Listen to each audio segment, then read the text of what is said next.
year 1775, there stood upon the borders of Epping Forest, at a distance of about 12 miles from London, measuring from the Standard in Cornhill, or rather from the spot on or near to which the Standard used to be in days of yore, a house of public entertainment called the Maypole, which fact was demonstrated to all such travellers as could neither read nor write, and at that time a vast number both of travellers and stay-at-homes were in this condition, by the emblem reared on the roadside over against the house, which, if not of those goodly proportions that maypoles were wont to present in olden times, was a fair young ash, 30 feet in height, and straight as any arrow that ever English yeoman drew.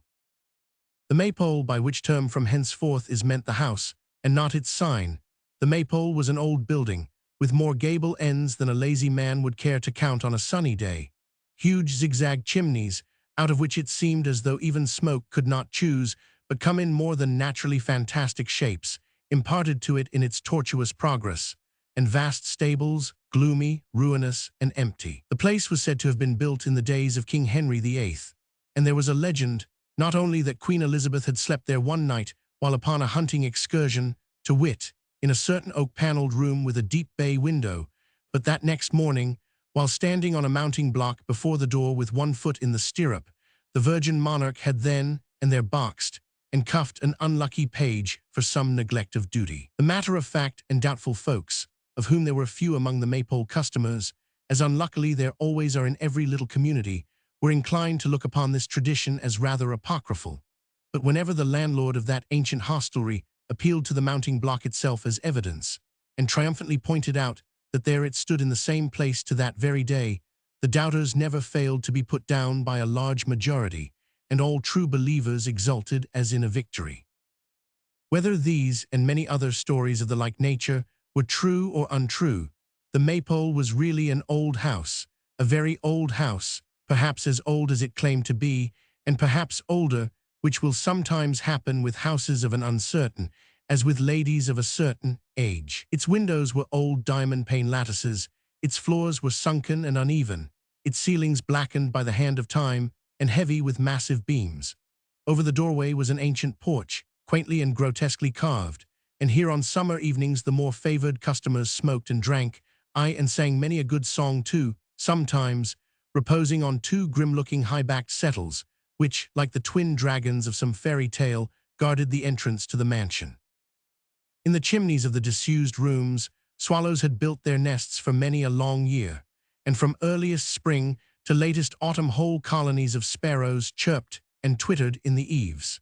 There were more pigeons about the dreary stable-yard and outbuildings than anybody but the landlord could reckon up. The wheeling and circling flights of runts, fantails, tumblers, and pouters were perhaps not quite consistent with the grave and sober character of the building, but the monotonous cooing, which never ceased to be raised by some among them all day long, suited it exactly and seemed to lull it to rest. With its overhanging stories, drowsy little panes of glass, and front bulging out and projecting over the pathway, the old house looked as if it were nodding in its sleep. Indeed, it needed no very great stretch of fancy to detect in it other resemblances to humanity. The bricks of which it was built had originally been a deep dark red, but had grown yellow and discolored like an old man's skin. The sturdy timbers had decayed like teeth, and here and there the ivy, like a warm garment to comfort it in its age, wrapped its green leaves closely round the time-worn walls.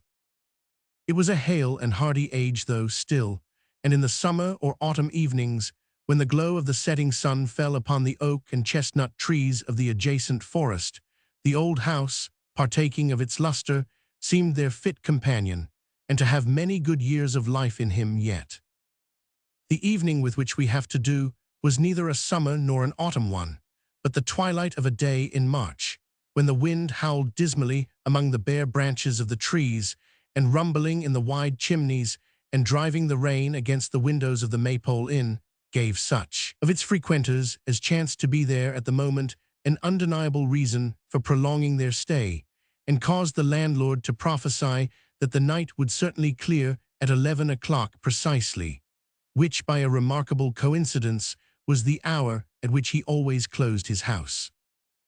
The name of him upon whom the spirit of prophecy thus descended was John Willett, a burly, large-headed man with a fat face, which betokened profound obstinacy and slowness of apprehension, combined with a very strong reliance upon his own merits. It was John Willett's ordinary boast in his more placid moods that if he were slow he was sure, which assertion could, in one sense at least, be by no means gainsaid, seeing that he was in everything unquestionably the reverse of fast, and withal one of the most dogged and positive fellows in existence, always sure that what he thought or said or did was right, and holding it as a thing quite settled and ordained by the laws of nature and providence, that anybody who said or did or thought otherwise must be inevitably and of necessity wrong.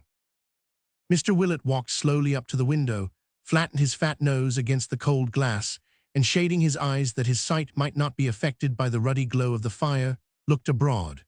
Then he walked slowly back to his old seat in the chimney corner, and composing himself in it with a slight shiver, such as a man might give way to, and so acquire an additional relish for the warm blaze, said, looking round upon his guests, "It'll clear at 11 o'clock, no sooner and no later, not before and not arterwards."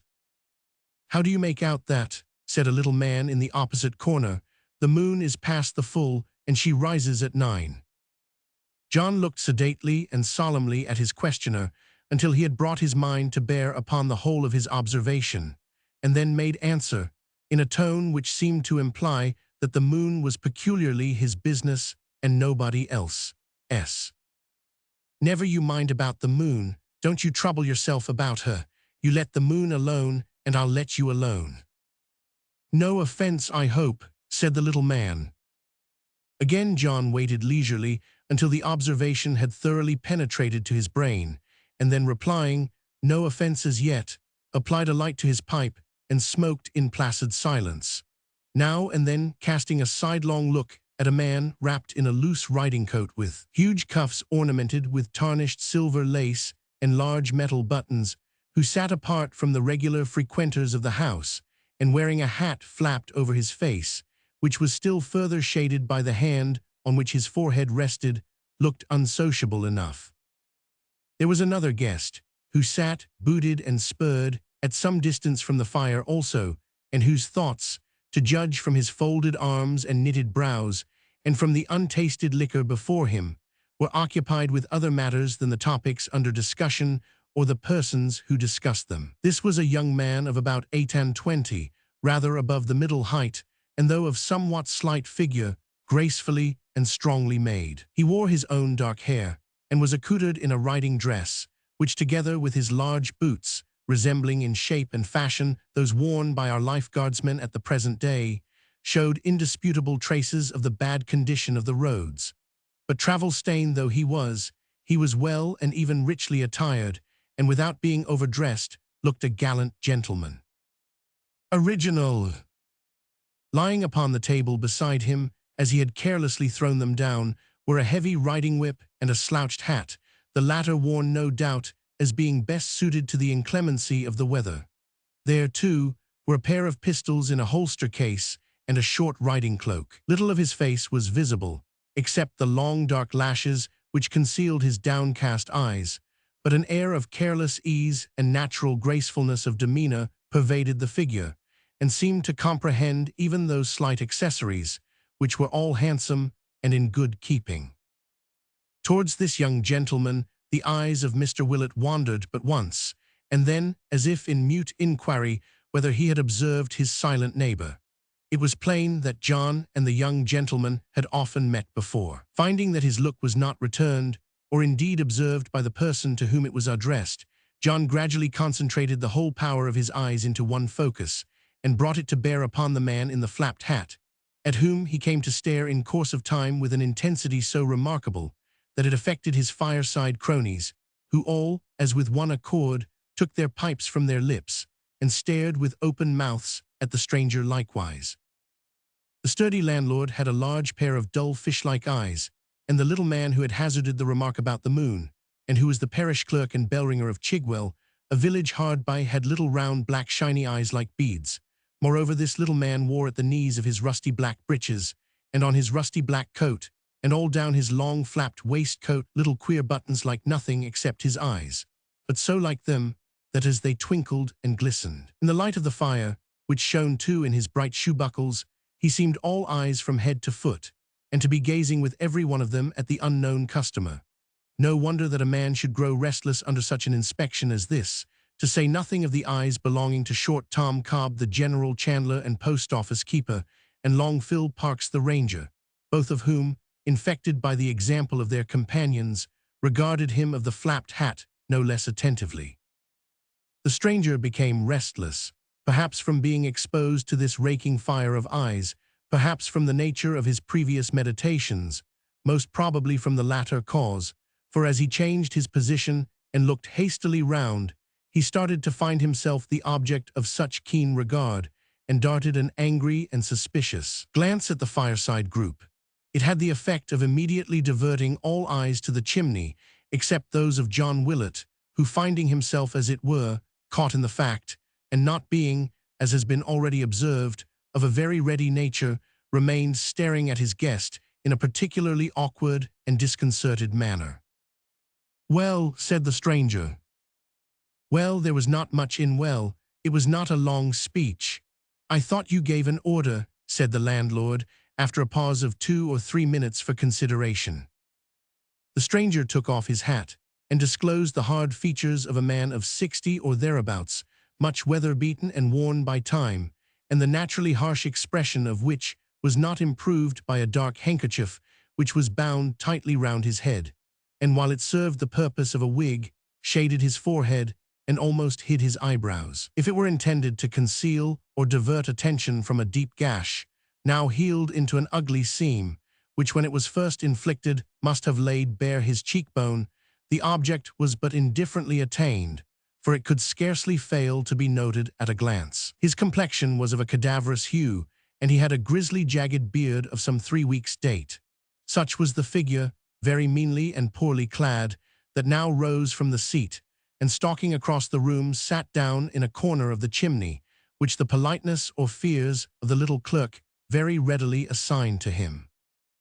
"A highwayman," whispered Tom Cobb to Parks the ranger. "Do you suppose highwaymen don't dress handsomer than that?" replied Parks. "It's a better business than you think for Tom, and highwaymen don't need or use to be shabby, take my word for it." Meanwhile, the subject of their speculations had done due honor to the house by calling for some drink, which was promptly supplied by the landlord's son Joe, a broad-shouldered, strapping young fellow of 20, whom it pleased his father still to consider a little boy, and to treat accordingly. Stretching out his hands to warm them by the blazing fire, the man turned his head towards the company, and after running his eye sharply over them, said in a voice well suited to his appearance, "What house is that which stands a mile or so from here?" "Public house," said the landlord with his usual deliberation. "Public house, father," exclaimed Joe. "Where's the public house within a mile or so of the Maypole? He means the great house, the Warren, naturally, and of course, the old red brick house, sir, that stands in its own grounds." "Aye," said the stranger. "And that 15 or 20 years ago stood in a park 5 times as broad, which with other and richer property has bit by bit changed hands and dwindled away, more's the pity," pursued the young man. "Maybe," was the reply, "but my question related to the owner. What it has been I don't care to know, and what it is I can see for myself." The heir apparent to the Maypole pressed his finger on his lips, and glancing at the young gentleman already noticed, who had changed his attitude when the house was first mentioned, replied in a lower tone, "The owner's name is Haredale, Mr. Geoffrey Haredale," and again he glanced in the same direction as before, "and a worthy gentleman too, hem." Paying as little regard to this admonitory cough as to the significant gesture that had preceded it, the stranger pursued his questioning. "I turned out of my way coming here and took the footpath that crosses the grounds. Who was the young lady that I saw entering a carriage?" "His daughter." "Why, how should I know, honest man?" replied Joe, contriving in the course of some arrangements about the hearth to advance close to his questioner and pluck him by the sleeve. "I didn't see the young lady, you know. Hugh, there's the wind again, and rain. well, it is a night. Rough weather indeed, observed the strange man. You're used to it, said Joe, catching at anything which seemed to promise a diversion of the subject. Pretty well, returned the other. About the young lady, has Mr. Haredale a daughter? No, no, said the young fellow fretfully. He's a single gentleman. He's be quiet, can't you, man? Don't you see this talk is not relished yonder? Regardless of this whispered remonstrance, and affecting not to hear it, his tormentor provokingly continued. Single men have had daughters before now. Perhaps she may be his daughter, though he is not married. What do you mean? Said Joe, adding in an undertone as he approached him again. You'll come in for it presently, I know you will. I mean no harm, returned the traveller boldly, and have said none that I know of. I ask a few questions, as any stranger may, and not unnaturally, about the inmates of a remarkable house in a neighbourhood which is new to me, and you are as aghast and disturbed as if I were talking treason against King George. Perhaps you can tell me why, sir, for, as I say, I am a stranger, and this is Greek to me. The latter observation was addressed to the obvious cause of Joe Willet's discomposure, who had risen and was adjusting his riding cloak preparatory to sallying abroad. Briefly replying that he could give him no information, the young man beckoned to Joe, and handing him a piece of money in payment of his reckoning, hurried out attended by young Willet himself, who, taking up a candle, followed to light him to the house door. While Joe was absent on this errand, the elder Willet and his three companions continued to smoke with profound gravity, and in a deep silence, each having his eyes fixed on a huge copper boiler that was suspended over the fire.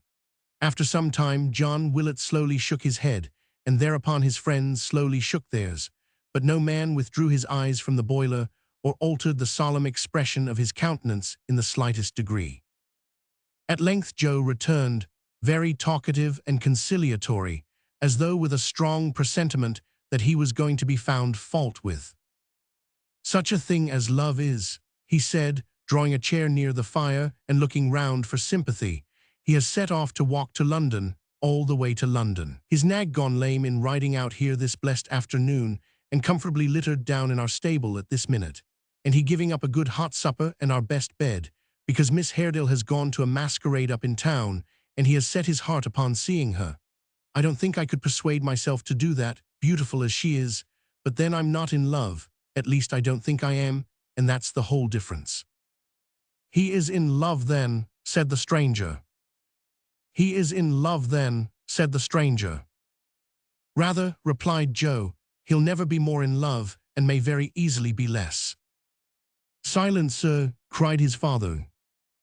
What a chap you are, Joe, said Long Parks. Such a inconsiderate lad, murmured Tom Cobb. Putting himself forward and wringing the very nose off his own father's face, exclaimed the parish clerk metaphorically. What have I done? Reasoned poor Joe. Silence, sir, returned his father. What do you mean by talking, when you see people that are more than 2 or 3 times your age, sitting still and silent and not dreaming of saying a word? Why, that's the proper time for me to talk, isn't it? Said Joe rebelliously. The proper time, sir, retorted his father, the proper time's no time. Ah, to be sure, muttered Parks, nodding gravely to the other two who nodded likewise, observing under their breaths that that was the point. The proper time's no time, sir, repeated John Willet. When I was your age I never talked, I never wanted to talk. I listened and improved myself, that's what I did. And you'd find your father rather a tough customer in argument, Joe, if anybody was to try and tackle him, said Parks. For the matter o' that, Phil, observed Mr. Willet, blowing a long, thin spiral cloud of smoke out of the corner of his mouth and staring at it abstractedly as it floated away. For the matter o' that, Phil, argument is a gift of nature. If nature has gifted a man with powers of argument, a man has a right to make the best of 'em, and has not a right to stand on false delicacy and deny that he is so gifted. For that is a turning of his back on nature, a flouting of her, a sliding of her precious caskets, and a proving of oneself to be a swine that isn't worth her scattering pearls before. The landlord, pausing here for a very long time, Mr. Parks naturally concluded that he had brought his discourse to an end, and therefore, turning to the young man with some austerity, exclaimed, "You hear what your father says, Joe.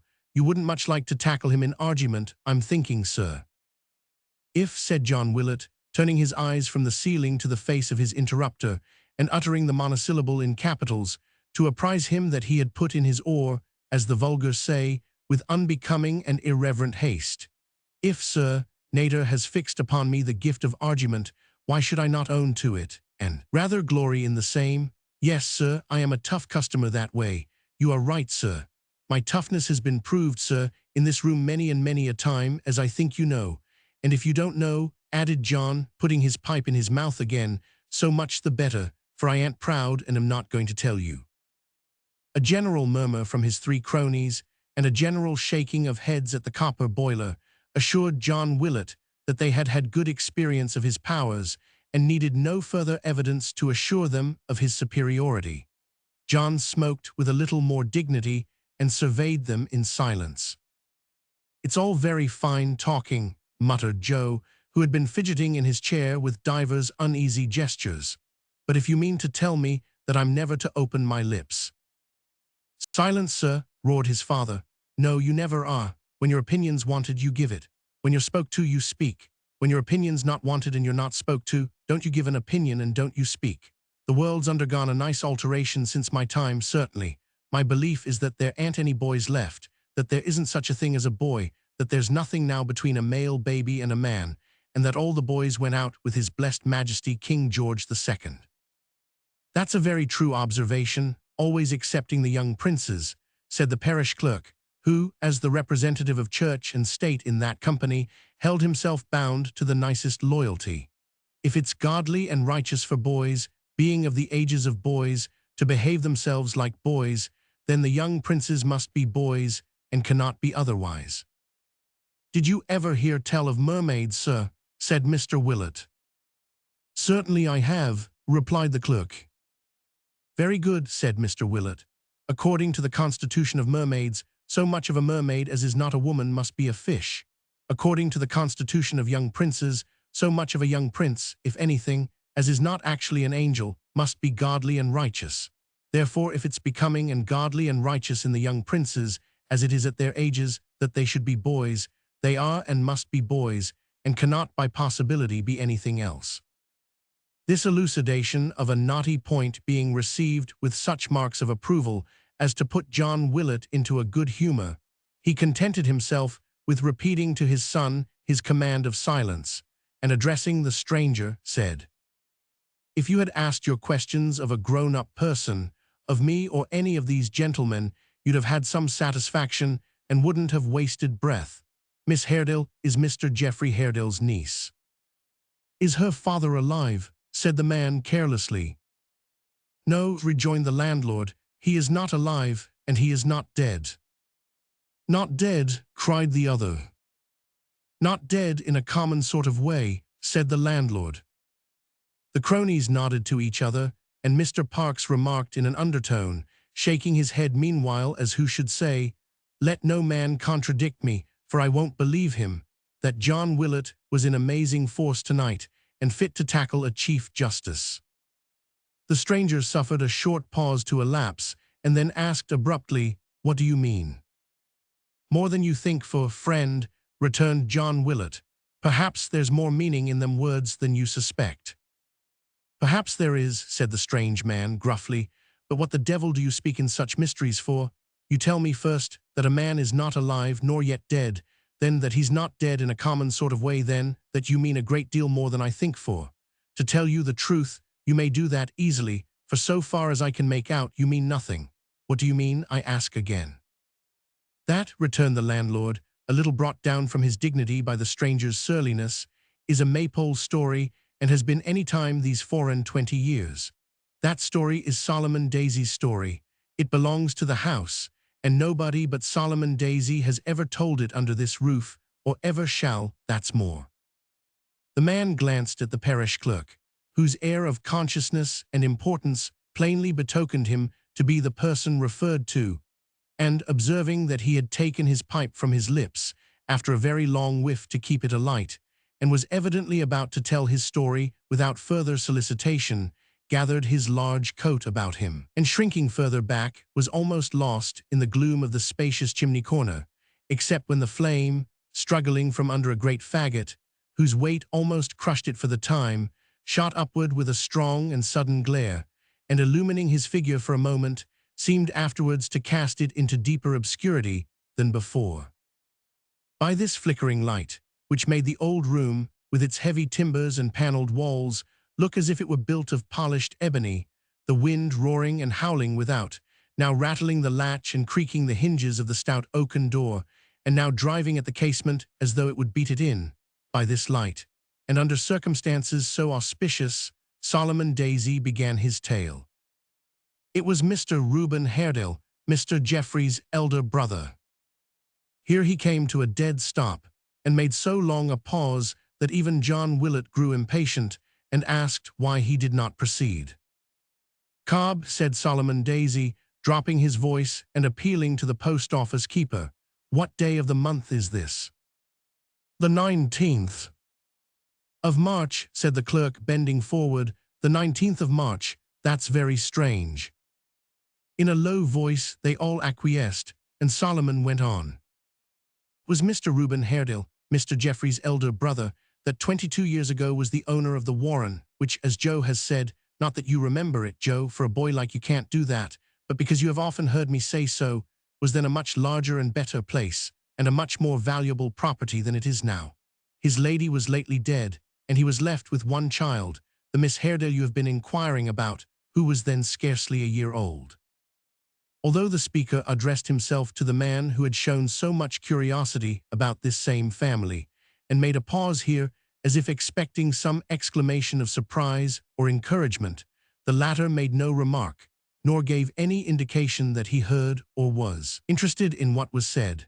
Solomon therefore turned to his old companions, whose noses were brightly illuminated by the deep red glow from the bowls of their pipes, assured, by long experience, of their attention, and resolved to show his sense of such indecent behavior. "Mr. Haredale," said Solomon, turning his back upon the strange man, "left this place when his lady died, feeling it lonely like, and went up to London, where he stopped some months. But finding that place as lonely as this, as I suppose and have always heard say, he suddenly came back again with his little girl to the Warren, bringing with him besides, that day, only 2 women servants and his steward and a gardener." Mr. Daisy stopped to take a whiff at his pipe, which was going out, and then proceeded, at first in a snuffling tone, occasioned by keen enjoyment of the tobacco and strong pulling at the pipe, and afterwards with increasing distinctness. "Bringing with him 2 women servants, and his steward and a gardener. The rest stopped behind up in London, and were to follow next day. It happened that night, an old gentleman who lived at Chigwell Row, and had long been poorly, deceased, and an order came to me at half after 12 o'clock at night to go and toll the passing bell." There was a movement in the little group of listeners, sufficiently indicative of the strong repugnance any one of them would have felt to have turned out at such a time upon such an errand. The clerk felt and understood it, and pursued his theme accordingly. It was a dreary thing, especially as the grave digger was laid up in his bed, from long working in a damp soil and sitting down to take his dinner on cold tombstones, and I was consequently under obligation to go alone, for it was too late to hope to get any other companion. However, I wasn't unprepared for it, as the old gentleman had often made it a request that the bell should be tolled as soon as possible after the breath was out of his body, and he had been expected to go for some days.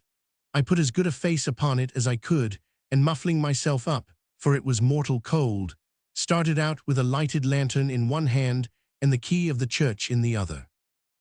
At this point of the narrative, the dress of the strange man rustled as if he had turned himself to hear more distinctly. Slightly pointing over his shoulder, Solomon elevated his eyebrows and nodded a silent inquiry to Joe whether this was the case. Joe shaded his eyes with his hand and peered into the corner, but could make out nothing, and so shook his head. It was just such a night as this, blowing a hurricane, raining heavily and very dark. I often think now, darker than I ever saw it before or since, That may be my fancy, but the houses were all close shut and the folks indoors, and perhaps there is only one other man who knows how dark it really was. I got into the church, chained the door back so that it should keep ajar, for to tell the truth, I didn't like to be shut in there alone, and putting my lantern on the stone seat in the little corner where the bell rope is, sat down beside it to trim the candle. I sat down to trim the candle, and when I had done so, I could not persuade myself to get up again and go about my work. I don't know how it was, but I thought of all the ghost stories I had ever heard, even those that I had heard when I was a boy at school and had forgotten long ago, and they didn't come into my mind one after another, but all crowding at once like. I recollected one story there was in the village, how that on a certain night in the year, it might be that very night for anything I knew, all the dead people came out of the ground and sat at the heads of their own graves till morning. This made me think how many people I had known were buried between the church door and the churchyard gate, and what a dreadful thing it would be to have to pass among them and know them again, so earthy and unlike themselves. I had known all the niches and arches in the church from a child. Still, I couldn't persuade myself that those were their natural shadows which I saw on the pavement, but felt sure there were some ugly figures hiding among them and peeping out. Thinking on in this way, I began to think of the old gentleman who was just dead, and I could have sworn, as I looked up the dark chancel, that I saw him in his usual place, wrapping his shroud about him and shivering as if he felt it cold. All this time I sat listening, and hardly dared to breathe. At length I started up and took the bell rope in my hands. At that minute there rang, not that bell, for I had hardly touched the rope, but another. I heard the ringing of another bell, and a deep bell too, plainly. It was only for an instant, and even then the wind carried the sound away, but I heard it. I listened for a long time, but it rang no more. I had heard of corpse candles, and at last I persuaded myself that this must be a corpse bell tolling of itself at midnight for the dead. I tolled my bell, how or how long, I don't know, and ran home to bed as fast as I could touch the ground. I was up early next morning after a restless night, and told the story to my neighbors. Some were serious and some made light of it. I don't think anybody believed it real. But that morning, Mr. Reuben Haredale was found murdered in his bedchamber, and in his hand was a piece of the cord attached to an alarm bell outside the roof, which hung in his room and had been cut asunder, no doubt by the murderer, when he seized it. That was the bell I heard. A bureau was found opened, and a cash box, which Mr. Haredale had brought down that day and was supposed to contain a large sum of money, was gone. The steward and gardener were both missing and both suspected for a long time, but they were never found, though hunted far and wide. And far enough they might have looked for poor Mr. Rudge the steward, whose body, scarcely to be recognized by his clothes and the watch and ring he wore, was found, months afterwards, at the bottom of a piece of water in the grounds, with a deep gash in the breast where he had been stabbed with a knife.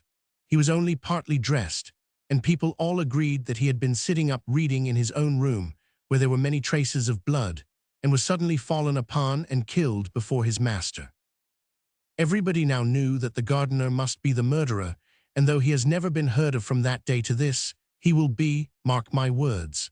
The crime was committed this day 22 years, on the 19th of March, 1753. On the 19th of March in some year, no matter when, I know it, I am sure of it, for we have always, in some strange way or other, been brought back to the subject on that day ever since. On the 19th of March in some year, sooner or later, that man will be discovered. Chapter 2. A strange story, said the man who had been the cause of the narration. Stranger still if it comes about as you predict. Is that all? A question so unexpected nettled Solomon Daisy not a little.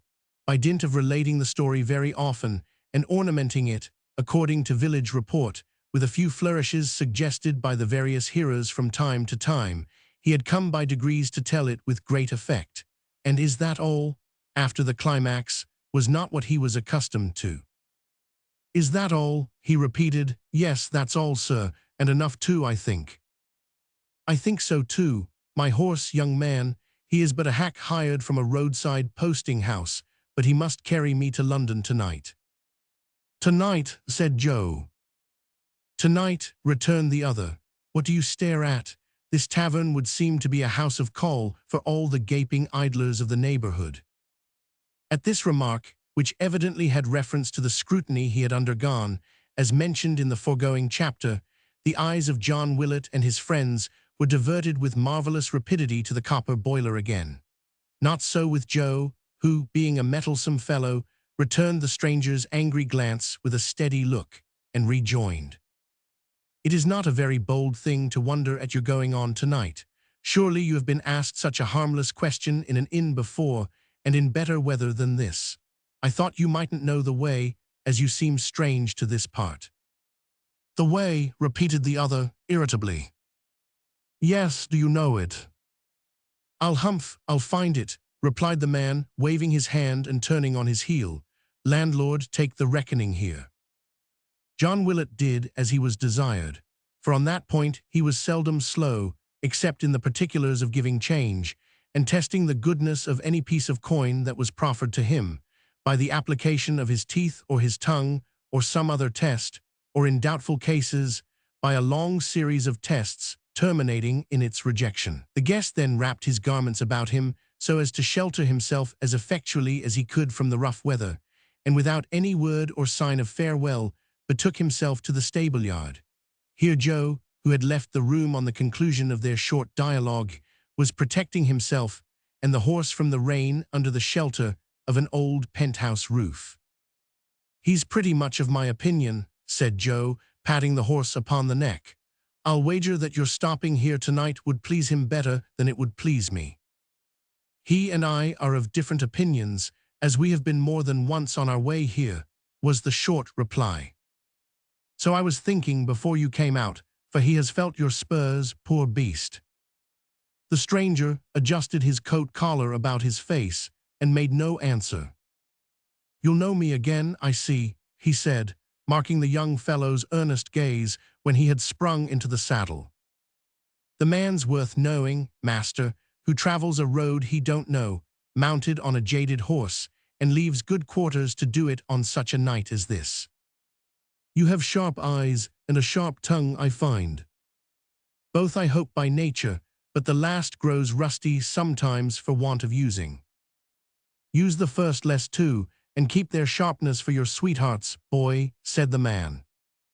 So saying, he shook his hand from the bridle, struck him roughly on the head with the butt end of his whip, and galloped away, dashing through the mud and darkness with a headlong speed, which few badly mounted horsemen would have cared to venture, even had they been thoroughly acquainted with the country, and which, to one who knew nothing of the way he rode, was attended at every step with great hazard and danger. The roads, even within 12 miles of London, were at that time ill-paved, seldom repaired, and very badly made. The way this rider traversed had been ploughed up by the wheels of heavy wagons, and rendered rotten by the frosts and thaws of the preceding winter, or possibly of many winters. Great holes and gaps had been worn into the soil, which, being now filled with water from the late rains, were not easily distinguishable even by day, and a plunge into any one of them might have brought down a surer-footed horse than the poor beast now urged forward to the utmost extent of his powers. Sharp flints and stones rolled from under his hoofs continually. The rider could scarcely see beyond the animal's head, or farther on either side than his own arm would have extended.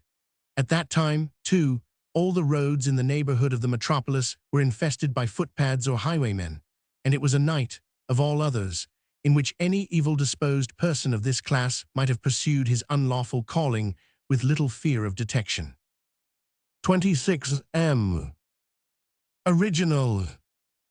Still the traveler dashed forward at the same reckless pace, regardless alike of the dirt and wet which flew about his head, the profound darkness of the night, and the probability of encountering some desperate characters abroad. At every turn and angle, even where a deviation from the direct course might have been least expected, and could not possibly be seen until he was close upon it, he guided the bridle with an unerring hand, and kept the middle of the road. Thus he sped onward, raising himself in the stirrups, leaning his body forward until it almost touched the horse's neck, and flourishing his heavy whip above his head with the fervor of a madman. There are times when, the elements being in unusual commotion, those who are bent on daring enterprises or agitated by great thoughts, whether of good or evil, feel a mysterious sympathy with the tumult of nature, and are roused into corresponding violence. In the midst of thunder, lightning, and storm, many tremendous deeds have been committed. Men, self-possessed before, have given a sudden loose to passions they could no longer control. The demons of wrath and despair have striven to emulate those who ride the whirlwind and direct the storm. And man, lashed into madness with the roaring winds and boiling waters, has become for the time as wild and merciless as the elements themselves. Whether the traveler was possessed by thoughts which the fury of the night had heated and stimulated into a quicker current, or was merely impelled by some strong motive to reach his journey's end, on he swept more like a hunted phantom than a man, nor checked his pace until, arriving at some cross roads, one of which led by a longer route to the place whence he had lately started, he bore down so suddenly upon a vehicle which was coming towards him, that in the effort to avoid it, he well-nigh pulled his horse upon his haunches, and narrowly escaped being thrown. "Yo-ho!" cried the voice of a man. "What's that? Who goes there?" "A friend," replied the traveler. "A friend," repeated the voice. "Who calls himself a friend and rides like that, abusing heaven's gifts in the shape of horseflesh, and endangering not only his own neck, which might be no great matter, but the necks of other people." "You have a lantern there, I see," said the traveler, dismounting. "Lend it me for a moment. You have wounded my horse, I think, with your shaft or wheel." "Wounded him?" cried the other. "If I haven't killed him, it's no fault of yours.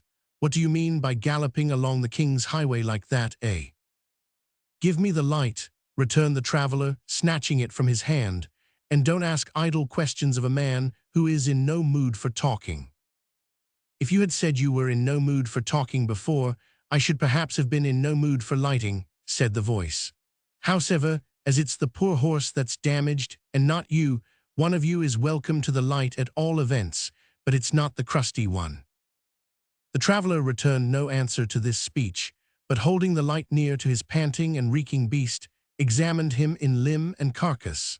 Meanwhile, the other man sat very composedly in his vehicle, which was a kind of chaise with a depository for a large bag of tools, and watched his proceedings with a careful eye.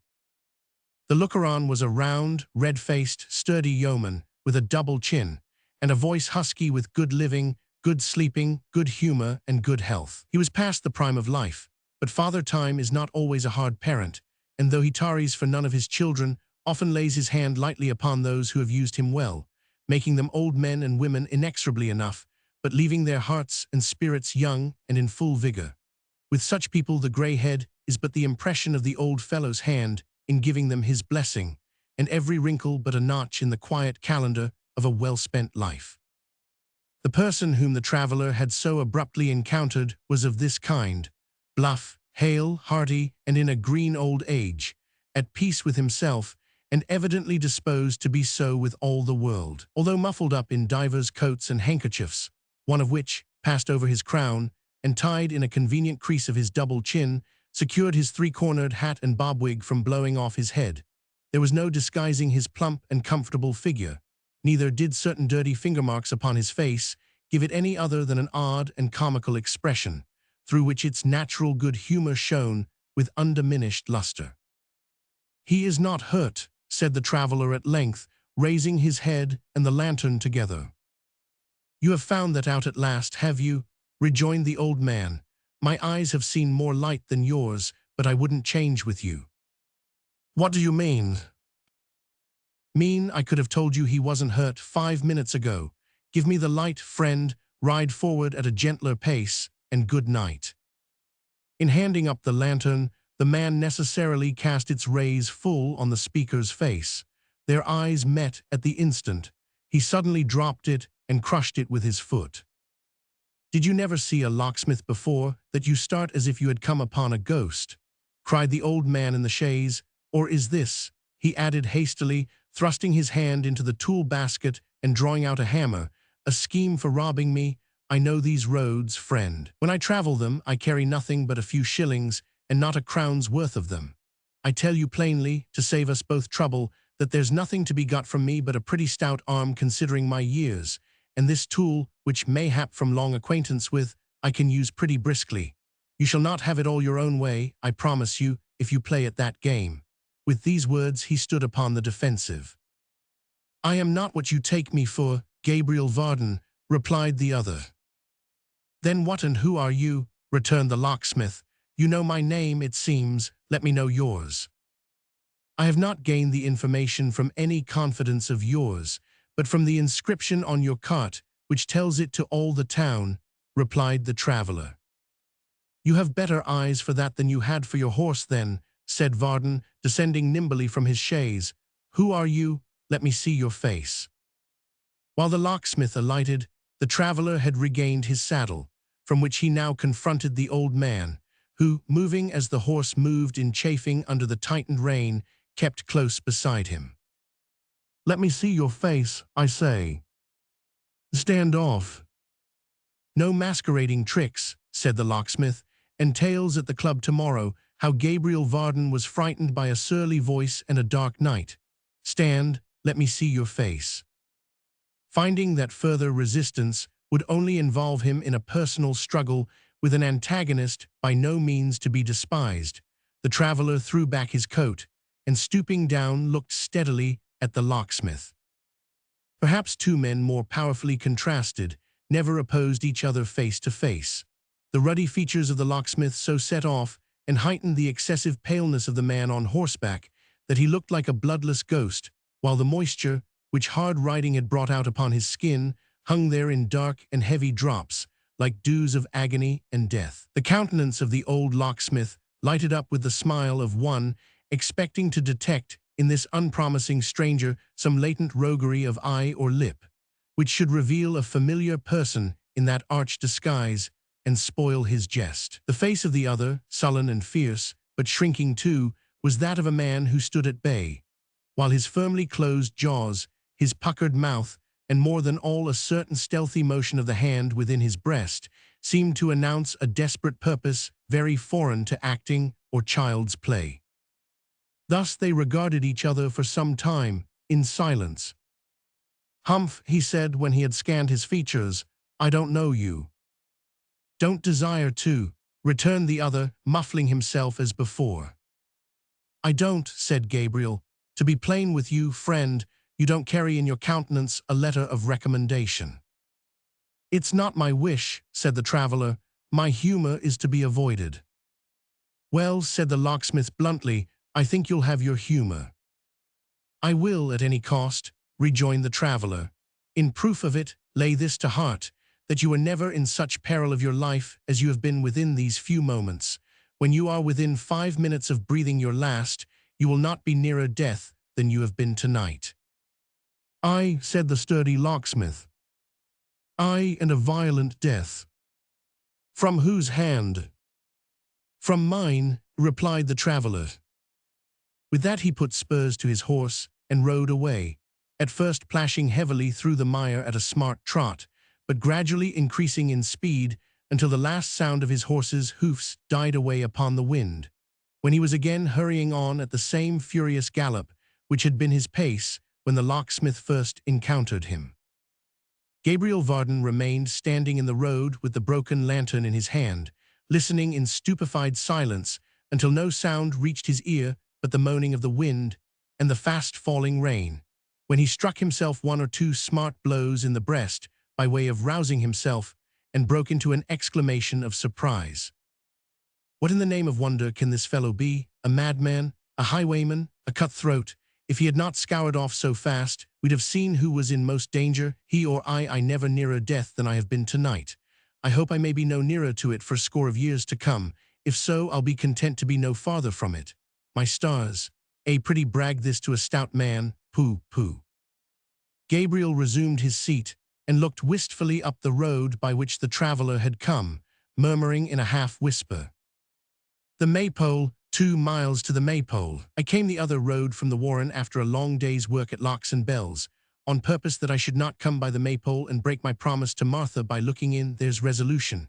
It would be dangerous to go on to London without a light, and it's 4 miles and a good half-mile besides to the halfway house, and between this and that is the very place where one needs a light most. 2 miles to the Maypole. I told Martha I wouldn't. I said I wouldn't, and I didn't. There's resolution."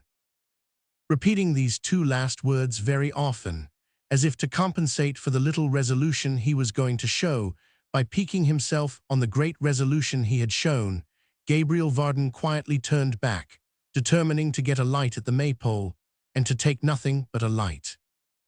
When he got to the maypole, however, and Joe, responding to his well-known hail, came running out to the horse's head, leaving the door open behind him, and disclosing a delicious perspective of warmth and brightness, when the ruddy gleam of the fire, streaming through the old red curtains of the common room, seemed to bring, with it as part of itself, a pleasant hum of voices and a fragrant odor of steaming grog and rare tobacco, all steeped as it were in the cheerful glow, when the shadows, flitting across the curtain, showed that those inside had risen from their snug seats and were making room in the snuggest corner.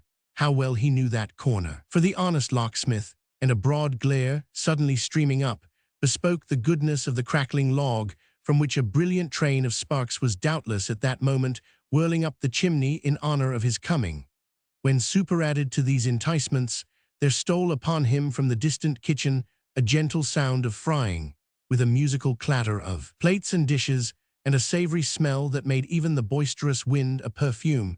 Gabriel felt his firmness oozing rapidly away.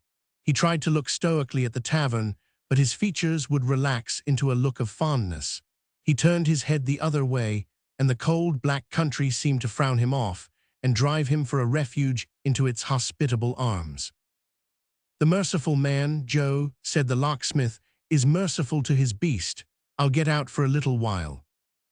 And how natural it was to get out, and how unnatural it seemed for a sober man to be plodding wearily along through miry roads, encountering the rude buffets of the wind and pelting of the rain, when there was a clean floor covered with crisp white sand, a well-swept hearth, a blazing fire, a table decorated with white cloth, bright pewter flagons, and other tempting preparations for a well-cooked meal, when there were these things, and company disposed to make the most of them, all ready to his hand, and entreating him to enjoyment. Chapter 3. Such were the locksmith's thoughts when first seated in the snug corner and slowly recovering from a pleasant defect of vision, pleasant, because occasioned by the wind blowing in his eyes, which made it a matter of sound policy and duty to himself that he should take refuge from the weather, and tempted him, for the same reason, to aggravate a slight cough and declare he felt but poorly. Such were still his thoughts more than a full hour afterwards, when, supper over, he still sat with shining jovial face in the same warm nook, listening to the cricket-like chirrup of little Solomon Daisy, and bearing no unimportant or slightly respected part in the social gossip round the maypole fire. "I wish he may be an honest man, that's all," said Solomon, winding up a variety of speculations relative to the stranger, concerning whom Gabriel had compared notes with the company, and so raised a grave discussion. "I wish he may be an honest man." "So we all do, I suppose, don't we?" observed the locksmith. "I don't," said Joe. "No," cried Gabriel. "No, he struck me with his whip, the coward, when he was mounted and I afoot, and I should be better pleased that he turned out what I think him." "And what may that be, Joe?" "No good, Mr. Varden. You may shake your head, father, but I say no good, and will say no good, and I would say no good 100 times over, if that would bring him back to have the drubbing he deserves." "Hold your tongue, sir," said John Willett. "I won't, father. It's all along of you that he ventured to do what he did. Seeing me treated like a child and put down like a fool, he plucks up a heart and has a fling at a fellow that he thinks, and may well think too, hasn't a grain of spirit. But he's mistaken, as I'll show him, and as I'll show all of you before long." "Does the boy know what he's a-saying of?" cried the astonished John Willett.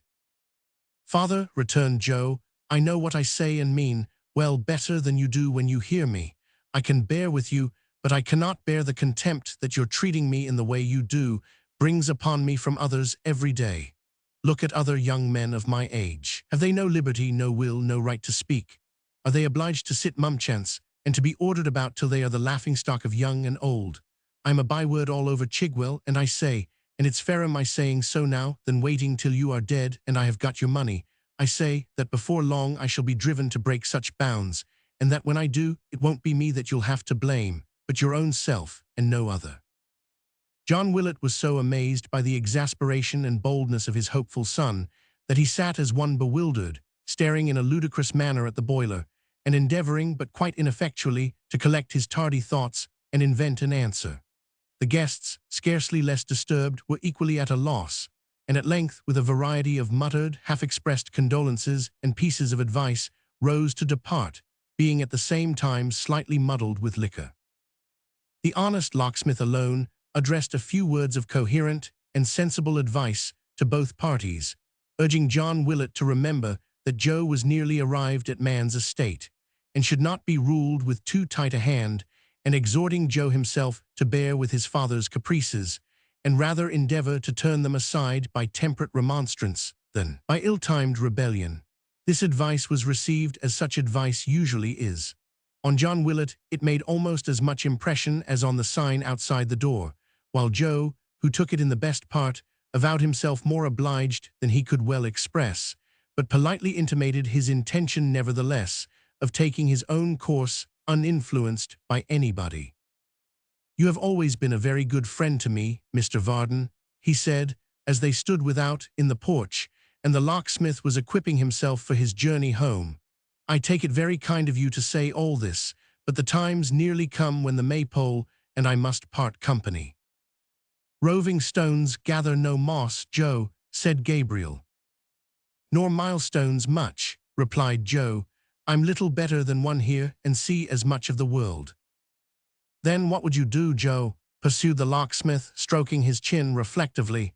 "What could you be? Where could you go, you see?" "I must trust to chance, Mr. Varden." "A bad thing to trust to, Joe. I don't like it.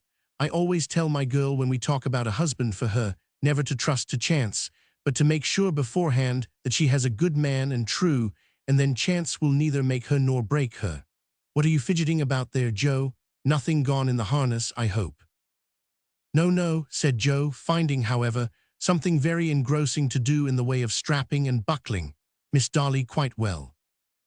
"Hearty, thank I. She looks pretty enough to be well and good too." "She's always both, sir." "So she is, thank God." "I hope," said Joe after some hesitation, "that you won't tell this story against me, this of my having been beat like the boy they'd make of me, at all events, till I have met this man again and settled the account. It'll be a better story then." "Why, who should I tell it to?" returned Gabriel. "They know it here, and I'm not likely to come across anybody else who would care about it." "That's true enough," said the young fellow with a sigh. "I quite forgot that. Yes, that's true." So saying, he raised his face, which was very red, no doubt from the exertion of strapping and buckling as aforesaid, and giving the reins to the old man, who had by this time taken his seat, sighed again and bade him good night. "Good night," cried Gabriel. "Now think better of what we have just been speaking of, and don't be rash. There's a good fellow. I have an interest in you and wouldn't have you cast yourself away. Good night." Returning his cheery farewell with cordial goodwill, Joe Willett lingered until the sound of wheels ceased to vibrate in his ears, and then, shaking his head mournfully, re-entered the house. Gabriel Varden went his way towards London, thinking of a great many things, and most of all of flaming terms in which to relate his adventure, and so account satisfactorily to Mrs. Varden for visiting the maypole, despite certain solemn covenants between himself and that lady. Thinking begets, not only thought, but drowsiness occasionally, and the more the locksmith thought, the more sleepy he became. A man may be very sober, or at least firmly set upon his legs on that neutral ground which lies between the confines of perfect sobriety and slight tipsiness, and yet feel a strong tendency to mingle up present circumstances with others which have no manner of connection with them, to confound all consideration of persons, things, times, and places, and to jumble his disjointed thoughts together in a kind of mental kaleidoscope, producing combinations as unexpected as they are transitory. This was Gabriel Varden's state, as, nodding in his dog sleep, and leaving his horse to pursue a road with which he was well acquainted, he got over the ground unconsciously and drew nearer and nearer home. He had roused himself once, when the horse stopped until the turnpike gate was opened, and had cried a lusty good night to the toll-keeper. But then he awoke out of a dream about picking a lock in the stomach of the great mogul, and even when he did wake, mixed up the turnpike man with his mother-in-law who had been dead 20 years. It is not surprising, therefore, that he soon relapsed and jogged heavily along, quite insensible to his progress. And now he approached the great city, which lay outstretched before him like a dark shadow on the ground, reddening the sluggish air with a deep, dull light that told of labyrinths of public ways and shops and swarms of busy people. Approaching nearer and nearer yet, this halo began to fade, and the causes which produced it slowly to develop themselves. Long lines of poorly lighted streets might be faintly traced, with here and there a lighter spot, where lamps were clustered round a square or market, or round some great building. After a time these grew more distinct, and the lamps themselves were visible, slight yellow specks that seemed to be rapidly snuffed out, one by one, as intervening obstacles hid them from the sight. Then sounds arose, the striking of church clocks, the distant bark of dogs, the hum of traffic in the streets. Then outlines might be traced, tall steeples looming in the air, and piles of unequal roofs oppressed by chimneys. Then the noise swelled into a louder sound, and forms grew more distinct and numerous still, and London, visible in the darkness by its own faint light, and not by that of heaven, was at hand. The locksmith, however, all unconscious of its near vicinity, still jogged on, half sleeping and half waking, when a loud cry at no great distance ahead roused him with a start. For a moment or two he looked about him like a man who had been transported to some strange country in his sleep, but soon recognizing familiar objects, rubbed his eyes lazily and might have relapsed again, but that the cry was repeated, not once or twice or thrice, but many times, and each time, if possible, with increased vehemence. Thoroughly aroused, Gabriel, who was a bold man and not easily daunted, made straight to the spot, urging on his stout little horse as if for life or death.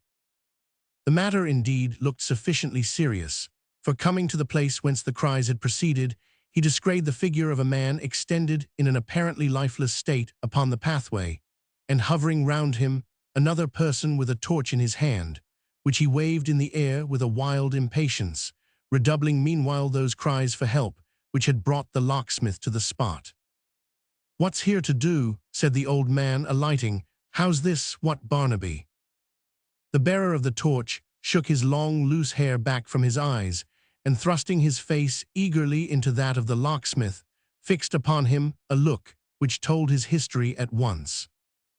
"You know me, Barnaby," said Varden. He nodded not once or twice, but a score of times, and that with a fantastic exaggeration which would have kept his head in motion for an hour, but that the locksmith held up his finger, and fixing his eyes sternly upon him caused him to desist, then pointed to the body with an inquiring look. "There's blood upon him," said Barnaby with a shudder. "It makes me sick." "How came it there?" demanded Varden.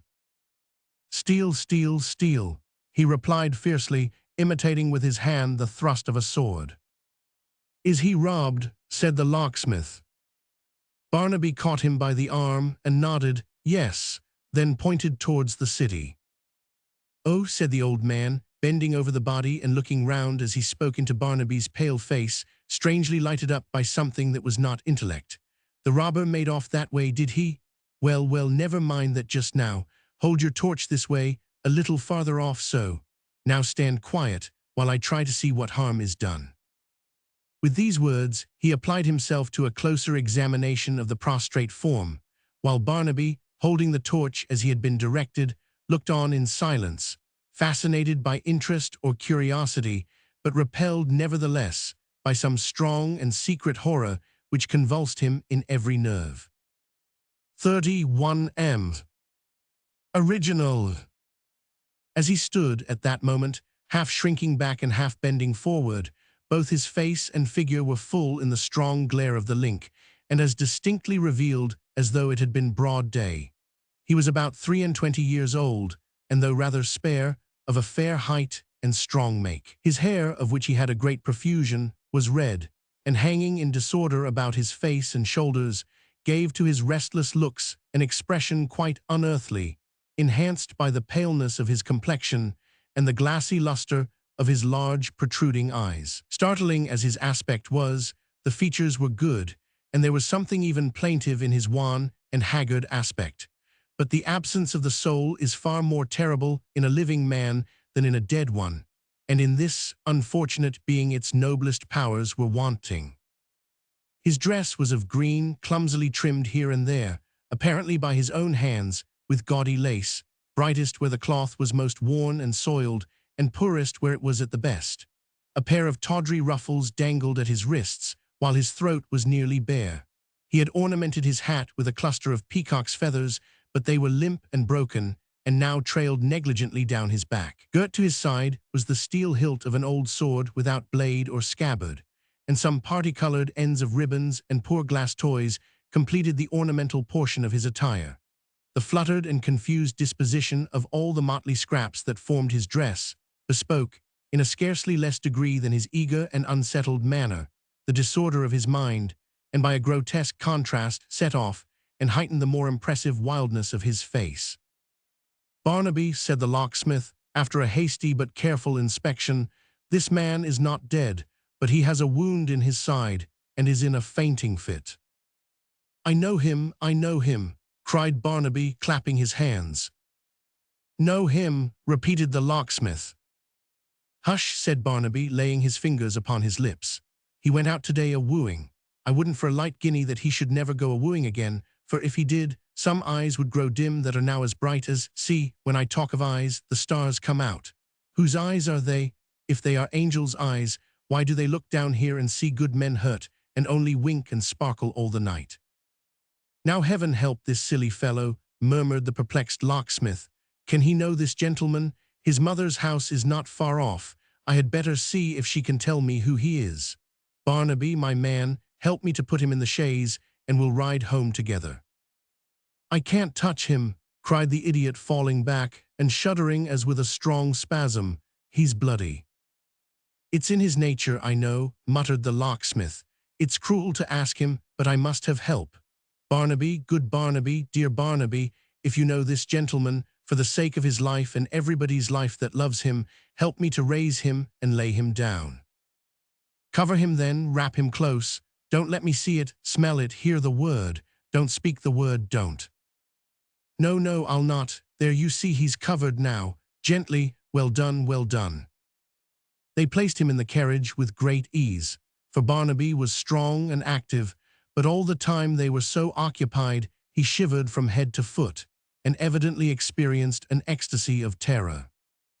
This accomplished, and the wounded man being covered with Varden's own greatcoat, which he took off for the purpose, they proceeded onward at a brisk pace, Barnaby gaily counting the stars upon his fingers, and Gabriel inwardly congratulating himself upon having an adventure now, which would silence Mrs. Varden on the subject of the Maypole, for that night, or there was no faith in woman. Chapter 4. In the venerable suburb, it was a suburb once, of Clerkenwell, towards that part of its confines which is nearest to the Charterhouse, and in one of those cool, shady streets, of which a few, widely scattered and dispersed, yet remain in such old parts of the metropolis, each tenement quietly vegetating like an ancient citizen, who long ago retired from business, and dozing on in its infirmity until in course of time it tumbles down, and is replaced by some extravagant young heir, flaunting in stucco and ornamental work, and all the vanities of modern days. In this quarter, and in a street of this description, the business of the present chapter lies. At the time of which it treats, though only 66 years ago, a very large part of what is London now had no existence. Even in the brains of the wildest speculators, there had sprung up no long rows of streets connecting Highgate with Whitechapel, no assemblages of palaces in the swampy levels, nor little cities in the open fields. Although this part of town was then, as now, parcelled out in streets, and plentifully peopled, it wore a different aspect. There were gardens to many of the houses, and trees by the pavement side, with an air of freshness breathing up and down, which in these days would be sought in vain. Fields were nigh at hand, through which the New River took its winding course, and where there was merry haymaking in the summer time. Nature was not so far removed, or hard to get at, as in these days, and although there were busy trades in Clerkenwell, and working jewellers by scores, it was a purer place, with farmhouses nearer to it than many modern Londoners would readily believe, and lovers' walks at no great distance, which turned into squalid courts, long before the lovers of this age were born, or, as the phrase goes, thought of. In one of these streets, the cleanest of them all, and on the shady side of the way, for good housewives know that sunlight damages their cherished furniture, and so choose the shade rather than its intrusive glare, there stood the house with which we have to deal. It was a modest building, not very straight, not large, not tall, not bold-faced, with great staring windows, but a shy, blinking house, with a conical roof going up into a peak over its garret window of 4 small panes of glass, like a cocked hat on the head of an elderly gentleman with one eye. It was not built of brick or lofty stone, but of wood and plaster.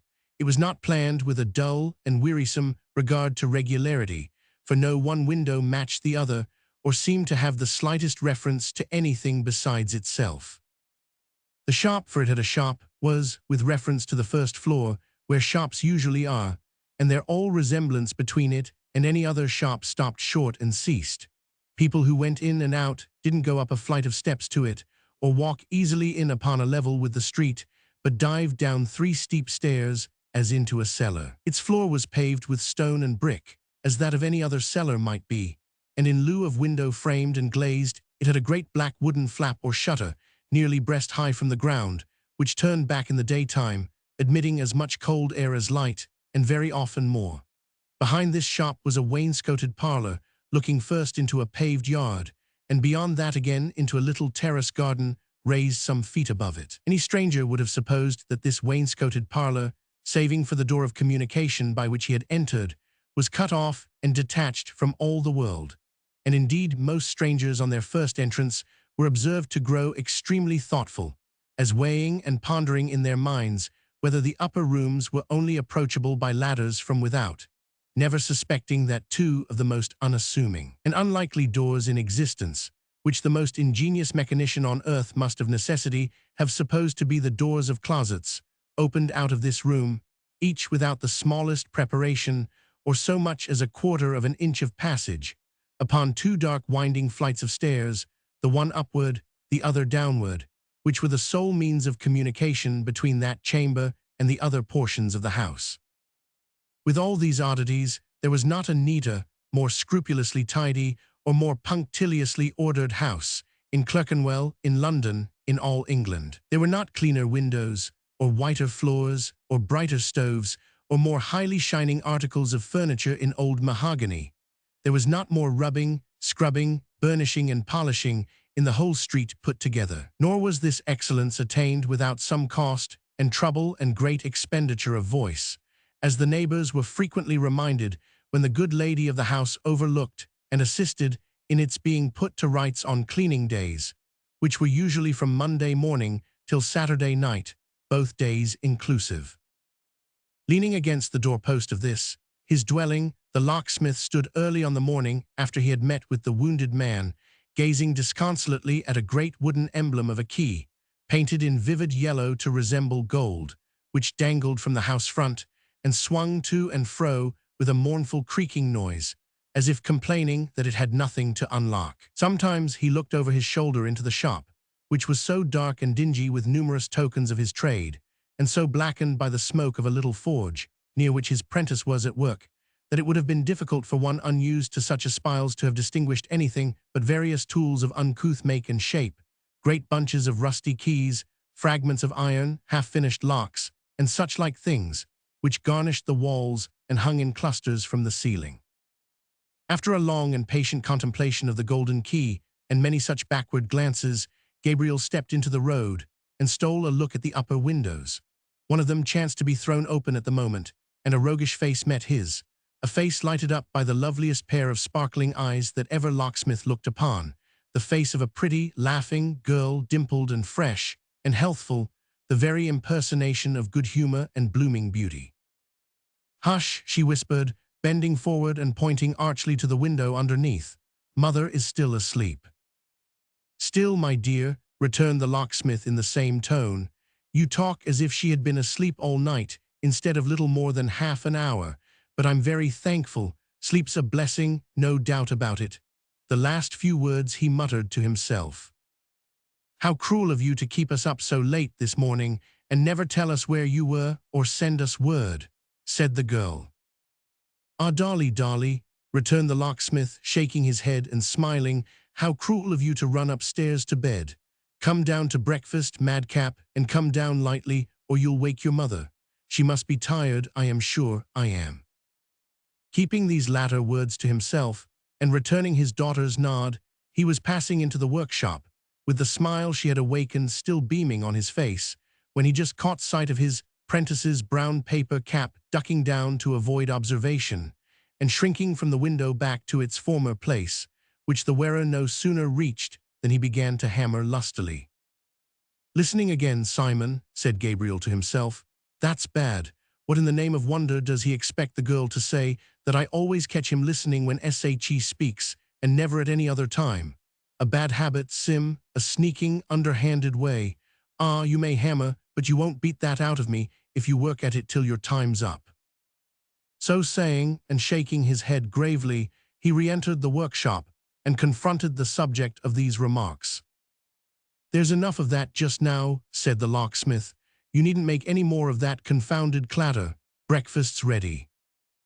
"Sir," said Sim, looking up with amazing politeness and a peculiar little bow cut short off at the neck, "I shall attend you immediately." "I suppose," muttered Gabriel, "that's out of the Prentice's Garland, or the Prentice's Delight, or the Prentice's Warbler, or the Prentice's Guide to the Gallows, or some such improving textbook. Now he's going to beautify himself, here as a precious locksmith." Quite unconscious that his master was looking on from the dark corner by the parlor door, Sim threw off the paper cap, sprang from his seat, and in 2 extraordinary steps, something between skating and minuet dancing, bounded to a washing place at the other end of the shop, and there removed from his face and hands all traces of his previous work, practicing the same step all the time with the utmost gravity. This done, he drew from some concealed place a little scrap of looking-glass, and with its assistance arranged his hair and ascertained the exact state of a little carbuncle on his nose. Having now completed his toilet, he placed the fragment of mirror on a low bench and looked over his shoulder at so much of his legs as could be reflected in that small compass, with the greatest possible complacency and satisfaction. Sim, as he was called in the locksmith's family, or Mr. Simon Tappertit as he called himself, and required all men to style him out of doors, on holidays and Sundays out, was an old-fashioned, thin-faced, sleek-haired, sharp-nosed, small-eyed little fellow, very little more than 5 feet high, and thoroughly convinced in his own mind that he was above the middle size, rather tall, in fact, than otherwise. Of his figure, which was well enough formed, though somewhat of the leanest, he entertained the highest admiration, and with his legs, which, in knee breeches, were perfect curiosities of littleness, he was enraptured to a degree amounting to enthusiasm. He also had some majestic, shadowy ideas, which had never been quite fathomed by his intimate friends, concerning the power of his eye. Indeed, he had been known to go so far as to boast that he could utterly quell and subdue the haughtiest beauty by a simple process, which he termed eyeing her over. But it must be added that neither of this faculty, nor of the power he claimed to have, through the same gift, of vanquishing and heaving down dumb animals, even in a rabid state, had he ever furnished evidence which could be deemed quite satisfactory and conclusive. It may be inferred from these premises that in the small body of Mr. Tappertit there was locked up an ambitious and aspiring soul. As certain liquors, confined in casks too cramped in their dimensions, will ferment and fret and chafe in their imprisonment, so the spiritual essence or soul of Mr. Tappertit would sometimes fume within that precious cask, his body, until, with great foam and froth and splutter, it would force a vent and carry all before it. It was his custom to remark, in reference to any one of these occasions, that his soul had got into his head, and in this novel kind of intoxication many scrapes and mishaps befell him, which he had frequently concealed with no small difficulty from his worthy master. Sim Tappertit, among the other fancies upon which his before-mentioned soul was forever feasting and regaling itself, and which fancies, like the liver of Prometheus, grew as they were fed upon, had a mighty notion of his order, and had been heard by the servant maid openly expressing his regret that the prentices no longer carried clubs wherewith to mace the citizens.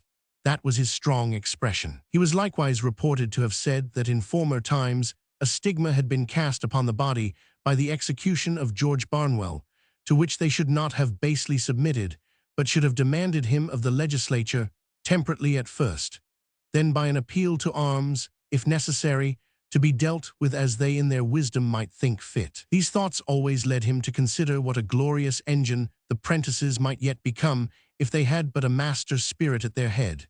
And then he would darkly, and to the terror of his hearers, hint at certain reckless fellows that he knew of, and at a certain lion heart ready to become their captain, who, once afoot, would make the Lord Mayor tremble on his throne.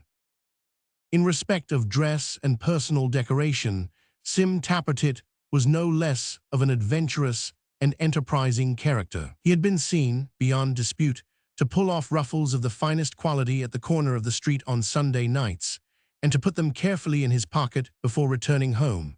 And it was quite notorious that on all great holiday occasions it was his habit to exchange his plain steel knee-buckles for a pair of glittering paste, under cover of a friendly post planted most conveniently in that same spot. Add to this that he was in years just 20, in his looks much older, and in conceit at least 200, that he had no objection to be jested with touching his admiration of his master's daughter, and had even, when called upon at a certain obscure tavern to pledge the lady, whom he honored with his love, toasted, with many winks and leers, a fair creature whose Christian name, he said, began with a D, and as much is known of Sim Tappertit, who has by this time followed the locksmith in to breakfast, as is necessary to be known in making his acquaintance. It was a substantial meal, for over and above the ordinary tea equipage, the board creaked beneath the weight of a jolly round of beef, a ham of the first magnitude, and sundry towers of buttered Yorkshire cake, piled slice upon slice in most alluring order. There was also a goodly jug of well-browned clay, fashioned into the form of an old gentleman, not by any means unlike the locksmith, atop of whose bald head was a fine white froth answering to his wig, indicative, beyond dispute, of sparkling home-brewed ale. But better far than fair home-brewed, or Yorkshire cake, or ham, or beef, or anything to eat or drink that earth or air or water can supply, there sat, presiding over all, the locksmith's rosy daughter, before whose dark eyes even beef grew insignificant, and malt became as nothing. Fathers should never kiss their daughters when young men are by. It's too much. There are bounds to human endurance. So thought Sim Tappertit when Gabriel drew those rosy lips to his, those lips within Sim's reach from day to day, and yet so far off. He had a respect for his master, but he wished the Yorkshire cake might choke him. "Father," said the locksmith's daughter, when this salute was over, and they took their seats at table, "what is this I hear about last night?" "All true, my dear, true as the gospel dull. Young Mr. Chester robbed, and lying wounded in the road when you came up. I Mr. Edward, and beside him Barnaby, calling for help with all his might. It was well it happened as it did, for the road's a lonely one, the hour was late, and the night being cold, and poor Barnaby even less sensible than usual from surprise and fright, the young gentleman might have met his death in a very short time." "I dread to think of it," cried his daughter with a shudder. "How did you know him?" "Know him," returned the locksmith. "I didn't know him, how could I? I had never seen him, often as I had heard and spoken of him. I took him to Mrs. Rudge's, and she no sooner saw him than the truth came out. Miss Emma, father, if this news should reach her, enlarged upon as it is sure to be, she will go distracted." "Why, look I there again, how a man suffers for being good-natured," said the locksmith. "Miss Emma was with her uncle at the masquerade at Carlisle House, where she had gone, as the people at the Warren told me, sorely against her will.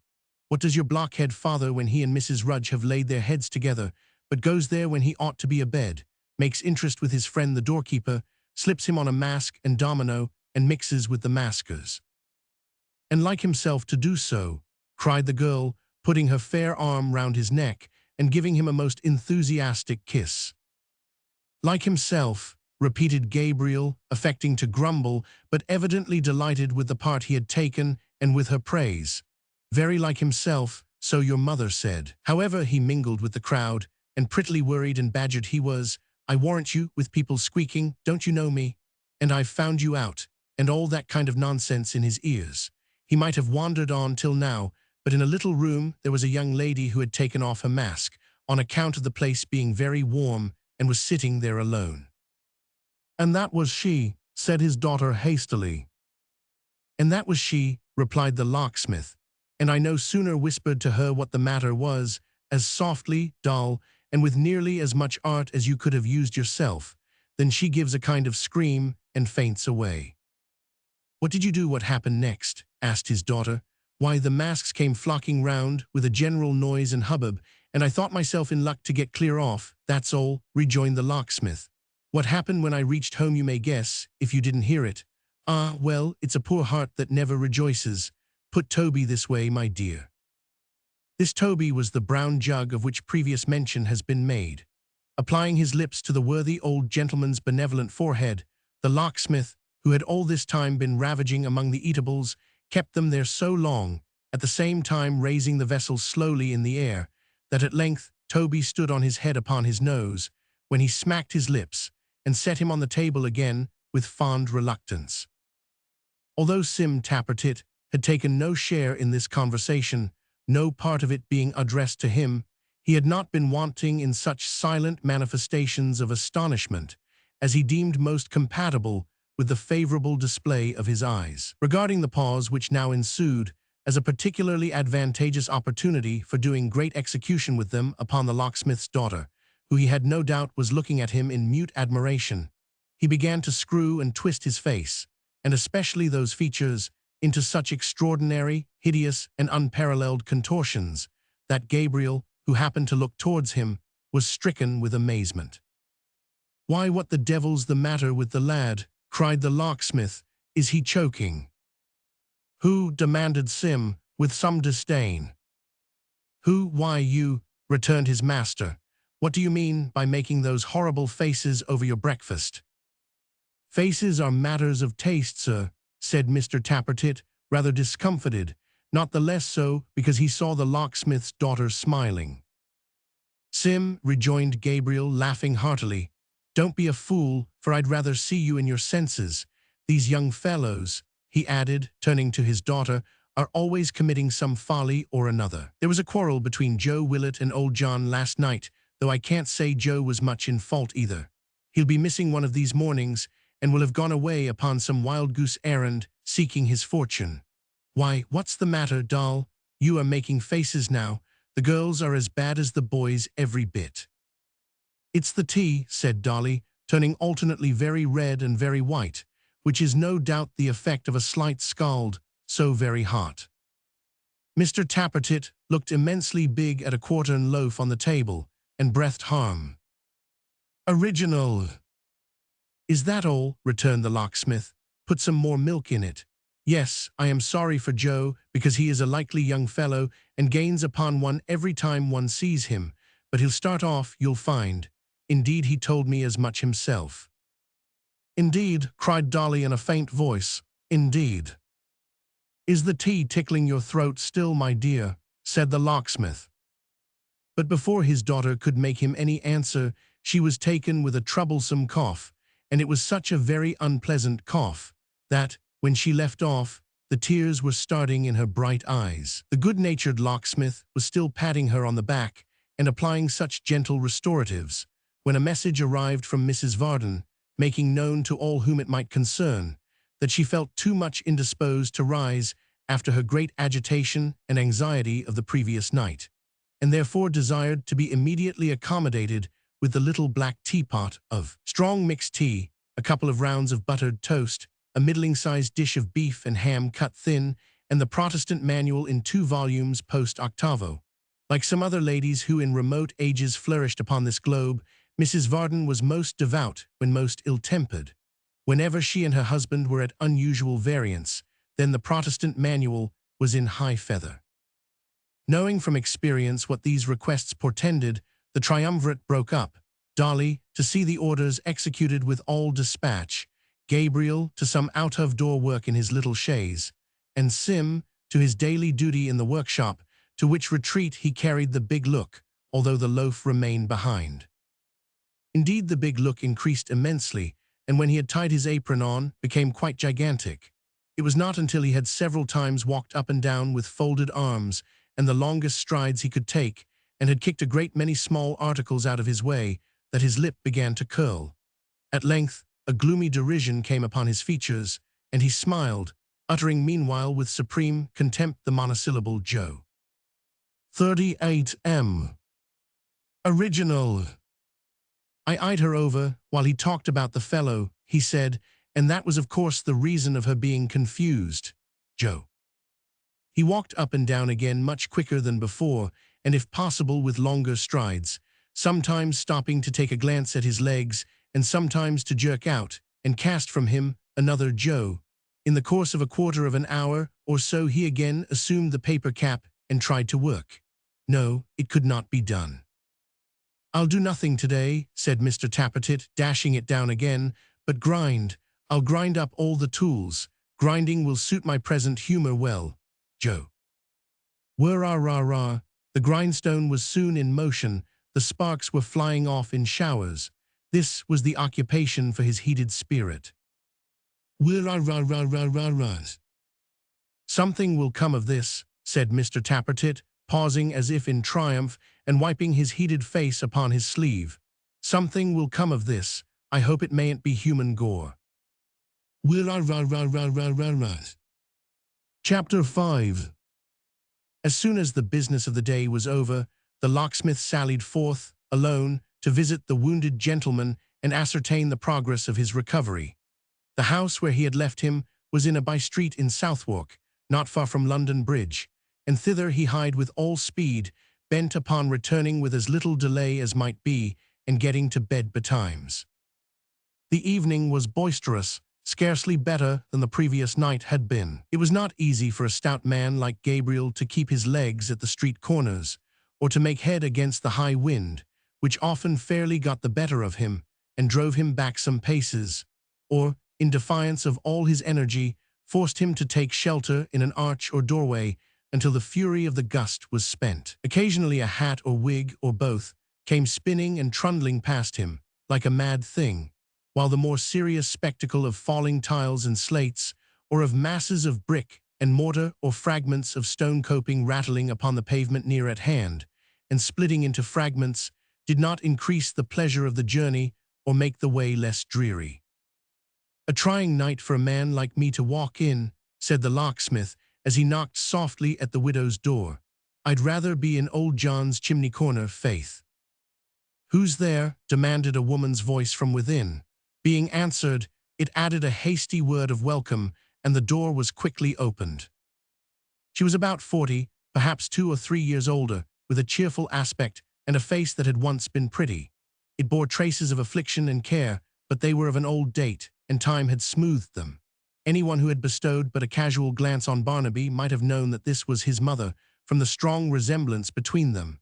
But where in his face there was wildness and vacancy, in hers there was the patient composure of long effort and quiet resignation. One thing about this face was very strange and startling. You could not look upon it in its most cheerful mood without feeling that it had some extraordinary capacity of expressing terror. It was not on the surface. It was in no one feature that it lingered.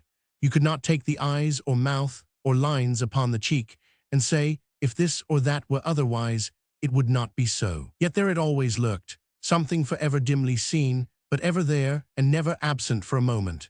It was the faintest, palest shadow of some look, to which an instant of intense and most unutterable horror only could have given birth.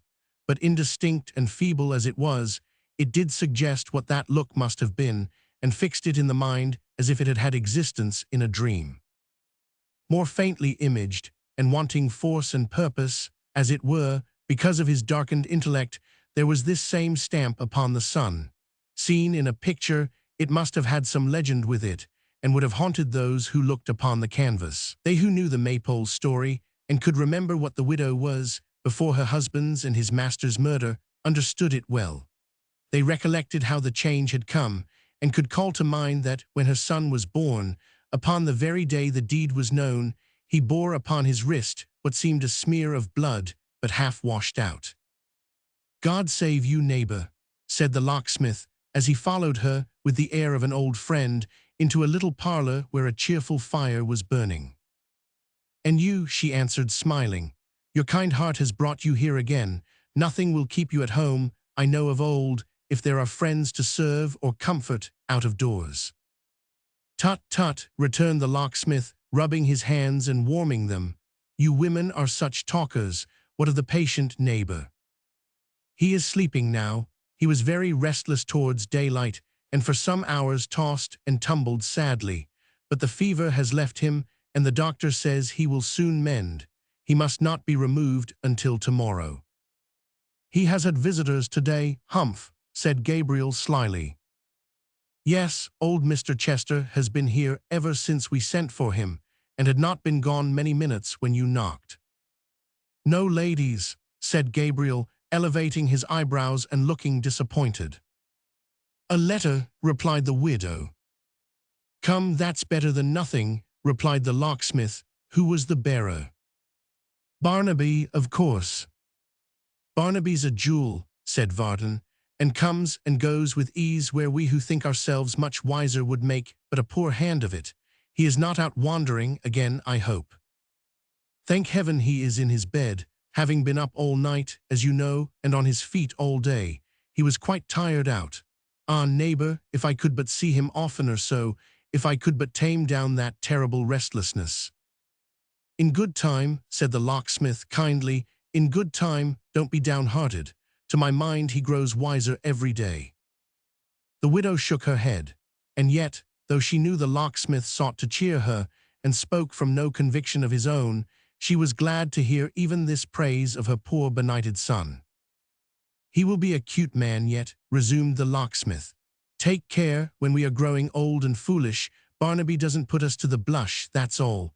But our other friend," he added, looking under the table and about the floor, "sharpest and cunningest of all the sharp and cunning ones, where's he?"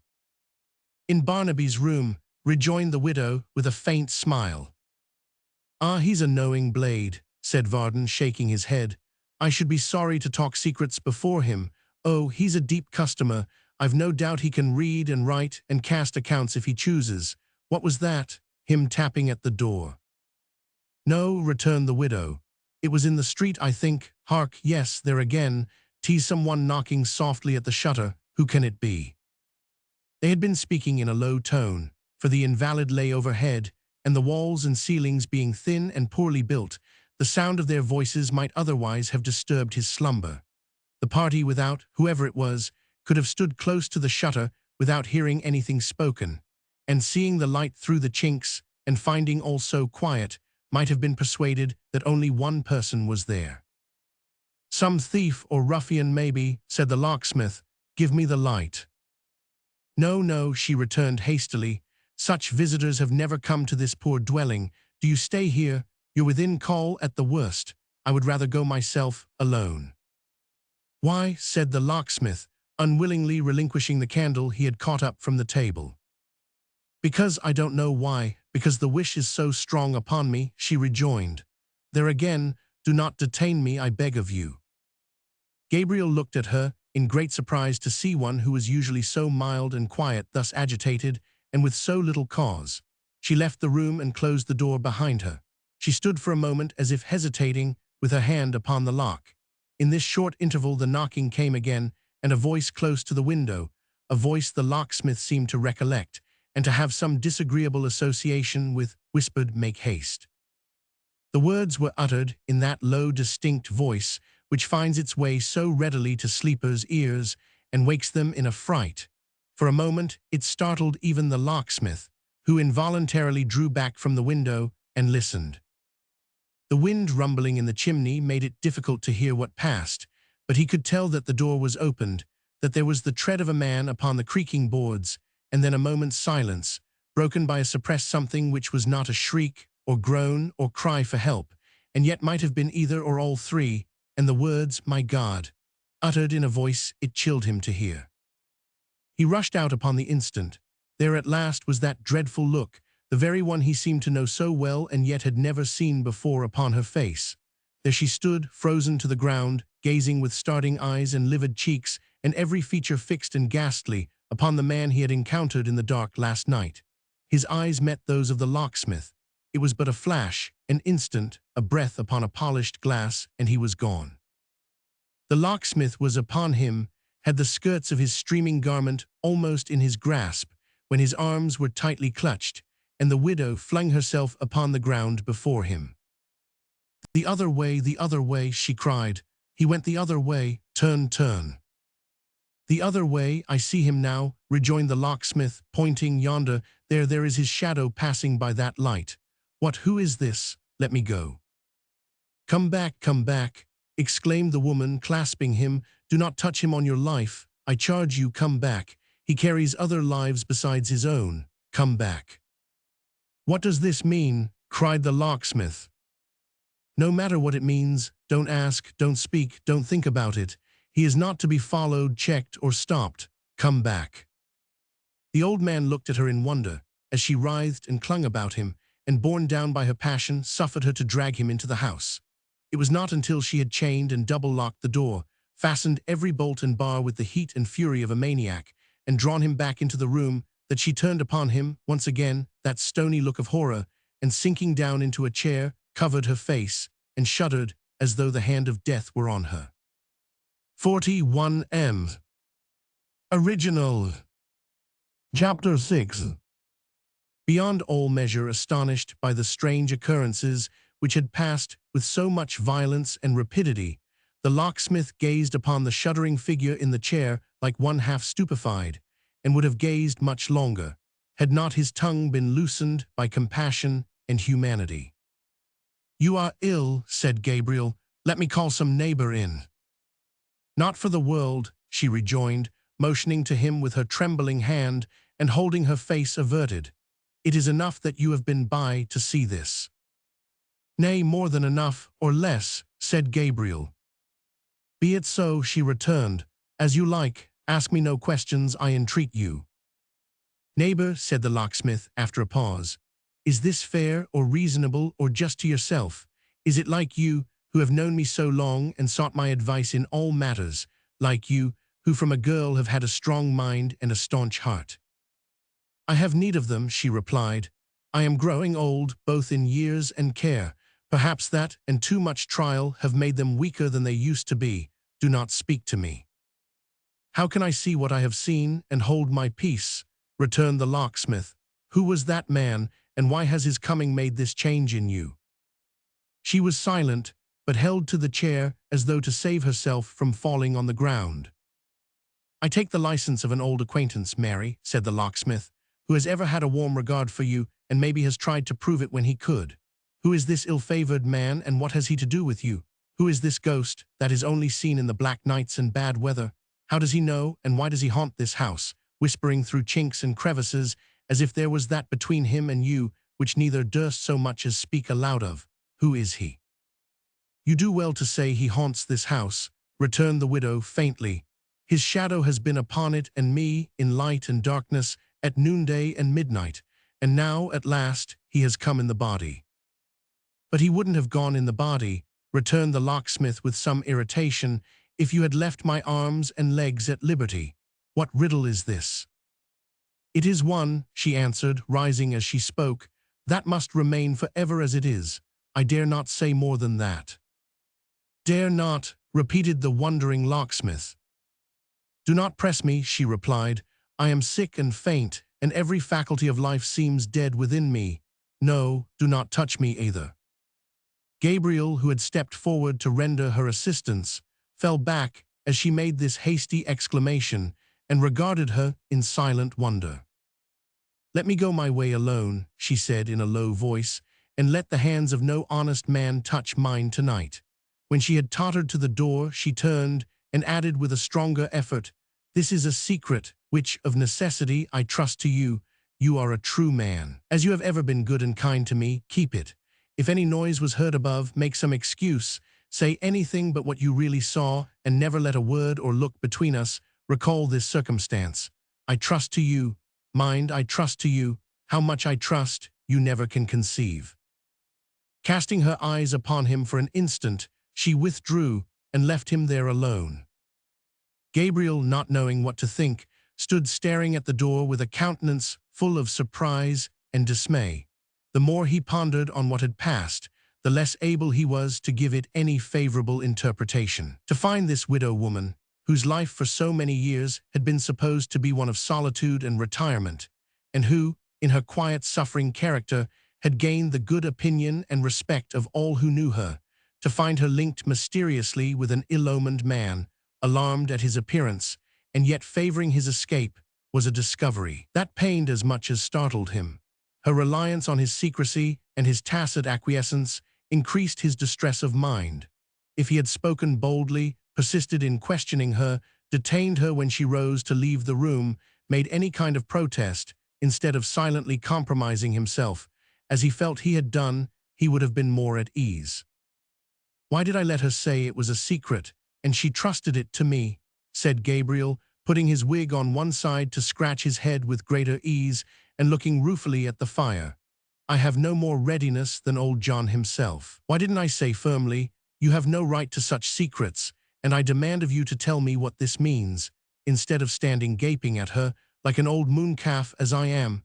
But there's my weakness. I can be obstinate enough with men if need be, but women may twist me round their fingers at their pleasure." He took his wig off outright as he made this reflection, and warming his handkerchief at the fire, began to rub and polish his bald head with it, until it glistened again. "And yet," said the locksmith, softening under this soothing process and stopping to smile, "it may be nothing. Any drunken brawler trying to make his way into the house would have alarmed a quiet soul like her. But then, and here was the vexation, how came it to be that man? How comes he to have this influence over her? How came she to favor his getting away from me? And more than all, how came she not to say it was a sudden fright and nothing more? It's a sad thing to have, in 1 minute, reason to mistrust a person I have known so long, and an old sweetheart into the bargain. But what else can I do with all this upon my mind? Is that Barnaby outside there?" "Aye," he cried, looking in and nodding. "Sure enough, it's Barnaby. How did you guess?" "By your shadow," said the locksmith. "Oh ho," cried Barnaby, glancing over his shoulder. "He's a merry fellow, that shadow, and keeps close to me, though I am silly. We have such pranks, such walks, such runs, such gambols on the grass. Sometimes he'll be half as tall as a church steeple, and sometimes no bigger than a dwarf. Now he goes on before and now behind, and anon he'll be stealing on this side or on that, stopping whenever I stop, and thinking I can't see him, though I have my eye on him sharp enough. Oh, he's a merry fellow. Tell me, is he silly too? I think he is." "Why?" asked Gabriel. "Because he never tires of mocking me, but does it all day long. Why don't you come?" "Where?" "Upstairs, he wants you. Stay, where's his shadow? Come, you're a wise man, tell me that." "Beside him, Barnaby, beside him, I suppose," returned the locksmith. "No," he replied, shaking his head. "Guess again." "Gone out a-walking, maybe." "He has changed shadows with a woman," the idiot whispered in his ear, and then fell back with a look of triumph. "Her shadow's always with him and his with her. That's sport, I think, eh?" "Barnaby," said the locksmith with a grave look, "come hither, lad." "I know what you want to say, I know," he replied, keeping away from him. "But I'm cunning, I'm silent. I only say so much to you. Are you ready?" As he spoke, he caught up the light and waved it with a wild laugh above his head. "Softly, gently," said the locksmith, exerting all his influence to keep him calm and quiet. "I thought you had been asleep." "So I have been asleep," he rejoined with widely opened eyes. "There have been great faces coming and going, close to my face, and then a mile away, low places to creep through, whether I would or no, high churches to fall down from, strange creatures crowded up together neck and heels, to sit upon the bed. That's sleep, eh?" "Dreams, Barnaby, dreams," said the locksmith. "Dreams," he echoed softly, drawing closer to him. "Those are not dreams." "What are," replied the locksmith, "if they are not?" "I dreamed," said Barnaby, passing his arm through Varden's and peering close into his face as he answered in a whisper, "I dreamed just now that something, it was in the shape of a man, followed me, came softly after me, wouldn't let me be, but was always hiding and crouching, like a cat in dark corners, waiting till I should pass. when it crept out and came softly after me. Did you ever see me run? Many a time, you know. You never saw me run as I did in this dream. Still it came creeping on to worry me.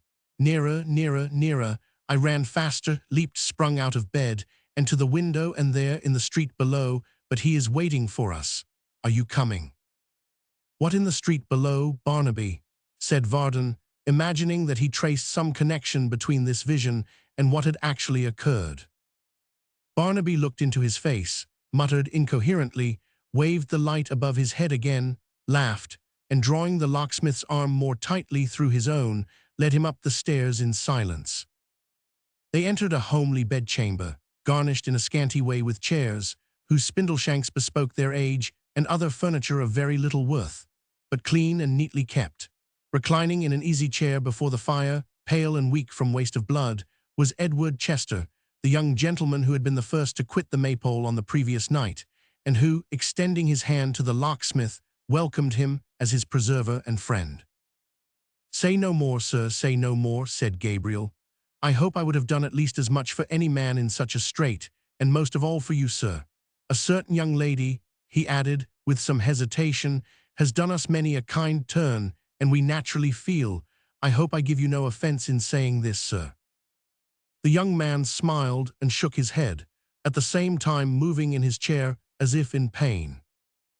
"It's no great matter," he said, in answer to the locksmith's sympathizing look. "A mere uneasiness arising at least as much from being cooped up here as from the slight wound I have or from the loss of blood. Be seated, Mr. Varden." "If I may make so bold, Mr. Edward, as to lean upon your chair," returned the locksmith, accommodating his action to his speech, and bending over him, "I'll stand here for the convenience of speaking low. Barnaby is not in his quietest humor tonight, and at such times talking never does him good." They both glanced at the subject of this remark, who had taken a seat on the other side of the fire, and smiling vacantly, was making puzzles on his fingers with a skein of string. "Pray tell me, sir," said Varden, dropping his voice still lower, "exactly what happened last night. I have my reason for inquiring. You left the Maypole alone." "And walked homeward alone, until I had nearly reached the place where you found me, when I heard the gallop of a horse." "Behind you," said the locksmith. "Indeed, yes, behind me. It was a single rider, who soon overtook me, and checking his horse, inquired the way to London." "You were on the alert, sir, knowing how many highwaymen there are, scouring the roads in all directions," said Varden. "I was, but I had only a stick, having imprudently left my pistols in their holster case with the landlord's son. I directed him as he desired. Before the words had passed my lips, he rode upon me furiously, as if bent on trampling me down beneath his horse's hoofs. In starting aside, I slipped and fell. You found me with this stab and an ugly bruise or two, and without my purse, in which he found little enough for his pains.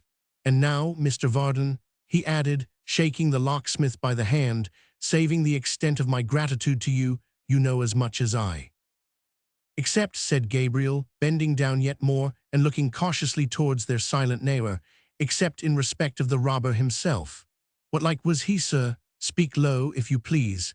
Barnaby means no harm, but I have watched him oftener than you, and I know, little as you would think it, that he's listening now."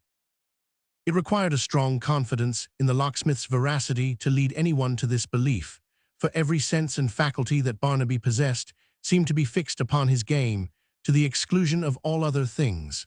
Something in the young man's face expressed this opinion, for Gabriel repeated what he had just said, more earnestly than before, and with another glance towards Barnaby, again asked what like the man was. "The night was so dark," said Edward, "the attack so sudden, and he so wrapped and muffled up, that I can hardly say. It seems that—" "Don't mention his name, sir," returned the locksmith, following his look towards Barnaby. "I know he saw him. I want to know what you saw." "All I remember is," said Edward, "that as he checked his horse his hat was blown off. He caught it and replaced it on his head, which I observed was bound with a dark handkerchief. A stranger entered the Maypole while I was there, whom I had not seen, for I had sat apart for reasons of my own, and when I rose to leave the room and glanced round, He was in the shadow of the chimney and hidden from my sight. But if he and the robber were two different persons, their voices were strangely and most remarkably alike, for directly the man addressed me in the road, I recognized his speech again. "It is as I feared. The very man was here tonight," thought the locksmith, changing color. "What dark history is this?" "Halloa!" cried a hoarse voice in his ear. "Halloa, halloa, halloa, bow wow wow, what's the matter here, halloa?" The speaker, who made the locksmith start as if he had been some supernatural agent, was a large raven who had perched upon the top of the easy chair, unseen by him and Edward, and listened with a polite attention and a most extraordinary appearance of comprehending every word to all they had said up to this point, turning his head from one to the other as if his office were to judge between them, and it were of the very last importance that he should not lose a word. "Look at him," said Varden, divided between admiration of the bird and a kind of fear of him. "Was there ever such a knowing imp as that? Oh, he's a dreadful fellow." The raven, with his head very much on one side and his bright eye shining like a diamond, preserved a thoughtful silence for a few seconds, and then replied in a voice so hoarse and distant that it seemed to come through his thick feathers rather than out of his mouth. "Halloa, halloa, halloa, what's the matter here? Keep up your spirits. Never say die, bow wow wow, I'm a devil, I'm a devil, I'm a devil. Hurrah!" And then, as if exulting in his infernal character, he began to whistle. "I more than half believe he speaks the truth. Upon my word I do," said Varden. "Do you see how he looks at me, as if he knew what I was saying?" To which the bird, balancing himself on tiptoe, as it were, and moving his body up and down in a sort of grave dance, rejoined, "I'm a devil, I'm a devil, I'm a devil," and flapped his wings against his sides as if he were bursting with laughter. Barnaby clapped his hands and fairly rolled upon the ground in an ecstasy of delight. "Strange companions, sir," said the locksmith, shaking his head and looking from one to the other. "The bird has all the wit." "Strange indeed," said Edward, holding out his forefinger to the raven, who, in acknowledgment of the attention, made a dive at it immediately with his iron bill. "Is he old?" "A mere boy, sir," replied the locksmith. 120 or thereabouts. Call him down, Barnaby, my man." "Call him," echoed Barnaby, sitting upright upon the floor and staring vacantly at Gabriel as he thrust his hair back from his face. "But who can make him come? He calls me and makes me go where he will. He goes on before and I follow. He's the master and I'm the man. Is that the truth, Grip?" The raven gave a short, comfortable, confidential kind of croak, a most expressive croak, which seemed to say, "You needn't let these fellows into our secrets. We understand each other. It's all right." "I make him come," cried Barnaby, pointing to the bird. "Him who never goes to sleep or so much as winks. Why, any time of night you may see his eyes in my dark room shining like two sparks, and every night and all night too he's broad awake, talking to himself, thinking what he shall do tomorrow, where we shall go, and what he shall steal and hide and bury. I make him come, ha ha ha." On second thoughts, the bird appeared disposed to come of himself. After a short survey of the ground, and a few sidelong looks at the ceiling and at everybody present in turn, he fluttered to the floor, and went to Barnaby, not in a hop or walk or run, but in a pace like that of a very particular gentleman with exceedingly tight boots on, trying to walk fast over loose pebbles. Then, stepping into his extended hand, and condescending to be held out at arm's length, he gave vent to a succession of sounds, not unlike the drawing of some 8 or 10 dozen of long corks, and again asserted his brimstone birth and parentage with great distinctness. The locksmith shook his head, perhaps in some doubt of the creature's being really nothing but a bird, perhaps in pity for Barnaby, who by this time had him in his arms and was rolling about with him on the ground. As he raised his eyes from the poor fellow, he encountered those of his mother, who had entered the room and was looking on in silence. She was quite white in the face, even to her lips, but had wholly subdued her emotion and wore her usual quiet look. Varden fancied as he glanced at her that she shrunk from his eye, and that she busied herself about the wounded gentleman to avoid him the better. "It was time he went to bed," she said. He was to be removed to his own home on the morrow, and he had already exceeded his time for sitting up by a full hour. Acting on this hint, the locksmith prepared to take his leave.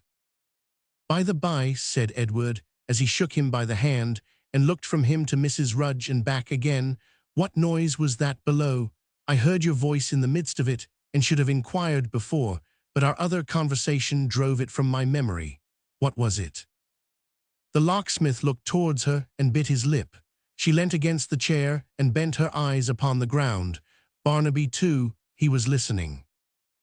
"Some mad or drunken fellow, sir," Varden at length made answer, looking steadily at the widow as he spoke. "He mistook the house and tried to force an entrance." She breathed more freely, but stood quite motionless. As the locksmith said good night, and Barnaby caught up the candle to light him down the stairs, she took it from him and charged him, with more haste and earnestness than so slight an occasion appeared to warrant, not to stir. The raven followed them to satisfy himself that all was right below, and when they reached the street door, stood on the bottom stair drawing corks out of number. With a trembling hand, she unfastened the chain and bolts, and turned the key. As she had her hand upon the latch, the locksmith said in a low voice, "I have told a lie tonight for your sake, Mary, and for the sake of bygone times and old acquaintance, when I would scorn to do so for my own. I hope I may have done no harm or led to none. I can't help the suspicions you have forced upon me, and I am loth, I tell you plainly, to leave Mr. Edward here. Take care he comes to no hurt. I doubt the safety of this roof, and am glad he leaves it so soon. Now let me go." For a moment she hid her face in her hands and wept, but resisting the strong impulse which evidently moved her to reply, opened the door, no wider than was sufficient for the passage of his body, and motioned him away. As the locksmith stood upon the step, it was chained and locked behind him, and the raven, in furtherance of these precautions, barked like a lusty house-dog. In league with that ill-looking figure that might have fallen from a gibbet, he listening and hiding here, Barnaby first upon the spot last night, can she who has always borne so fair a name be guilty of such crimes in secret? Said the locksmith, musing. Heaven forgive me if I am wrong and send me just thoughts, but she is poor, the temptation may be great, and we daily hear of things as strange. Ay, bark away, my friend. If there's any wickedness going on, that raven, in it, I'll be sworn. Chapter 7. Mrs. Varden was a lady of what is commonly called an uncertain temper, a phrase which being interpreted signifies a temper tolerably certain to make everybody more or less uncomfortable. Thus it generally happened that when other people were merry, Mrs. Varden was dull, and that when other people were dull, Mrs. Varden was disposed to be amazingly cheerful. Indeed, the worthy housewife was of such a capricious nature that she not only attained a higher pitch of genius than Macbeth, in respect of her ability to be wise, amazed, temperate and furious, loyal and neutral in an instant, but would sometimes ring the changes, backwards and forwards on all possible moods and flights in one short quarter of an hour, performing, as it were, a kind of triple bob major on the peal of instruments in the female belfry, with a skillfulness and rapidity of execution that astonished all who heard her. It had been observed in this good lady, who did not want for personal attractions, being plump and buxom to look at, though like her fair daughter, somewhat short in stature, that this uncertainty of disposition strengthened and increased with her temporal prosperity, and divers wise men and matrons, on friendly terms with the locksmith and his family, even went so far as to assert that a tumble down some half-dozen rounds in the world's ladder, such as the breaking of the bank in which her husband kept his money, or some little fall of that kind, would be the making of her, and could hardly fail to render her one of the most agreeable companions in existence. Whether they were right or wrong in this conjecture, certain it is that minds, like bodies, will often fall into a pimpled, ill-conditioned state from mere excess of comfort, and like them, are often successfully cured by remedies in themselves very nauseous and unpalatable. Mrs. Varden's chief aider and abettor, and at the same time her principal victim and object of wrath, was her single domestic servant, one Miss Miggs, or as she was called, in conformity with those prejudices of society which lop and top from poor handmaidens all such genteel excrescences, Miggs. This Miggs was a tall young lady, very much addicted to pattens in private life, slender and shrewish, of a rather uncomfortable figure, and though not absolutely ill-looking, of a sharp and acid visage. As a general principle and abstract proposition, Miggs held the male sex to be utterly contemptible and unworthy of notice, to be fickle, false, base, sottish, inclined to perjury, and wholly undeserving. When particularly exasperated against them, which, scandal said, was when Sim Tappertit slighted her most, she was accustomed to wish with great emphasis that the whole race of women could but die off, in order that the men might be brought to know the real value of the blessings by which they set so little store. Nay, her feeling for her order ran so high that she sometimes declared, if she could only have good security for a fair, round number, say 10,000, of young virgins following her example, she would, to spite mankind, hang, drown, stab, or poison herself,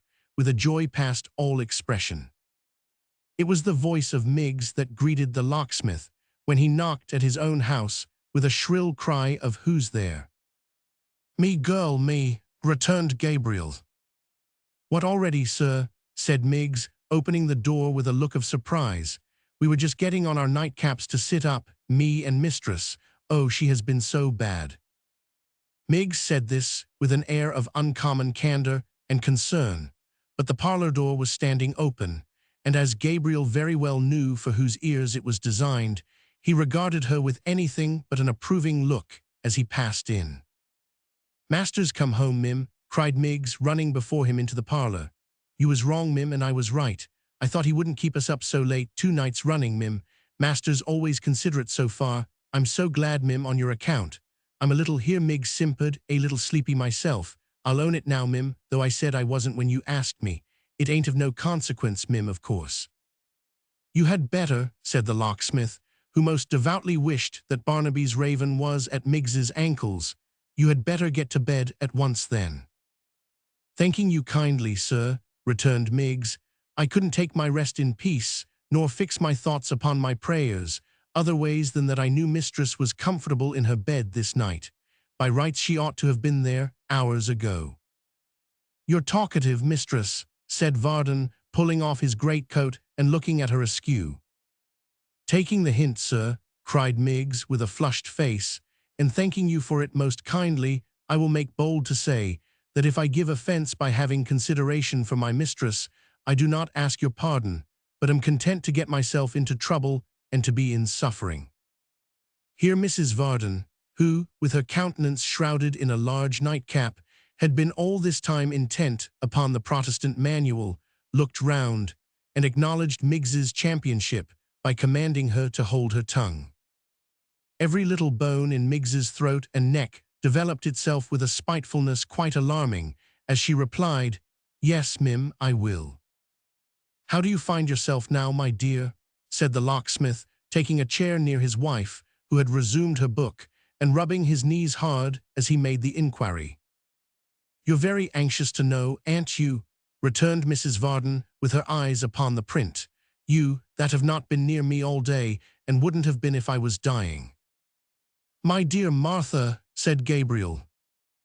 Mrs. Varden turned over to the next page, then went back again to the bottom line over leaf to be quite sure of the last words, and then went on reading with an appearance of the deepest interest and study. "My dear Martha," said the locksmith, "how can you say such things when you know you don't mean them? If you were dying, why, if there was anything serious the matter with you, Martha, shouldn't I be in constant attendance upon you?" "Yes," cried Mrs. Varden, bursting into tears. "Yes, you would. I don't doubt it, Varden. Certainly you would. That's as much as to tell me that you would be hovering round me like a vulture, waiting till the breath was out of my body, that you might go and marry somebody else." Miggs groaned in sympathy, a little short groan, checked in its birth, and changed into a cough. It seemed to say, "I can't help it. It's wrung from me by the dreadful brutality of that monster master." "But you'll break my heart one of these days," added Mrs. Varden with more resignation, "and then we shall both be happy. My only desire is to see Dolly comfortably settled, and when she is, you may settle me as soon as you like." "Ah," cried Miggs, and coughed again. Poor Gabriel twisted his wig about in silence for a long time, and then said mildly, "Has Dolly gone to bed?" "Your master speaks to you," said Mrs. Varden, looking sternly over her shoulder at Miss Miggs in waiting. "No, my dear, I spoke to you," suggested the locksmith. "Did you hear me, Miggs?" cried the obdurate lady, stamping her foot upon the ground. "You are beginning to despise me now, are you? But this is example." At this cruel rebuke, Miggs, whose tears were always ready, for large or small parties, on the shortest notice and the most reasonable terms, fell a-crying violently, holding both her hands tight upon her heart meanwhile, as if nothing less would prevent its splitting into small fragments. Mrs. Varden, who likewise possessed that faculty in high perfection, wept too against Miggs, and with such effect that Miggs gave in after a time, and except for an occasional sob, which seemed to threaten some remote intention of breaking out again, left her mistress in possession of the field. Her superiority being thoroughly asserted, that lady soon desisted likewise, and fell into a quiet melancholy. The relief was so great, and the fatiguing occurrences of last night so completely overpowered the locksmith, that he nodded in his chair, and would doubtless have slept there all night, but for the voice of Mrs. Varden, which, after a pause of some 5 minutes, awoke him with a start. "If I am ever," said Mrs. V., not scolding, but in a sort of monotonous remonstrance, in spirits, "if I am ever cheerful, if I am ever more than usually disposed to be talkative and comfortable, this is the way I am treated." "Such spirits as you was in too, Mim, but half an hour ago," cried Miggs. "I never see such company." "Because," said Mrs. Varden, "because I never interfere or interrupt, because I never question where anybody comes or goes, because my whole mind and soul is bent on saving where I can save, and laboring in this house. Therefore, they try me as they do." "Martha," urged the locksmith, endeavoring to look as wakeful as possible, "what is it you complain of? I really came home with every wish and desire to be happy. I did, indeed." "What do I complain of?" retorted his wife. "Is it a chilling thing to have one's husband sulking and falling asleep directly he comes home, to have him freezing all one's warm-heartedness and throwing cold water over the fireside? Is it natural, when I know he went out upon a matter in which I am as much interested as anybody can be, that I should wish to know all that has happened, or that he should tell me without my begging and praying him to do it? Is that natural, or is it not?" "I am very sorry, Martha," said the good-natured locksmith. "I was really afraid you were not disposed to talk pleasantly. I'll tell you everything. I shall only be too glad, my dear." "No, Varden," returned his wife, rising with dignity. "I dare say, thank you. I'm not a child to be corrected 1 minute and petted the next. I'm a little too old for that, Varden. Miggs, carry the light. You can be cheerful, Miggs, at least." Miggs, who to this moment had been in the very depths of compassionate despondency, passed instantly into the liveliest state conceivable, and tossing her head as she glanced towards the locksmith, bore off her mistress and the light together. "Now who would think," thought Varden, shrugging his shoulders and drawing his chair nearer to the fire, "that that woman could ever be pleasant and agreeable, and yet she can be. Well, well, all of us have our faults. I'll not be hard upon hers. We have been man and wife too long for that." He dozed again, not the less pleasantly, perhaps, for his hearty temper. While his eyes were closed, the door leading to the upper stairs was partially opened, and a head appeared, which, at sight of him, hastily drew back again. "I wish," murmured Gabriel, waking at the noise and looking round the room, "I wish somebody would marry Miggs, but that's impossible. I wonder whether there's any madman alive who would marry Miggs." This was such a vast speculation that he fell into a doze again and slept until the fire was quite burnt out. At last he roused himself, and having double-locked the street door according to custom and put the key in his pocket, went off to bed. He had not left the room in darkness many minutes, when the head again appeared, and Simon Tappertit entered, bearing in his hand a little lamp. "What the devil business has he to stop up so late?" muttered Sim, passing into the workshop and setting it down upon the forge. "Here's half the night gone already. There's only one good that has ever come to me out of this cursed old rusty mechanical trade, and that's this piece of ironmongery, upon my soul." As he spoke, he drew from the right hand, or rather right leg pocket of his smalls, a clumsy large-sized key, which he inserted cautiously in the lock his master had secured, and softly opened the door. That done, he replaced his piece of secret workmanship in his pocket, and leaving the lamp burning and closing the door carefully and without noise, stole out into the street, as little suspected by the locksmith in his sound, deep sleep, as by Barnaby himself in his phantom-haunted dreams. 48M. Original. Chapter 8. Clear of the locksmith's house, Sim Tappertit laid aside his cautious manner, and assuming in its stead that of a ruffling, swaggering, roving blade, who would rather kill a man than otherwise, and eat him too if needful, made the best of his way along the darkened streets. Half pausing for an instant now, and then to smite his pocket and assure himself of the safety of his master key, he hurried on to Barbican, and turning into one of the narrowest of the narrow streets which diverged from that centre, slackened his pace and wiped his heated brow, as if the termination of his walk were near at hand. It was not a very choice spot for midnight expeditions, being in truth one of more than questionable character and of an appearance by no means inviting. From the main street he had entered, itself little better than an alley, a low-browed doorway led into a blind court, or yard, profoundly dark, unpaved, and reeking with stagnant odors. Into this ill-favored pit, the locksmith's vagrant apprentice groped his way, and stopping at a house from whose defaced and rotten front the rude effigy of a bottle swung to and fro like some gibbeted malefactor, struck thrice upon an iron grating with his foot. After listening in vain for some response to his signal, Mr. Tappertit became impatient and struck the grating thrice again. A further delay ensued, but it was not of long duration. The ground seemed to open at his feet, and a ragged head appeared. "Is that the captain?" said a voice as ragged as the head.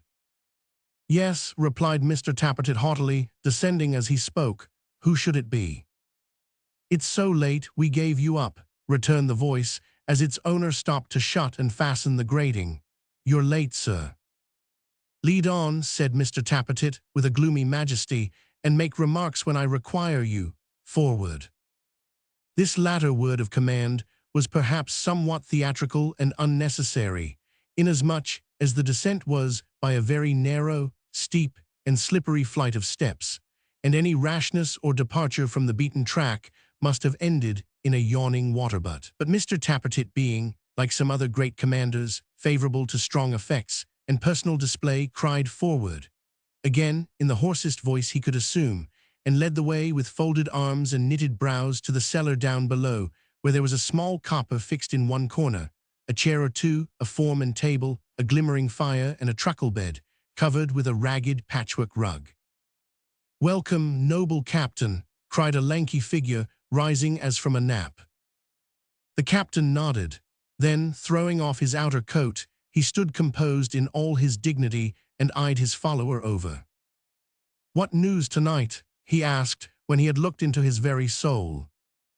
"Nothing particular," replied the other, stretching himself, and he was so long already that it was quite alarming to see him do it. "How come you to be so late?" "No matter," was all the captain deigned to say in answer. "Is the room prepared?" "It is," replied the follower. "The comrade, is he here?" "Yes, and a sprinkling of the others. You hear M. Playing skittles," said the captain moodily, "light-hearted revellers." There was no doubt respecting the particular amusement in which these heedless spirits were indulging, for even in the close and stifling atmosphere of the vault, the noise sounded like distant thunder. It certainly appeared, at first sight, a singular spot to choose, for that or any other purpose of relaxation, if the other cellars answered to the one in which this brief colloquy took place. For the floors were of sodden earth, the walls and roof of damp bare brick, tapestried with the tracks of snails and slugs. The air was sickening, tainted, and offensive. It seemed, from one strong flavor which was uppermost among the various odors of the place, that it had, at no very distant period, been used as a storehouse for cheeses, a circumstance which, while it accounted for the greasy moisture that hung about it, was agreeably suggestive of rats. It was naturally damp besides, and little trees of fungus sprung from every mouldering corner. The proprietor of this charming retreat, and owner of the ragged head before mentioned, for he wore an old tie-wig as bare and frowsy as a stunted hearth-broom, had by this time joined them, and stood a little apart, rubbing his hands, wagging his hoary bristled chin, and smiling in silence. His eyes were closed, but had they been wide open, it would have been easy to tell, from the attentive expression of the face he turned towards them, pale and unwholesome as might be expected in one of his underground existence, and from a certain anxious raising and quivering of the lids, that he was blind. "Even Stagg hath been asleep," said the long comrade, nodding towards this person. "Sound, captain, sound," cried the blind man. "What does my noble captain drink? Is it brandy, rum, usquebaugh? Is it soaked gunpowder or blazing oil? Give it a name, heart of oak, and we'd get it for you if it was wine from a bishop's cellar or melted gold from King George's mint." "See," said Mr. Tappertit haughtily, "that it's something strong and comes quick, and so long as you take care of that, you may bring it from the devil's cellar if you like." "Boldly said, noble captain," rejoined the blind man, "spoken like the prentice's glory. Ha ha, from the devil's cellar, a brave joke, the captain joketh. Ha ha ha." "I'll tell you what, my fine feller," said Mr. Tappertit, eyeing the host over as he walked to a closet, and took out a bottle and glass as carelessly as if he had been in full possession of his sight. "If you make that row, you'll find that the captain's very far from joking, and so I tell you." "He's got his eyes on me," cried Stagg, stopping short on his way back and affecting to screen his face with the bottle. "I feel 'em though I can't see 'em. Take 'em off, noble captain, remove 'em, for they pierce like gimlets." Mr. Tappertit smiled grimly at his comrade, and twisting out one more look, a kind of ocular screw, under the influence of which the blind man feigned to undergo great anguish and torture, bade him, in a softened tone, approach and hold his peace. "I obey you, captain," cried Stagg, drawing close to him and filling out a bumper without spilling a drop, by reason that he held his little finger at the brim of the glass, and stopped at the instant the liquor touched it. "Drink, noble governor. Death to all masters, life to all prentices, and love to all fair damsels. Drink, brave general, and warm your gallant heart." Mr. Tappertit condescended to take the glass from his outstretched hand. Stagg then dropped on one knee and gently smoothed the calves of his legs with an air of humble admiration. "That I had but eyes," he cried, "to behold my captain's symmetrical proportions, that I had but eyes to look upon these twin invaders of domestic peace." "Get out," said Mr. Tappertit, glancing downward at his favorite limbs. "Go along, will you, Stagg?" "When I touch my own afterwards," cried the host, smiting them reproachfully, "I hate 'em. Comparatively speaking, they've no more shape than wooden legs beside these models of my noble captain S." "Yours!" exclaimed Mr. Tappertit. "No, I should think not. Don't talk about those precious old toothpicks in the same breath with mine. That's rather too much. Here, take the glass. Benjamin, lead on to business." With these words, he folded his arms again, and frowning with a sullen majesty, passed with his companion through a little door at the upper end of the cellar, and disappeared, leaving Stagg to his private meditations. The vault they entered, strewn with sawdust and dimly lighted, was between the outer one from which they had just come, and that in which the skittle players were diverting themselves, as was manifested by the increased noise and clamor of tongues, which was suddenly stopped, however, and replaced by a dead silence at a signal from the long comrade. Then this young gentleman, going to a little cupboard, returned with a thigh-bone, which in former times must have been part and parcel of some individual at least as long as himself, and placed the same in the hands of Mr. Tappertit, who, receiving it as a scepter and staff of authority, cocked his three-cornered hat fiercely on the top of his head, and mounted a large table, whereon a chair of state, cheerfully ornamented with a couple of skulls, was placed ready for his reception. He had no sooner assumed this position than another young gentleman appeared, bearing in his arms a huge clasped book, who made him a profound obeisance, and delivering it to the long comrade, advanced to the table, and turning his back upon it, stood there atlas-wise. Then the long comrade got upon the table too, and seating himself in a lower chair than Mr. Tappertit S., with much state and ceremony, placed the large book on the shoulders of their mute companion as deliberately as if he had been a wooden desk, and prepared to make entries therein with a pen of corresponding size. 53 Original. When the long comrade had made these preparations, he looked towards Mr. Tappertit, and Mr. Tappertit, flourishing the bone, knocked 9 times therewith upon one of the skulls. At the 9th stroke, a third young gentleman emerged from the door leading to the skittle ground, and bowing low, awaited his commands. "Prentice," said the mighty captain, "who waits without?" The prentice made answer that a stranger was in attendance, who claimed admission into that secret society of prentice knights, and a free participation in their rights, privileges, and immunities. Thereupon Mr. Tappertit flourished the bone again, and giving the other skull a prodigious rap on the nose, exclaimed, "Admit him." At these dread words, the prentice bowed once more, and so withdrew as he had come.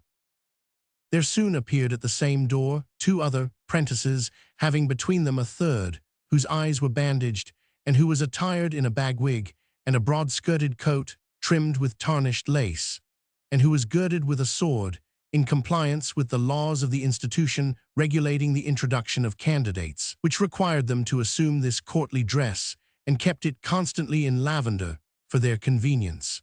One of the conductors of this novice held a rusty blunderbuss pointed towards his ear, and the other a very ancient saber, with which he carved imaginary offenders as he came along in a sanguinary and anatomical manner. As this silent group advanced, Mr. Tappertit fixed his hat upon his head. The novice then laid his hand upon his breast and bent before him. When he had humbled himself sufficiently, the captain ordered the bandage to be removed and proceeded to eye him over. "Ha," said the captain thoughtfully when he had concluded this ordeal. "Proceed." The long comrade read aloud as follows: Mark Gilbert, age 19, bound to Thomas Curzon, hosier, Golden Fleece, Aldgate, loves Curzon's daughter, cannot say that Curzon's daughter loves him, should think it probable. Curzon pulled his ears last Tuesday week. "How?" cried the captain, starting. "For looking at his daughter, please you," said the novice. "Write Curzon down, denounced," said the captain. "Put a black cross against the name of Curzon." "So please you," said the novice, "that's not the worst. He calls his prentice idle dog, and stops his beer unless he works to his liking. He gives Dutch cheese, too, eating Cheshire, sir, himself, and Sundays out are only once a month." "This," said Mr. Tappert gravely, "is a flagrant case. Put 2 black crosses to the name of Curzon." "If the society," said the novice, who was an ill-looking, one-sided, shambling lad, with sunken eyes set close together in his head, "if the society would burn his house down, for he's not insured, or beat him as he comes home from his club at night, or help me to carry off his daughter and marry her at the Fleet, whether she gave consent or no." Mr. Tappertit waved his grisly truncheon as an admonition to him not to interrupt, and ordered 3 black crosses to the name of Curzon. "Which means," he said in gracious explanation, "vengeance, complete and terrible. Prentice, do you love the Constitution?" To which the novice, being to that end instructed by his attendant sponsors, replied, "I do." "The church, the state, and everything established, but the masters," quoth the captain. Again the novice said, "I do." Having said it, he listened meekly to the captain, who in an address prepared for such occasions, told him how that under that same Constitution, which was kept in a strong box somewhere, but where exactly he could not find out, or he would have endeavored to procure a copy of it, the prentices had, in times gone by, had frequent holidays of right, broken people's heads by scores, defied their masters, nay, even achieved some glorious murders in the streets, which privileges had gradually been wrested from them, and in all which noble aspirations they were now restrained, how the degrading checks imposed upon them were unquestionably attributable to the innovating spirit of the times, and how they united therefore to resist all change, except such change as would restore those good old English customs by which they would stand or fall. After illustrating the wisdom of going backward, by reference to that sagacious fish, the crab, and the not unfrequent practice of the mule and donkey, He described their general objects,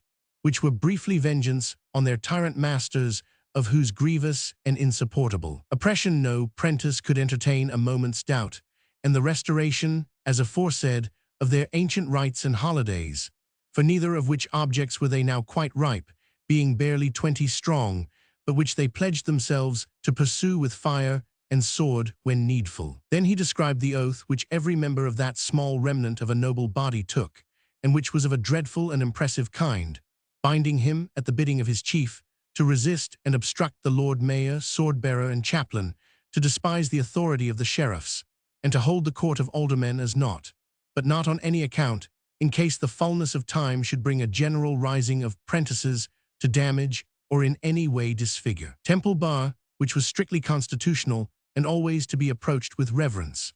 Having gone over these several heads with great eloquence and force, and having further informed the novice that this society had its origin in his own teeming brain, stimulated by a swelling sense of wrong and outrage, Mr. Tappertit demanded whether he had strength of heart to take the mighty pledge required, or whether he would withdraw while retreat was yet in his power. To this the novice made rejoinder that he would take the vow, though it should choke him, and it was accordingly administered with many impressive circumstances, among which the lighting up of the 2 skulls with a candle end inside of each, and a great many flourishes with the bone, were chiefly conspicuous, not to mention a variety of grave exercises with the blunderbuss and sabre, and some dismal groaning by unseen prentices without. All these dark and direful ceremonies being at length completed, the table was put aside, the chair of state removed, the sceptre locked up in its usual cupboard, the doors of communication between the 3 cellars thrown freely open, and the prentice knights resigned themselves to merriment. But Mr. Tappertit, who had a soul above the vulgar herd, and who, on account of his greatness, could only afford to be merry now and then, threw himself on a bench with the air of a man who was faint with dignity. He looked with an indifferent eye, alike on skittles, cards, and dice, thinking only of the locksmith's daughter and the base degenerate days on which he had fallen. "My noble captain neither games, nor sings, nor dances," said his host, taking a seat beside him. "Drink, gallant general." Mr. Tappertit drained the proffered goblet to the dregs, then thrust his hands into his pockets, and with a lowering visage walked among the skittles, while his followers, such is the influence of superior genius, restrained the ardent bowl and held his little shins in dumb respect. If I had been born a corsair or a pirate, a brigand, genteel highwayman, or patriot, and they're the same thing, thought Mr. Tappertit, musing among the 9 pins, I should have been all right. But to drag out an ignoble existence unbeknown to mankind in general patience, I will be famous yet. A voice within me keeps on whispering greatness. I shall burst out one of these days, and when I do, what power can keep me down? I feel my soul getting into my head at the idea. More drink there. The novice, pursued Mr. Tappertit, not exactly in a voice of thunder, for his tones, to say the truth, were rather cracked and shrill, but very impressively, notwithstanding, "Where is he?" "Here, noble captain," cried Stagg. "One stands beside me who I feel is a stranger." "Have you," said Mr. Tappertit, letting his gaze fall on the party indicated, who was indeed the new knight, by this time restored to his own apparel, "have you the impression of your street-door key in wax?" The long comrade anticipated the reply by producing it from the shelf on which it had been deposited. "Good," said Mr. Tappertit, scrutinizing it attentively, while a breathless silence reigned around, for he had constructed secret door keys for the whole society, and perhaps owed something of his influence to that mean and trivial circumstance. On such slight accidents do even men of mind depend. This is easily made. Come hither, friend. With that he beckoned the new knight apart, and putting the pattern in his pocket, motioned to him to walk by his side. "And so," he said, when they had taken a few turns up and down, you love your master's daughter." "I do," said the prentice, "honor bright, no chaff, you know." "Have you," rejoined Mr. Tappertit, catching him by the wrist, and giving him a look which would have been expressive of the most deadly malevolence, but for an accidental hiccup that rather interfered with it, "have you a rival?" "Not as I know on," replied the prentice. "If you had now," said Mr. Tappertit, "what would you a?" The apprentice looked fierce and clenched his fists. "It is enough," cried Mr. Tappertit hastily. "We understand each other. We are observed, I thank you." So saying, he cast him off again, and calling the long comrade aside, after taking a few hasty turns by himself, bade him immediately write and post against the wall a notice prescribing one Joseph Willett, commonly known as Joe of Chigwell, forbidding all prentice knights to succor, comfort, or hold communion with him, and requiring them, on pain of excommunication, to molest, hurt, wrong, annoy, and pick quarrels with the said Joseph, whensoever and wheresoever they, or any of them, should happen to encounter him.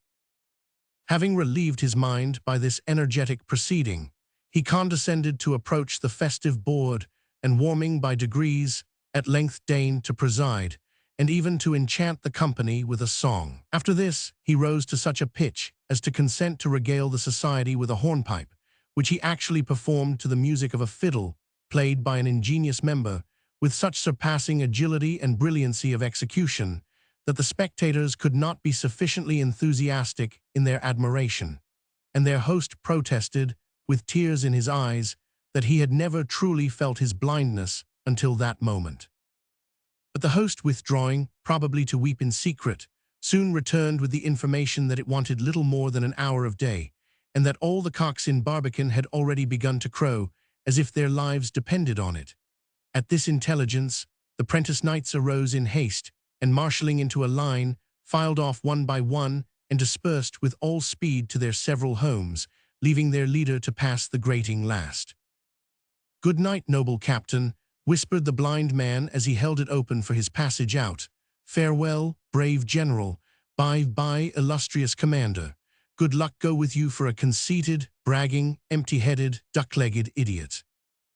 With which parting words, coolly added, as he listened to his receding footsteps and locked the grate upon himself, he descended the steps, and lighting the fire below the little copper, prepared, without any assistance, for his daily occupation, which was to retail at the area head above pennyworths of broth and soup, and savory puddings compounded of such scraps as were to be bought in the heap for the least money at Fleet Market in the evening time, and for the sale of which he had need to have depended chiefly on his private connection, for the court had no thoroughfare, and was not that kind of place in which many people were likely to take the air, or to frequent as an agreeable promenade. Chapter 9. Chroniclers are privileged to enter where they list, to come and go through keyholes, to ride upon the wind, to overcome, in their soarings up and down, all obstacles of distance, time, and place.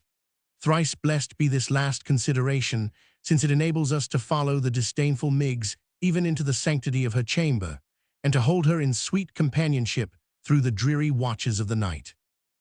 Miss Miggs, having undone her mistress, as she phrased it, which means assisted to undress her, and having seen her comfortably to bed in the back room on the first floor, withdrew to her own apartment in the attic story. Notwithstanding her declaration in the locksmith's presence, she was in no mood for sleep, so putting her light upon the table, and withdrawing the little window curtain, she gazed out pensively at the wild night sky. Perhaps she wondered what star was destined for her habitation when she had run her little course below, perhaps speculated which of those glimmering spheres might be the natal orb of Mr. Tappertit, perhaps marveled how they could gaze down on that perfidious creature, man, and not sicken and turn green as chemists' lamps, perhaps thought of nothing in particular. Whatever she thought about, there she sat, until her attention, alive to anything connected with the insinuating prentice, was attracted by a noise in the next room to her own, his room, the room in which he slept and dreamed, it might be, sometimes dreamed of her. That he was not dreaming now, unless he was taking a walk in his sleep, was clear, for every now and then there came a shuffling noise, as though he were engaged in polishing the whitewashed wall, then a gentle creaking of his door, then the faintest indication of his stealthy footsteps on the landing-place outside. Noting this latter circumstance, Miss Miggs turned pale and shuddered, as mistrusting his intentions, and more than once exclaimed below her breath, "Oh, what a providence it is, as I am bolted in! which, owing doubtless to her alarm, was a confusion of ideas on her part between a bolt and its use, for though there was one on the door, it was not fastened. Miss Miggs's sense of hearing, however, having as sharp an edge as her temper, and being of the same snappish and suspicious kind, very soon informed her that the footsteps passed her door, and appeared to have some object quite separate and disconnected from herself. At this discovery she became more alarmed than ever, and was about to give utterance to those cries of thieves and murder which she had hitherto restrained, when it occurred to her to look softly out, and see that her fears had some good palpable foundation. Looking out accordingly, and stretching her neck over the handrail, she descried, to her great amazement, Mr. Tappertit completely dressed, stealing downstairs, one step at a time, with his shoes in one hand and a lamp in the other. Following him with her eyes, and going down a little way herself to get the better of an intervening angle, she beheld him thrust his head in at the parlor door, draw it back again with great swiftness, and immediately begin a retreat upstairs with all possible expedition. "Here's mysteries," said the damsel, when she was safe in her own room again, quite out of breath. "Oh, gracious, here's mysteries." The prospect of finding anybody out in anything would have kept Miss Miggs awake under the influence of henbane. Presently she heard the step again, as she would have done if it had been that of a feather endowed with motion and walking down on tiptoe. Then, gliding out as before, she again beheld the retreating figure of the prentice. Again he looked cautiously in at the parlor door, but this time, instead of retreating, he passed in and disappeared. Miggs was back in her room, and had her head out of the window, before an elderly gentleman could have winked and recovered from it. Out he came at the street door, shut it carefully behind him, tried it with his knee, and swaggered off, putting something in his pocket as he went along. At this spectacle Miggs cried, "Gracious!" again, and then "Goodness gracious!" and then "Goodness gracious me!" and then, candle in hand, went downstairs as he had done. Coming to the workshop, she saw the lamp burning on the forge, and everything as Sim had left it. "Why, I wish I may only have a walking funeral, and never be buried decent with a mourning coach and feathers, if the boy hasn't been and made a key for his own self," cried Miggs. "Oh, the little villain." This conclusion was not arrived at without consideration, and much peeping and peering about, nor was it unassisted by the recollection that she had on several occasions come upon the prentice suddenly, and found him busy at some mysterious occupation. Lest the fact of Miss Miggs calling him, on whom she stooped to cast a favorable eye, a boy, should create surprise in any breast, it may be observed that she invariably affected to regard all male bipeds under 30 as mere chits and infants, which phenomenon is not unusual in ladies of Miss Miggs's temper, and is indeed generally found to be the associate of such indomitable and savage virtue. Miss Miggs deliberated within herself for some little time, looking hard at the shop door while she did so, as though her eyes and thoughts were both upon it, and then, taking a sheet of paper from a drawer, twisted it into a long, thin spiral tube. Having filled this instrument with a quantity of small coal dust from the forge, she approached the door, and dropping on one knee before it, dexterously blew into the keyhole as much of these fine ashes as the lock would hold. When she had filled it to the brim in a very workmanlike and skillful manner, she crept upstairs again, and chuckled as she went. "There," cried Miggs, rubbing her hands, "now let's see whether you won't be glad to take some notice of me, Mr. He, you'll have eyes for somebody besides Miss Dolly now, I think. A fat-faced puss she is, as ever I come across." As she uttered this criticism, she glanced approvingly at her small mirror, as who should say, "I thank my stars that can't be said of me," as it certainly could not, for Miss Miggs's style of beauty was of that kind which Mr. Tappertit himself had not inaptly termed, in private, scraggy. "I don't go to bed this night," said Miggs, wrapping herself in a shawl and drawing a couple of chairs near the window, flouncing down upon one and putting her feet upon the other, "till you come home, my lad." "I wouldn't," said Miggs viciously, "no, not for £45. 57M. Original." With that, and with an expression of face in which a great number of opposite ingredients, such as mischief, cunning, malice, triumph, and patient expectation, were all mixed up together in a kind of physiognomical punch, Miss Miggs composed herself to wait and listen, like some fair ogress who had set a trap and was watching for a nibble from a plump young traveller. She sat there with perfect composure all night. At length, just upon break of day, there was a footstep in the street, and presently she could hear Mr. Tappertit stop at the door. Then she could make out that he tried his key, that he was blowing into it, that he knocked it on the nearest post to beat the dust out, that he took it under a lamp to look at it, that he poked bits of stick into the lock to clear it, that he peeped into the keyhole, first with one eye and then with the other, that he tried the key again, that he couldn't turn it, and what was worse, couldn't get it out, that he bent it, that then it was much less disposed to come out than before, that he gave it a mighty twist and a great pull, and then it came out so suddenly that he staggered backwards, that he kicked the door, that he shook it, finally, that he smote his forehead and sat down on the step in despair. When this crisis had arrived, Miss Miggs, affecting to be exhausted with terror and to cling to the window-sill for support, put out her nightcap and demanded in a faint voice who was there. Mr. Tappertit cried, "Hush," and, backing to the road, exhorted her in frenzied pantomime to secrecy and silence. "Tell me one thing," said Miggs. "Is it thieves?" "No, no, no," cried Mr. Tappertit. "Then," said Miggs more faintly than before, "it's fire." "Where is it, sir?" "It's near this room, I know. I've a good conscience, sir, and would much rather die than go down a ladder. All I wish is, respecting my love to my married sister, Golden Lion Court, number 27, second bell handle on the right-hand door-post." "Miggs," cried Mr. Tappertit, "don't you know me? Sim, you know Sim."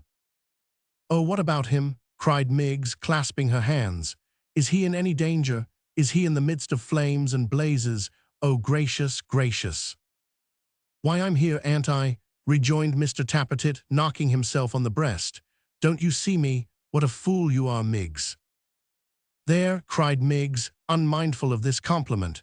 "Why, so it, goodness, what is the meaning of, if you please, Mim, here's?" "No, no," cried Mr. Tappertit, standing on tiptoe, as if by that means he in the street were any nearer being able to stop the mouth of Miggs in the garret. "'E been out without leave, and something or another's the matter with the lock. Come down and undo the shop window, that I may get in that way." "I dursn't do it, Simon," cried Miggs, for that was her pronunciation of his Christian name. "I dursn't do it indeed. You know as well as anybody how particular I am, and to come down in the dead of night, when the house is wrapped in slumbers and wild in obscurity." And there she stopped and shivered, for her modesty caught cold at the very thought. "But Miggs," cried Mr. Tappertit, getting under the lamp that she might see his eyes, "my darling Miggs." Miggs screamed slightly. "That I love so much, and never can help thinking of, and it is impossible to describe the use he made of his eyes when he said this, 'Do, for my sake, do.'"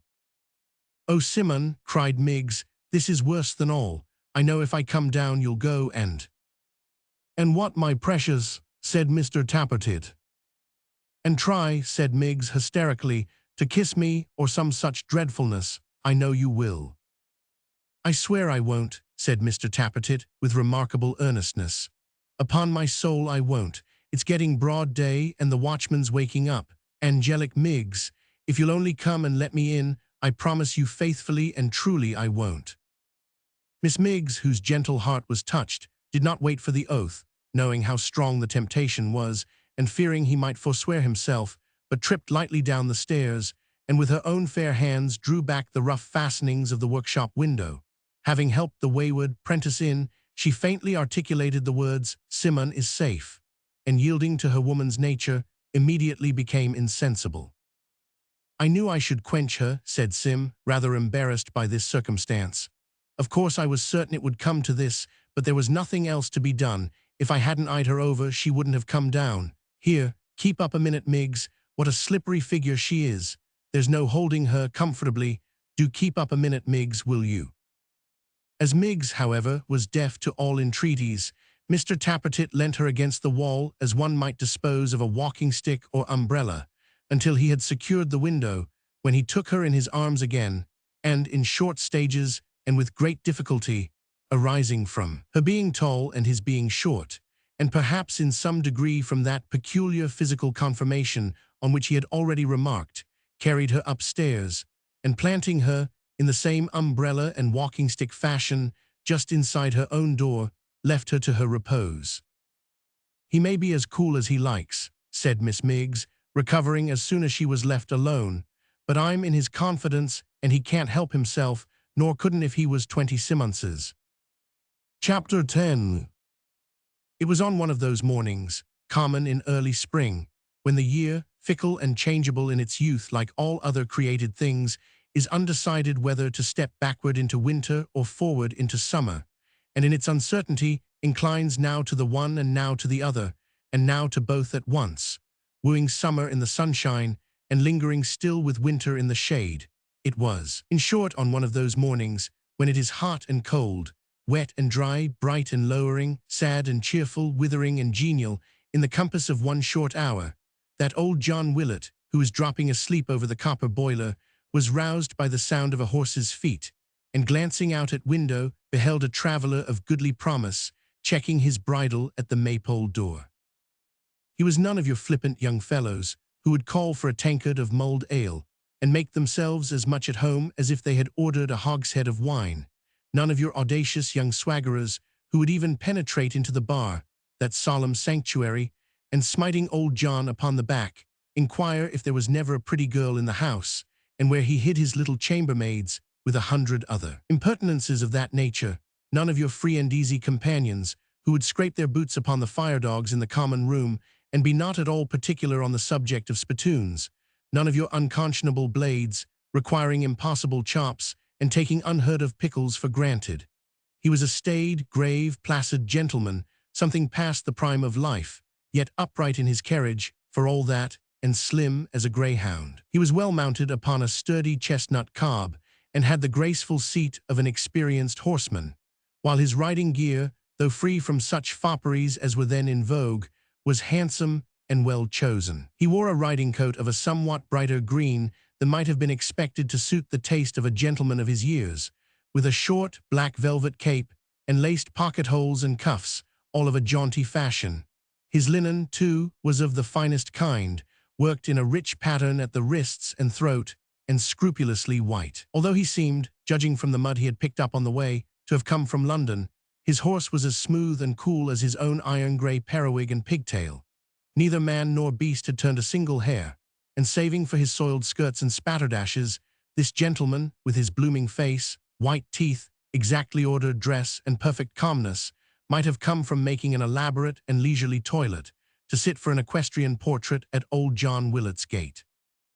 It must not be supposed that John observed these several characteristics by other than very slow degrees, or that he took in more than half a one at a time, or that he even made up his mind upon that, without a great deal of very serious consideration. Indeed, if he had been distracted in the first instance by questionings and orders, it would have taken him at the least a fortnight to have noted what is here set down. But it happened that the gentleman, being struck with the old house, or with the plump pigeons which were skimming and curtsying about it, or with the tall maypole, on the top of which a weathercock, which had been out of order for 15 years, performed a perpetual walk to the music of its own creaking, sat for some little time looking round in silence. Hence John, standing with his hand upon the horse's bridle and his great eyes on the rider, and with nothing passing to divert his thoughts, had really got some of these little circumstances into his brain by the time he was called upon to speak. "A quaint place this," said the gentleman, and his voice was as rich as his dress. "Are you the landlord?" "At your service, sir," replied John Willett. "You can give my horse good stabling, can you, and me an early dinner, I am not particular what, so that it be cleanly served, and a decent room of which there seems to be no lack in this great mansion," said the stranger, again running his eyes over the exterior. "You can have, sir," returned John with a readiness quite surprising, "anything you please." "It's well I am easily satisfied," returned the other with a smile, "or that might prove a hardy pledge, my friend." And saying so, he dismounted, with the aid of the block before the door, in a twinkling. "Halloa there, Hugh," roared John. "I ask your pardon, sir, for keeping you standing in the porch, but my son has gone to town on business, and the boy being, as I may say, of a kind of use to me, I'm rather put out when he's away. Hugh, a dreadful idle vagrant fellow, sir, half a gypsy, as I think, always sleeping in the sun in summer, and in the straw in winter time, sir. Hugh, dear Lord, to keep a gentleman awaiting here through him. Hugh, I wish that chap was dead, I do indeed. Possibly he is, returned the other. I should think if he were living, he would have heard you by this time. In his fits of laziness, he sleeps so desperate hard, said the distracted host, that if you were to fire off cannonballs into his ears, it wouldn't wake him, sir. The guest made no remark upon this novel cure for drowsiness and recipe for making people lively, but with his hands clasped behind him, stood in the porch, very much amused to see old John, with the bridle in his hand, wavering between a strong impulse to abandon the animal to his fate and a half disposition to lead him into the house and shut him up in the parlor while he waited on his master. Pillory the fellow, here he is at last, cried John, in the very height and zenith of his distress. Did you hear me a-calling, villain? The figure he addressed made no answer, but putting his hand upon the saddle, sprung into it at a bound, turned the horse's head towards the stable, and was gone in an instant. Brisk enough when he is awake, said the guest. Brisk enough, sir, replied John, looking at the place where the horse had been, as if not yet understanding quite what had become of him. He melts, I think. He goes like a drop of froth. You look at him, and there he is. You look at him again, and there he is. Having, in the absence of any more words, put this sudden climax to what he had faintly intended should be a long explanation of the whole life and character of his man, the oracular John Willett led the gentleman up his wide, dismantled staircase into the Maypole's best apartment. It was spacious enough in all conscience, occupying the whole depth of the house, and having at either end a great bay window as large as many modern rooms, in which some few panes of stained glass, emblazoned with fragments of armorial bearings, though cracked and patched and shattered, yet remained, attesting by their presence that the former owner had made the very light subservient to his state, and pressed the sun itself into his list of flatterers, bidding it, when it shone into his chamber, reflect the badges of his ancient family and take new hues and colors from their pride. But those were old days, and now every little ray came and went as it would, telling the plain, bare, searching truth. Although the best room of the inn, it had the melancholy aspect of grandeur in decay, and was much too vast for comfort. Rich rustling hangings, waving on the walls, and better far, the rustling of youth and beauty's dress, the light of women's eyes, outshining the tapers and their own rich jewels, the sound of gentle tongues and music, and the tread of maiden feet, had once been there and filled it with delight. But they were gone, and with them all its gladness. It was no longer a home. Children were never born and bred there. The fireside had become mercenary, a something to be bought and sold, a very courtesan, let who would die or sit beside or leave it. It was still the same. It missed nobody, cared for nobody, had equal warmth and smiles for all. God help the man whose heart ever changes with the world, as an old mansion when it becomes an inn. 61M. Original. No effort had been made to furnish this chilly waste, but before the broad chimney, a colony of chairs and tables had been planted on a square of carpet, flanked by a ghostly screen, enriched with figures, grinning and grotesque. After lighting with his own hands the faggots which were heaped upon the hearth, old John withdrew to hold grave counsel with his cook, touching the stranger's entertainment, while the guest himself, seeing small comfort in the yet unkindled wood, opened a lattice in the distant window and basked in a sickly gleam of cold March sun. Leaving the window now and then to rake the crackling logs together or pace the echoing room from end to end, he closed it when the fire was quite burnt up, and having wheeled the easiest chair into the warmest corner, summoned John Willett. "Sir," said John. He wanted pen, ink, and paper. There was an old standish on the mantel-shelf containing a dusty apology for all three. Having set this before him, the landlord was retiring when he motioned him to stay. "There's a house not far from here," said the guest when he had written a few lines, "which you call the Warren, I believe."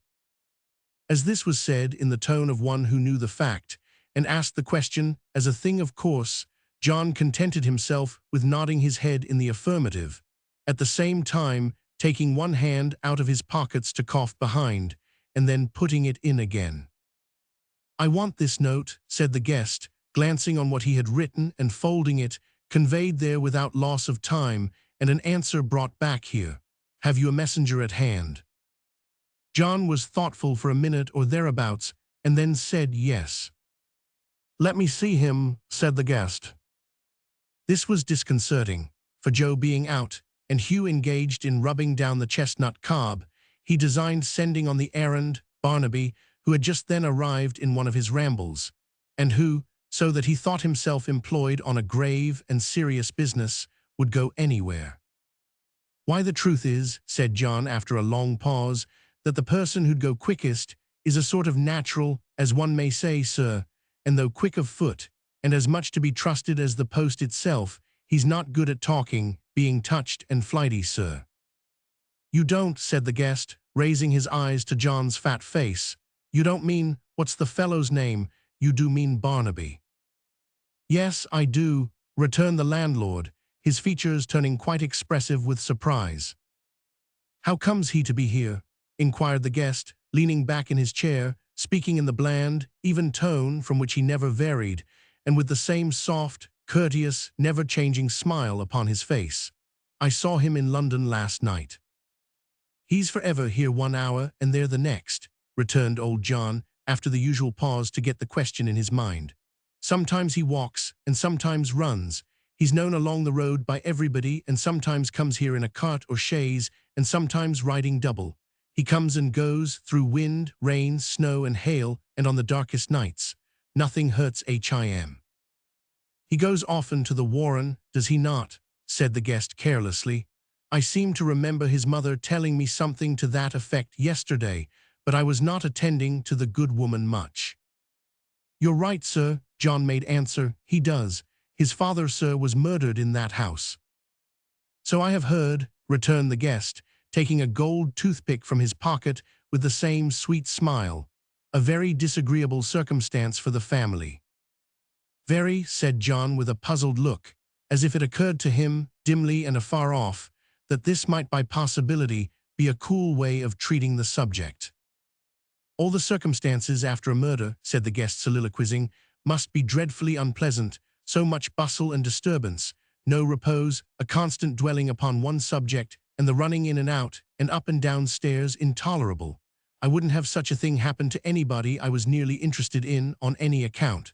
'Twould be enough to wear one's life out. You were going to say, friend," he added, turning to John again.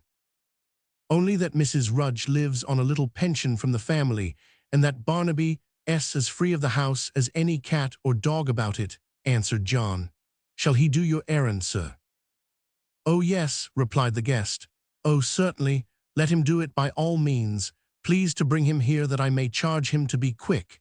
If he objects to come, you may tell him it's Mr. Chester. He will remember my name, I dare say." John was so very much astonished to find who his visitor was, that he could express no astonishment at all, by looks or otherwise, but left the room as if he were in the most placid and imperturbable of all possible conditions. It has been reported that when he got downstairs, he looked steadily at the boiler for 10 minutes by the clock, and all that time never once left off shaking his head, for which statement there would seem to be some ground of truth and feasibility, inasmuch as that interval of time did certainly elapse before he returned with Barnaby to the guest's apartment. "Come hither, lad," said Mr. Chester. "You know Mr. Geoffrey Haredale." Barnaby laughed and looked at the landlord as though he would say, "You hear him." John, who was greatly shocked at this breach of decorum, clapped his finger to his nose and shook his head in mute remonstrance. "He knows him, sir," said John, frowning aside at Barnaby, "as well as you or I do." "I haven't the pleasure of much acquaintance with the gentleman," returned his guest. "You may have. Limit the comparison to yourself, my friend." Although this was said with the same easy affability and the same smile, John felt himself put down, and laying the indignity at Barnaby's door, determined to kick his raven on the very first opportunity. "Give that," said the guest, who had by this time sealed the note, and who beckoned his messenger towards him as he spoke, "into Mr. Haredale's own hands. Wait for an answer, and bring it back to me here. If you should find that Mr. Haredale is engaged just now, tell him, can he remember a message, landlord?" "When he chooses, sir," replied John. "He won't forget this one." "How are you sure of that?" John merely pointed to him as he stood with his head bent forward, and his earnest gaze fixed closely on his questioner's face, and nodded sagely. "Tell him then, Barnaby, should he be engaged," said Mr. Chester, "that I shall be glad to wait his convenience here and to see him if he will call at any time this evening. At the worst, I can have a bed here, will it, I suppose?" Old John, immensely flattered by the personal notoriety implied in this familiar form of address, answered, with something like a knowing look, "I should believe you could, sir," and was turning over in his mind various forms of eulogium, with the view of selecting one appropriate to the qualities of his best bed, when his ideas were put to flight by Mr. Chester giving Barnaby the letter, and bidding him make all speed away.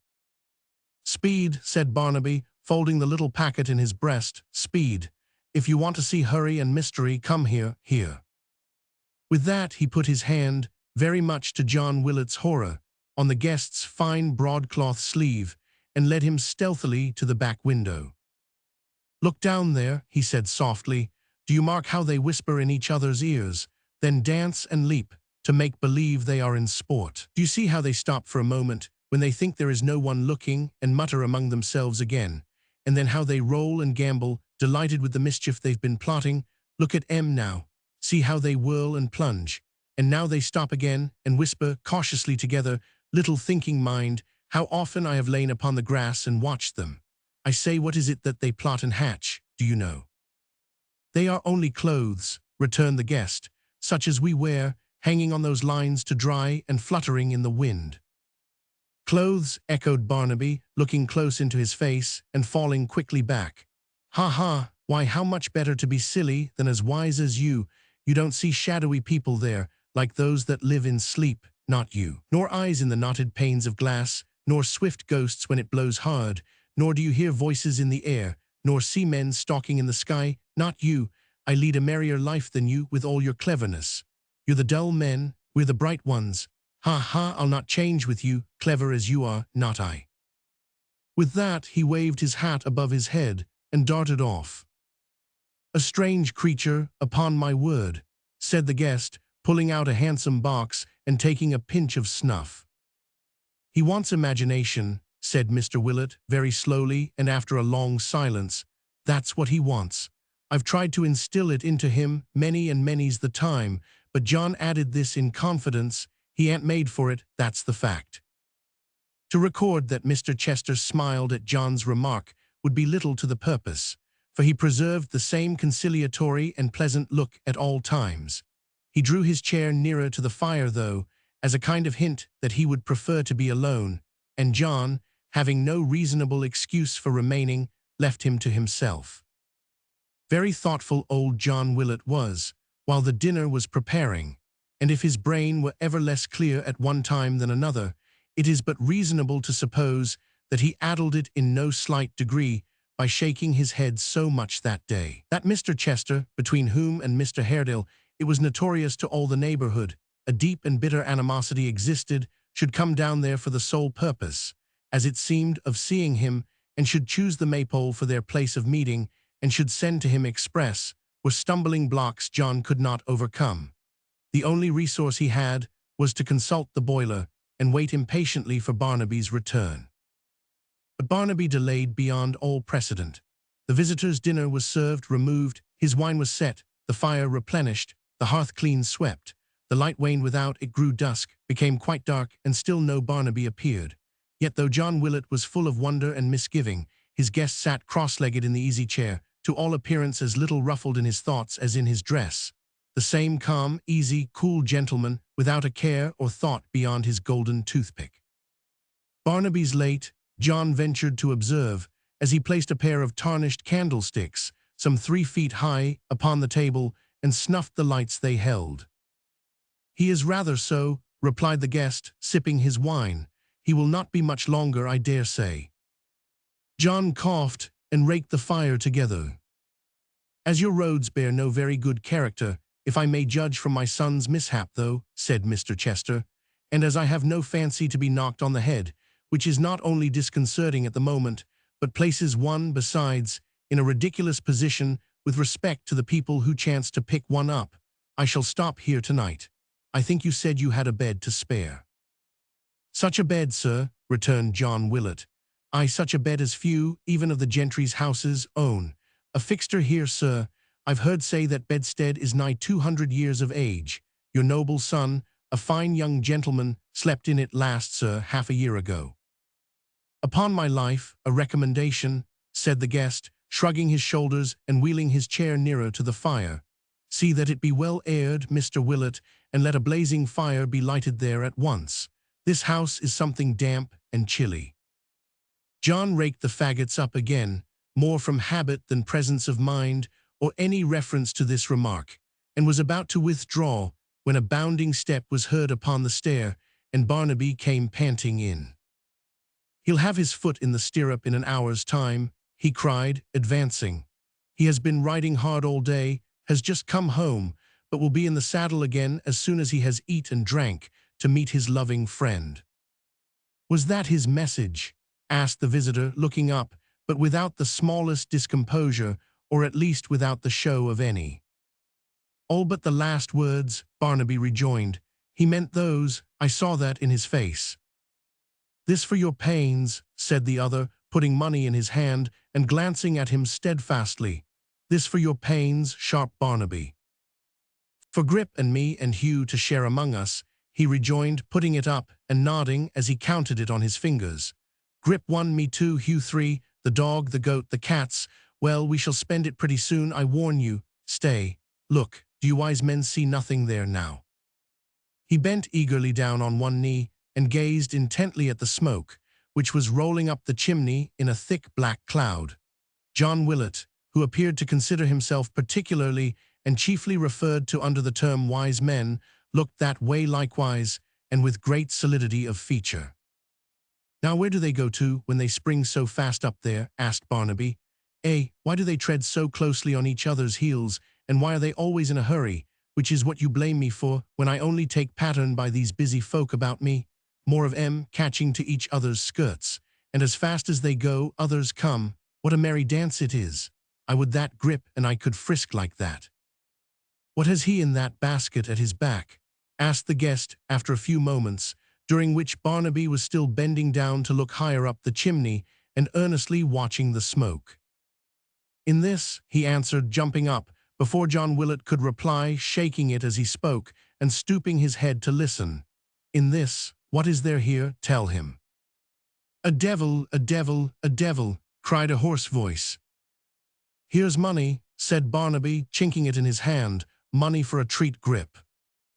"Hurrah, hurrah, hurrah," replied the raven, "keep up your spirits, never say die, bow wow wow." Mr. Willett, who appeared to entertain strong doubts whether a customer in a laced coat and fine linen could be supposed to have any acquaintance even with the existence of such unpolite gentry as the bird claimed to belong to, took Barnaby off at this juncture, with the view of preventing any other improper declarations, and quitted the room with his very best bow. Chapter 11. There was great news that night for the regular Maypole customers, to each of whom, as he straggled in to occupy his allotted seat in the chimney corner, John, with a most impressive slowness of delivery and in an apoplectic whisper, communicated the fact that Mr. Chester was alone in the large room upstairs, and was waiting the arrival of Mr. Geoffrey Haredale, to whom he had sent a letter doubtless of a threatening nature by the hands of Barnaby, then and there present. For a little knot of smokers and solemn gossips, who had seldom any new topics of discussion, this was a perfect godsend. Here was a good, dark-looking mystery progressing under that very roof, brought home to the fireside, as it were, and enjoyable without the smallest pains or trouble. It is extraordinary what a zest and relish it gave to the drink, and how it heightened the flavor of the tobacco.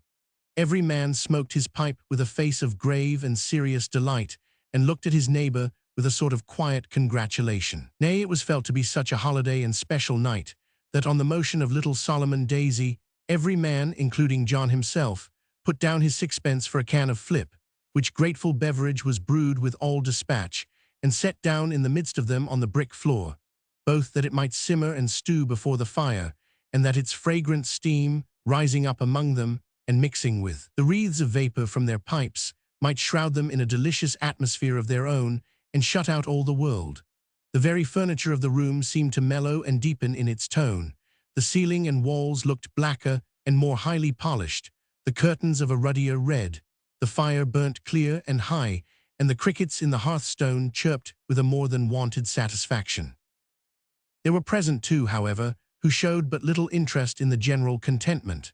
Of these, one was Barnaby himself, who slept, or to avoid being beset with questions, feigned to sleep, in the chimney corner. The other, Hugh, who, sleeping too, lay stretched upon the bench on the opposite side, in the full glare of the blazing fire. The light that fell upon this slumbering form showed it in all its muscular and handsome proportions. It was that of a young man, of a hale athletic figure and a giant's strength, whose sunburnt face and swarthy throat, overgrown with jet-black hair, might have served a painter for a model. Loosely attired, in the coarsest and roughest garb, with scraps of straw and hay, his usual bed, clinging here and there, and mingling with his uncombed locks, he had fallen asleep in a posture as careless as his dress. The negligence and disorder of the whole man, with something fierce and sullen in his features, gave him a picturesque appearance that attracted the regards even of the Maypole customers who knew him well, and caused Long Parks to say that Hugh looked more like a poaching rascal tonight than ever he had seen him yet. "He's waiting here, I suppose," said Solomon, "to take Mr. Haredale's horse." "That's it, sir," replied John Willett. "He's not often in the house, you know. He's more at his ease among horses than men. I look upon him as an animal himself." Following up this opinion with a shrug that seemed meant to say, "We can't expect everybody to be like us," John put his pipe into his mouth again and smoked like one who felt his superiority over the general run of mankind. "That chap, sir," said John, taking it out again after a time and pointing at him with the stem, "though he's got all his faculties about him, bottled up and corked down, if I may say so, somewheres or another." 65M. Original. "Very good," said Parks, nodding his head. "A very good expression, Johnny. You'll be a-tackling somebody presently. You're in twig tonight, I see." "Take care," said Mr. Willett, not at all grateful for the compliment, "that I don't tackle you, sir, which I shall certainly endeavor to do if you interrupt me when I'm making observations. That chap, I was a-saying, though he has all his faculties about him, somewheres or another, bottled up and corked down, has no more imagination than Barnaby has. And why hasn't he?" The three friends shook their heads at each other, saying by that action, without the trouble of opening their lips, "Do you observe what a philosophical mind our friend has?" "Why hasn't he?" said John, gently striking the table with his open hand. "Because they was never drawed out of him when he was a boy. That's why. What would any of us have been if our fathers hadn't drawed our faculties out of us? What would my boy Joe have been if I hadn't drawed his faculties out of him? Do you mind what I'm a-saying of, gentlemen?" "Ah, we mind you," cried Parks. "Go on improving of us, Johnny." "Consequently then," said Mr. Willett, "that chap, whose mother was hung when he was a little boy along with 6 others for passing bad notes, and it's a blessed thing to think how many people are hung in batches every 6 weeks for that, and such like offences, as showing how wide awake our government is, that chap that was then turned loose, and had to mind cows and frighten birds away, and what not, for a few pence to live on, and so got on by degrees to mind horses, and to sleep in course of time in lofts and litter, instead of under haystacks and hedges, till at last he come to be hostler at the Maypole for his board and lodging and an annual trifle. The chap that can't read nor write, and has never had much to do with anything but animals, and has never lived in any way but like the animals he has lived among, is a animal. And," said Mr. Willett, arriving at his logical conclusion, "is to be treated accordingly." "Willett," said Solomon Daisy, who had exhibited some impatience at the intrusion of so unworthy a subject on their more interesting theme, "when Mr. Chester come this morning, did he order the large room?" He signified, sir, said John, that he wanted a large apartment. Yes, certainly. Why then, I'll tell you what, said Solomon, speaking softly and with an earnest look. He and Mr. Haredale are going to fight a duel in it. Everybody looked at Mr. Willett after this alarming suggestion. Mr. Willett looked at the fire, weighing in his own mind the effect which such an occurrence would be likely to have on the establishment. Well, said John, I don't know, I am sure.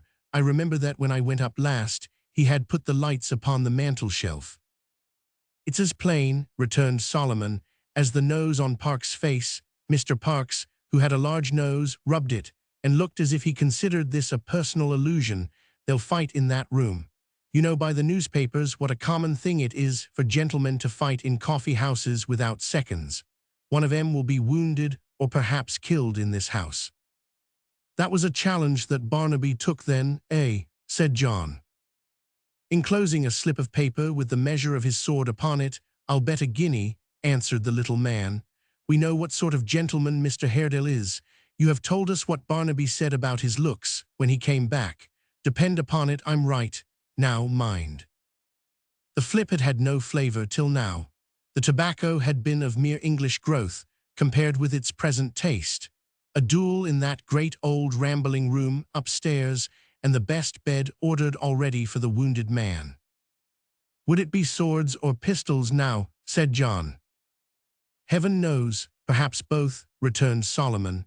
The gentlemen wear swords and may easily have pistols in their pockets, most likely have, indeed.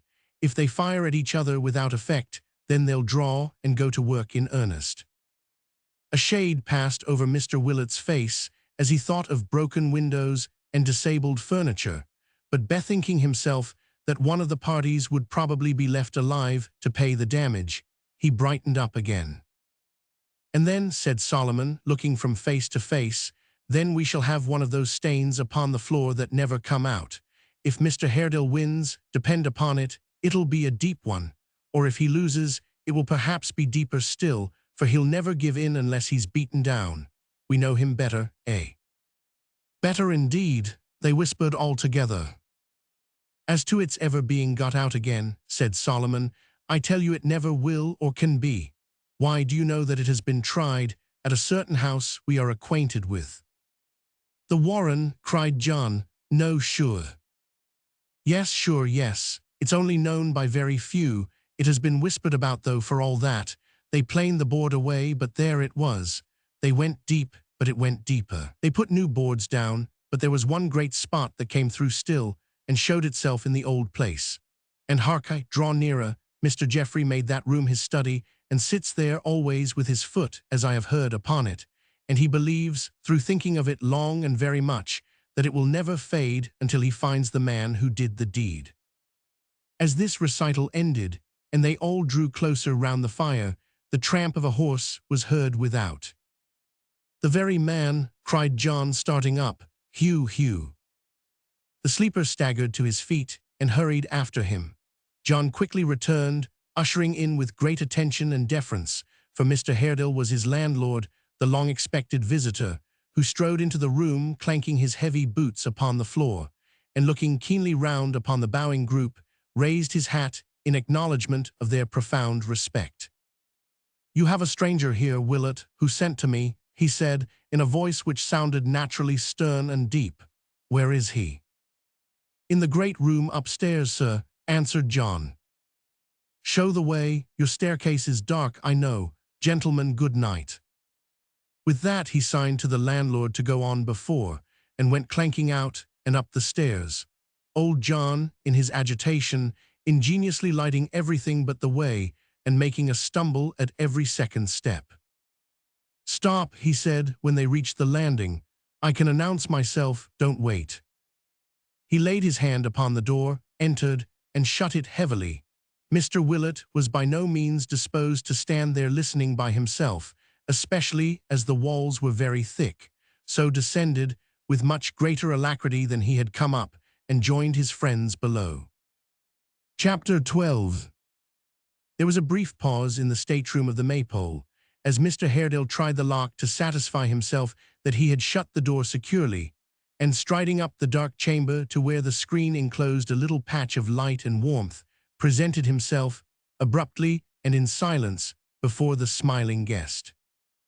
If the two had no greater sympathy in their inward thoughts than in their outward bearing and appearance, the meeting did not seem likely to prove a very calm or pleasant one.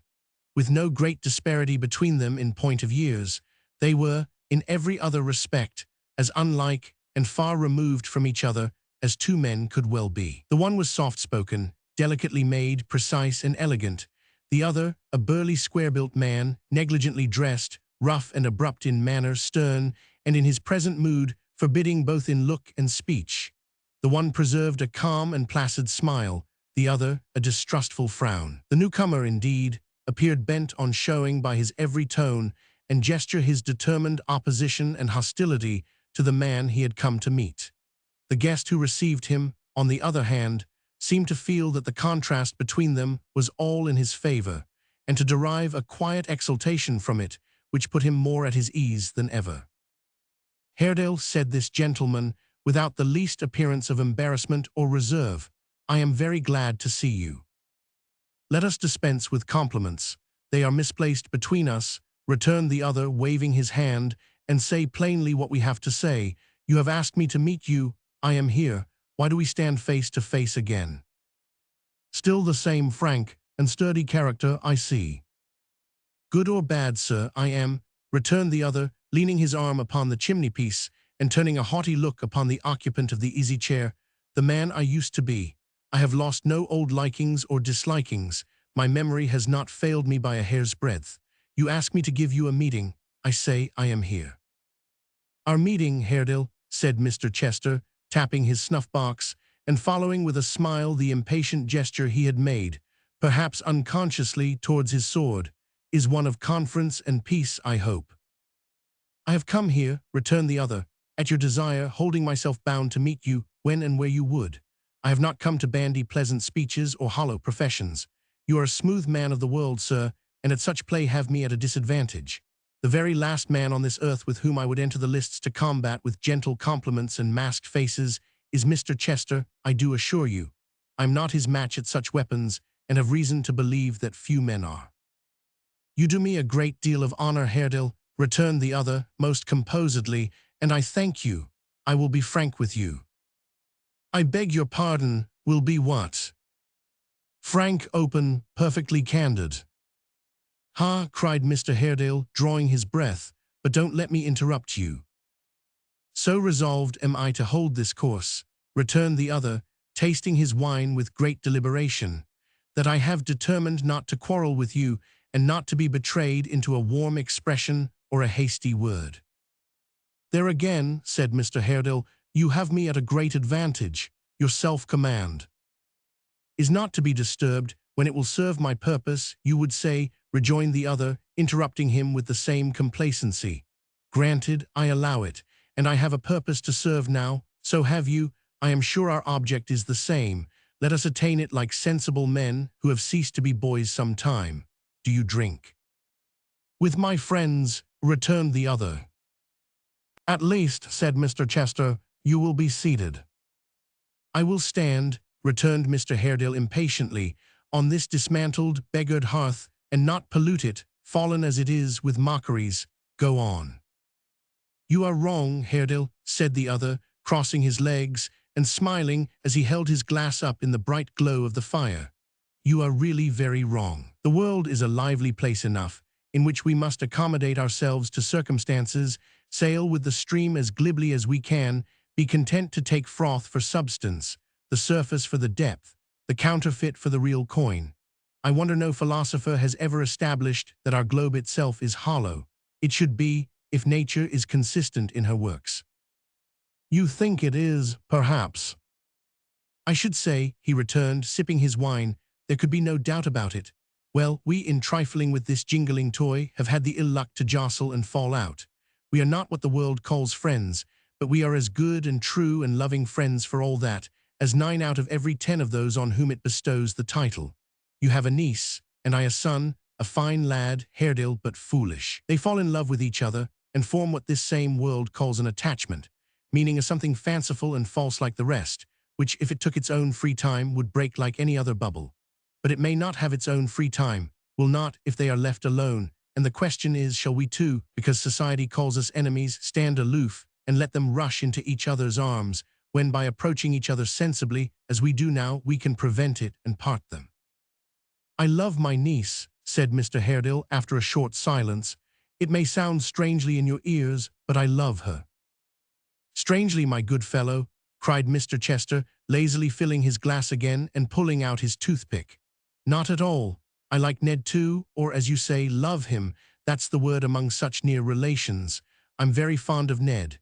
He's an amazingly good fellow and a handsome fellow, foolish and weak as yet, that's all. But the thing is, Haredale, for I'll be very frank, as I told you I would at first, independently of any dislike that you and I might have to being related to each other, and independently of the religious differences between us, and damn it, that's important, I couldn't afford a match of this description. Ned and I couldn't do it. It's impossible."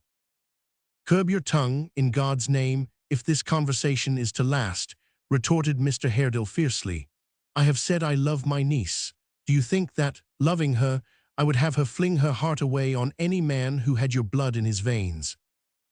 "You see," said the other, not at all disturbed, "the advantage of being so frank and open. Just what I was about to add, upon my honor. I am amazingly attached to Ned, quite dote upon him, indeed, and even if we could afford to throw ourselves away, that very objection would be quite insuperable.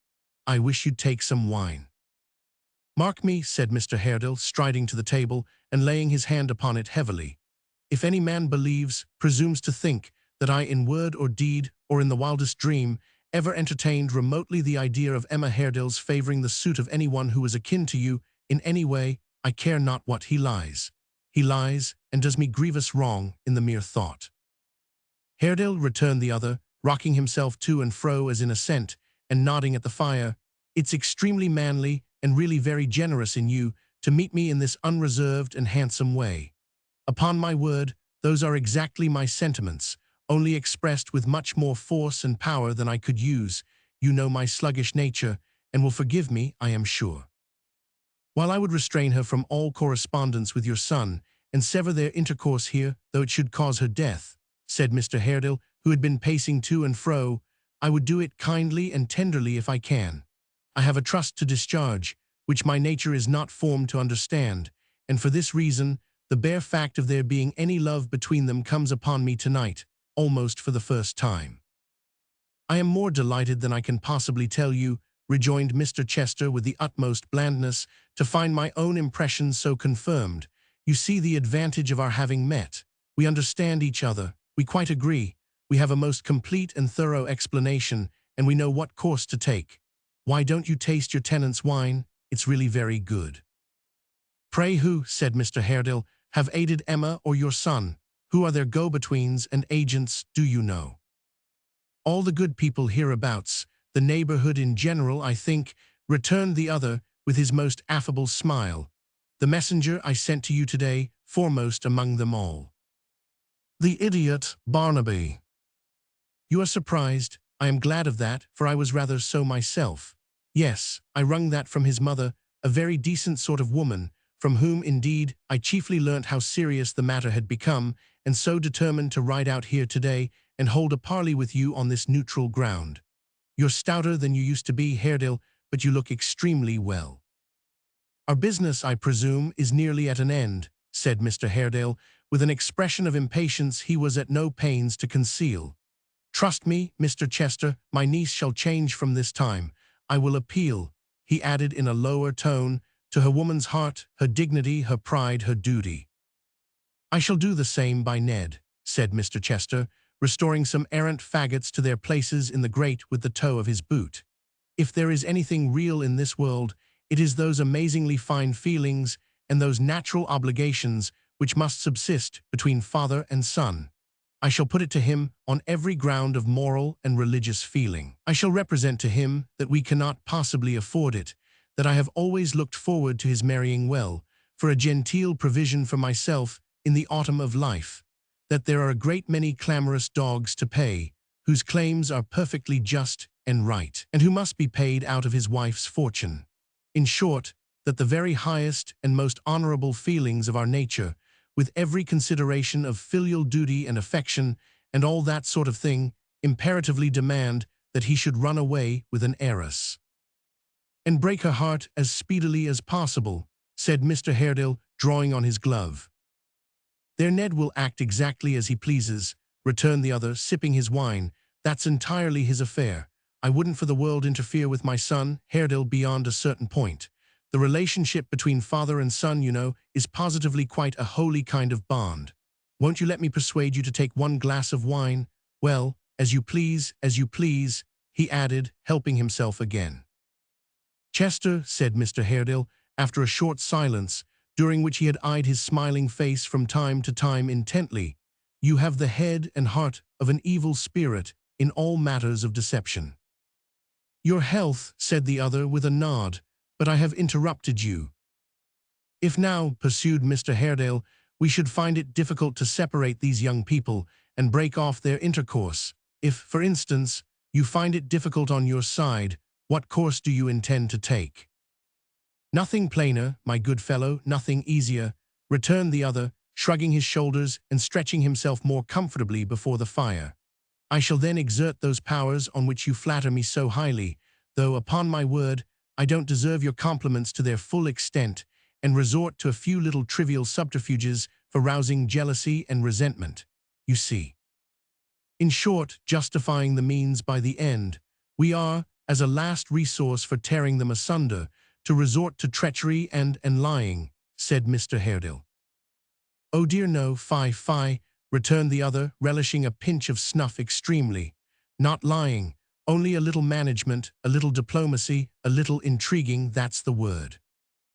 "I wish," said Mr. Haredale, moving to and fro, and stopping, and moving on again, like one who was ill at ease, "that this could have been foreseen or prevented. But as it has gone so far, and it is necessary for us to act, it is of no use shrinking or regretting. Well, I shall second your endeavors to the utmost of my power. There is one topic in the whole wide range of human thoughts on which we both agree. We shall act in concert, but apart. There will be no need, I hope, for us to meet again." "Are you going?" said Mr. Chester, rising with a graceful indolence. "Let me light you down the stairs." "Pray keep your seat," returned the other dryly. "I know the way." So, waving his hand slightly and putting on his hat as he turned upon his heel, he went clanking out as he had come, shut the door behind him, and tramped down the echoing stairs. "Pa, a very coarse animal indeed," said Mr. Chester, composing himself in the easy chair again. "A rough brute, quite a human badger." John Willett and his friends, who had been listening intently for the clash of swords or firing of pistols in the great room, and had indeed settled the order in which they should rush in when summoned, in which procession old John had carefully arranged that he should bring up the rear, were very much astonished to see Mr. Haredale come down without a scratch, call for his horse, and ride away thoughtfully at a foot-pace. After some consideration, it was decided that he had left the gentleman above for dead, and had adopted this stratagem to divert suspicion or pursuit. As this conclusion involved the necessity of their going upstairs forthwith, they were about to ascend in the order they had agreed upon, when a smart ringing at the guest's bell, as if he had pulled it vigorously, overthrew all their speculations, and involved them in great uncertainty and doubt. At length Mr. Willett agreed to go upstairs himself, escorted by Hugh and Barnaby, as the strongest and stoutest fellows on the premises, who were to make their appearance under pretence of clearing away the glasses. Under this protection, the brave and broad-faced John boldly entered the room, half a foot in advance, and received an order for a boot-jack without trembling. But when it was brought, and he lent his sturdy shoulder to the guest, Mr. Willett was observed to look very hard into his boots as he pulled them off, and by opening his eyes much wider than usual, to appear to express some surprise and disappointment at not finding them full of blood. He took occasion, too, to examine the gentleman as closely as he could, expecting to discover sundry loopholes in his person, pierced by his adversary's sword. Finding none, however, and observing in course of time that his guest was as cool and unruffled, both in his dress and temper, as he had been all day, old John at last heaved a deep sigh and began to think no duel had been fought that night. "And now, Willett," said Mr. Chester, "if the room's well aired, I'll try the merits of that famous bed." "The room, sir," returned John, taking up a candle and nudging Barnaby and Hugh to accompany them, in case the gentleman should unexpectedly drop down faint or dead from some internal wound. "The room's as warm as any toast in a tankard. Barnaby, take you that other candle and go on before. Hugh, follow up, sir, with the easy chair." In this order, and still, in his earnest inspection, holding his candle very close to the guest, now making him feel extremely warm about the legs, now threatening to set his wig on fire, and constantly begging his pardon with great awkwardness and embarrassment, John led the party to the best bedroom, which was nearly as large as the chamber from which they had come, and held, drawn out near the fire for warmth, a great old spectral bedstead hung with faded brocade, and ornamented, at the top of each carved post, with a plume of feathers that had once been white, but with dust and age had now grown hearse-like and funereal. "Good night, my friends," said Mr. Chester with a sweet smile, seating himself, when he had surveyed the room from end to end, in the easy chair which his attendants wheeled before the fire. "Good night, Barnaby, my good fellow. You say some prayers before you go to bed, I hope." Barnaby nodded. "He has some nonsense that he calls his prayers, sir," returned old John, officiously. "I'm afraid there ain't much good in 'em." "And Hugh," said Mr. Chester, turning to him. "Not I," he answered. "I know his," pointing to Barnaby, "they're well enough. He sings sometimes in the straw, I listen." "He's quite a animal, sir," John whispered in his ear with dignity. "You'll excuse him, I'm sure. If he has any soul at all, sir, it must be such a very small one that it don't signify what he does or doesn't in that way. Good night, sir."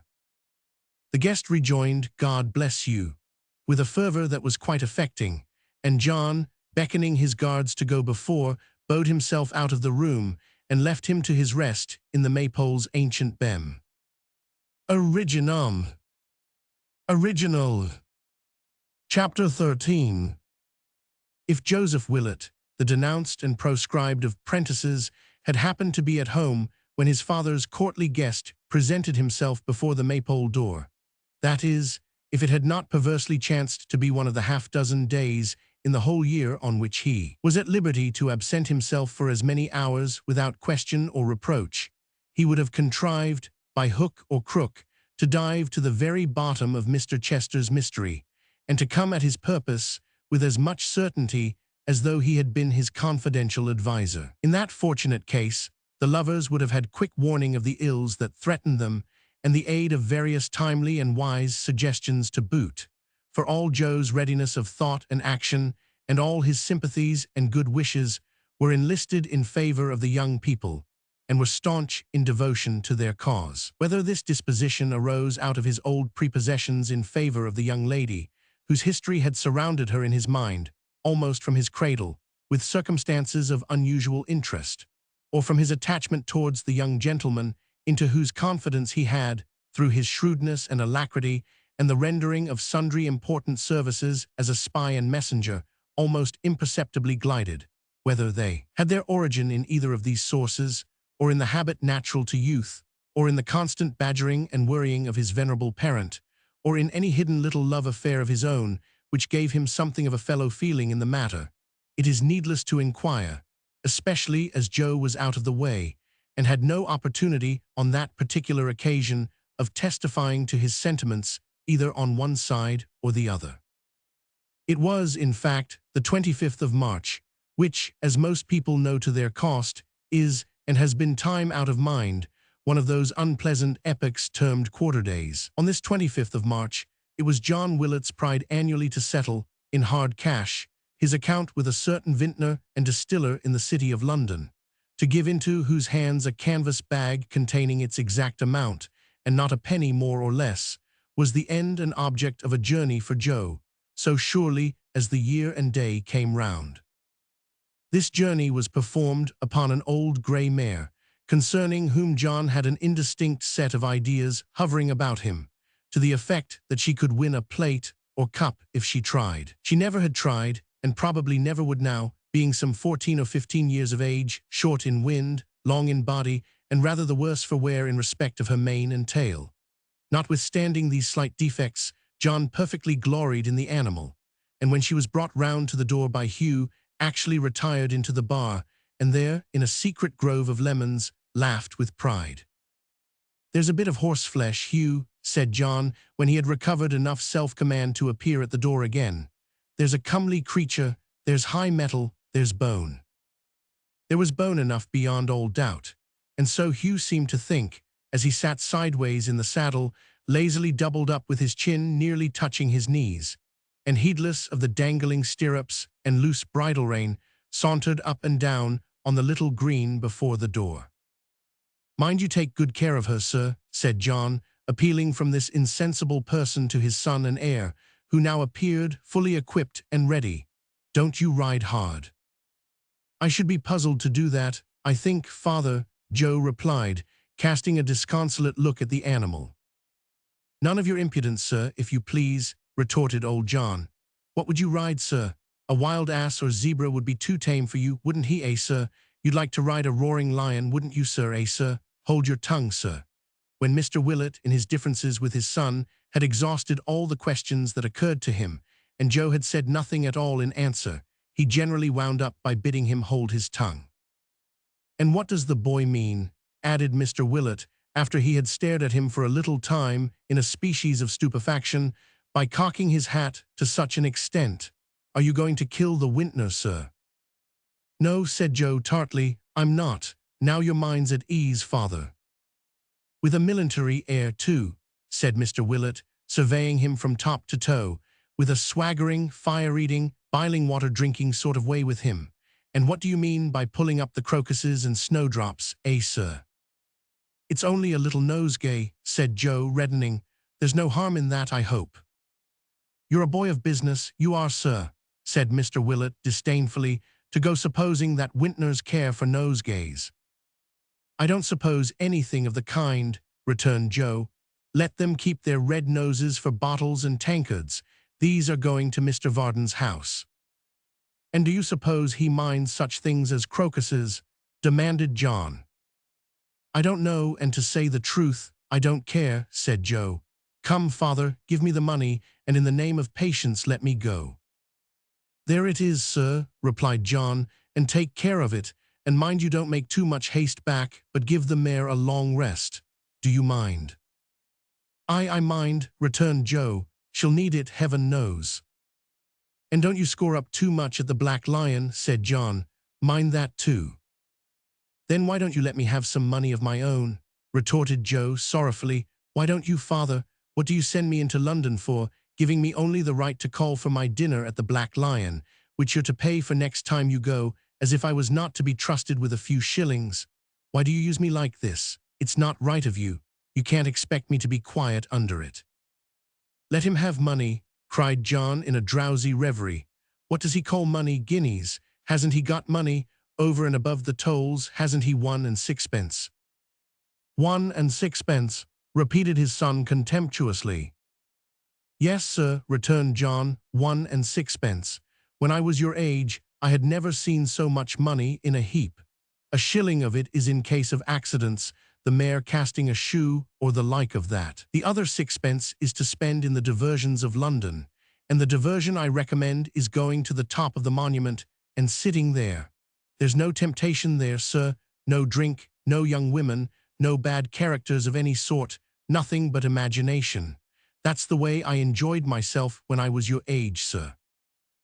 To this Joe made no answer, but beckoning Hugh, leaped into the saddle and rode away, and a very stalwart, manly horseman he looked, deserving a better charger than it was his fortune to bestride. John stood staring after him, or rather after the grey mare, for he had no eyes for her rider, until man and beast had been out of sight some 20 minutes, when he began to think they were gone, and slowly re-entering the house, fell into a gentle doze.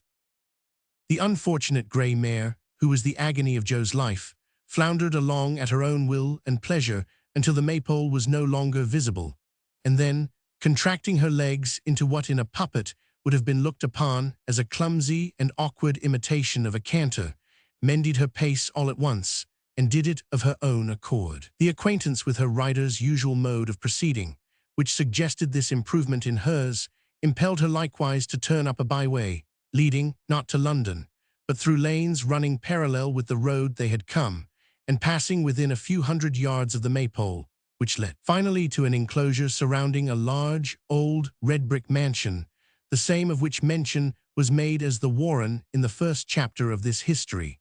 Coming to a dead stop in a little copse thereabout, she suffered her rider to dismount with right good will, and to tie her to the trunk of a tree. "Stay there, old girl," said Joe, "and let us see whether there's any little commission for me today."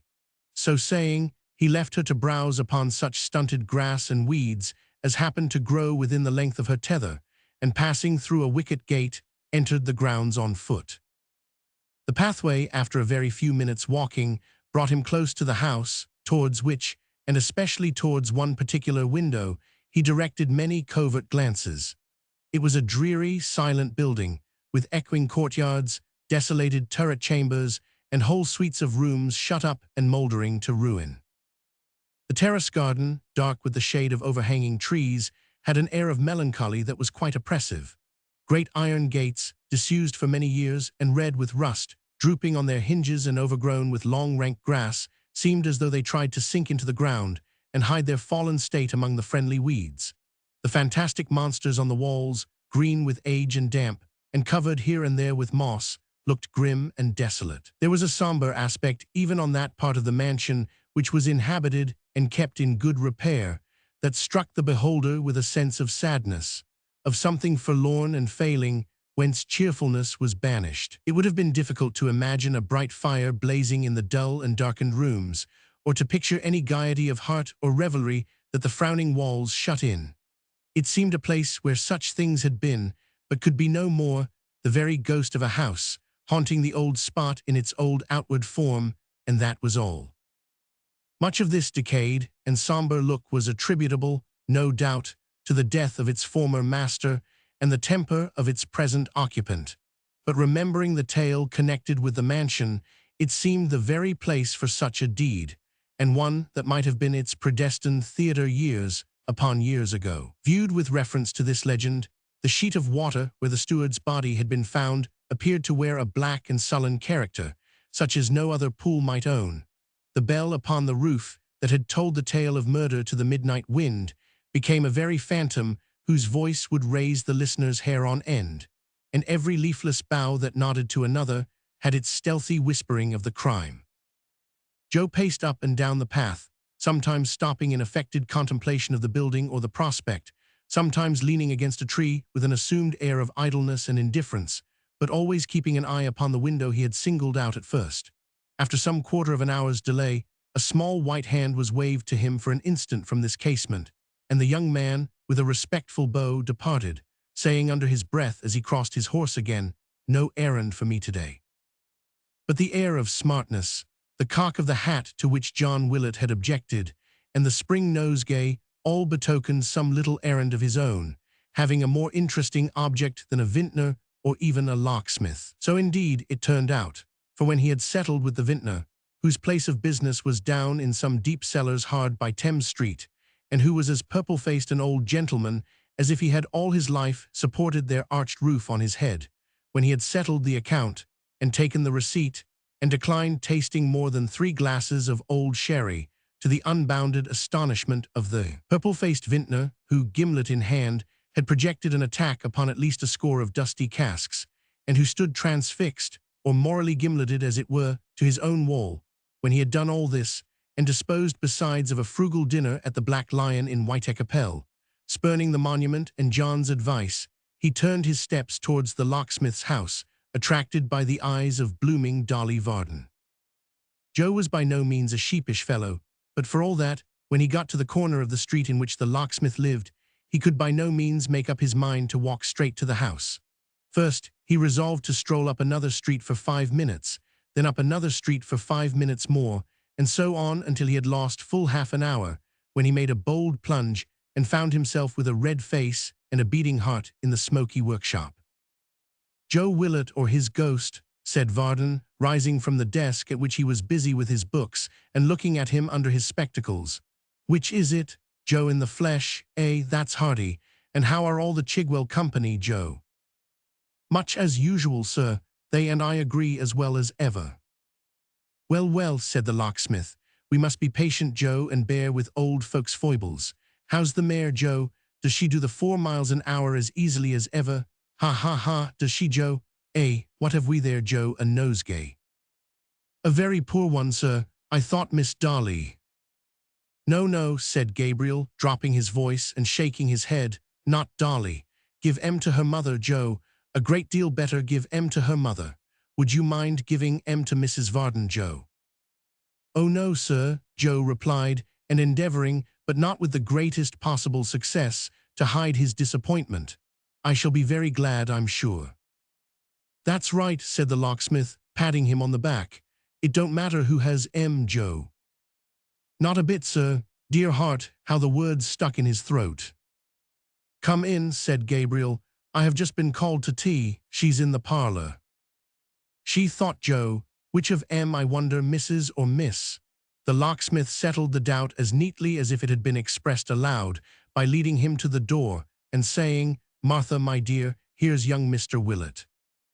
Now Mrs. Varden, regarding the maypole as a sort of human man-trap or decoy for husbands, viewing its proprietor and all who aided and abetted him in the light of so many poachers among Christian men, and believing, moreover, that the publicans coupled with sinners in Holy Writ were veritable licensed victuallers, was far from being favorably disposed towards her visitor, wherefore she was taken faint directly, and being duly presented with the crocuses and snowdrops, divined on further consideration that they were the occasion of the languor which had seized upon her spirits.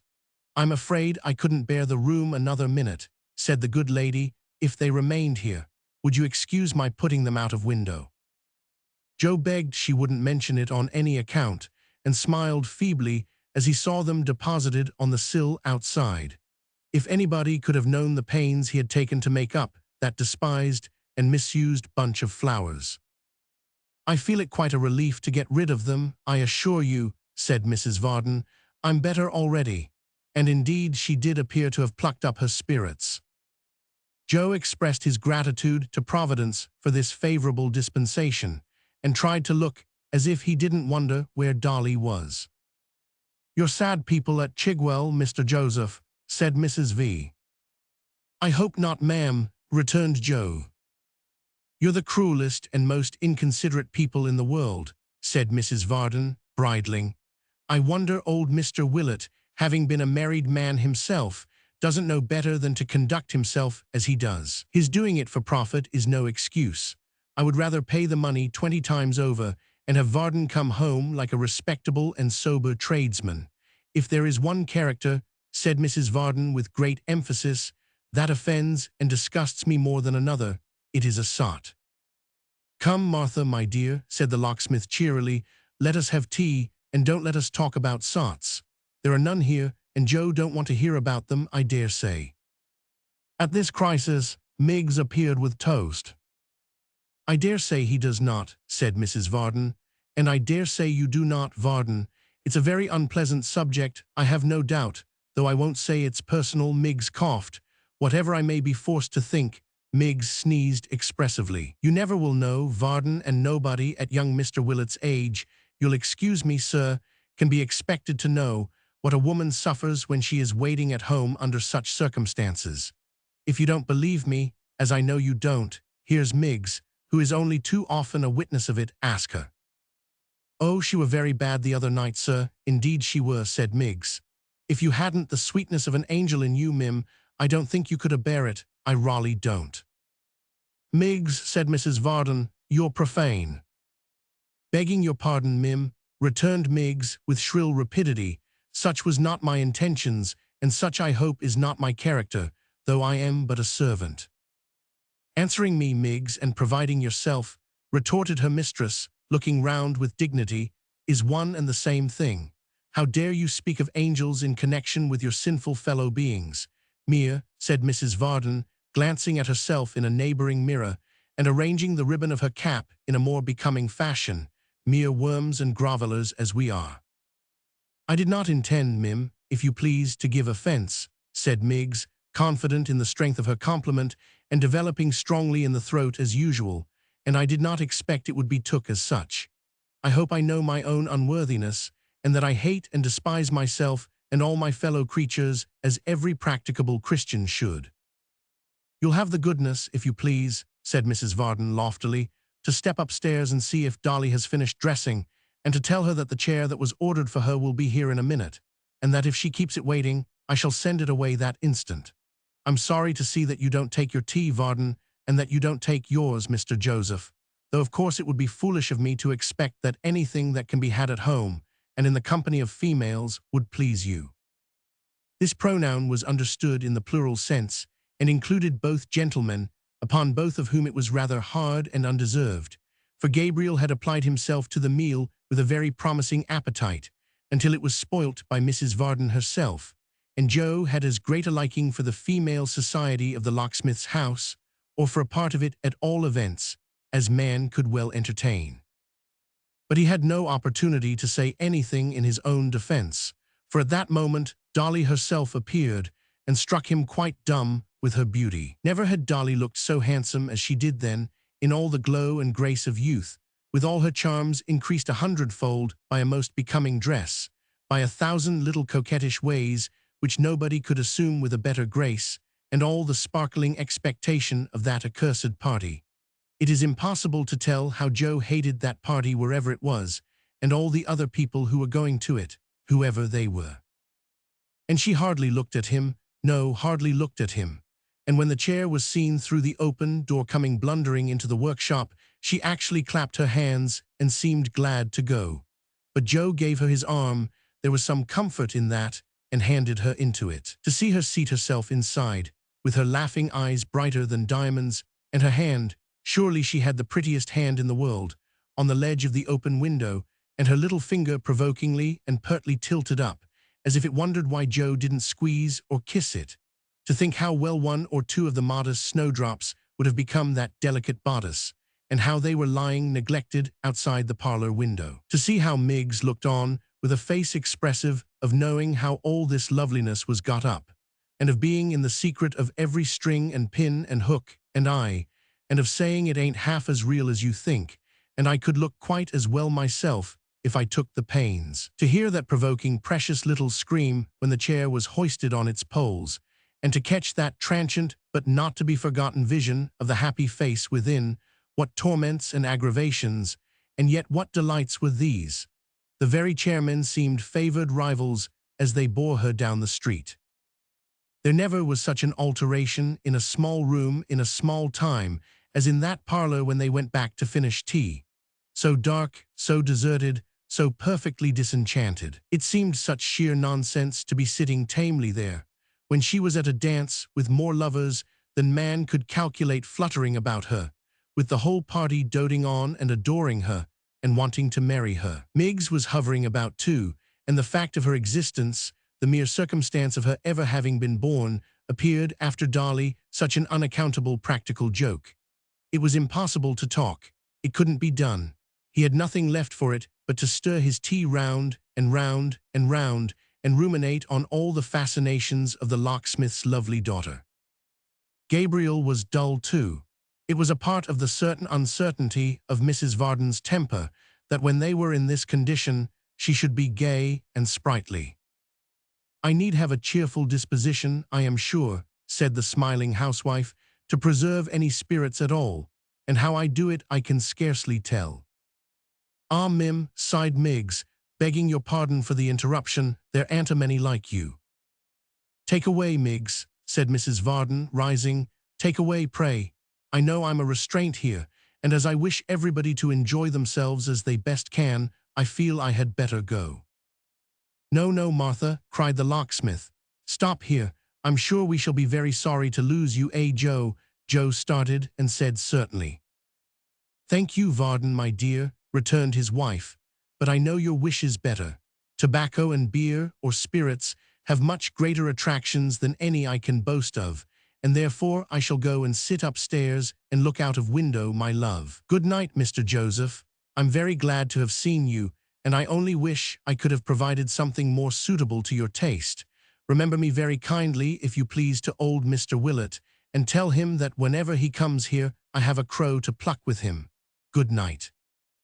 Having uttered these words with great sweetness of manner, the good lady dropped a curtsy remarkable for its condescension, and serenely withdrew. And it was for this Joe had looked forward to the 25th of March for weeks and weeks, and had gathered the flowers with so much care, and had cocked his hat, and made himself so smart. This was the end of all his bold determination, resolved upon for the 100th time, to speak out to Dolly and tell her how he loved her. To see her for a minute, for but a minute, to find her going out to a party and glad to go, to be looked upon as a common pipe smoker, beer bibber, spirit guzzler, and tosspot. He bade farewell to his friend the locksmith, and hastened to take horse at the Black Lion, thinking as he turned towards home, as many another Joe has thought before and since, that here was an end to all his hopes, that the thing was impossible and never could be, that she didn't care for him, that he was wretched for life, and that the only congenial prospect left him was to go for a soldier or a sailor, and get some obliging enemy to knock his brains out as soon as possible. Chapter 14. Joe Willett rode leisurely along in his desponding mood, picturing the locksmith's daughter going down long country dances and pouseting dreadfully with bold strangers, which was almost too much to bear, when he heard the tramp of a horse's feet behind him, and looking back, saw a well-mounted gentleman advancing at a smart canter. As this rider passed, he checked his steed, and called him of the Maypole by his name. Joe set spurs to the grey mare, and was at his side directly. "I thought it was you, sir," he said, touching his hat. "A fair evening, sir. Glad to see you out of doors again." The gentleman smiled and nodded. "What gay doings have been going on today, Joe? Is she as pretty as ever? Nay, don't blush, man." "If I colored at all, Mr. Edward," said Joe, "which I didn't know I did, it was to think I should have been such a fool as ever to have any hope of her. She's as far out of my reach as heaven is." "Well, Joe, I hope that's not altogether beyond it," said Edward good-humoredly. "Eh?" "Ah," sighed Joe, "it's all very fine talking, sir. Proverbs are easily made in cold blood, but it can't be helped. Are you bound for our house, sir?" "Yes, as I am not quite strong yet, I shall stay there tonight, and ride home coolly in the morning." "If you're in no particular hurry," said Joe after a short silence, "and will bear with the pace of this poor jade, I shall be glad to ride on with you to the warren, sir, and hold your horse when you dismount. It'll save you having to walk from the Maypole there and back again. I can spare the time well, sir, for I am too soon." "And so am I," returned Edward, "though I was unconsciously riding fast just now, in compliment, I suppose, to the pace of my thoughts, which were traveling post. We will keep together, Joe, willingly, and be as good company as may be. And cheer up, cheer up. Think of the locksmith's daughter with a stout heart, and you shall win her yet." Joe shook his head, but there was something so cheery in the buoyant, hopeful manner of this speech, that his spirits rose under its influence, and communicated, as it would seem, some new impulse even to the grey mare, who, breaking from her sober amble into a gentle trot, emulated the pace of Edward Chester's horse, and appeared to flatter herself that he was doing his very best. It was a fine dry night, and the light of a young moon, which was then just rising, shed around that peace and tranquillity which gives to evening time its most delicious charm. The lengthened shadows of the trees, softened as if reflected in still water, threw their carpet on the path the travelers pursued, and the light wind stirred yet more softly than before, as though it was soothing nature in her sleep. By little and little they ceased talking, and rode on side by side in a pleasant silence. "The Maypole lights are brilliant tonight," said Edward, as they rode along the lane from which, while the intervening trees were bare of leaves, that hostelry was visible. "Brilliant indeed, sir," returned Joe, rising in his stirrups to get a better view. "Lights in the large room, and a fire glimmering in the best bedchamber. Why, what company can this be for, I wonder? Some benighted horseman wending towards London, and deterred from going on tonight by the marvellous tales of my friend the highwayman, I suppose," said Edward. "He must be a horseman of good quality to have such accommodations. Your bed too, sir." "No matter, Joe, any other room will do for me, but come, there's 9 striking, we may push on." They cantered forward at as brisk a pace as Joe's charger could attain, and presently stopped in the little copse where he had left her in the morning. Edward dismounted, gave his bridle to his companion, and walked with a light step towards the house. A female servant was waiting at a side gate in the garden wall, and admitted him without delay. He hurried along the terrace walk, and darted up a flight of broad steps leading into an old and gloomy hall, whose walls were ornamented with rusty suits of armor, antlers, weapons of the chase, and such-like garniture. Here he paused, but not long, for as he looked round, as if expecting the attendant to have followed, and wondering she had not done so, a lovely girl appeared, whose dark hair next moment rested on his breast. Almost at the same instant, a heavy hand was laid upon her arm. Edward felt himself thrust away, and Mr. Haredale stood between them. Original! He regarded the young man sternly without removing his hat, with one hand clasped his niece, and with the other, in which he held his riding whip, motioned him towards the door. The young man drew himself up and returned his gaze. "This is well done of you, sir, to corrupt my servants and enter my house unbidden and in secret like a thief," said Mr. Haredale. "Leave it, sir, and return no more." "Miss Haredale's presence," returned the young man, "and your relationship to her give you a license which, if you are a brave man, you will not abuse. You have compelled me to this course, and the fault is yours, not mine." "It is neither generous, nor honorable, nor the act of a true man, sir," retorted the other, "to tamper with the affections of a weak, trusting girl, while you shrink, in your unworthiness, from her guardian and protector, and dare not meet the light of day. More than this I will not say to you, save that I forbid you this house, and require you to be gone." "It is neither generous, nor honorable, nor the act of a true man to play the spy," said Edward. "Your words imply dishonor, and I reject them with the scorn they merit." "You will find," said Mr. Haredale calmly, "your trusty go-between in waiting at the gate by which you entered. I have played no spy's part, sir. I chanced to see you pass the gate and followed. You might have heard me knocking for admission had you been less swift of foot or lingered in the garden. Please to withdraw. Your presence here is offensive to me and distressful to my niece." As he said these words, he passed his arm about the waist of the terrified and weeping girl and drew her closer to him, and though the habitual severity of his manner was scarcely changed, there was yet apparent in the action an air of kindness and sympathy for her distress. "Mr. Haredale," said Edward, "your arm encircles her on whom I have set my every hope and thought, and to purchase 1 minute's happiness for whom I would gladly lay down my life.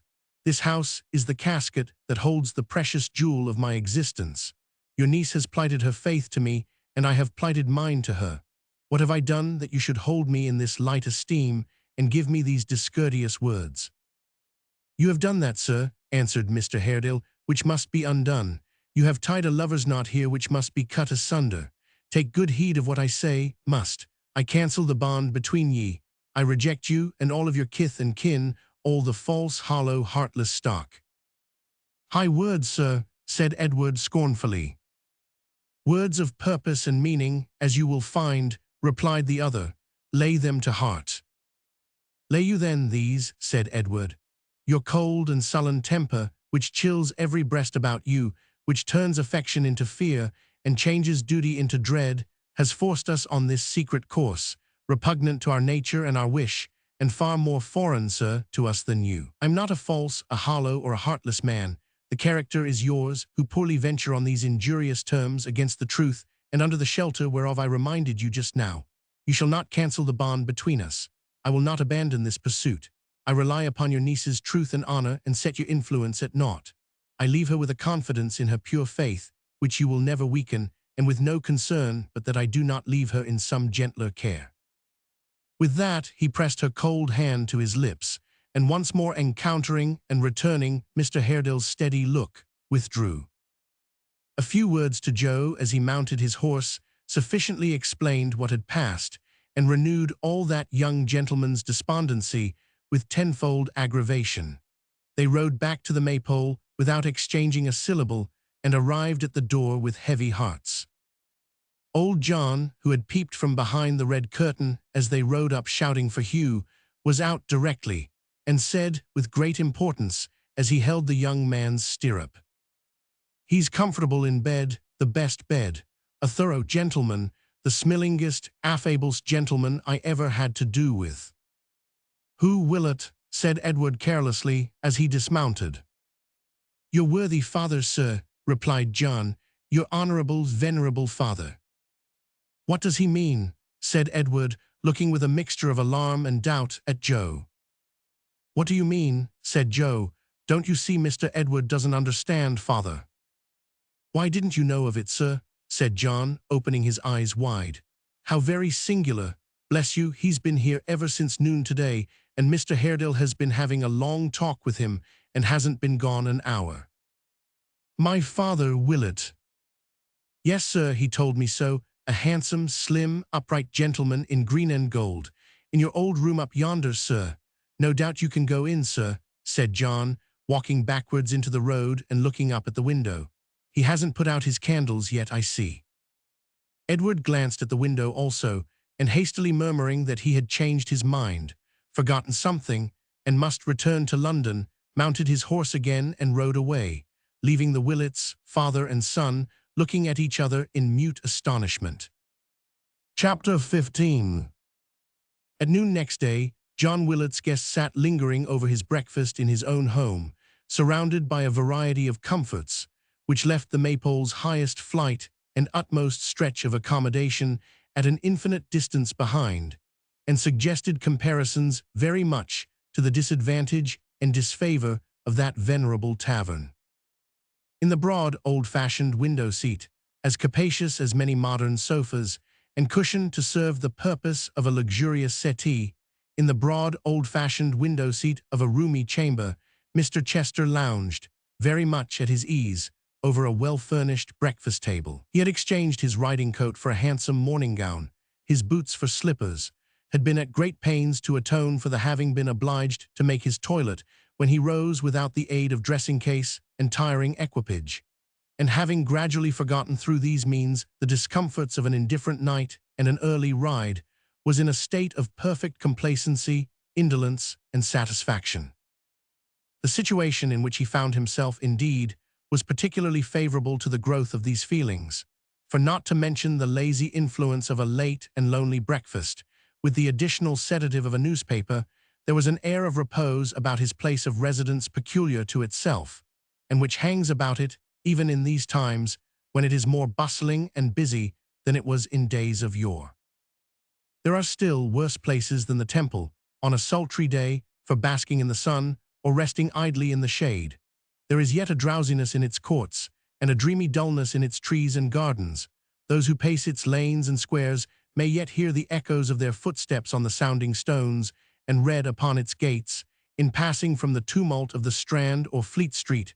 Who enters here leaves noise behind. There is still the plash of falling water in fair Fountain Court, and there are yet nooks and corners where dun-haunted students may look down from their dusty garrets on a vagrant ray of sunlight patching the shade of the tall houses, and seldom troubled to reflect a passing stranger's form. There is yet in the Temple something of a clerkly monkish atmosphere, which public offices of law have not disturbed, and even legal firms have failed to scare away.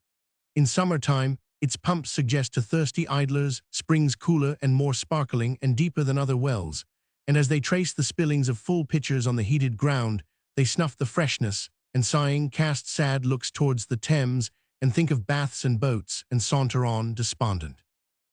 It was in a room in Paper Buildings, a row of goodly tenements, shaded in front by ancient trees, and looking at the back upon the Temple Gardens, that this our idler lounged, now taking up again the paper he had laid down 100 times, now trifling with the fragments of his meal, now pulling forth his golden toothpick, and glancing leisurely about the room, or out at window into the trim garden walks, where a few early loiterers were already pacing to and fro. Here a pair of lovers met to quarrel and make up. There a dark-eyed nursery maid had better eyes for Templars than her charge. On this hand an ancient spinster, with her lapdog in a string, regarded both enormities with scornful sidelong looks. On that a weazen old gentleman, ogling. Nursery maid looked with like scorn upon the spinster, and wondered she didn't know she was no longer young. Apart from all these, on the river's margin too, or three couple of business stalkers walked slowly up and down in earnest conversation, and one young man sat thoughtfully on a bench, alone. "Ned is amazingly patient," said Mr. Chester, glancing at this last-named person as he set down his teacup and plied the golden toothpick. "Immensely patient. He was sitting yonder when I began to dress, and has scarcely changed his posture since. A most eccentric dog." As he spoke, the figure rose and came towards him with a rapid pace. "Really, as if he had heard me," said the father, resuming his newspaper with a yawn. "Dear Ned." Presently the room door opened, and the young man entered, to whom his father gently waved his hand and smiled. "Are you at leisure for a little conversation, sir?" said Edward. "Surely, Ned, I am always at leisure. You know my constitution. Have you breakfasted?" "3 hours ago." "What a very early dog," cried his father, contemplating him from behind the toothpick with a languid smile. "The truth is," said Edward, bringing a chair forward and seating himself near the table, "that I slept but ill last night, and was glad to rise. The cause of my uneasiness cannot but be known to you, sir, and it is upon that I wish to speak." "My dear boy," returned his father, "confide in me, I beg, but you know my constitution. Don't be prosy, Ned."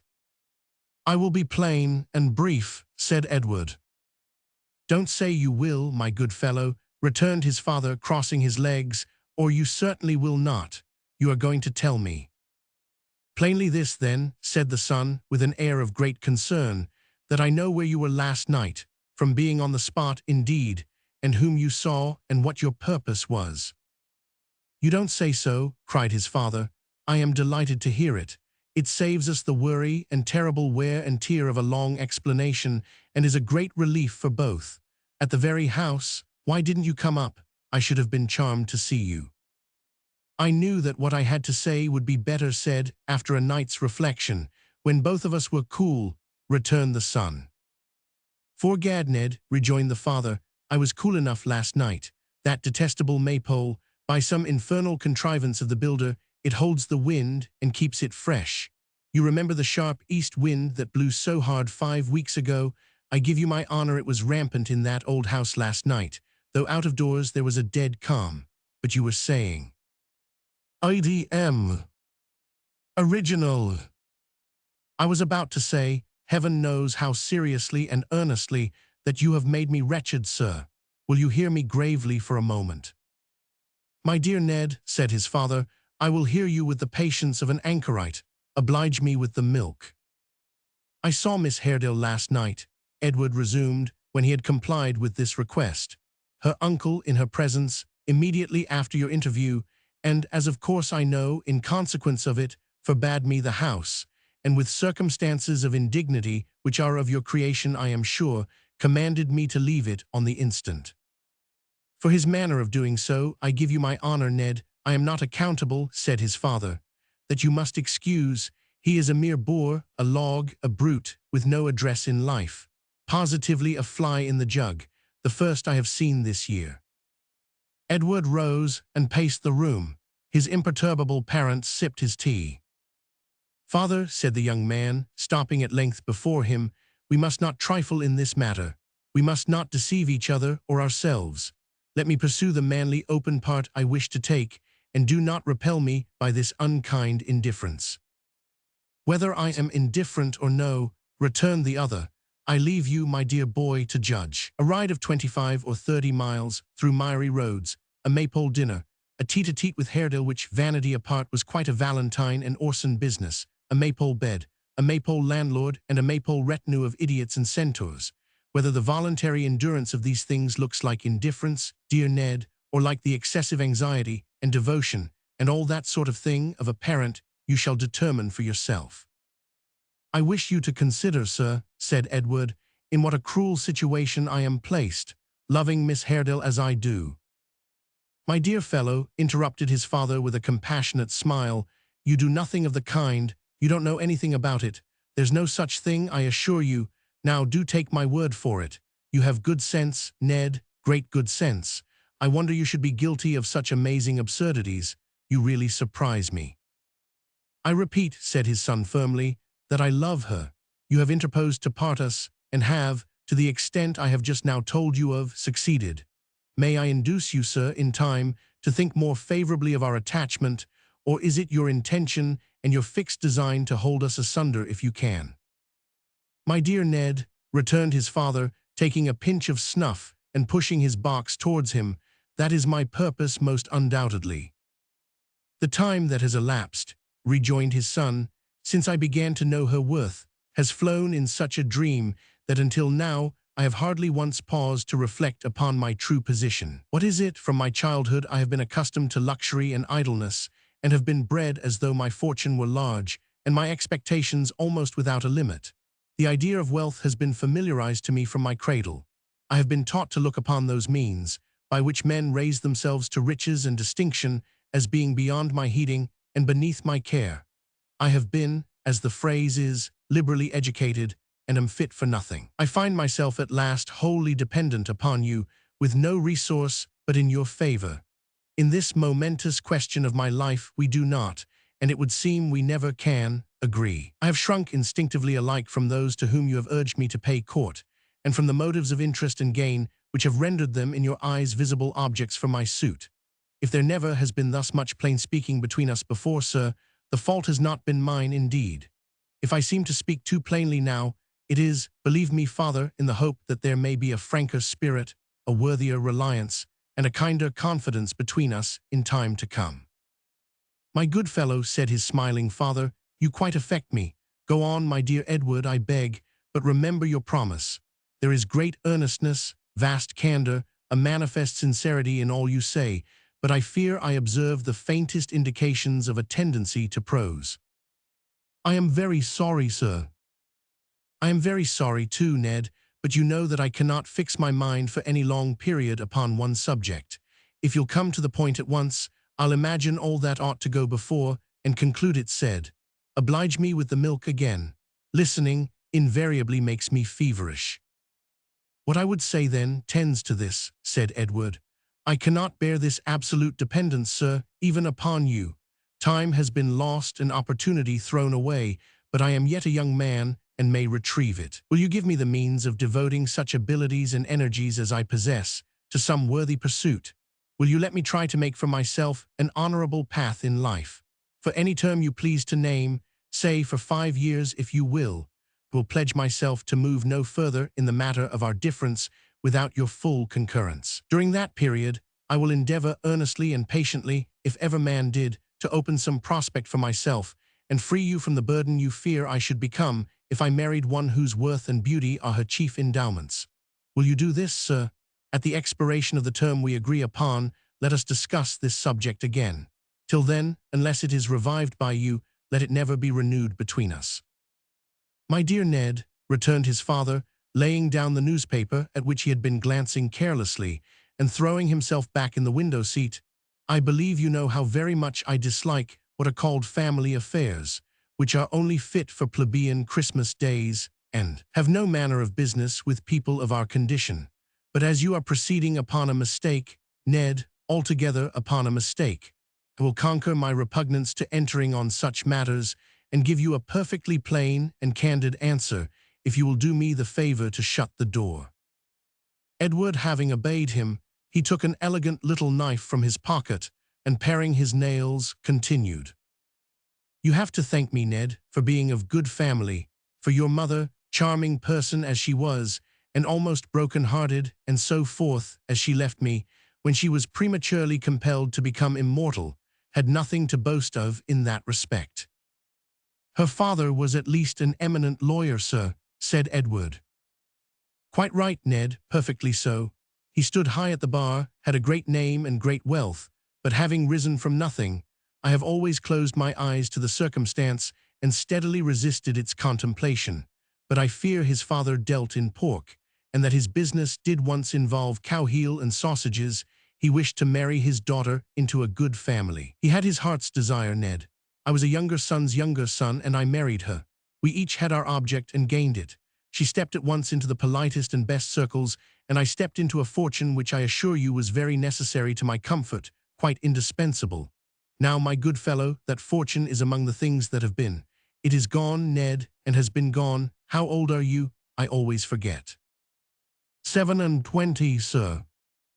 Are you indeed? Cried his father, raising his eyelids in a languishing surprise. So much, then I should say, Ned, that as nearly as I remember, its skirts vanished from human knowledge about 18 or 19 years ago. It was about that time when I came to live in these chambers, once your grandfather's, and bequeathed by that extremely respectable person to me, and commenced to live upon an inconsiderable annuity and my past reputation. You are jesting with me, sir, said Edward. Not in the slightest degree, I assure you, returned his father with great composure. These family topics are so extremely dry that I am sorry to say they don't admit of any such relief. It is for that reason, and because they have an appearance of business, that I dislike them so very much. Well, you know the rest. A son, Ned, unless he is old enough to be a companion, that is to say, unless he is some 2 or 23, is not the kind of thing to have about one. He is a restraint upon his father is a restraint upon him, and they make each other mutually uncomfortable. Therefore, until within the last 4 years or so, I have a poor memory for dates, and if I mistake, you will correct me in your own mind. You pursued your studies at a distance and picked up a great variety of accomplishments. Occasionally we passed a week or 2 together here and disconcerted each other as only such near relations can. At last you came home. I candidly tell you, my dear boy, that if you had been awkward and overgrown, I should have exported you to some distant part of the world. I wish with all my soul you had, sir, said Edward. No, you don't, Ned, said his father coolly. You are mistaken, I assure you. I found you a handsome, prepossessing, elegant fellow, and I threw you into the society I can still command. Having done that, my dear fellow, I consider that I have provided for you in life, and rely upon your doing something to provide for me in return. I do not understand your meaning, sir. My meaning, Ned, is obvious. I observe another fly in the cream jug, but have the goodness not to take it out as you did the first, for their walk when their legs are milky is extremely ungraceful and disagreeable. My meaning is that you must do as I did, that you must marry well and make the most of yourself. A mere fortune hunter, cried the son indignantly. What in the devil's name, Ned, would you be? Returned the father. All men are fortune hunters, are they not? The law, the church, the court, the camp, see how they are all crowded with fortune hunters, jostling each other in the pursuit. The stock exchange, the pulpit, the counting house, the royal drawing room, the senate, what but fortune hunters are they filled with? A fortune hunter? Yes, you are one, and you would be nothing else, my dear Ned, if you were the greatest courtier, lawyer, legislator, prelate, or merchant in existence. If you are squeamish and moral, Ned, console yourself with the reflection that at the very worst your fortune hunting can make but one person miserable or unhappy. How many people do you suppose these other kinds of huntsmen crush in following their sport? Hundreds at a step, or thousands. The young man leant his head upon his hand and made no answer. I am quite charmed, said the father, rising and walking slowly to and fro, stopping now and then to glance at himself in the mirror or survey a picture through his glass, with the air of a connoisseur, that we have had this conversation, Ned, unpromising as it was. It establishes a confidence between us which is quite delightful, and was certainly necessary, though how you can ever have mistaken our positions and designs, I confess I cannot understand. I conceived, until I found your fancy for this girl, that all these points were tacitly agreed upon between us. I knew you were embarrassed, sir, returned the son, raising his head for a moment, and then falling into his former attitude, but I had no idea we were the beggared wretches you describe. How could I suppose it, bred as I have been, witnessing the life you have always led, and the appearance you have always made? My dear child, said the father, for you really talk so like a child that I must call you one, you were bred upon a careful principle. The very manner of your education, I assure you, maintained my credit surprisingly. As to the life I led, I must lead it, Ned. I must have these little refinements about me. I have always been used to them, and I cannot exist without them. They must surround me, you observe, and therefore they are here. With regard to our circumstances, Ned, you may set your mind at rest upon that score. They are desperate. Your own appearance is by no means despicable, and our joint pocket money alone devours our income. That's the truth. Why have I never known this before? Why have you encouraged me, sir, to an expenditure and mode of life to which we have no right or title?" "My good fellow," returned his father more compassionately than ever, "if you made no appearance, how could you possibly succeed in the pursuit for which I destined you? As to our mode of life, every man has a right to live in the best way he can, and to make himself as comfortable as he can, or he is an unnatural scoundrel. Our debts, I grant, are very great, and therefore it the more behoves you, as a young man of principle and honor, to pay them off as speedily as possible." "The villain's part," muttered Edward, "that I have unconsciously played. I to win the heart of Emma Haredale, I would, for her sake, I had died first." "I am glad you see, Ned," returned his father, "how perfectly self-evident it is that nothing can be done in that quarter. But apart from this, and the necessity of your speedily bestowing yourself on another, as you know you could tomorrow, if you chose, I wish you'd look upon it pleasantly. In a religious point of view alone, how could you ever think of uniting yourself to a Catholic unless she was amazingly rich? You ought to be so very Protestant, coming of such a Protestant family as you do. Let us be moral, Ned, or we are nothing. Even if one could set that objection aside, which is impossible, we come to another which is quite conclusive. The very idea of marrying a girl whose father was killed, like meat.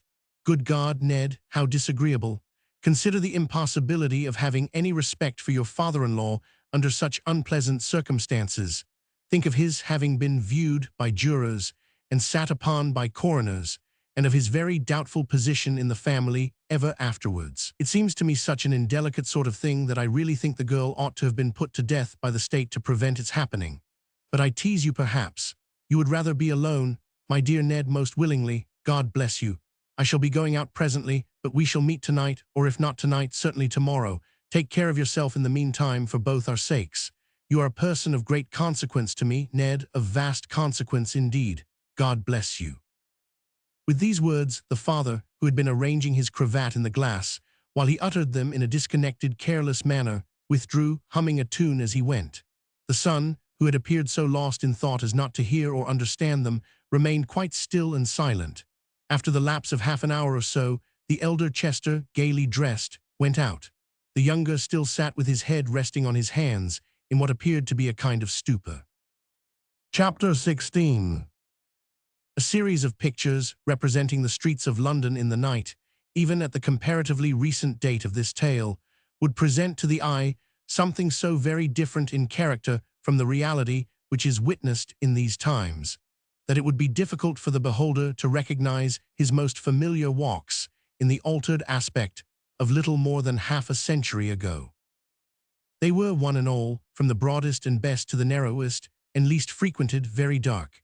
The oil and cotton lamps, though regularly trimmed twice or thrice in the long winter nights, burnt feebly at the best, and at a late hour, when they were unassisted by the lamps and candles in the shops, cast but a narrow track of doubtful light upon the footway, leaving the projecting doors and house fronts in the deepest gloom. Many of the courts and lanes were left in total darkness, those of the meaner sort, where one glimmering light twinkled for a score of houses, being favored in no slight degree. Even in these places, the inhabitants had often good reason for extinguishing their lamp as soon as it was lighted, and the watch being utterly inefficient and powerless to prevent them, they did so at their pleasure. Thus, in the lightest thoroughfares, there was at every turn some obscure and dangerous spot whither a thief might fly or shelter, and few would care to follow, and the city being belted round by fields, green lanes, waste grounds, and lonely roads, dividing it at that time from the suburbs that have joined it since,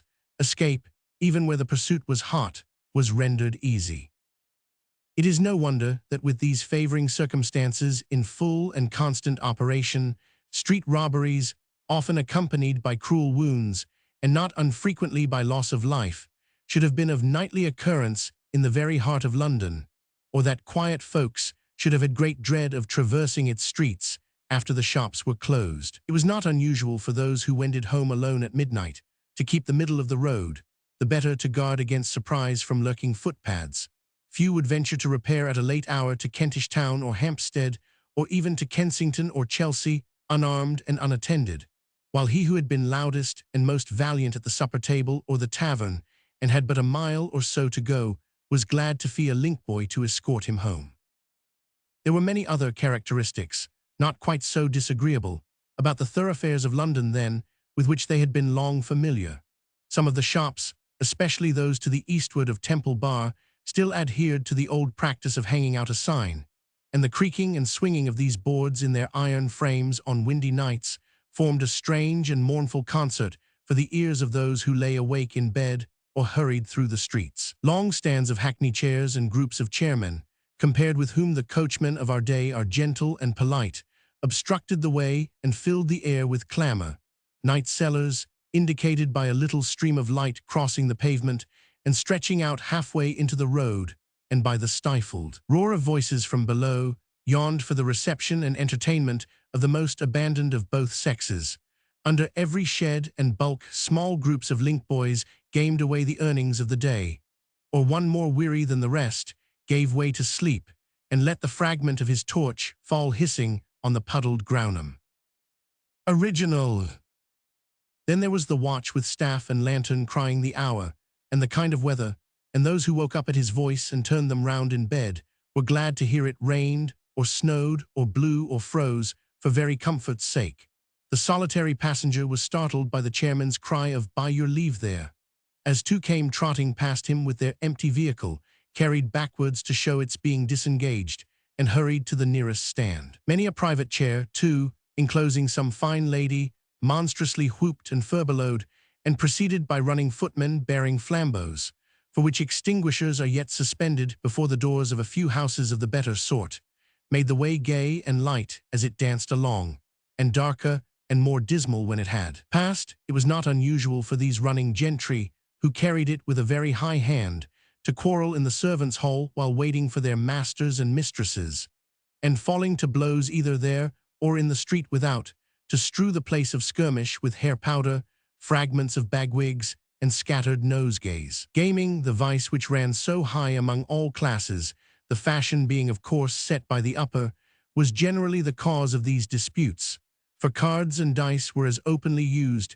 and worked as much mischief, and yielded as much excitement below stairs as above. While incidents like these, arising out of drums and masquerades and parties at quadrille, were passing at the west end of the town, heavy stagecoaches and scarce heavier wagons were lumbering slowly towards the city, the coachman, guard, and passengers armed to the teeth, and the coach, a day or so perhaps behind its time, but that was nothing, despoiled by highwaymen, who made no scruple to attack, alone and single-handed, a whole caravan of goods and men, and sometimes shot a passenger or two, and were sometimes shot themselves, as the case might be.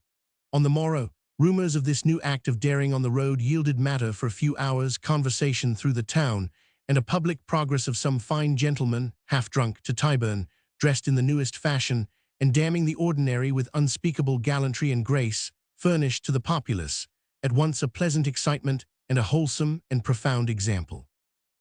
Among all the dangerous characters who, in such a state of society, prowled and skulked in the metropolis at night, there was one man from whom many as uncouth and fierce as he shrunk with an involuntary dread. Who he was, or whence he came, was a question often asked, but which none could answer. His name was unknown. He had never been seen until within about 8 days or thereabouts, and was equally a stranger to the old ruffians, upon whose haunts he ventured fearlessly, as to the young. He could be no spy, for he never removed his slouched hat to look about him, entered into conversation with no man, heeded nothing that passed, listened to no discourse, regarded nobody that came or went. But so surely as the dead of night set in, so surely this man was in the midst of the loose concourse in the night cellar, where outcasts of every grade resorted, and there he sat till morning.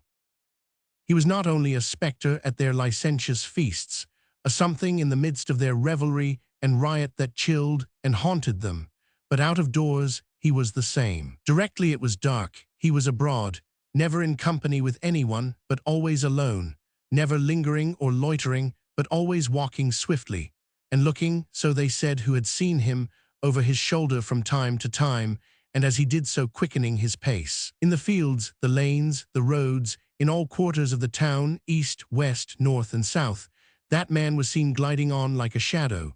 He was always hurrying away.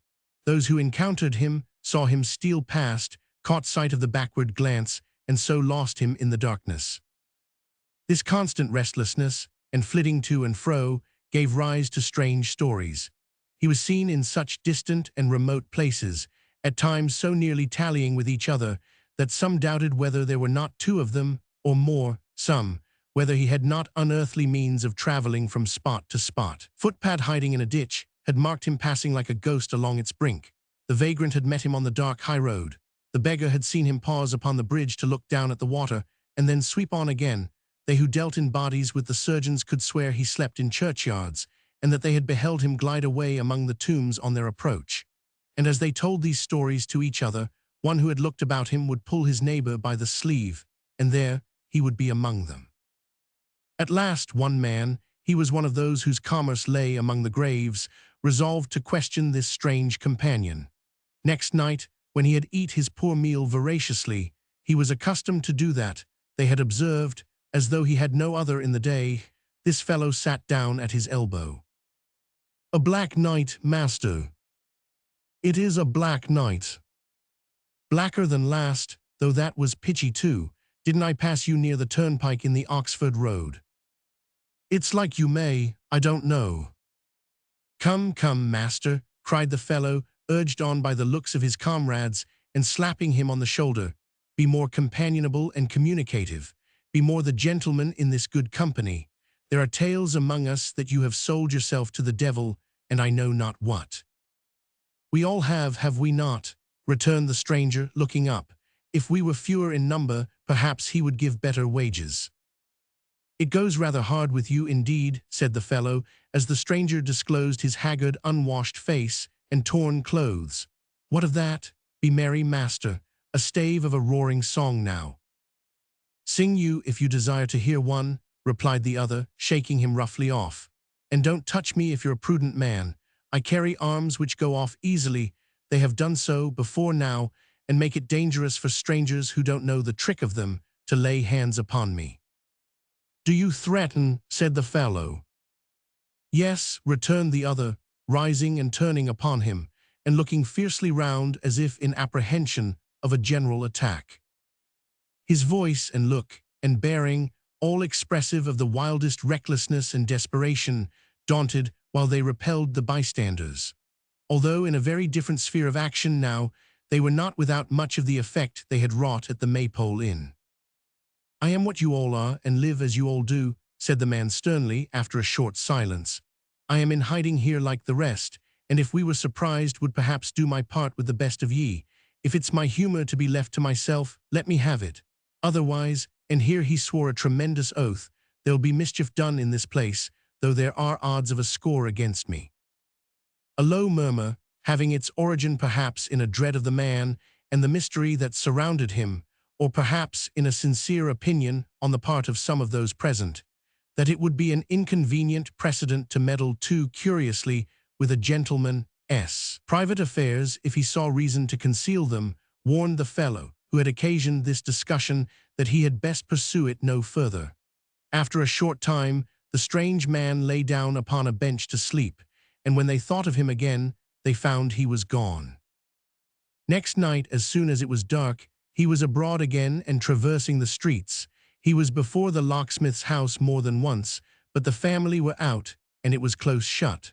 This night he crossed London Bridge and passed into Southwark. As he glided down a by-street, a woman with a little basket on her arm turned into it at the other end. Directly he observed her, he sought the shelter of an archway and stood aside until she had passed. Then he emerged cautiously from his hiding place and followed. She went into several shops to purchase various kinds of household necessaries, and round every place at which she stopped he hovered like her evil spirit, following her when she reappeared. It was nigh 11 o'clock, and the passengers in the streets were thinning fast, when she turned, doubtless to go home. The phantom still followed her. She turned into the same by-street in which he had seen her first, which being free from shops and narrow, was extremely dark. She quickened her pace here, as though distrustful of being stopped, and robbed of such trifling property as she carried with her. He crept along on the other side of the road. Had she been gifted with the speed of wind, it seemed as if his terrible shadow would have tracked her down. At length the widow, for she it was, reached her own door, and panting for breath, paused to take the key from her basket. In a flush and glow, with the haste she had made, and the pleasure of being safe at home, she stooped to draw it out, when, raising her head, she saw him standing silently beside her, the apparition of a dream. His hand was on her mouth, but that was needless, for her tongue clove to its roof, and her power of utterance was gone. "I have been looking for you many nights. Is the house empty? Answer me, is anyone inside?" She could only answer by a rattle in her throat. "Make me a sign." She seemed to indicate that there was no one there. He took the key, unlocked the door, carried her in, and secured it carefully behind them. Chapter 17. It was a chilly night, and the fire in the widow's parlor had burnt low. Her strange companion placed her in a chair, and stooping down before the half-extinguished ashes, raked them together and fanned them with his hat. From time to time, he glanced at her over his shoulder, as though to assure himself of her remaining quiet and making no effort to depart, and that done, busied himself about the fire again. It was not without reason that he took these pains, for his dress was dank and drenched with wet, his jaws rattled with cold, and he shivered from head to foot. It had rained hard during the previous night, and for some hours in the morning, but since noon it had been fine. Wheresoever he had passed the hours of darkness, his condition sufficiently betokened that many of them had been spent beneath the open sky. Besmeared with mire, his saturated clothes clinging with a damp embrace about his limbs, his beard unshaven, his face unwashed, his meager cheeks worn into deep hollows, a more miserable wretch could hardly be than this man who now cowered down upon the widow's hearth and watched the struggling flame with bloodshot eyes. She had covered her face with her hands, fearing, as it seemed, to look towards him, so they remained for some short time in silence. Glancing round again, he asked at length, "Is this your house?" "It is. Why in the name of heaven do you darken it?" "Give me meat and drink," he answered sullenly, "or I dare do more than that. The very marrow in my bones is cold with wet and hunger. I must have warmth and food, and I will have them here." "You were the robber on the Chigwell Road." "I was. And nearly a murderer then. The will was not wanting. There was one came upon me and raised the hue and cry that it would have gone hard with, but for his nimbleness. I made a thrust at him." "You thrust your sword at him," cried the widow, looking upwards. "You hear this man, you hear and saw."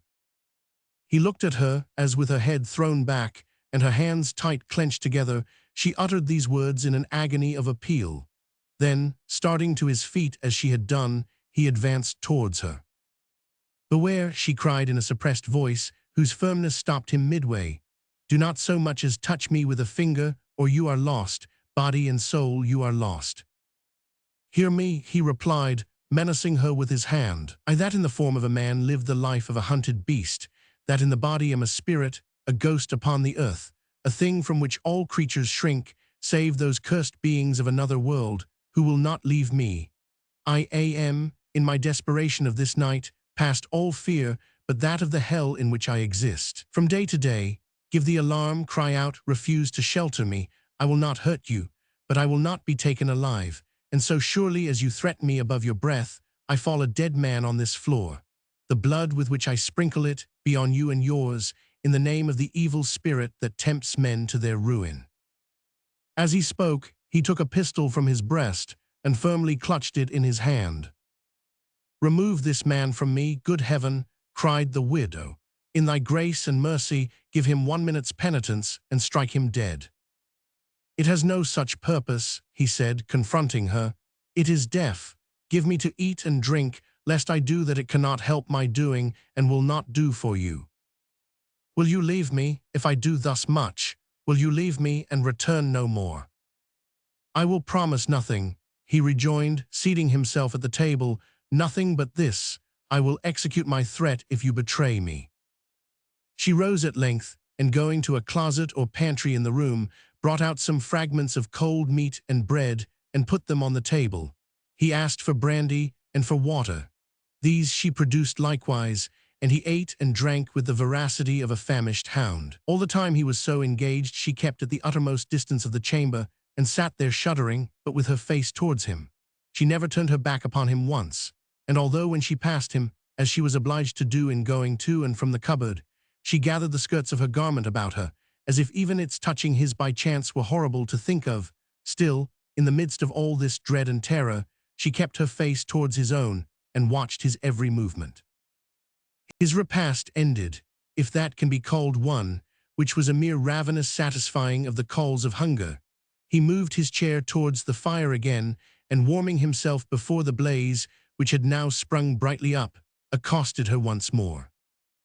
"I am an outcast, to whom a roof above his head is often an uncommon luxury, and the food a beggar would reject is delicate fare. You live here at your ease. Do you live alone?" "I do not," she made answer with an effort. "Who dwells here besides?" "One, it is no matter who. You had best begone, or he may find you here. Why do you linger?" "For warmth," he replied, spreading out his hands before the fire. "For warmth. You are rich, perhaps." "Very," she said faintly, "very rich. No doubt I am very rich." "At least you are not penniless. You have some money. You are making purchases tonight." "I have a little left. It is but a few shillings." "Give me your purse. You had it in your hand at the door. Give it to me." She stepped to the table and laid it down. He reached across, took it up, and told the contents into his hand. As he was counting them, she listened for a moment and sprung towards him. "Take what there is, take all, take more if more were there, but go before it is too late. I have heard a wayward step without, I know full well. It will return directly.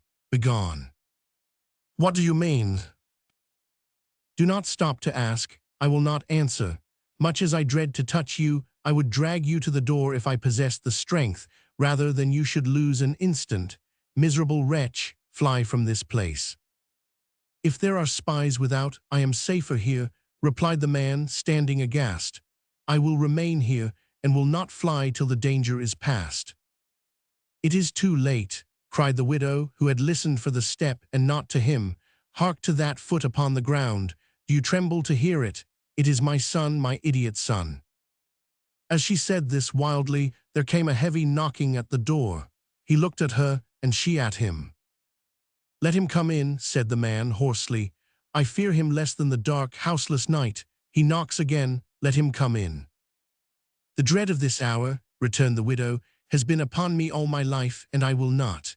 Evil will fall upon him if you stand eye to eye. My blighted boy, oh, all good angels who know the truth, hear a poor mother's prayer, and spare my boy from knowledge of this man." "He rattles at the shutters," cried the man. "He calls you, that voice and cry. It was he who grappled with me in the road, was it he?" She had sunk upon her knees, and so knelt down, moving her lips, but uttering no sound. As he gazed upon her, uncertain what to do or where to turn, the shutters flew open. He had barely time to catch a knife from the table, sheath it in the loose sleeve of his coat, hide in the closet, and do all with the lightning's speed, when Barnaby tapped at the bare glass and raised the sash exultingly. "Why, who can keep out Grip and me?" he cried, thrusting in his head and staring round the room. "Are you there, mother? How long you keep us from the fire and light?" She stammered some excuse and tendered him her hand, but Barnaby sprung lightly in without assistance, and putting his arms about her neck, kissed her 100 times. "We have been afield, mother, leaping ditches, scrambling through hedges, running down steep banks up and away, and hurrying on. The wind has been blowing, and the rushes and young plants bowing and bending to it, lest it should do them harm, the cowards, and Grip, ha ha ha, brave Grip who cares for nothing, and when the wind rolls him over in the dust, turns manfully to bite it. Grip, bold Grip, has quarrelled with every little bowing twig, thinking, he told me, that it mocked him, and has worried it like a bulldog. Ha ha ha." The raven, in his little basket at his master's back, hearing this frequent mention of his name in a tone of exultation, expressed his sympathy by crowing like a cock, and afterwards running over his various phrases of speech with such rapidity, and in so many varieties of hoarseness, that they sounded like the murmurs of a crowd of people. "He takes such care of me besides," said Barnaby.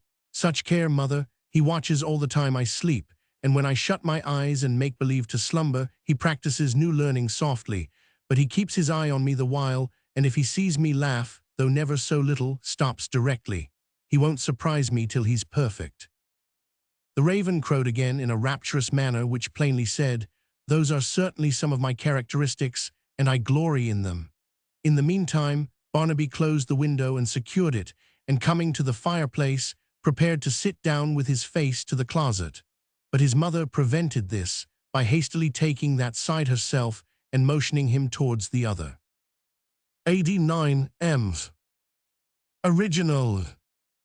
"How pale you are tonight," said Barnaby, leaning on his stick. "We have been cruel, Grip, and made her anxious."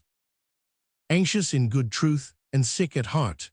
The listener held the door of his hiding place open with his hand, and closely watched her son. Grip, alive to everything his master was unconscious of, had his head out of the basket, and in return was watching him intently with his glistening eye. "He flaps his wings," said Barnaby, turning almost quickly enough to catch the retreating form and closing door, "as if there were strangers here, but Grip is wiser than to fancy that. Jump then." Accepting this invitation with a dignity peculiar to himself, the bird hopped up on his master's shoulder, from that to his extended hand, and so to the ground. Barnaby unstrapping the basket and putting it down in a corner with the lid open, Grip's first care was to shut it down with all possible dispatch, and then to stand upon it. Believing, no doubt, that he had now rendered it utterly impossible, and beyond the power of mortal man, to shut him up in it any more, he drew a great many corks in triumph, and uttered a corresponding number of hurrahs. "Mother," said Barnaby, laying aside his hat and stick, and returning to the chair from which he had risen, "I'll tell you where we have been today, and what we have been doing, shall I?" She took his hand in hers, and holding it, nodded the word she could not speak. "You mustn't tell," said Barnaby, holding up his finger, "for it's a secret, mind, and only known to me and Grip and Hugh. We had the dog with us, but he's not like Grip, clever as he is, and doesn't guess it yet, I'll wager. Why do you look behind me so?" "Did I?" she answered faintly. "I didn't know I did. Come nearer me." "You are frightened," said Barnaby, changing color. "Mother, you don't see." "See what?" There's none of this about, is there?" he answered in a whisper, drawing closer to her and clasping the mark upon his wrist. "I am afraid there is somewhere. You make my hair stand on end and my flesh creep. Why do you look like that? Is it in the room as I have seen it in my dreams, dashing the ceiling and the walls with red? Tell me, is it?" He fell into a shivering fit as he put the question, and shutting out the light with his hands, sat shaking in every limb until it had passed away. After a time, he raised his head and looked about him. "Is it gone?" "There has been nothing here," rejoined his mother, soothing him. "Nothing indeed, dear Barnaby. Look, you see there are but you and me." He gazed at her vacantly, and becoming reassured by degrees, burst into a wild laugh. "But let us see," he said thoughtfully. "Were we talking? Was it you and me? Where have we been?" "Nowhere but here." "I but Hugh and I," said Barnaby. "That's it. Maypole Hugh and I, you know, and Grip. We have been lying in the forest, and among the trees by the roadside, with a dark lantern after night came on, and the dog in a noose ready to slip him when the man came by." "What man?" "The robber, him that the stars winked at. We have waited for him after dark these many nights, and we shall have him. I'd know him in 1,000. Mother, see here, this is the man. Look." He twisted his handkerchief round his head, pulled his hat upon his brow, wrapped his coat about him, and stood up before her, so like the original he counterfeited, that the dark figure peering out behind him might have passed for his own shadow. "Ha ha ha, we shall have him," he cried, ridding himself of the semblance as hastily as he had assumed it. "You shall see him, mother, bound hand and foot, and brought to London at a saddle girth, and you shall hear of him at Tyburn Tree if we have luck. So Hugh says, you're pale again and trembling, and why do you look behind me so?" "It is nothing," she answered. "I am not quite well. Go you to bed, dear, and leave me here." 91 M's. Original. To bed, he answered. I don't like bed. I like to lie before the fire, watching the prospects in the burning coals, the rivers, hills and dells, in the deep, red sunset and the wild faces. I am hungry too, and Grip has eaten nothing since broad noon. Let us to supper, Grip, to supper, lad. The raven flapped his wings, and croaking his satisfaction, hopped to the feet of his master, and there held his bill open, ready for snapping up such lumps of meat as he should throw him. Of these, he received about a score in rapid succession, without the smallest discomposure. That's all, said Barnaby. More, cried Grip, more. But it appearing for a certainty that no more was to be had, he retreated with his store, and disgorging the morsels one by one from his pouch, hid them in various corners, taking particular care, however, to avoid the closet, as being doubtful of the hidden man's propensities and power of resisting temptation.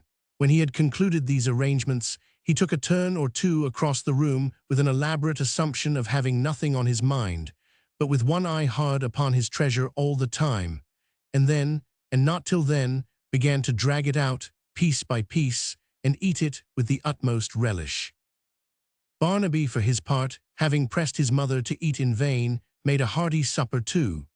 Once during the progress of his meal, he wanted more bread from the closet, and rose to get it. She hurriedly interposed to prevent him, and summoning her utmost fortitude, passed into the recess, and brought it out herself. Mother, said Barnaby, looking at her steadfastly as she sat down beside him after doing so, is today my birthday? Today, she answered.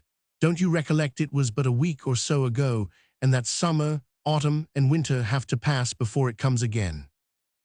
I remember that it has been so till now, said Barnaby, but I think today must be my birthday too, for all that.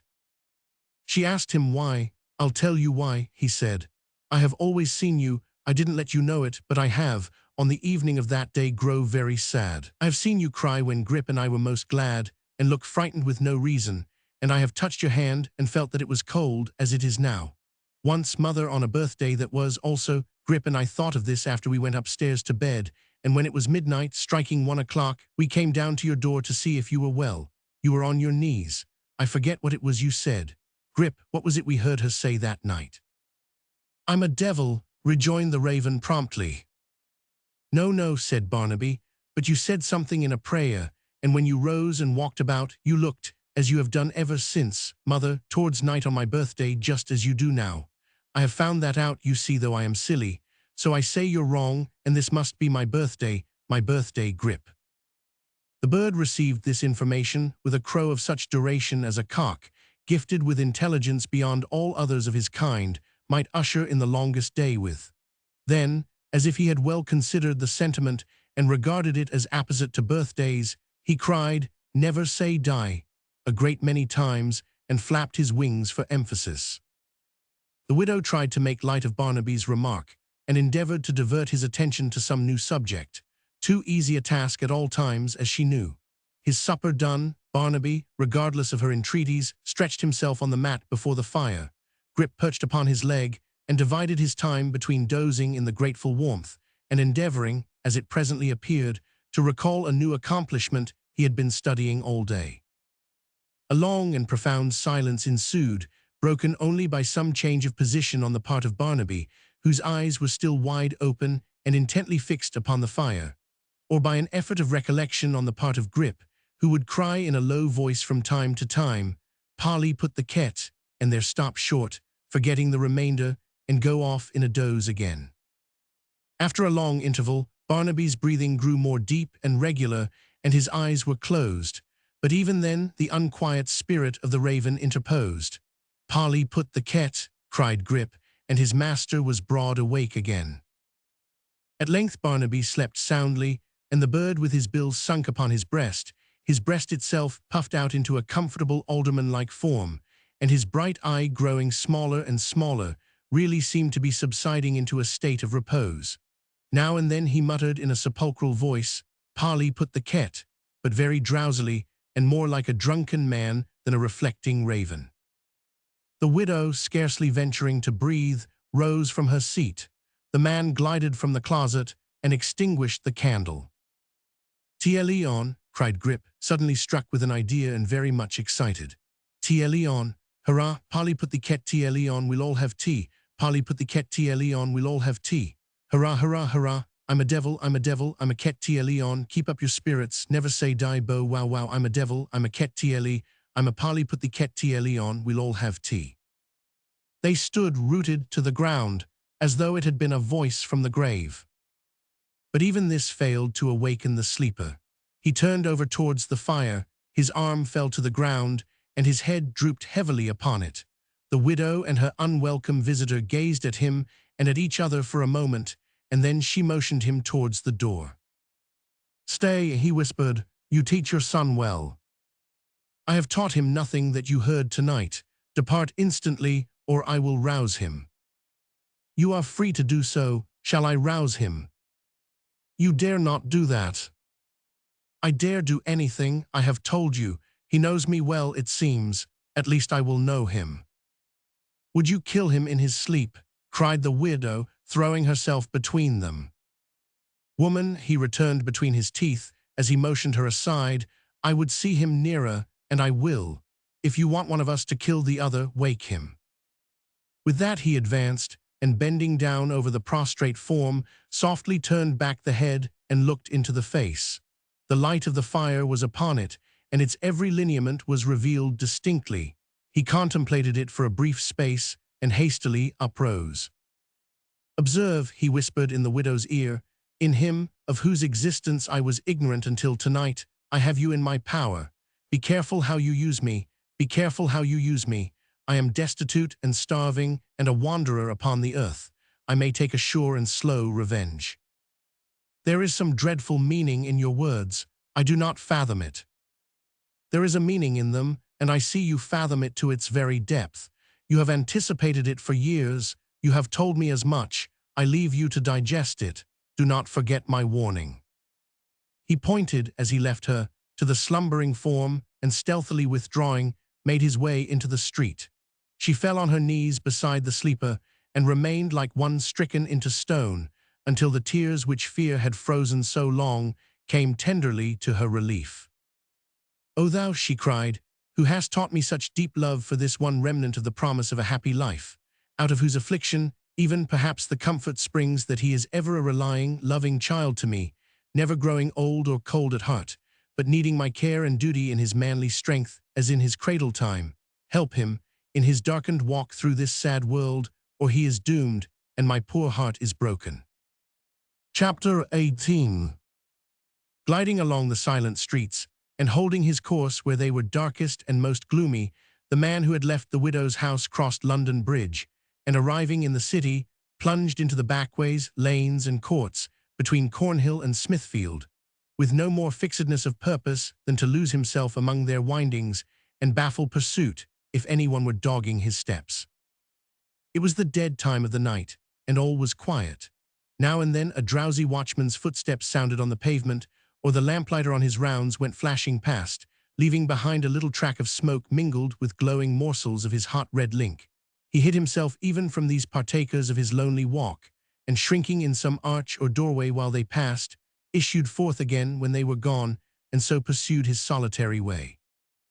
To be shelterless and alone in the open country, hearing the wind moan and watching for day through the whole long weary night, to listen to the falling rain, and crouch for warmth beneath the lee of some old barn or rick, or in the hollow of a tree, are dismal things, but not so dismal as the wandering up and down where shelter is, and beds and sleepers are by thousands, a houseless, rejected creature. To pace the echoing stones from hour to hour, counting the dull chimes of the clocks, to watch the lights twinkling in chamber windows, to think what happy forgetfulness each house shuts in, that here are children coiled together in their beds, here youth, here age, here poverty, here wealth, all equal in their sleep and all at rest, to have nothing in common with the slumbering world around, not even sleep, heaven's gift to all its creatures, and be akin to nothing but despair, to feel, by the wretched contrast with everything on every hand, more utterly alone and cast away than in a trackless desert. This is a kind of suffering on which the rivers of great cities close full many a time, and which the solitude in crowds alone awakens. The miserable man paced up and down the streets, so long, so wearisome, so like each other, and often cast a wistful look towards the east, hoping to see the first faint streaks of day. But obdurate night had yet possession of the sky, and his disturbed and restless walk found no relief. One house in a back street was bright with the cheerful glare of lights. There was the sound of music in it too, and the tread of dancers, and there were cheerful voices, and many a burst of laughter. To this place, to be near something that was awake and glad, he returned again and again, and more than one of those who left it when the merriment was at its height felt it a check upon their mirthful mood to see him flitting to and fro like an uneasy ghost. At last, the guests departed, one and all, and then the house was close shut up, and became as dull and silent as the rest. His wanderings brought him at one time to the city jail. Instead of hastening from it as a place of ill omen, and one he had cause to shun, he sat down on some steps hard by, and resting his chin upon his hand, gazed upon its rough and frowning walls, as though even they became a refuge in his jaded eyes. He paced it round and round, came back to the same spot, and sat down again. He did this often, and once, with a hasty movement, crossed to where some men were watching in the prison lodge, and had his foot upon the steps as though determined to accost them. But looking round, he saw that the day began to break, and failing in his purpose, turned and fled. He was soon in the quarter he had lately traversed, and pacing to and fro again as he had done before. He was passing down a mean street, when from an alley close at hand some shouts of revelry arose, and there came straggling forth a dozen madcaps, whooping and calling to each other, who, parting noisily, took different ways and dispersed in smaller groups.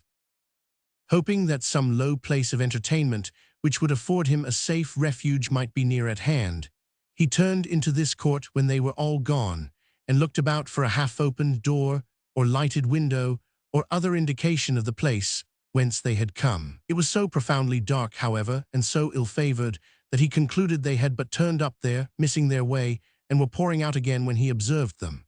With this impression, and finding there was no outlet but that by which he had entered, he was about to turn, when from a grating near his feet a sudden stream of light appeared, and the sound of talking came.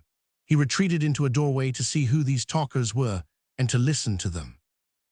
The light came to the level of the pavement as he did this, and a man ascended, bearing in his hand a torch.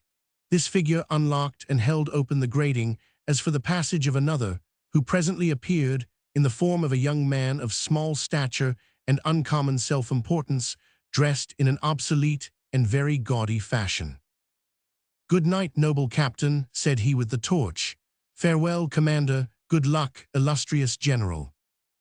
In return to these compliments, the other bade him hold his tongue and keep his noise to himself, and laid upon him many similar injunctions, with great fluency of speech and sternness of manner.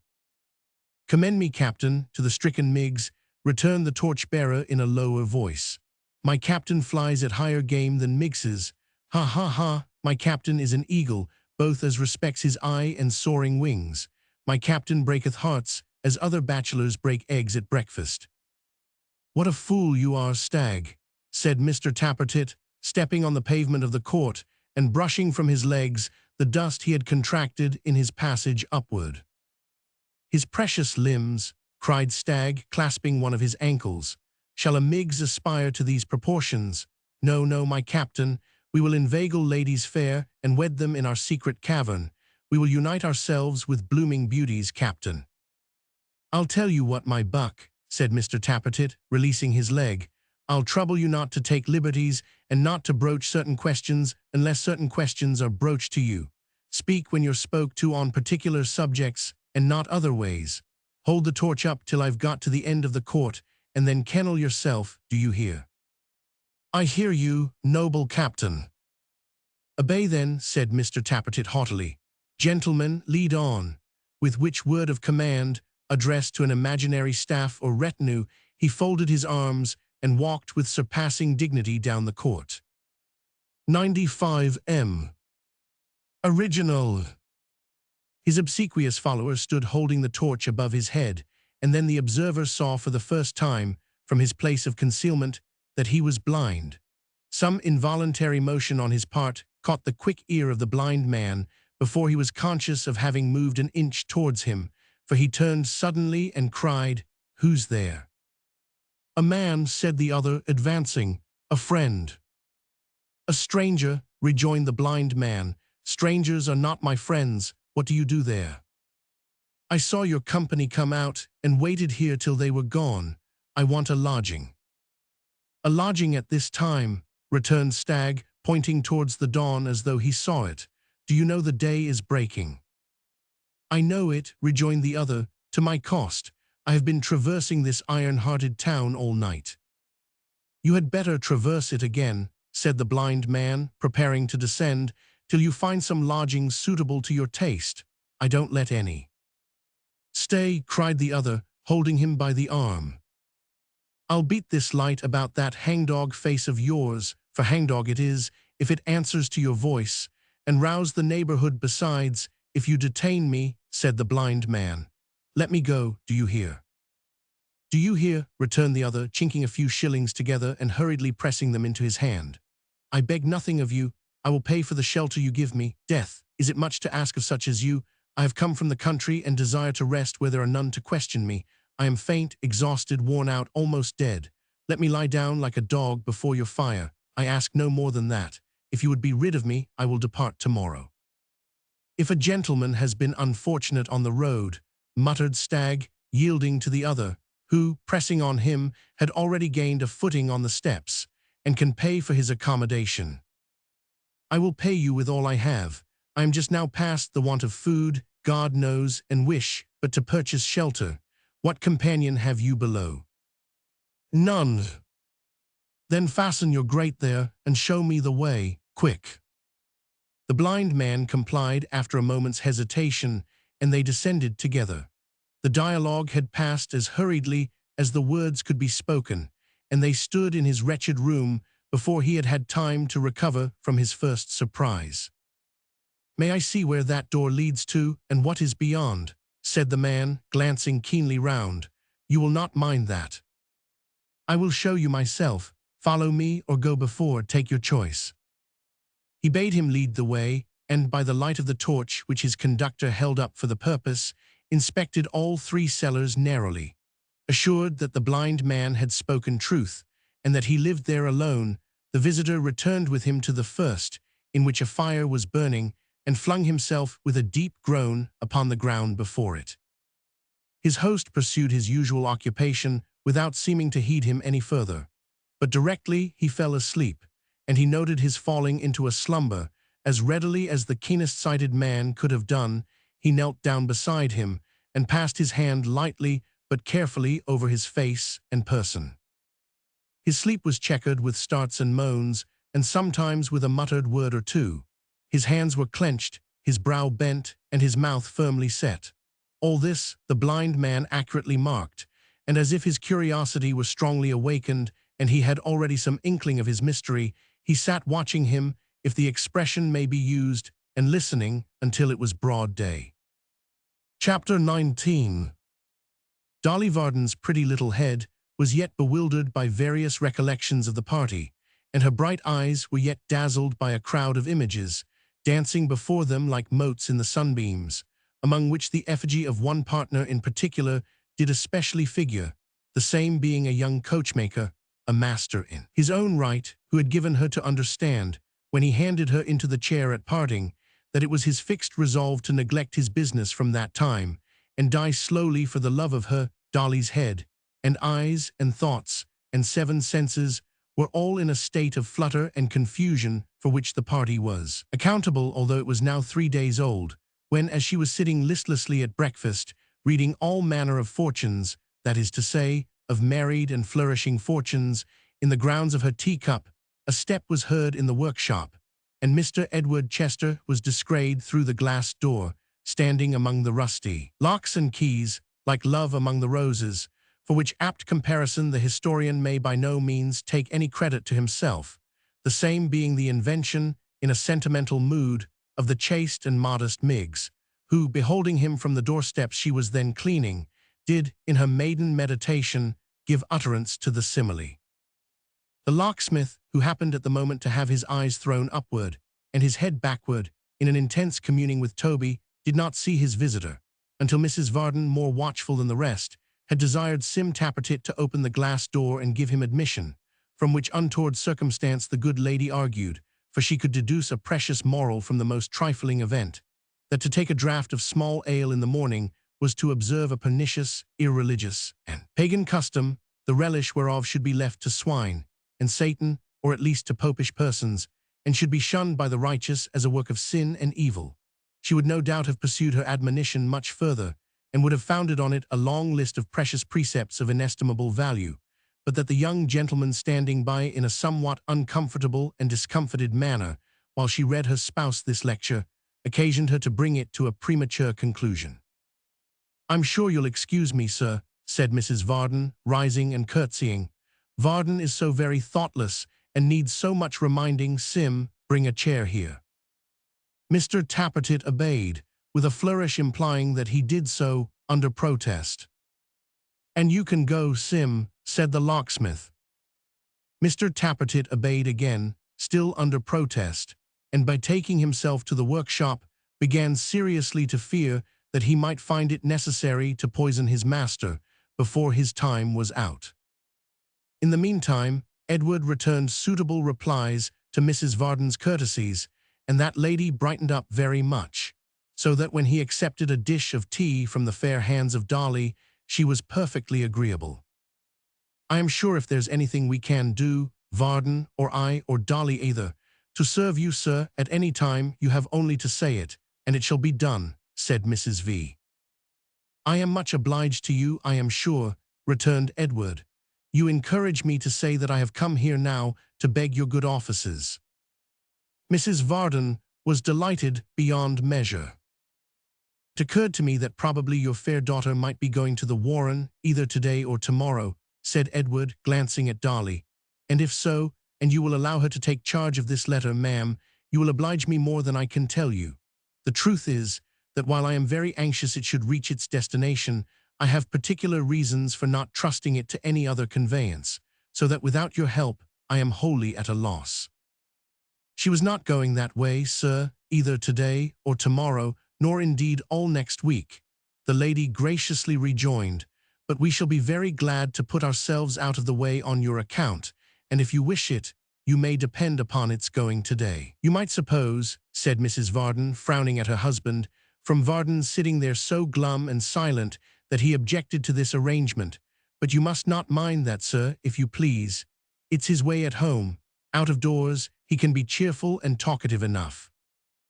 Now the fact was that the unfortunate locksmith, blessing his stars to find his helpmate in such good humor, had been sitting with a beaming face, hearing this discourse with a joy past all expression, wherefore this sudden attack quite took him by surprise. "My dear Martha," he said. "Oh yes, I dare say," interrupted Mrs. Varden with a smile of mingled scorn and pleasantry. "Very dear, we all know that." "No, but my good soul," said Gabriel, "you are quite mistaken. You are indeed. I was delighted to find you so kind and ready. I waited, my dear, anxiously, I assure you, to hear what you would say."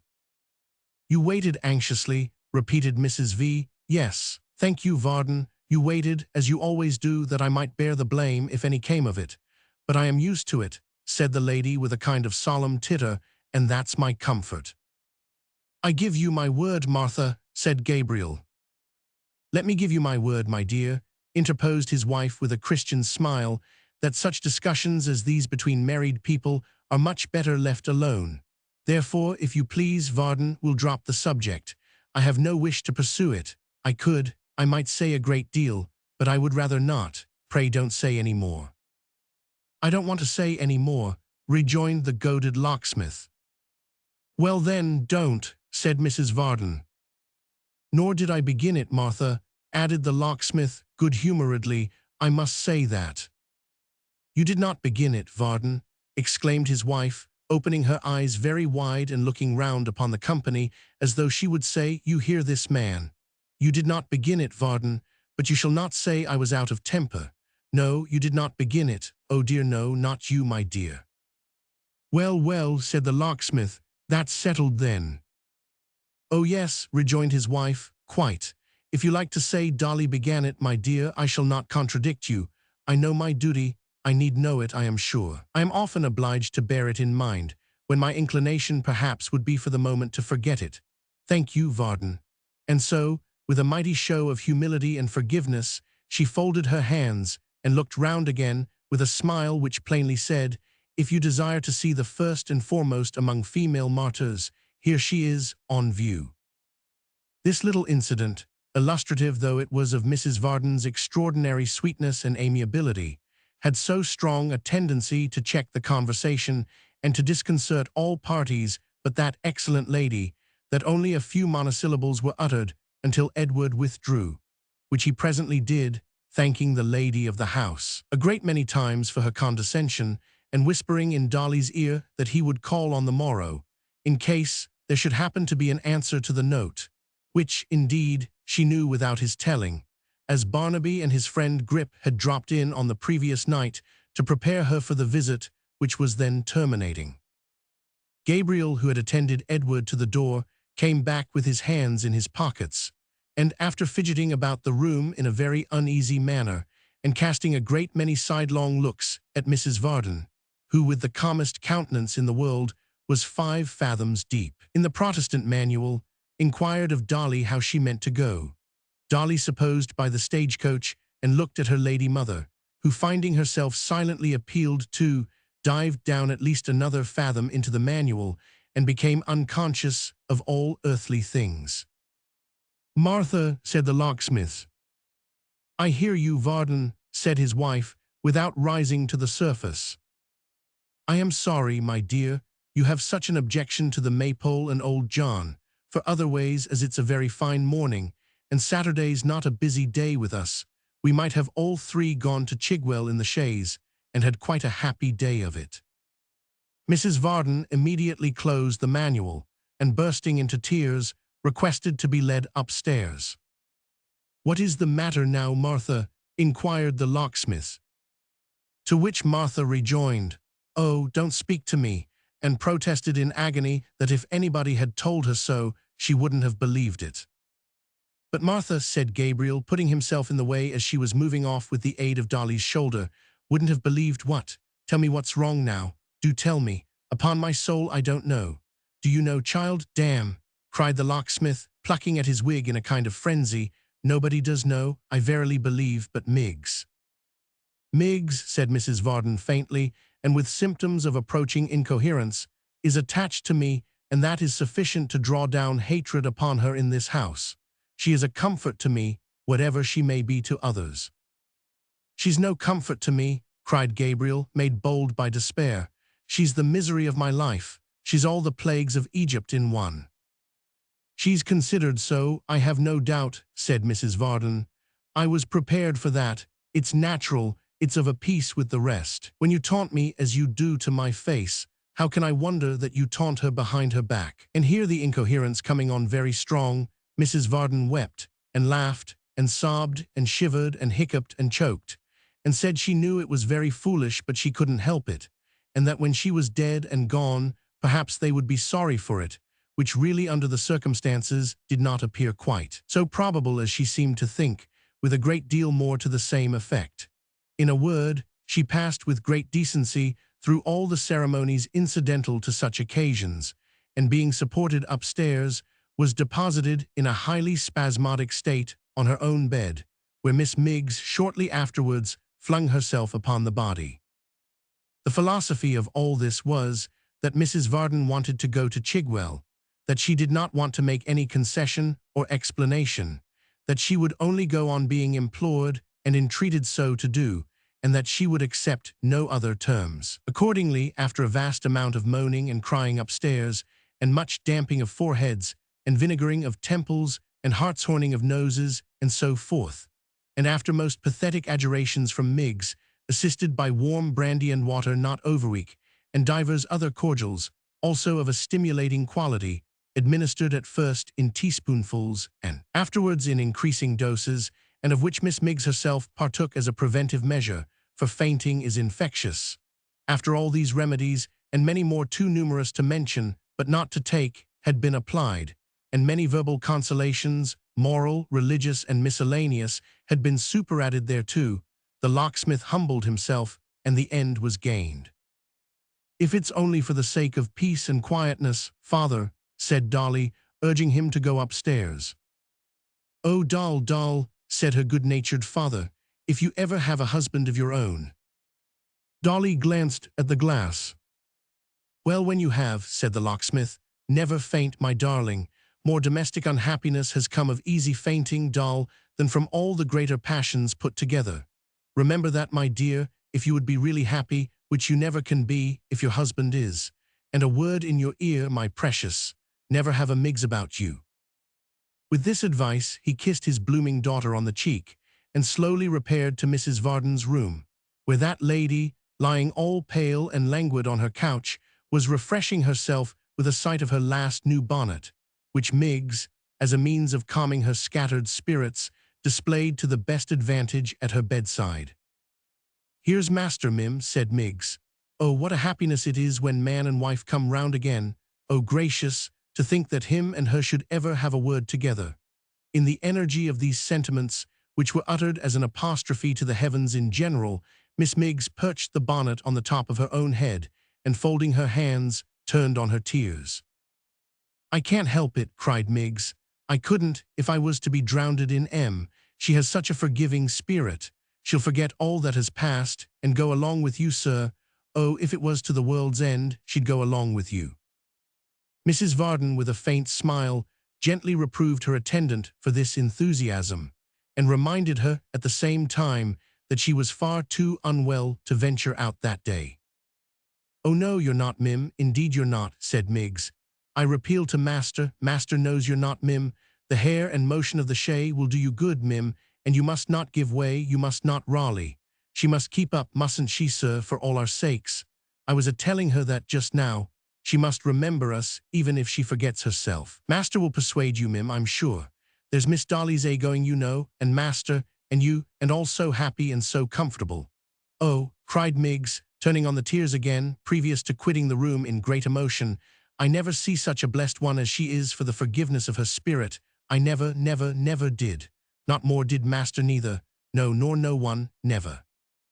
For 5 minutes or thereabouts, Mrs. Varden remained mildly opposed to all her husband's prayers that she would oblige him by taking a day's pleasure, but relenting at length, she suffered herself to be persuaded, and granting him her free forgiveness, the merit whereof, she meekly said, rested with the manual and not with her, desired that Miggs might come and help her dress.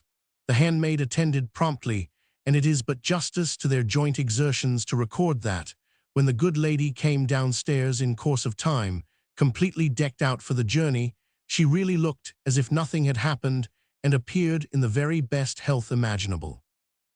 As to Dolly, there she was again, the very pink and pattern of good looks, in a smart little cherry-colored mantle, with a hood of the same drawn over her head, and upon the top of that hood, a little straw hat trimmed with cherry-colored ribbons, and worn the merest trifle on one side, just enough in short to make it the wickedest and most provoking head-dress that ever malicious milliner devised. And not to speak of the manner in which these cherry-colored decorations brightened her eyes, or vied with her lips, or shed a new bloom on her face, she wore such a cruel little muff, and such a heart-rending pair of shoes, and was so surrounded and hemmed in, as it were, by aggravations of all kinds, that when Mr. Tappertit, holding the horse's head, saw her come out of the house alone, such impulses came over him to decoy her into the chaise and drive off like mad, that he would unquestionably have done it, but for certain uneasy doubts besetting him as to the shortest way to Gretna Green, whether it was up the street or down, or up the right-hand turning or the left, and whether, supposing all the turnpikes to be carried by storm, the blacksmith in the end would marry them on credit, which by reason of his clerical office appeared, even to his excited imagination, so unlikely that he hesitated. While he stood hesitating and looking post-chaises and six at Dolly, out came his master and his mistress, and the constant Miggs, and the opportunity was gone forever. For now the chaise creaked upon its springs, and Mrs. Varden was inside, and now it creaked again, and more than ever, and the locksmith was inside, and now it bounded once, as if its heart beat lightly, and Dolly was inside, and now it was gone, and its place was empty, and he and that dreary Miggs were standing in the street together.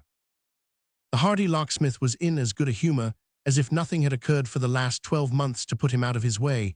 Dolly was all smiles and graces, and Mrs. Varden was agreeable beyond all precedent. As they jogged through the streets talking of this thing and of that, who should be descried upon the pavement but that very coachmaker, looking so genteel that nobody would have believed he had ever had anything to do with a coach, but riding in it, and bowing like any nobleman. To be sure, Dolly was confused when she bowed again, and to be sure the cherry-colored ribbons trembled a little when she met his mournful eye, which seemed to say, "I have kept my word, I have begun, the business is going to the devil, and you're the cause of it." There he stood, rooted to the ground, as Dolly said, like a statue, and as Mrs. Varden said, like a pump, till they turned the corner, and when her father thought it was like his impudence, and her mother wondered what he meant by it, Dolly blushed again till her very hood was pale. But on they went, not the less merrily for this, and there was the locksmith in the incautious fullness of his heart, pulling up, at all manner of places, and evincing a most intimate acquaintance with all the taverns on the road, and all the landlords and all the landladies, with whom, indeed, the little horse was on equally friendly terms, for he kept on stopping of his own accord. Never were people so glad to see other people as these landlords and landladies were to behold Mr. Varden and Mrs. Varden and Miss Varden. And wouldn't they get out, said one, and they really must walk upstairs, said another. And she would take it ill and be quite certain they were proud if they wouldn't have a little taste of something, said a third. And so on, that it was really quite a progress rather than a ride and one continued scene of hospitality from beginning to end. It was pleasant enough to be held in such esteem, not to mention the refreshments, so Mrs. Varden said nothing at the time and was all affability and delight, but such a body of evidence as she collected against the unfortunate locksmith that day, to be used thereafter as occasion might require, never was got together for matrimonial purposes. In course of time, and in course of a pretty long time too, for these agreeable interruptions delayed them not a little, they arrived upon the skirts of the forest, and riding pleasantly on among the trees, came at last to the maypole, where the locksmith's cheerful yo-ho speedily brought to the porch old John, and after him young Joe, both of whom were so transfixed at sight of the ladies, that for a moment they were perfectly unable to give them any welcome, and could do nothing but stare. It was only for a moment, however, that Joe forgot himself, for speedily reviving he thrust his drowsy father aside, to Mr. Willet's mighty and inexpressible indignation, and darting out, stood ready to help them to alight. It was necessary for Dolly to get out first. Joe had her in his arms. Yes, though for a space of time no longer than you could count one in, Joe had her in his arms. Here was a glimpse of happiness. It would be difficult to describe what a flat and commonplace affair the helping Mrs. Varden out afterwards was, but Joe did it, and did it too with the best grace in the world. Then old John, who, entertaining a dull and foggy sort of idea that Mrs. Varden wasn't fond of him, had been in some doubt whether she might not have come for purposes of assault and battery, took courage, hoped she was well, and offered to conduct her into the house. This tender being amicably received, they marched in together. Joe and Dolly followed, arm in arm, happiness again, and Varden brought up the rear. Old John would have it that they must sit in the bar, and nobody objecting, into the bar they went. All bars are snug places, but the Maypole's was the very snuggest, coziest, and completest bar that ever the wit of man devised. Such amazing bottles in old oaken pigeonholes, such gleaming tankards dangling from pegs at about the same inclination as thirsty men would hold them to their lips, such sturdy little Dutch kegs ranged in rows on shelves, so many lemons hanging in separate nets, and forming the fragrant grove already mentioned in this chronicle, suggestive, with goodly loaves of snowy sugar stowed away hard by, of punch idealized beyond all mortal knowledge, such closets, such presses, such drawers full of pipes, such places for putting things away in hollow window seats, all crammed to the throat with eatables, drinkables, or savory condiments. Lastly, and to crown all, as typical of the immense resources of the establishment, and its defiances to all visitors to cut and come again, such a stupendous cheese. It is a poor heart that never rejoices. It must have been the poorest, weakest, and most watery heart that ever beat, which would not have warmed towards the Maypole bar. Mrs. Varden's did directly. She could no more have reproached John Willett among those household gods, the kegs and bottles, lemons, pipes, and cheese, than she could have stabbed him with his own bright carving knife. The order for dinner, too, it might have soothed a savage. "A bit of fish," said John to the cook, "and some lamb chops breaded, with plenty of ketchup, and a good salad, and a roast spring chicken, with a dish of sausages and mashed potatoes, or something of that sort." Something of that sort, the resources of these inns, to talk carelessly about dishes which in themselves were a first-rate holiday kind of dinner, suitable to one's wedding day, as something of that sort, meaning, if you can't get a spring chicken, any other trifle in the way of poultry will do, such as a peacock, perhaps. The kitchen, too, with its great broad cavernous chimney, the kitchen, where nothing in the way of cookery seemed impossible, where you could believe in anything to eat, they chose to tell you of. Mrs. Varden returned from the contemplation of these wonders to the bar again, with a head quite dizzy and bewildered. Her housekeeping capacity was not large enough to comprehend them. She was obliged to go to sleep. Waking was pain in the midst of such immensity. Dolly, in the meanwhile, whose gay heart and head ran upon other matters, passed out at the garden door, and glancing back now and then, but of course not wondering whether Joe saw her, tripped away by a path across the fields with which she was well acquainted, to discharge her mission at the Warren. And this deponent hath been informed, and verily believes, that you might have seen many less pleasant objects than the cherry-colored mantle and ribbons, as they went fluttering along the green meadows in the bright light of the day, like giddy things as they were. Chapter 20. The proud consciousness of her trust, and the great importance she derived from it, might have advertised it to all the house if she had had to run the gauntlet of its inhabitants. But as Dolly had played in every dull room and passage many and many a time, when a child, and had ever since been the humble friend of Miss Haredale, whose foster sister she was as free of the building as the young lady herself. So, using no greater precaution than holding her breath and walking on tiptoe as she passed the library door, she went straight to Emma's room as a privileged visitor. It was the liveliest room in the building. The chamber was somber like the rest for the matter of that, but the presence of youth and beauty would make a prison cheerful, saving, alas, that confinement withers them, and lend some charms of their own to the gloomiest scene. Birds, flowers, books, drawing, music, and 100 such graceful tokens of feminine loves and cares, filled it with more of life and human sympathy than the whole house besides seemed made to hold. There was heart in the room, and who that has a heart ever fails to recognize the silent presence of another.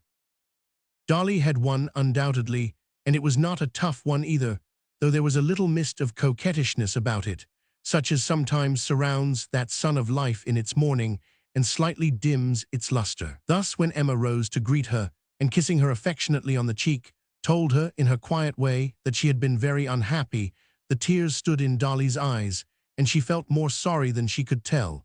But next moment she happened to raise them to the glass, and really there was something there so exceedingly agreeable, that as she sighed, she smiled, and felt surprisingly consoled. "I have heard about it, miss," said Dolly, "and it's very sad indeed, but when things are at the worst, they are sure to mend." "But are you sure they are at the worst?" asked Emma with a smile. "Why, I don't see how they can very well be more unpromising than they are. I really don't," said Dolly, "and I bring something to begin with." "Not from Edward. 102 M. Original." Dolly nodded and smiled, and feeling in her pockets, there were pockets in those days, with an affectation of not being able to find what she wanted, which greatly enhanced her importance, at length produced the letter. As Emma hastily broke the seal and became absorbed in its contents, Dolly's eyes, by one of those strange accidents for which there is no accounting, wandered to the glass again. She could not help wondering whether the coachmaker suffered very much, and quite pitied the poor man. It was a long letter, a very long letter, written close on all 4 sides of the sheet of paper and crossed afterwards. But it was not a consolatory letter, for as Emma read it, she stopped from time to time to put her handkerchief to her eyes. To be sure, Dolly marveled greatly to see her in so much distress, for to her thinking a love affair ought to be one of the best jokes, and the slyest, merriest kind of thing in life. But she set it down in her own mind that all this came from Miss Haredale's being so constant, and that if she would only take on with some other young gentleman, just in the most innocent way possible, to keep her first lover up to the mark, she would find herself inexpressibly comforted. "I am sure that's what I should do if it was me," thought Dolly. "To make one's sweetheart miserable is well enough and quite right, but to be made miserable oneself is a little too much." However, it wouldn't do to say so, and therefore she sat looking on in silence. She needed a pretty considerable stretch of patience, for when the long letter had been read once all through it was read again, and when it had been read twice all through it was read again. During this tedious process, Dolly beguiled the time in the most improving manner that occurred to her, by curling her hair on her fingers, with the aid of the looking-glass before mentioned, and giving it some killing twists. Everything has an end. Even young ladies in love cannot read their letters forever. In course of time, the packet was folded up, and it only remained to write the answer. But as this promised to be a work of time likewise, Emma said she would put it off until after dinner, and that Dolly must dine with her. As Dolly had made up her mind to do so beforehand, she required very little pressing, and when they had settled this point, they went to walk in the garden. They strolled up and down the terrace walks, talking incessantly, at least, Dolly never left off once, and making that quarter of the sad and mournful house quite gay. Not that they talked loudly or laughed much, but they were both so very handsome, and it was such a breezy day, and their light dresses and dark curls appeared so free and joyous in their abandonment, and Emma was so fair, and Dolly so rosy, and Emma so delicately shaped, and Dolly so plump, and in short, there are no flowers for any garden like such flowers, let horticulturists say what they may, and both house and garden seemed to know it, and to brighten up sensibly. After this came the dinner and the letter writing, and some more talking, in the course of which Miss Haredale took occasion to charge upon Dolly certain flirtish and inconstant propensities, which accusations Dolly seemed to think very complimentary indeed, and to be mightily amused with. Finding her quite incorrigible in this respect, Emma suffered her to depart, but not before she had confided to her that important and never sufficiently to be taken care of answer, and endowed her moreover with a pretty little bracelet as a keepsake. Having clasped it on her arm, and again advised her half in jest and half in earnest to amend her roguish ways, for she knew she was fond of Joe at heart, which Dolly stoutly denied, with a great many haughty protestations that she hoped she could do better than that indeed, and so forth, she bade her farewell, and after calling her back to give her more supplementary messages for Edward than anybody with tenfold the gravity of Dolly Varden could be reasonably expected to remember, at length dismissed her. Dolly bade her good-bye, and tripping lightly down the stairs arrived at the dreaded library door, and was about to pass it again on tiptoe, when it opened, and behold, there stood Mr. Haredale. Now Dolly had from her childhood associated with this gentleman the idea of something grim and ghostly, and being at the moment conscience-stricken besides, the sight of him threw her into such a flurry that she could neither acknowledge his presence nor run away. So she gave a great start, and then with downcast eyes stood still and trembled. "Come here, girl," said Mr. Haredale, taking her by the hand. "I want to speak to you." "If you please, sir, I'm in a hurry," faltered Dolly, "and you have frightened me by coming so suddenly upon me, sir. I would rather go, sir, if you'll be so good as to let me." "Immediately," said Mr. Haredale, who had by this time led her into the room and closed the door.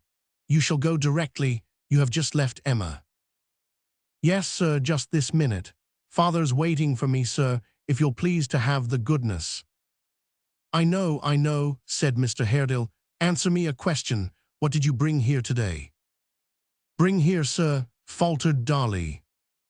"You will tell me the truth, I am sure." "Yes." Dolly hesitated for a little while, and somewhat emboldened by his manner, said at last, "Well then, sir, it was a letter." "From Mr. Edward Chester, of course, and you are the bearer of the answer." Dolly hesitated again, and not being able to decide upon any other course of action, burst into tears. "You alarm yourself without cause," said Mr. Haredale.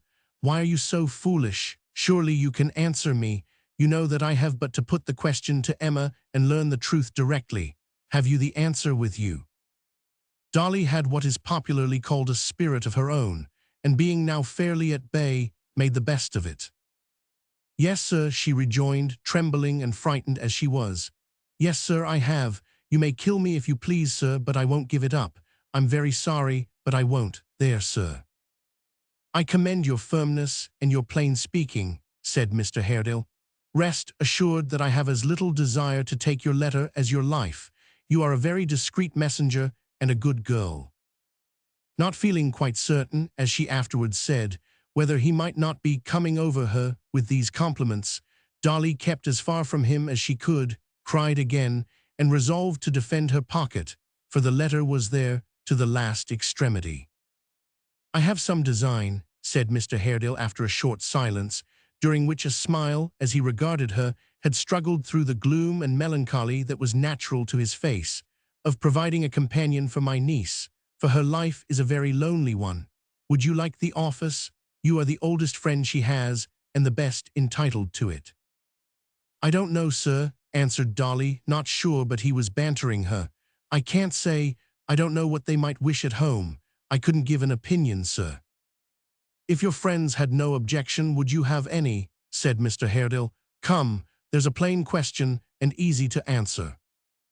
"None at all that I know of, sir," replied Dolly. "I should be very glad to be near Miss Emma, of course, and always am." "That's well," said Mr. Haredale. "That is all I had to say. You are anxious to go. Don't let me detain you." Dolly didn't let him, nor did she wait for him to try, for the words had no sooner passed his lips than she was out of the room, out of the house, and in the fields again.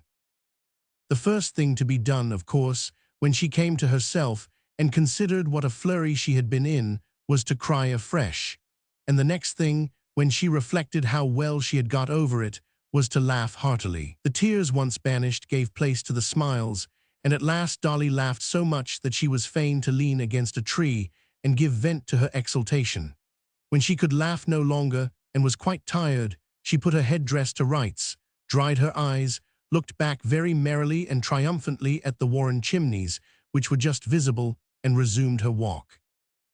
The twilight had come on, and it was quickly growing dusk, but the path was so familiar to her from frequent traversing that she hardly thought of this, and certainly felt no uneasiness at being left alone. Moreover, there was the bracelet to admire, and when she had given it a good rub and held it out at arm's length, it sparkled and glittered so beautifully on her wrist that to look at it in every point of view and with every possible turn of the arm was quite an absorbing business. There was the letter, too, and it looked so mysterious and knowing when she took it out of her pocket, and it held, as she knew, so much inside that to turn it over and think about it and wonder how it began and how it ended and what it said all through was another matter of constant occupation. Between the bracelet and the letter, there was quite enough to do without thinking of anything else, and admiring each by turns, Dolly went on gaily. As she passed through a wicket gate to where the path was narrow and lay between two hedges garnished here and there with trees, she heard a rustling close at hand, which brought her to a sudden stop. She listened. All was very quiet, and she went on again, not absolutely frightened, but a little quicker than before perhaps, and possibly not quite so much at her ease, for a check of that kind is startling. She had no sooner moved on again than she was conscious of the same sound, which was like that of a person tramping stealthily among bushes and brushwood. Looking towards the spot whence it appeared to come, she almost fancied she could make out a crouching figure. She stopped again. All was quiet as before. On she went once more, decidedly faster now, and tried to sing softly to herself. It must be the wind. But how came the wind to blow only when she walked, and cease when she stood still? She stopped involuntarily as she made the reflection, and the rustling noise stopped likewise. She was really frightened now, and was yet hesitating what to do, when the bushes crackled and snapped, and a man came plunging through them, close before her. Chapter 21. It was for the moment an inexpressible relief to Dolly to recognize in the person who forced himself into the path so abruptly, and now stood directly in her way, Hugh of the Maypole, whose name she uttered in a tone of delighted surprise that came from her heart. "Was it you?" she said. "How glad I am to see you, and how could you terrify me so?" In answer to which, he said nothing at all, but stood quite still, looking at her. "Did you come to meet me?" asked Dolly.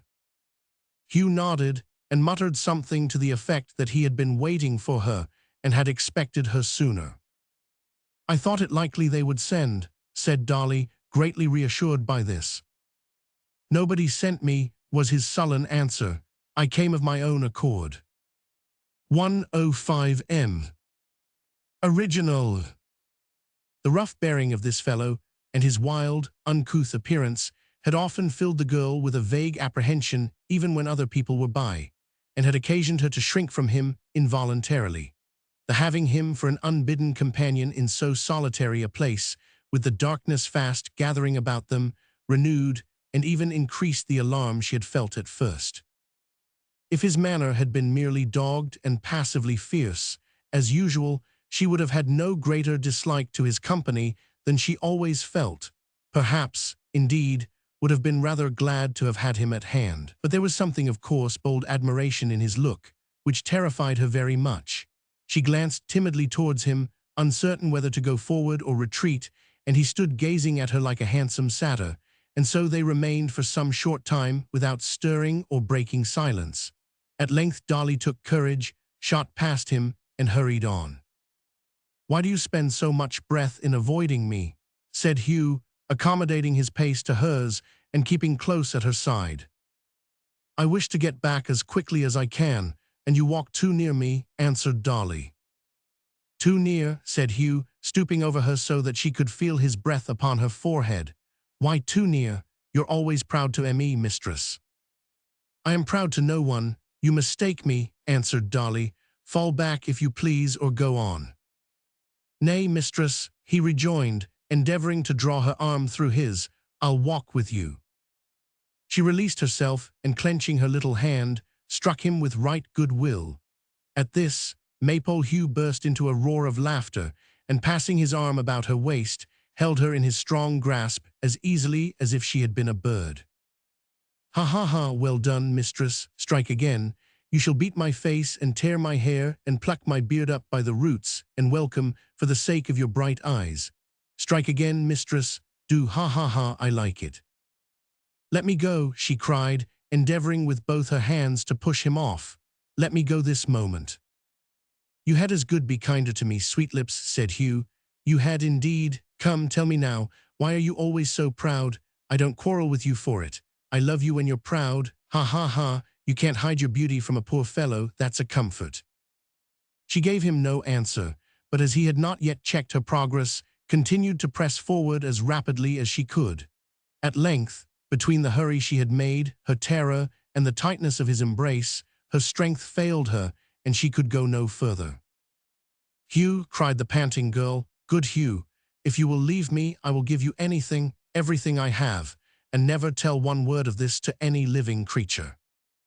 "You had best not," he answered. "Harkye, little dove, you had best not. All about here know me, and what I dare do if I have a mind. If ever you are going to tell, stop when the words are on your lips, and think of the mischief you'll bring, if you do, upon some innocent heads that you wouldn't wish to hurt a hair of. Bring trouble on me, and I'll bring trouble and something more on them in return. I care no more for them than for so many dogs, not so much, why should I? I'd sooner kill a man than a dog any day. I've never been sorry for a man's death in all my life, and I have for a dog's." There was something so thoroughly savage in the manner of these expressions, and the looks and gestures by which they were accompanied, that her great fear of him gave her new strength, and enabled her by a sudden effort to extricate herself and run fleetly from him. But Hugh was as nimble, strong, and swift of foot as any man in broad England, and it was but a fruitless expenditure of energy, for he had her in his encircling arms again before she had gone 100 yards. "Softly, darling, gently, would you fly from rough Hugh, that loves you as well as any drawing-room gallant?" "I would," she answered, struggling to free herself again. "I will help." "A fine for crying out," said Hugh. "Ha ha ha, a fine, pretty one from your lips. I pay myself, ha ha ha." "Help, help, help." As she shrieked with the utmost violence she could exert, a shout was heard in answer, and another, and another. "Thank heaven," cried the girl in an ecstasy. "Joe, dear Joe, this way, help." Her assailant paused and stood irresolute for a moment, but the shouts drawing nearer and coming quick upon them forced him to a speedy decision. He released her, whispered with a menacing look, "Tell him, and see what follows," and leaping the hedge, was gone in an instant. Dolly darted off and fairly ran into Joe Willet's open arms. "What is the matter? Are you hurt? What was it? Who was it? Where is he? What was he like?" With a great many encouraging expressions and assurances of safety were the first words Joe poured forth. But poor little Dolly was so breathless and terrified that for some time she was quite unable to answer him and hung upon his shoulder, sobbing and crying as if her heart would break. Joe had not the smallest objection to have her hanging on his shoulder, no, not the least, though it crushed the cherry-colored ribbons sadly and put the smart little hat out of all shape. But he couldn't bear to see her cry. It went to his very heart. He tried to console her, bent over her, whispered to her, some say kissed her, but that's a fable. At any rate, he said all the kind and tender things he could think of, and Dolly let him go on and didn't interrupt him once, and it was a good 10 minutes before she was able to raise her head and thank him. "What was it that frightened you?" said Joe. A man whose person was unknown to her had followed her, she answered. He began by begging and went on to threats of robbery, which he was on the point of carrying into execution and would have executed but for Joe's timely aid. The hesitation and confusion with which she said this, Joe attributed to the fright she had sustained, and no suspicion of the truth occurred to him for a moment. Stop when the words are on your lips. 100 times that night, and very often afterwards, when the disclosure was rising to her tongue, Dolly thought of that and repressed it. A deeply rooted dread of the man, the conviction that his ferocious nature, once roused, would stop at nothing, and the strong assurance that if she impeached him, the full measure of his wrath and vengeance would be wreaked on Joe, who had preserved her. These were considerations she had not the courage to overcome, and inducements to secrecy too powerful for her to surmount. Joe, for his part, was a great deal too happy to inquire very curiously into the matter, and Dolly being yet too tremulous to walk without assistance, they went forward very slowly, and in his mind very pleasantly, until the maypole lights were near at hand, twinkling their cheerful welcome, when Dolly stopped suddenly and with a half-scream exclaimed, "The letter!" "What letter?" cried Joe. "That I was carrying. I had it in my hand. My bracelet too," she said, clasping her wrist. "I have lost them both." "Do you mean just now?" said Joe. "Either I dropped them then, or they were taken from me," answered Dolly, vainly searching her pocket and rustling her dress. "They are gone, both gone. What an unhappy girl I am." With these words poor Dolly, who to do her justice was quite as sorry for the loss of the letter as for her bracelet, fell a-crying again and bemoaned her fate most movingly. Joe tried to comfort her with the assurance that directly he had housed her in the maypole, he would return to the spot with a lantern, for it was now quite dark, and make strict search for the missing articles, which there was great probability of his finding, as it was not likely that anybody had passed that way since, and she was not conscious that they had been forcibly taken. From her, Dolly thanked him very heartily for this offer, though with no great hope of his quest being successful, and so, with many lamentations on her side, and many hopeful words on his, and much weakness on the part of Dolly, and much tender supporting on the part of Joe, they reached the maypole bar at last, where the locksmith and his wife and old John were yet keeping high festival. Mr. Willet received the intelligence of Dolly's trouble with that surprising presence of mind and readiness of speech, for which he was so eminently distinguished above all other men. Mrs. Varden expressed her sympathy for her daughter's distress by scolding her roundly for being so late, and the honest locksmith divided himself between condoling with and kissing Dolly, and shaking hands heartily with Joe, whom he could not sufficiently praise or thank. In reference to this latter point, old John was far from agreeing with his friend, for besides that he by no means approved of an adventurous spirit in the abstract, it occurred to him that if his son and heir had been seriously damaged in a scuffle, the consequences would assuredly have been expensive and inconvenient, and might perhaps have proved detrimental to the maypole business. Wherefore, and because he looked with no favorable eye upon young girls, but rather considered that they and the whole female sex were a kind of nonsensical mistake on the part of nature, he took occasion to retire and shake his head in private at the boiler. Inspired by which silent oracle, he was moved to give Joe various stealthy nudges with his elbow, as a parental reproof and gentle admonition to mind his own business and not make a fool of himself. Joe, however, took down the lantern and lighted it, and arming himself with a stout stick, asked whether Hugh was in the stable. "He's lying asleep before the kitchen fire, sir," said Mr. Willett. "What do you want him for?" "I want him to come with me to look after this bracelet and letter," answered Joe. "Halloa there, Hugh." Dolly turned pale as death and felt as if she must faint forthwith. After a few moments, Hugh came staggering in, stretching himself and yawning according to custom, and presenting every appearance of having been roused from a sound nap. "Here, sleepyhead," said Joe, giving him the lantern. "Carry this, and bring the dog and that small cudgel of yours, and woe betide the fellow if we come upon him." "What fellow?" growled Hugh, rubbing his eyes and shaking himself. "What fellow?" returned Joe, who was in a state of great valor and bustle. "A fellow you ought to know of and be more alive about. It's well for the like of you, lazy giant that you are, to be snoring your time away in chimney corners, when honest men's daughters can't cross even our quiet meadows at nightfall without being set upon by footpads and frightened out of their precious lives." "They never rob me," cried Hugh with a laugh. "I have got nothing to lose, but I'd as lief knock them at head as any other men. How many are there?" "Only one," said Dolly faintly, for everybody looked at her. "And what was he like, mistress?" said Hugh with a glance at young Willett, so slight and momentary that the scowl it conveyed was lost on all but her. "About my height." Not so tall," Dolly replied, scarce knowing what she said. "His dress," said Hugh, looking at her keenly, like any of ours now. I know all the people hereabouts, and maybe could give a guess at the man if I had anything to guide me." Dolly faltered and turned paler yet, then answered that he was wrapped in a loose coat and had his face hidden by a handkerchief, and that she could give no other description of him. "You wouldn't know him if you saw him then, belike," said Hugh with a malicious grin. "I should not," answered Dolly, bursting into tears again. "I don't wish to see him. I can't bear to think of him. I can't talk about him any more. Don't go to look for these things, Mr. Joe, pray don't. I entreat you not to go with that man." "Not to go with me," cried Hugh. "I'm too rough for them all. They're all afraid of me. Why, bless you, mistress, I've the tenderest heart alive. I love all the ladies, ma'am," said Hugh, turning to the locksmith's wife. Mrs. Varden opined that if he did, he ought to be ashamed of himself, such sentiments being more consistent, so she argued, with a benighted Mussulman or wild islander than with a staunch Protestant.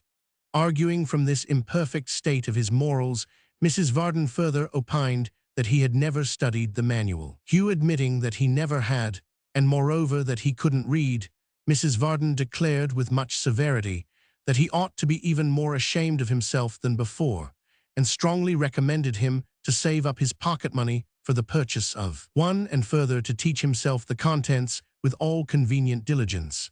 She was still pursuing this train of discourse, when Hugh, somewhat unceremoniously and irreverently, followed his young master out and left her to edify the rest of the company. This she proceeded to do, and finding that Mr. Willett's eyes were fixed upon her with an appearance of deep attention, gradually addressed the whole of her discourse to him, whom she entertained with a moral and theological lecture of considerable length, in the conviction that great workings were taking place in his spirit. The simple truth was, however, that Mr. Willett, although his eyes were wide open, and he saw a woman before him whose head by long and steady looking at seemed to grow bigger and bigger until it filled the whole bar, was to all other intents and purposes fast asleep, and so sat leaning back in his chair with his hands in his pockets until his son's return caused him to wake up with a deep sigh and a faint impression that he had been dreaming about pickled pork and greens, a vision of his slumbers which was no doubt referable to the circumstance of Mrs. Varden's having frequently pronounced the word grace with much emphasis, which word, entering the portals of Mr. Willett's brain as they stood ajar, and coupling itself with the words before meat, which were there ranging about, did in time suggest a particular kind of meat together with that description of vegetable which is usually its companion. The search was wholly unsuccessful. Joe had groped along the path a dozen times, and among the grass, and in the dry ditch, and in the hedge, but all in vain. Dolly, who was quite inconsolable for her loss, wrote a note to Miss Haredale giving her the same account of it that she had given at the Maypole, which Joe undertook to deliver as soon as the family were stirring next day. That done, they sat down to tea in the bar, where there was an uncommon display of buttered toast, and in order that they might not grow faint for want of sustenance, and might have a decent halting place or halfway house between dinner and supper, a few savory trifles in the shape of great rashers of broiled ham, which being well cured, done to a turn, and smoking hot, sent forth a tempting and delicious fragrance. Mrs. Varden was seldom very Protestant at meals, unless it happened that they were underdone or overdone, or indeed that anything occurred to put her out of humor.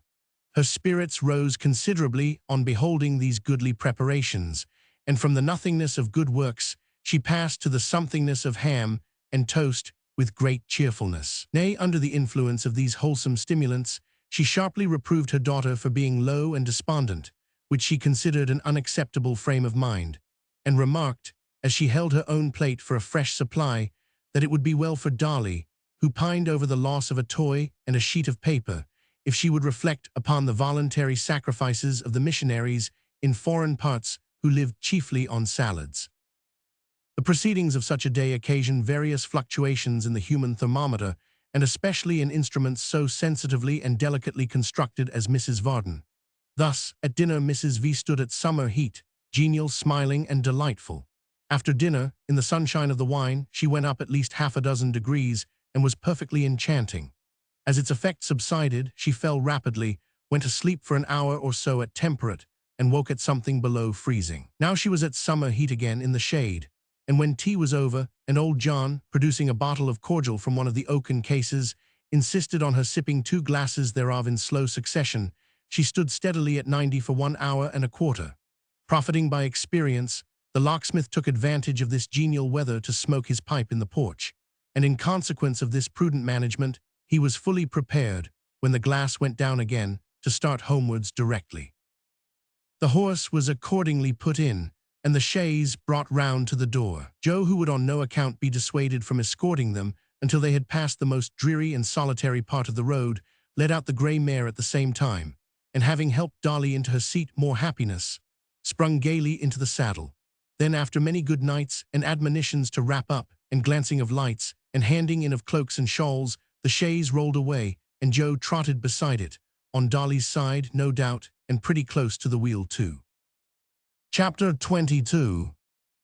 It was a fine bright night, and for all her lowness of spirits, Dolly kept looking up at the stars in a manner so bewitching, and she knew it, that Joe was clean out of his senses, and plainly showed that if ever a man were not to say over head and ears, but over the monument and the top of St. Paul's in love, that man was himself. The road was a very good one, not at all a jolting road or an uneven one, and yet Dolly held the side of the chaise with one little hand all the way. If there had been an executioner behind him with an uplifted axe ready to chop off his head if he touched that hand, Joe couldn't have helped doing it. From putting his own hand upon it as if by chance, and taking it away again after a minute or so, he got to riding along without taking it off at all, as if he, the escort, were bound to do that as an important part of his duty and had come out for the purpose. The most curious circumstance about this little incident was that Dolly didn't seem to know of it. She looked so innocent and unconscious when she turned her eyes on Joe that it was quite provoking. She talked about her fright, and about Joe's coming up to rescue her, and about her gratitude, and about her fear that she might not have thanked him enough, and about their always being friends from that time forth, and about all that sort of thing. And when Joe said, not friends he hoped, Dolly was quite surprised, and said not enemies she hoped. And when Joe said, couldn't they be something much better than either, Dolly all of a sudden found out a star which was brighter than all the other stars, and begged to call his attention to the same, and was 10,000 times more innocent and unconscious than ever. In this manner they travelled along, talking very little above a whisper, and wishing the road could be stretched out to some dozen times its natural length, At least that was Joe's desire, when, as they were getting clear of the forest and emerging on the more frequented road, they heard behind them the sound of a horse's feet at a round trot, which, growing rapidly louder as it drew nearer, elicited a scream from Mrs. Varden and the cry, "A friend," from the rider, who now came panting up and checked his horse beside them. "This man again," cried Dolly, shuddering. "Hugh," said Joe, "what errand are you upon?" "I come to ride back with you," he answered, glancing covertly at the locksmith's daughter. "He sent me." "My father," said poor Joe, adding under his breath, with a very unfilial apostrophe, "will he never think me man enough to take care of myself?" "I," returned Hugh to the first part of the inquiry. "The roads are not safe just now," he says, "and you'd better have a companion." "Ride on then," said Joe. "I'm not going to turn yet." Hugh complied, and they went on again. It was his whim or humor to ride immediately before the chaise, and from this position he constantly turned his head and looked back. Dolly felt that he looked at her, but she averted her eyes and feared to raise them once, so great was the dread with which he had inspired her. This interruption, and the consequent wakefulness of Mrs. Varden, who had been nodding in her sleep up to this point, except for a minute or two at a time, when she roused herself to scold the locksmith for audaciously taking hold of her to prevent her nodding herself out of the chaise, put a restraint upon the whispered conversation, and made it difficult of resumption. Indeed, before they had gone another mile, Gabriel stopped at his wife's desire, and that good lady protested she would not hear of Joe's going a step further on any account whatever. It was in vain for Joe to protest, on the other hand, that he was by no means tired, and would turn back presently, and would see them safely past such a point, and so forth. Mrs. Varden was obdurate, and being so was not to be overcome by mortal agency. "Good night, if I must say it," said Joe sorrowfully. "Good night," said Dolly. She would have added, "Take care of that man, and pray don't trust him," but he had turned his horse's head and was standing close to them. She had therefore nothing for it but to suffer Joe to give her hand a gentle squeeze, and when the chaise had gone on for some distance, to look back and wave it, as he still lingered on the spot where they had parted, with the tall dark figure of Hugh beside him. What she thought about going home, and whether the coachmaker held as favorable a place in her meditations as he had occupied in the morning, is unknown. They reached home at last, for it was a long way, made none the shorter by Mrs. Varden's grumbling. Miggs, hearing the sound of wheels, was at the door immediately. "Here they are, Simon, here they are," cried Miggs, clapping her hands and issuing forth to help her mistress to alight. "Bring a chair, Simon. Now, ain't you the better for it, Mim? Don't you feel more yourself than you would have done if you'd have stopped at home? Oh, gracious, how cold you are! Goodness me, sir, she's a perfect heap of ice." "I can't help it, my good girl. You had better take her in to the fire," said the locksmith. "Master sounds unfeeling, Mim," said Miggs, in a tone of commiseration, "but such is not his intentions, I'm sure. After what he has seen of you this day, I never will believe but that he has a deal more affection in his heart than to speak unkind. Come in and sit yourself down by the fire, there's a good dear, do." Mrs. Varden complied. The locksmith followed with his hands in his pockets, and Mr. Tappertit trundled off with the chaise to a neighboring stable. "Martha, my dear," said the locksmith, when they reached the parlor, "if you'll look to Dolly yourself or let somebody else do it, perhaps it will be only kind and reasonable. She has been frightened, you know, and is not at all well tonight." In fact, Dolly had thrown herself upon the sofa, quite regardless of all the little finery of which she had been so proud in the morning, and with her face buried in her hands, was crying very much. At first sight of this phenomenon, for Dolly was by no means accustomed to displays of this sort, rather learning from her mother's example to avoid them as much as possible, Mrs. Varden expressed her belief that never was any woman so beset as she, that her life was a continued scene of trial, that whenever she was disposed to be well and cheerful, so sure were the people around her to throw, by some means or other, a damp upon her spirits, and that, as she had enjoyed herself that day, and heaven knew it was very seldom she did enjoy herself, so she was now to pay the penalty. To all such propositions Miggs assented freely. Poor Dolly, however, grew none the better for these restoratives, but rather worse indeed, and seeing that she was really ill, both Mrs. Varden and Miggs were moved to compassion and tended her in earnest. But even then, their very kindness shaped itself into their usual course of policy, and though Dolly was in a swoon, it was rendered clear to the meanest capacity that Mrs. Varden was the sufferer. Thus, when Dolly began to get a little better, and passed into that stage in which matrons hold that remonstrance and argument may be successfully applied, her mother represented to her, with tears in her eyes, that if she had been flurried and worried that day, she must remember it was the common lot of humanity, and in especial of womankind, who through the whole of their existence must expect no less, and were bound to make up their minds to meek endurance and patient resignation. Mrs. Varden entreated her to remember that one of these days she would, in all probability, have to do violence to her feelings so far as to be married, and that marriage, as she might see every day of her life, and truly she did, was a state requiring great fortitude and forbearance. She represented to her in lively colors that if she, Mrs. V., had not, in steering her course through this vale of tears, been supported by a strong principle of duty which alone upheld and prevented her from drooping, she must have been in her grave many years ago, in which case she desired to know what would have become of that errant spirit, meaning the locksmith, of whose eye she was the very apple, and in whose path she was, as it were, a shining light and guiding star. Miss Miggs also put in her word to the same effect. She said that indeed Miss Dolly might take pattern by her blessed mother, who she always had said, and always would say, though she were to be hanged, drawn, and quartered for it next minute, was the mildest, amiablest, forgivingest spirited, longest sufferingest female as ever she could have believed, the mere narration of whose excellencies had worked such a wholesome change in the mind of her own sister-in-law, that whereas before she and her husband lived like cat and dog, and were in the habit of exchanging brass candlesticks, pot lids, flat irons, and other such strong resentments, they were now the happiest and affectionatest couple upon earth, as could be proved any day on application at Golden Lion Court, number 27, second bell handle on the right-hand doorpost. After glancing at herself as a comparatively worthless vessel, but still as one of some desert, she besought her to bear in mind that her aforesaid dear and only mother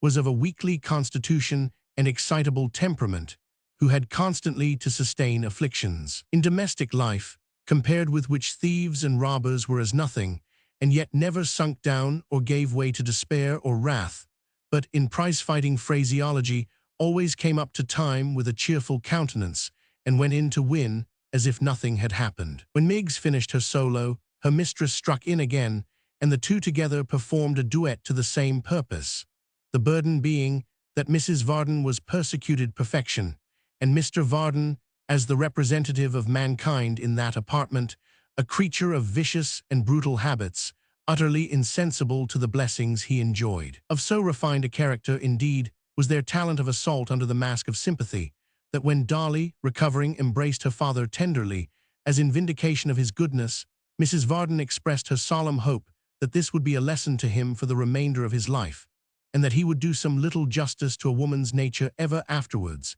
in which aspiration Miss Miggs, by divers sniffs and coughs, more significant than the longest oration, expressed her entire concurrence. But the great joy of Miggs's heart was that she not only picked up a full account of what had happened, but had the exquisite delight of conveying it to Mr. Tappertit for his jealousy and torture. For that gentleman, on account of Dolly's indisposition, had been requested to take his supper in the workshop, and it was conveyed thither by Miss Miggs's own fair hands. "Oh, Simon," said the young lady, "such goings-on today. Oh, gracious me, Simon." Mr. Tappertit, who was not in the best of humors, and who disliked Miss Miggs more when she laid her hand on her heart and panted for breath than at any other time, as her deficiency of outline was most apparent under such circumstances, eyed her over in his loftiest style, and deigned to express no curiosity whatever. "I never heard the like, nor nobody else," pursued Miggs.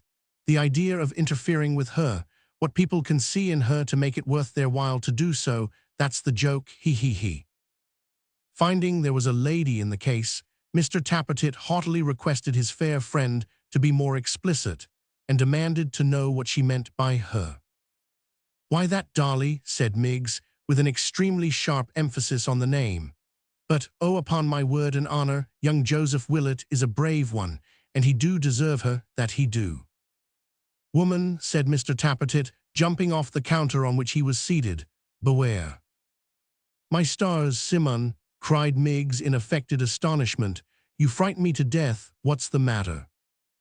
"There are strings," said Mr. Tappertit, flourishing his bread and cheese knife in the air, "in the human heart that had better not be vibrated. That's what's the matter." "Oh, very well, if you're in a huff," cried Miggs, turning away.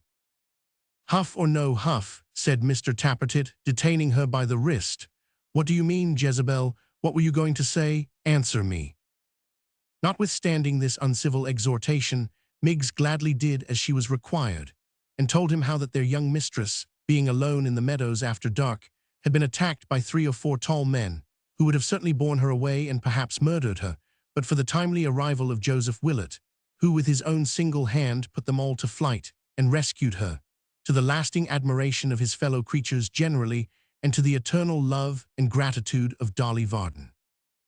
"Very good," said Mr. Tappertit, fetching a long breath when the tale was told, and rubbing his hair up till it stood stiff and straight on end all over his head. "His days are numbered." "Oh, Simon." "I tell you," said the prentice, "his days are numbered. Leave me, get along with you." Miggs departed at his bidding, but less because of his bidding than because she desired to chuckle in secret. When she had given vent to her satisfaction, she returned to the parlor, where the locksmith, stimulated by quietness and Toby, had become talkative, and was disposed to take a cheerful review of the occurrences of the day. But Mrs. Varden, whose practical religion, as is not uncommon, was usually of the retrospective order, cut him short by declaiming on the sinfulness of such junketings, and holding that it was high time to go to bed. To bed, therefore, she withdrew, with an aspect as grim and gloomy as that of the Maypole's own state couch, and to bed the rest of the establishment soon afterwards repaired. Original. Chapter 23. Twilight had given place to night some hours, and it was high noon in those quarters of the town in which the world condescended to dwell, the world being then, as now, of very limited dimensions and easily lodged, when Mr. Chester reclined upon a sofa in his dressing-room in the Temple, entertaining himself with a book.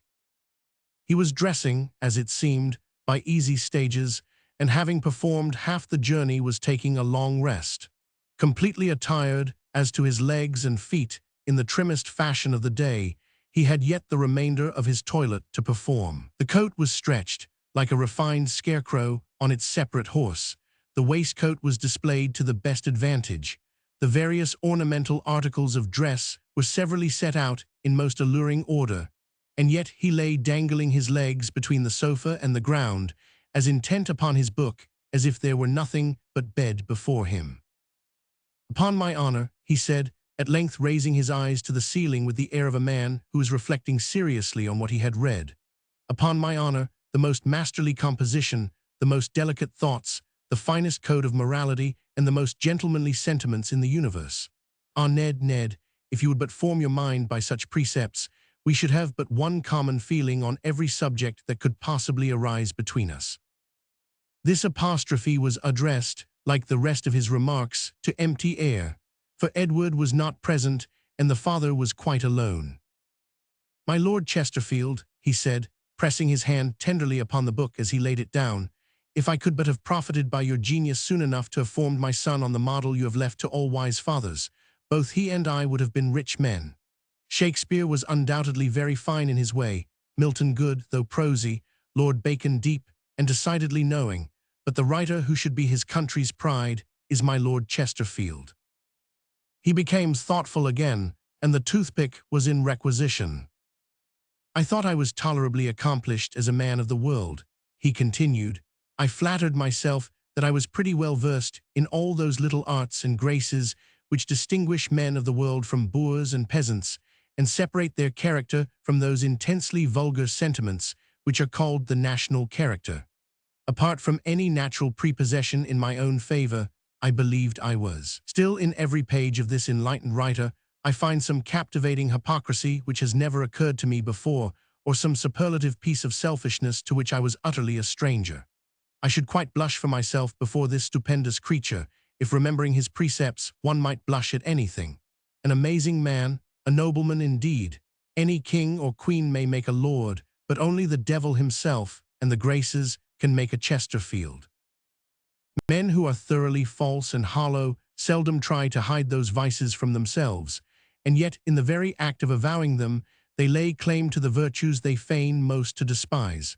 For, say they, this is honesty, this is truth. All mankind are like us, but they have not the candor to avow it. The more they affect to deny the existence of any sincerity in the world, the more they would be thought to possess it in its boldest shape. And this is an unconscious compliment to truth on the part of these philosophers, which will turn the laugh against them to the day of judgment. Mr. Chester, having extolled his favorite author, as above recited, took up the book again in the excess of his admiration, and was composing himself for a further perusal of its sublime morality, when he was disturbed by a noise at the outer door, occasioned, as it seemed, by the endeavors of his servant to obstruct the entrance of some unwelcome visitor. "A late hour for an importunate creditor," he said, raising his eyebrows with as indolent an expression of wonder as if the noise were in the street, and one with which he had not the smallest possible concern. "Much after their accustomed time. The usual pretense, I suppose. No doubt a heavy payment to make up tomorrow. Poor fellow, he loses time, and time is money, as the good proverb says. I never found it out, though.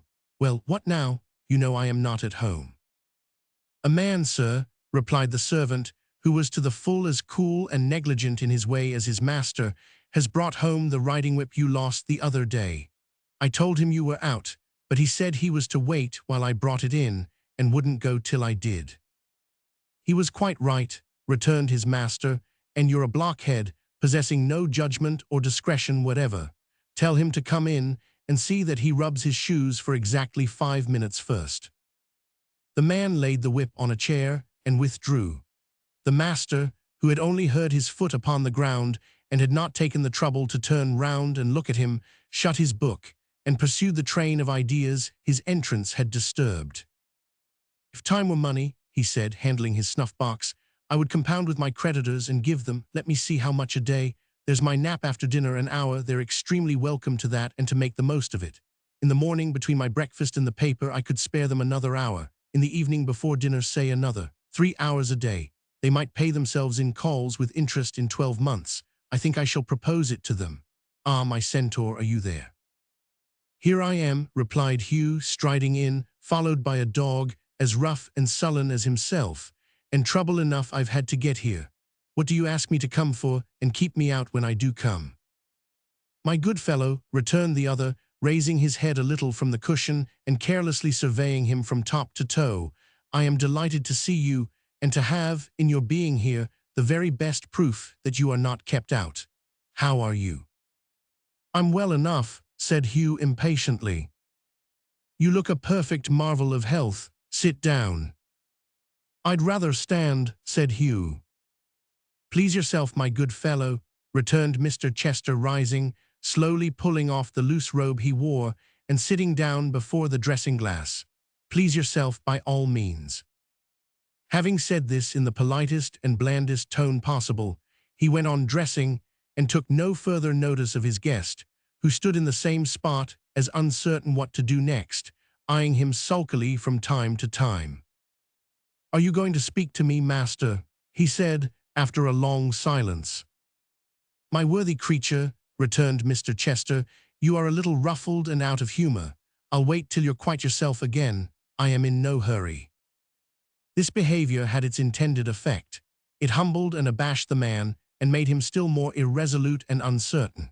Hard words he could have returned, violence he would have repaid with interest, but this cool, complacent, contemptuous, self-possessed reception caused him to feel his inferiority more completely than the most elaborate arguments. Everything contributed to this effect. His own rough speech contrasted with the soft, persuasive accents of the other, his rude bearing, and Mr. Chester's polished manner, the disorder and negligence of his ragged dress, and the elegant attire he saw before him, with all the unaccustomed luxuries and comforts of the room, and the silence that gave him leisure to observe these things and feel how ill at ease they made him. All these influences, which have too often some effect on tutored minds and become of almost resistless power when brought to bear on such a mind as his, quelled Hugh completely. He moved by little and little nearer to Mr. Chester's chair, and glancing over his shoulder at the reflection of his face in the glass, as if seeking for some encouragement in its expression, said at length, with a rough attempt at conciliation, "Are you going to speak to me, master, or am I to go away?" "Speak you," said Mr. Chester, "speak you, good fellow. I have spoken, have I not? I am waiting for you." "Why, look ye, sir," returned Hugh with increased embarrassment, "am I the man that you privately left your whip with before you rode away from the Maypole, and told to bring it back whenever he might want to see you on a certain subject?" "No doubt the same, or you have a twin brother," said Mr. Chester, glancing at the reflection of his anxious face, "which is not probable, I should say." "Then I have come, sir," said Hugh, "and I have brought it back, and something else along with it. A letter, sir, it is, that I took from the person who had charge of it." As he spoke, he laid upon the dressing-table Dolly's lost epistle, the very letter that had cost her so much trouble. "Did you obtain this by force, my good fellow?" said Mr. Chester, casting his eye upon it without the least perceptible surprise or pleasure. "Not quite," said Hugh, "partly." "Who was the messenger from whom you took it?" "A woman, one Varden's daughter." "Oh, indeed," said Mr. Chester gaily. "What else did you take from her?" "What else?" "Yes," said the other, in a drawling manner, for he was fixing a very small patch of sticking plaster on a very small pimple near the corner of his mouth. "What else?" "Well, a kiss," replied Hugh, after some hesitation. "And what else?" "Nothing." "I think," said Mr. Chester, in the same easy tone, and smiling twice or thrice to try if the patch adhered, "I think there was something else. I have heard a trifle of jewelry spoken of, a mere trifle, a thing of such little value, indeed, that you may have forgotten it.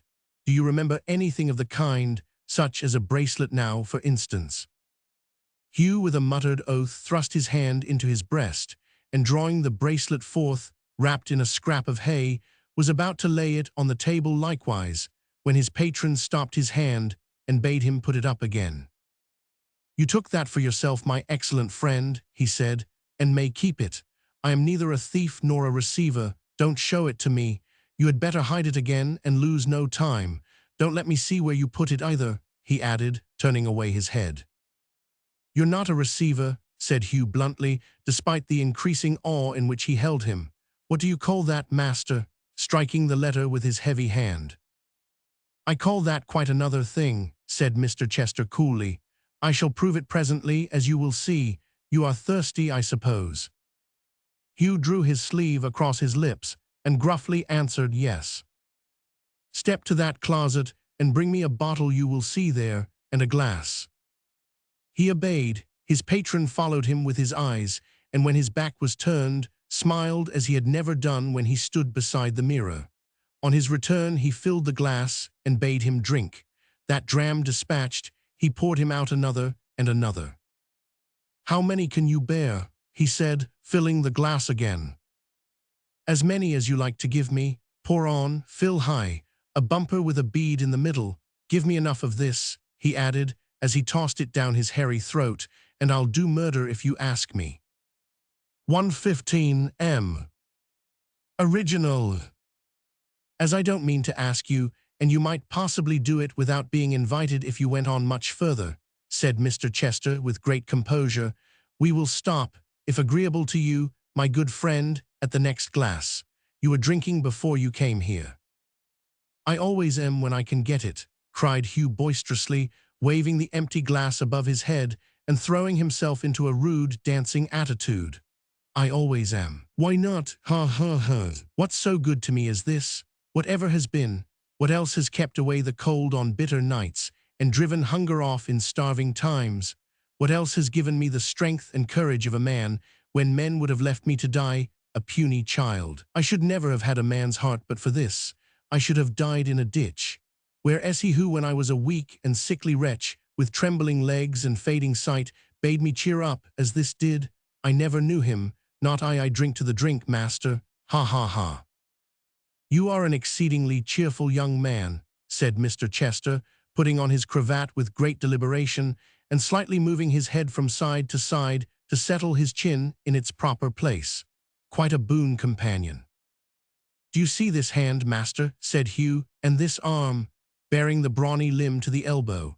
It was once mere skin and bone, and would have been dust in some poor churchyard by this time, but for the drink. You may cover it, said Mr. Chester. It's sufficiently real in your sleeve. I should never have been spirited up to take a kiss from the proud little beauty, master, but for the drink, cried Hugh.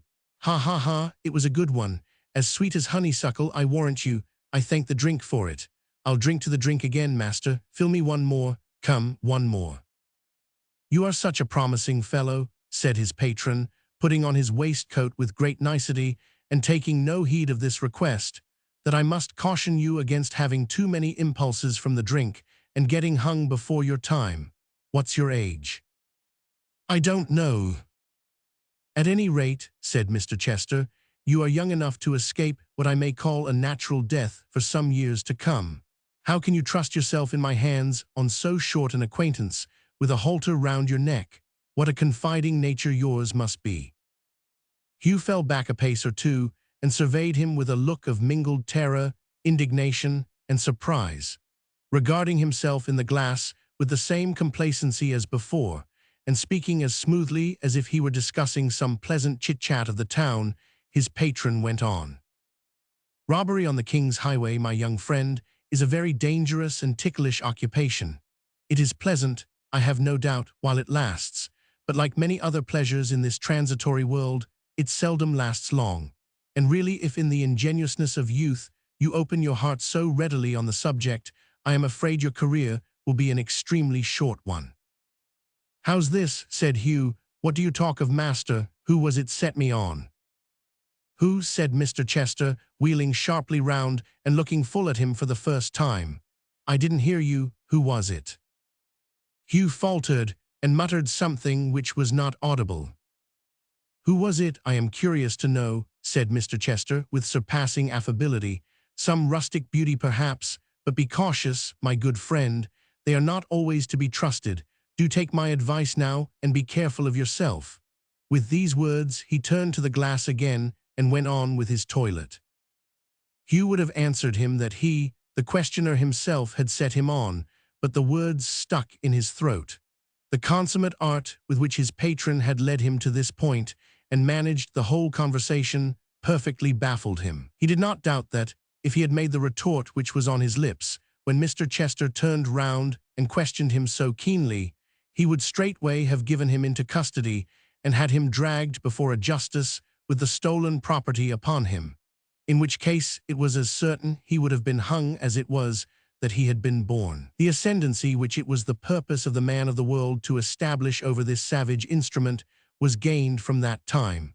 Hugh's submission was complete. He dreaded him beyond description, and felt that accident and artifice had spun a web about him, which at a touch from such a master hand as his would bind him to the gallows. With these thoughts passing through his mind, and yet wondering at the very same time how he who came there rioting in the confidence of this man, as he thought, should be so soon and so thoroughly subdued, Hugh stood cowering before him, regarding him uneasily from time to time, while he finished dressing. When he had done so, he took up the letter, broke the seal, and throwing himself back in his chair, read it leisurely through. Very neatly worded, upon my life, quite a woman's letter, full of what people call tenderness and disinterestedness and heart and all that sort of thing. As he spoke, he twisted it up, and glancing lazily round at Hugh as though he would say, "You see this?" held it in the flame of the candle. When it was in a full blaze, he tossed it into the grate, and there it smouldered away. "It was directed to my son," he said, turning to Hugh, "and you did quite right to bring it here. I opened it on my own responsibility, and you see what I have done with it. Take this for your trouble." Hugh stepped forward, to receive the piece of money he held out to him. As he put it in his hand, he added, "If you should happen to find anything else of this sort, or to pick up any kind of information you may think I would like to have, bring it here, will you, my good fellow?" This was said with a smile which implied, or Hugh thought it did, fail to do so at your peril. He answered that he would. "And don't," said his patron, with an air of the very kindest patronage, "don't be at all downcast or uneasy respecting that little rashness we have been speaking of. Your neck is as safe in my hands, my good fellow, as though a baby's fingers clasped it, I assure you. Take another glass, you are quieter now." Hugh accepted it from his hand, and looking stealthily at his smiling face, drank the contents in silence. "Don't you don't you drink to the drink any more," said Mr. Chester in his most winning manner.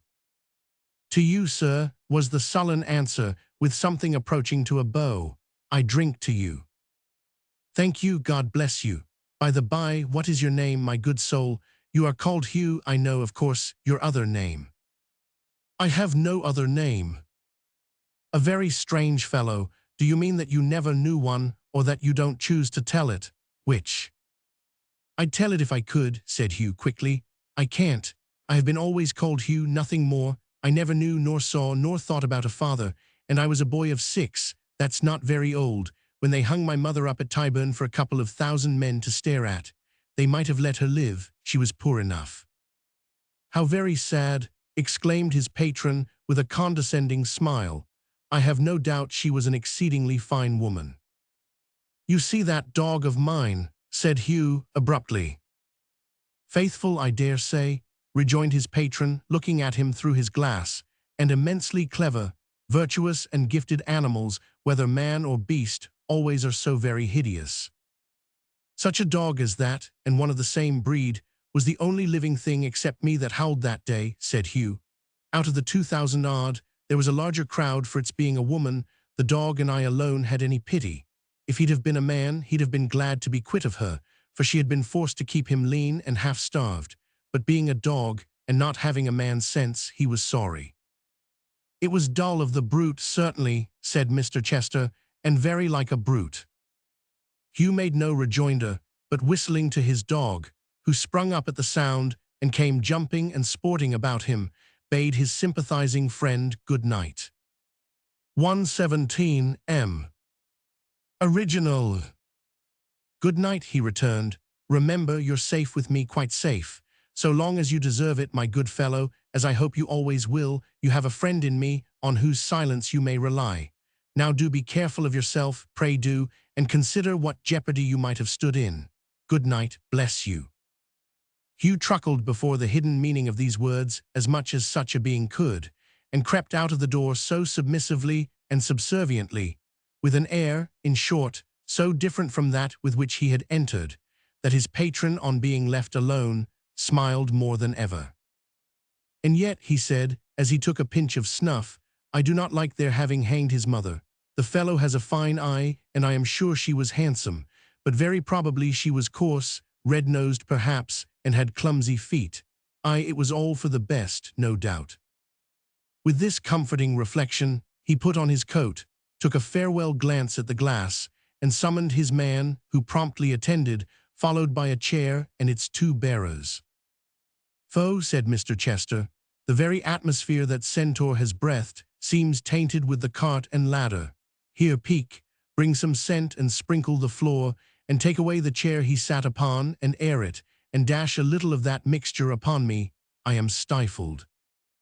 The man obeyed, and the room and its master being both purified, nothing remained for Mr. Chester but to demand his hat, to fold it jauntily under his arm, to take his seat in the chair and be carried off, humming a fashionable tune. Chapter 24. How the accomplished gentleman spent the evening in the midst of a dazzling and brilliant circle. How he enchanted all those with whom he mingled by the grace of his deportment, the politeness of his manner, the vivacity of his conversation, and the sweetness of his voice. How it was observed, in every corner, that Chester was a man of that happy disposition that nothing ruffled him, that he was one on whom the world's cares and errors sat lightly as his dress, and in whose smiling face a calm and tranquil mind was constantly reflected. How honest men, who by instinct knew him better, bowed down before him nevertheless, deferred to his every word, and courted his favorable notice. How people, who really had good in them, went with the stream, and fawned and flattered and approved, and despised themselves while they did so, and yet had not the courage to resist. How, in short, he was one of those who are received and cherished in society, as the phrase is, by scores who individually would shrink from and be repelled by the object of their lavish regard, are things of course, which will suggest themselves. Matter so commonplace needs but a passing glance, and there an end. The despisers of mankind, apart from the mere fools and mimics of that creed, are of two sorts. They who believe their merit neglected and unappreciated make up one class. They who receive adulation and flattery, knowing their own worthlessness, compose the other. Be sure that the coldest-hearted misanthropes are ever of this last order. Mr. Chester sat up in bed next morning, sipping his coffee, and remembering with a kind of contemptuous satisfaction how he had shone last night, and how he had been caressed and courted, when his servant brought in a very small scrap of dirty paper, tightly sealed in two places, on the inside whereof was inscribed in pretty large text these words: "A friend, desiring of a conference, immediate, private, burn it when you've read it."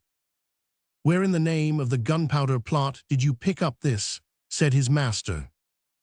"It was given him by a person then waiting at the door," the man replied. "With a cloak and dagger," said Mr. Chester. With nothing more threatening about him, it appeared, than a leather apron and a dirty face. "Let him come in." In he came, Mr. Tappertit, with his hair still on end, and a great lock in his hand, which he put down on the floor in the middle of the chamber, as if he were about to go through some performances in which it was a necessary agent. "Sir," said Mr. Tappertit with a low bow, "I thank you for this condescension, and am glad to see you. Pardon the menial office in which I am engaged, sir, and extend your sympathies to one who, humble as his appearance is, has inward workings far above his station." Mr. Chester held the bed curtain farther back, and looked at him with a vague impression that he was some maniac who had not only broken open the door of his place of confinement, but had brought away the lock. Mr. Tappertit bowed again, and displayed his legs to the best advantage. "You have heard, sir," said Mr. Tappertit, laying his hand upon his breast, "of G. Varden, locksmith and bell-hanger, and repairs neatly executed in town and country, Clerkenwell, London." "What then?" asked Mr. Chester. "I'm his prentice, sir." "What then?" "Ahem," said Mr. Tappertit. "Would you permit me to shut the door, sir, and will you further, sir, give me your honour bright, that what passes between us is in the strictest confidence?" Mr. Chester laid himself calmly down in bed again, and turning a perfectly undisturbed face towards the strange apparition, which had by this time closed the door, begged him to speak out, and to be as rational as he could, without putting himself to any very great personal inconvenience. "In the first place, sir," said Mr. Tappertit, producing a small pocket-handkerchief and shaking it out of the folds, "as I have not a card about me, for the envy of masters debases us below that level, allow me to offer the best substitute that circumstances will admit of. If you will take that in your own hand, sir, and cast your eye on the right-hand corner," said Mr. Tappertit, offering it with a graceful air, "you will meet with my credentials." "Thank you," answered Mr. Chester, politely accepting it, and turning to some blood-red characters at one end. "For Simon Tappertit, 1, is that the—" "Without the numbers, sir, that is my name," replied the prentice. "They are merely intended as directions to the washerwoman, and have no connection with myself or family. Your name, sir," said Mr. Tappertit, looking very hard at his nightcap, "is Chester, I suppose?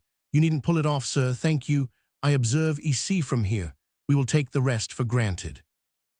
"Pray, Mr. Tappertit," said Mr. Chester, "has that complicated piece of ironmongery, which you have done me the favour to bring with you, any immediate connection with the business we are to discuss?" "It has not, sir," rejoined the prentice. "It's going to be fitted on a ware store in Thames Street." "Perhaps, as that is the case," said Mr. Chester, and as it has a stronger flavor of oil than I usually refresh my bedroom with, you will oblige me so far as to put it outside the door." "By all means, sir," said Mr. Tappertit, suiting the action to the word. "You'll excuse my mentioning it, I hope." "Don't apologize, sir, I beg, and now, if you please, to business." During the whole of this dialogue, Mr. Chester had suffered nothing but his smile of unvarying serenity and politeness to appear upon his face.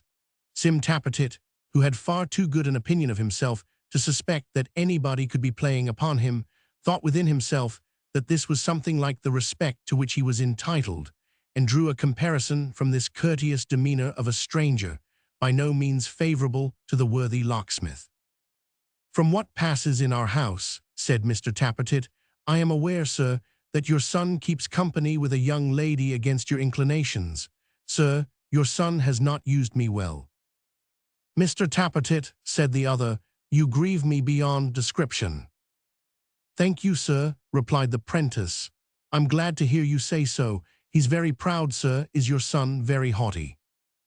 "I am afraid he is haughty," said Mr. Chester. "Do you know I was really afraid of that before, and you confirm me." "To recount the menial offices I've had to do for your son, sir," said Mr. Tappertit, "the chairs I've had to hand him, the coaches I've had to call for him, the numerous degrading duties, wholly unconnected with my indenters, that I've had to do for him, would fill a family Bible. Besides which, sir, he is but a young man himself, and I do not consider, thanky Sim, a proper form of address on those occasions." "Mr. Tappertit, your wisdom is beyond your years. Pray go on." "I thank you for your good opinion, sir," said Sim, much gratified, "and will endeavor so to do. Now, sir, on this account, and perhaps for another reason or two which I needn't go into, I am on your side. And what I tell you is this, that as long as our people go backwards and forwards, to and fro, up and down, to that their jolly old maypole, lettering and messaging, and fetching and carrying, you couldn't help your son keeping company with that young lady by deputy, not if he was minded night and day by all the horse guards, and every man of M in the very fullest uniform." Mr. Tappertit stopped to take breath after this, and then started fresh again. "Now, sir, I am a-coming to the point. You will inquire of me, how is this to be prevented? I'll tell you how, if an honest, civil, smiling gentleman like you—" "Mr. Tappertit, really—" "No, no, I'm serious," rejoined the prentice. "I am, upon my soul. If an honest, civil, smiling gentleman like you was to talk but 10 minutes to our old woman, that's Mrs. Varden, and flatter her up a bit, you'd gain her over forever. Then there's this point got, that her daughter Dolly," here a flush came over Mr. Tappertit's face, "wouldn't be allowed to be a go-between from that time forward. Until that point's got, there's nothing ever will prevent her. Mind that." "Mr. Tappertit, your knowledge of human nature—" "Wait a minute," said Sim, folding his arms with a dreadful calmness. "Now I come to the point. Sir, there is a villain at that maypole, a monster in human shape, a vagabond of the deepest dye, that unless you get rid of and have kidnapped and carried off at the very least, nothing less will do, will marry your son to that young woman, as certainly and as surely as if he was the Archbishop of Canterbury himself. He will, sir, for the hatred and malice that he bears to you, let alone the pleasure of doing a bad action, which to him is its own reward. If you knew how this chap, this Joseph Willett, that's his name, comes backwards and forwards to our house, libeling and denouncing and threatening you, and how I shudder when I hear him, you'd hate him worse than I do, sir," said Mr. Tappertit wildly, putting his hair up straighter and making a crunching noise with his teeth, "if sich a thing is possible. A little private vengeance in this, Mr. Tappertit." "Private vengeance, sir, or public sentiment, or both combined, destroy him," said Mr. Tappertit. "Miggs says so too. Miggs and me both say so. We can't bear the plotting and undermining that takes place. Our souls recoil from it. Barnaby Rudge and Mrs. Rudge are in it likewise, but the villain, Joseph Willett, is the ringleader. Their plottings and schemes are known to me and Miggs. If you want information of M, apply to us. Put Joseph Willett down, sir. Destroy him, crush him, and be happy." With these words, Mr. Tappertit, who seemed to expect no reply, and to hold it as a necessary consequence of his eloquence that his hearer should be utterly stunned, dumbfounded, and overwhelmed, folded his arms so that the palm of each hand rested on the opposite shoulder, and disappeared after the manner of those mysterious warners of whom he had read in cheap storybooks. "That fellow," said Mr. Chester, relaxing his face when he was fairly gone, "is good practice. I have some command of my features, beyond all doubt. He fully confirms what I suspected, though, and blunt tools are sometimes found of use, where sharper instruments would fail. I fear I may be obliged to make great havoc among these worthy people. A troublesome necessity, I quite feel for them." With that he fell into a quiet slumber, subsided into such a gentle, pleasant sleep that it was quite infantine. Chapter 25. Leaving the favoured and well-received and flattered of the world, him of the world most worldly, who never compromised himself by an ungentlemanly action and never was guilty of a manly one, to lie smilingly asleep, for even sleep, working but little change in his dissembling face, became with him a piece of cold, conventional hypocrisy. We follow in the steps of two slow travellers on foot, making towards Chigwell. Barnaby and his mother, Grip in their company, of course.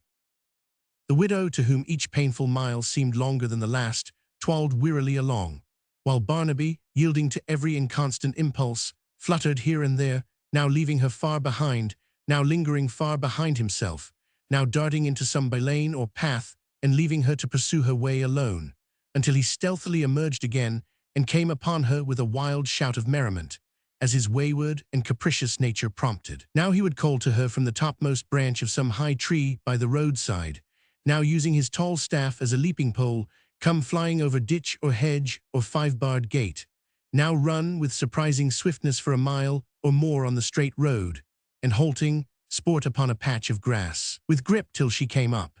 These were his delights, and when his patient mother heard his merry voice, or looked into his flushed and healthy face, she would not have abated them by one sad word or murmur, though each had been to her a source of suffering in the same degree as it was to him of pleasure.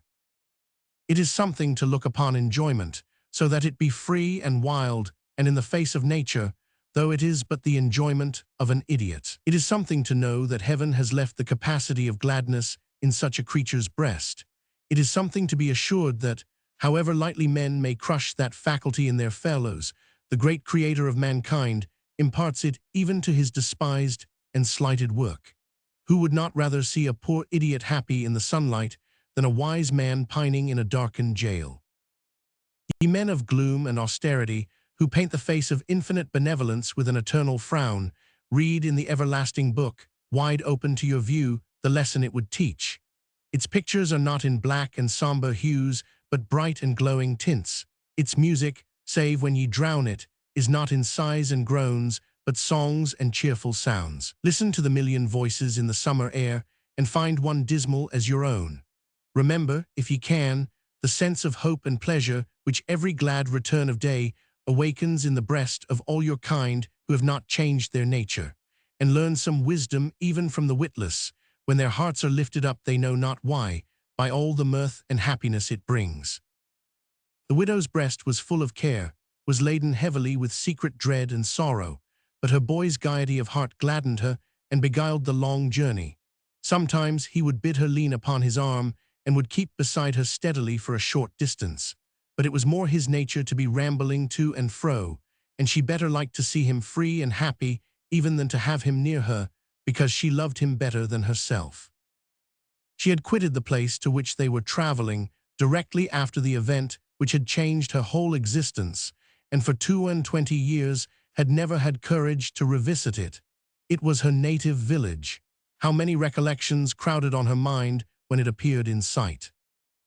22 years, her boy's whole life and history. The last time she looked back upon those roofs among the trees, she carried him in her arms, an infant. How often since that time had she sat beside him night and day, watching for the dawn of mind that never came? How had she feared and doubted and yet hoped, long after conviction forced itself upon her? The little stratagems she had devised to try him, the little tokens he had given in his childish way, not of dullness, but of something infinitely worse, so ghastly and unchildlike in its cunning, came back as vividly as if but yesterday had intervened. The room in which they used to be, the spot in which his cradle stood, he old and elfin-like in face, but ever dear to her, gazing at her with a wild and vacant eye, and crooning some uncouth song as she sat by and rocked him.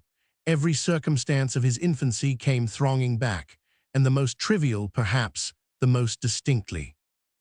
His older childhood, too, the strange imaginings he had, his terror of certain senseless things, familiar objects he endowed with life, the slow and gradual breaking out of that one horror in which, before his birth, his darkened intellect began. How in the midst of all she had found some hope and comfort in his being unlike another child, and had gone on almost believing in the slow development of his mind until he grew a man, and then his childhood was complete and lasting. One after another, all these old thoughts sprung up within her, strong after their long slumber and bitterer than ever. She took his arm and they hurried through the village street.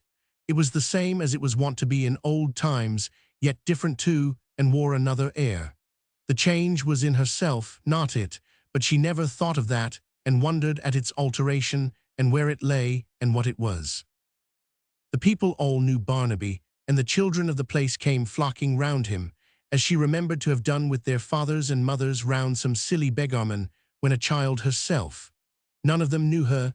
They passed each well-remembered house and yard and homestead, and striking into the fields, were soon alone again. The warren was the end of their journey. Mr. Haredale was walking in the garden, and seeing them as they passed the iron gate, unlocked it, and bade them enter that way. "At length you have mustered heart to visit the old place," he said to the widow. "I am glad you have." "For the first time and the last, sir," she replied. "The first for many years, but not the last." "The very last." "You mean," said Mr. Haredale, regarding her with some surprise, "that having made this effort, you are resolved not to persevere and are determined to relapse. This is unworthy of you. I have often told you you should return here. You would be happier here than elsewhere, I know. As to Barnaby, it's quite his home." "And Grips," said Barnaby, holding the basket open. The raven hopped gravely out, and perching on his shoulder and addressing himself to Mr. Haredale, cried, as a hint, perhaps, that some temperate refreshment would be acceptable, "Polly, put the kettle on, we'll all have tea." "Hear me, Mary," said Mr. Haredale kindly, as he motioned her to walk with him towards the house. "Your life has been an example of patience and fortitude, except in this one particular which has often given me great pain. It is enough to know that you were cruelly involved in the calamity which deprived me of an only brother, and Emma of her father, without being obliged to suppose, as I sometimes am, that you associate us with the author of our joint misfortunes." "Associate you with him, sir?" she cried. "Indeed," said Mr. Haredale, "I think you do. I almost believe that because your husband was bound by so many ties to our relation, and died in his service and defense, you have come in some sort to connect us with his murder." "Alas," she answered, "you little know my heart, sir, you little know the truth." "It is natural you should do so. It is very probable you may, without being conscious of it," said Mr. Haredale, speaking more to himself than her. "We are a fallen house. Money dispensed with the most lavish hand would be a poor recompense for sufferings like yours, and thinly scattered by hands so pinched and tied as ours, it becomes a miserable mockery. I feel it so, God knows," he added hastily. "Why should I wonder if she does?" "You do me wrong, dear sir, indeed," she rejoined with great earnestness, "and yet when you come to hear what I desire your leave to say." "I shall find my doubts confirmed," he said, observing that she faltered and became confused. "Well." He quickened his pace for a few steps, but fell back again to her side, and said, "And have you come all this way at last, solely to speak to me?" She answered, "Yes." "A curse," he muttered, "upon the wretched state of us proud beggars, from whom the poor and rich are equally at a distance, the one being forced to treat us with a show of cold respect, the other condescending to us in their every deed and word, and keeping more aloof the nearer they approach us.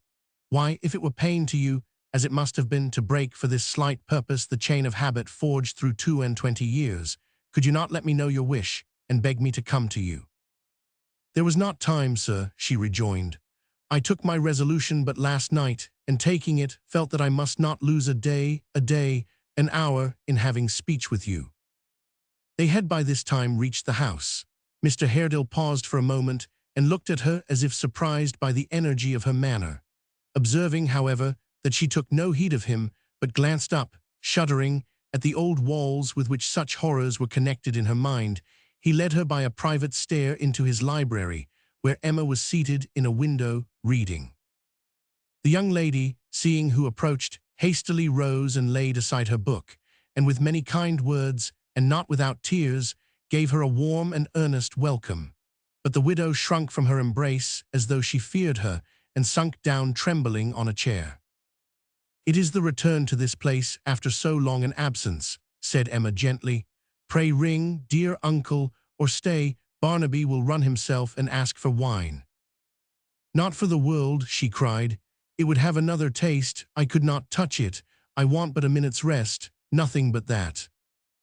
Miss Haredale stood beside her chair, regarding her with silent pity. She remained for a little time quite still, then rose and turned to Mr. Haredale, who had sat down in his easy chair and was contemplating her with fixed attention. 123 M. Original. The tale connected with the mansion borne in mind.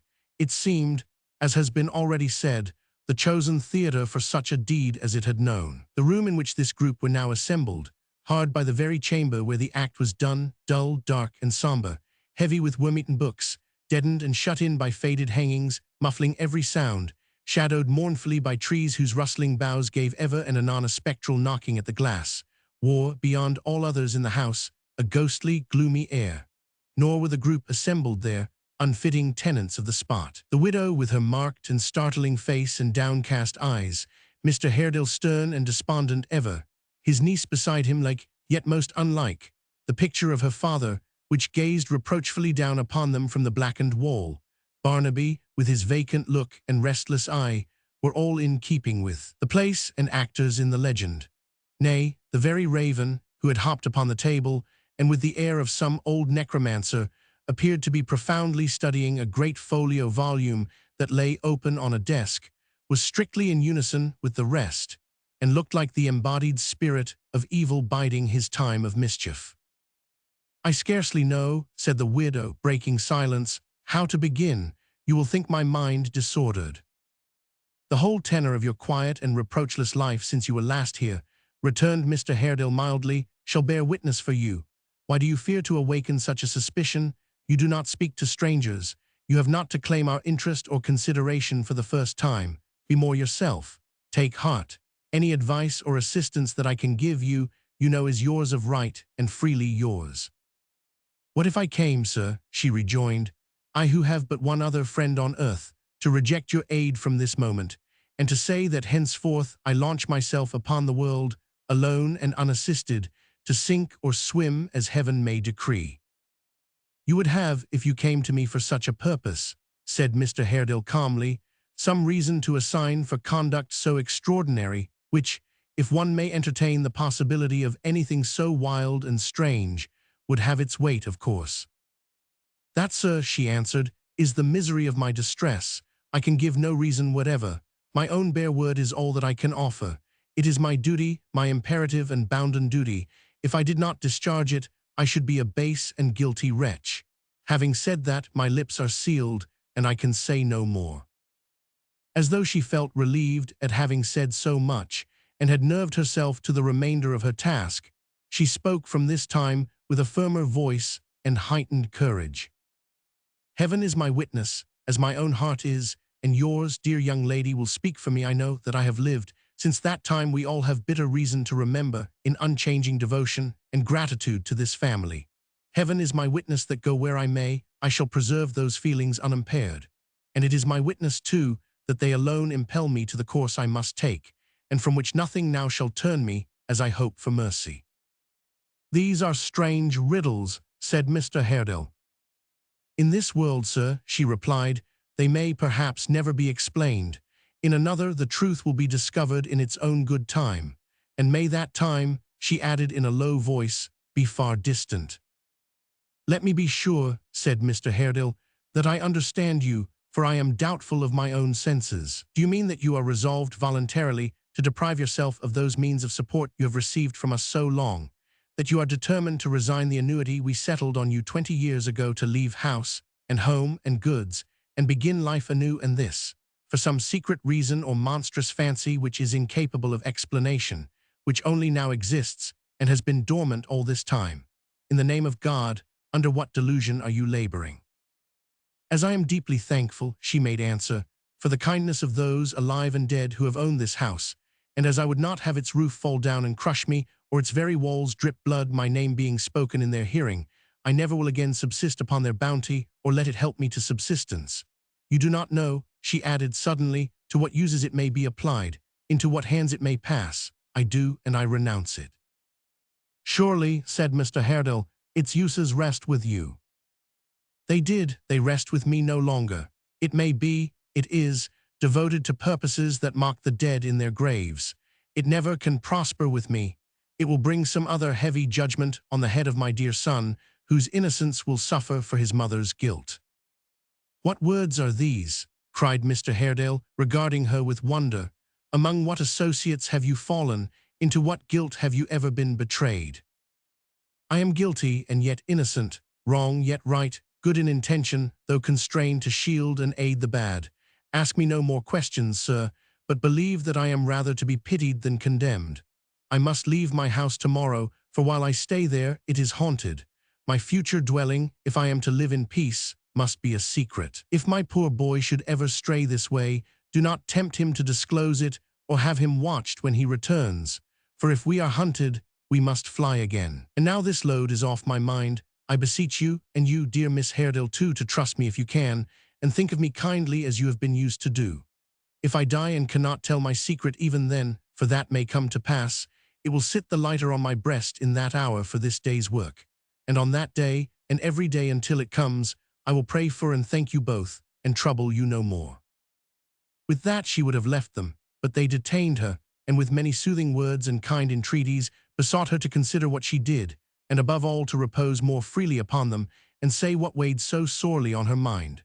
Finding her deaf to their persuasions, Mr. Haredale suggested, as a last resource, that she should confide in Emma, of whom, as a young person and one of her own sex, she might stand in less dread than of himself. From this proposal, however, she recoiled with the same indescribable repugnance she had manifested when they met. The utmost that could be wrung from her was a promise that she would receive Mr. Haredale at her own house next evening, and in the meantime reconsider her determination and their dissuasions, though any change on her part, as she told them, was quite hopeless. This condition made at last, they reluctantly suffered her to depart, since she would neither eat nor drink within the house, and she and Barnaby and Grip accordingly went out as they had come, by the private stair and garden gate, seeing and being seen of no one by the way. It was remarkable in the Raven that during the whole interview he had kept his eye on his book, with exactly the air of a very sly human rascal, who, under the mask of pretending to read hard, was listening to everything. He still appeared to have the conversation very strongly in his mind, for although, when they were alone again, he issued orders for the instant preparation of innumerable kettles for purposes of tea, he was thoughtful, and rather seemed to do so from an abstract sense of duty than with any regard to making himself agreeable or being what is commonly called good company. They were to return by the coach. As there was an interval of full 2 hours before it started, and they needed rest and some refreshment, Barnaby begged hard for a visit to the Maypole. But his mother, who had no wish to be recognized by any of those who had known her long ago, and who feared besides that Mr. Haredale might, on second thoughts, dispatch some messenger to that place of entertainment in quest of her, proposed to wait in the churchyard instead. As it was easy for Barnaby to buy and carry thither such humble viands as they required, he cheerfully assented, and in the churchyard they sat down to take their frugal dinner.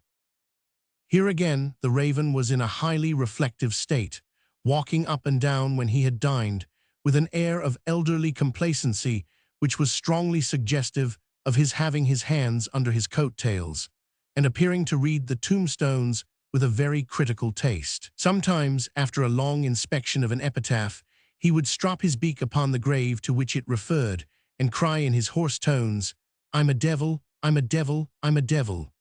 But whether he addressed his observations to any supposed person below or merely threw them off as a general remark is matter of uncertainty. It was a quiet, pretty spot, but a sad one for Barnaby's mother, for Mr. Reuben Haredale lay there, and near the vault in which his ashes rested was a stone to the memory of her own husband, with a brief inscription recording how and when he had lost his life. She sat here, thoughtful and apart, until their time was out, and the distant horn told that the coach was coming. Barnaby, who had been sleeping on the grass, sprung up quickly at the sound, and Grip, who appeared to understand it equally well, walked into his basket straightway, entreating society in general, as though he intended a kind of satire upon them in connection with churchyards, never to say die on any terms. They were soon on the coach-top and rolling along the road. It went round by the maypole and stopped at the door. Joe was from home, and Hugh came sluggishly out to hand up the parcel that it called for. There was no fear of old John coming out. They could see him from the coach roof, fast asleep in his cozy bar. It was a part of John's character. He made a point of going to sleep at the coach's time. He despised gadding about.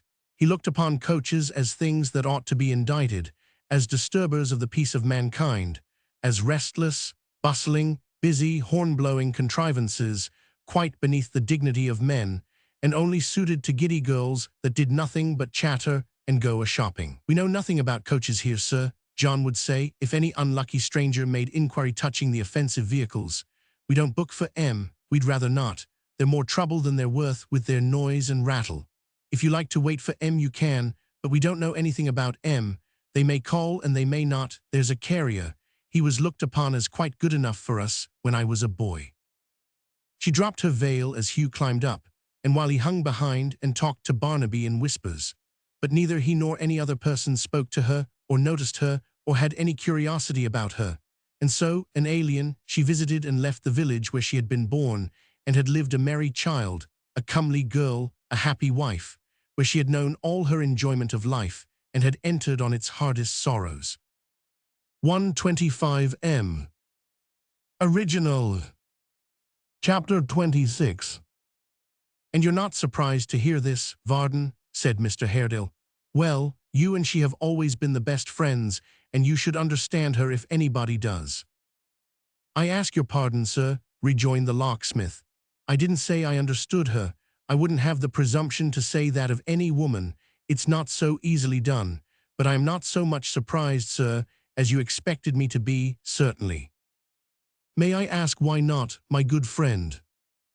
"I have seen, sir," returned the locksmith with evident reluctance, "I have seen in connection with her something that has filled me with distrust and uneasiness.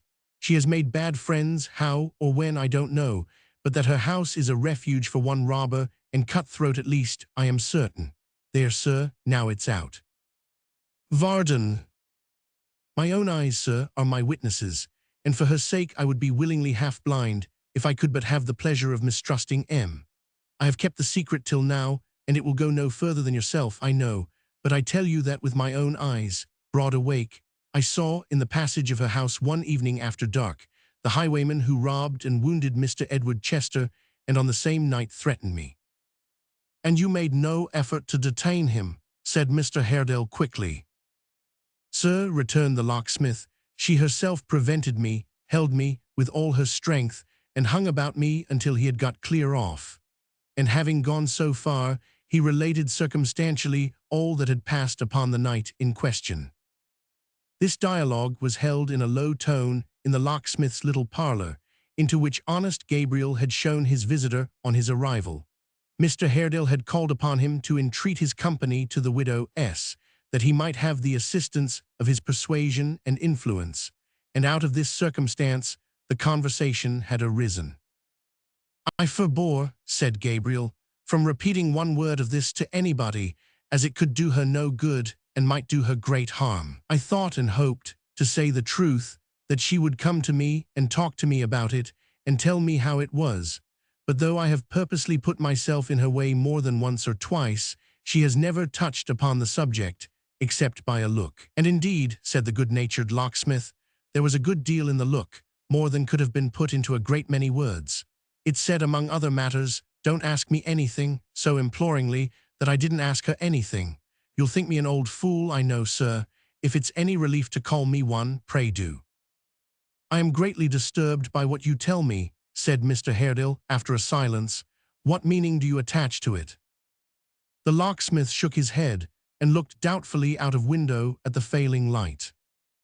"She cannot have married again," said Mr. Haredale. "Not without our knowledge, surely, sir." "She may have done so in the fear that it would lead, if known, to some objection or estrangement.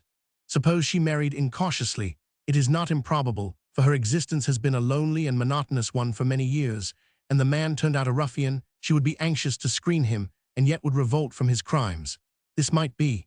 It bears strongly on the whole drift of her discourse yesterday, and would quite explain her conduct. Do you suppose Barnaby is privy to these circumstances?" "Quite impossible to say, sir," returned the locksmith, shaking his head again, "and next to impossible to find out from him. If what you suppose is really the case, I tremble for the lad, a notable person, sir, to put to bad uses." "It is not possible, Varden," said Mr. Haredale, in a still lower tone of voice than he had spoken yet, "that we have been blinded and deceived by this woman from the beginning.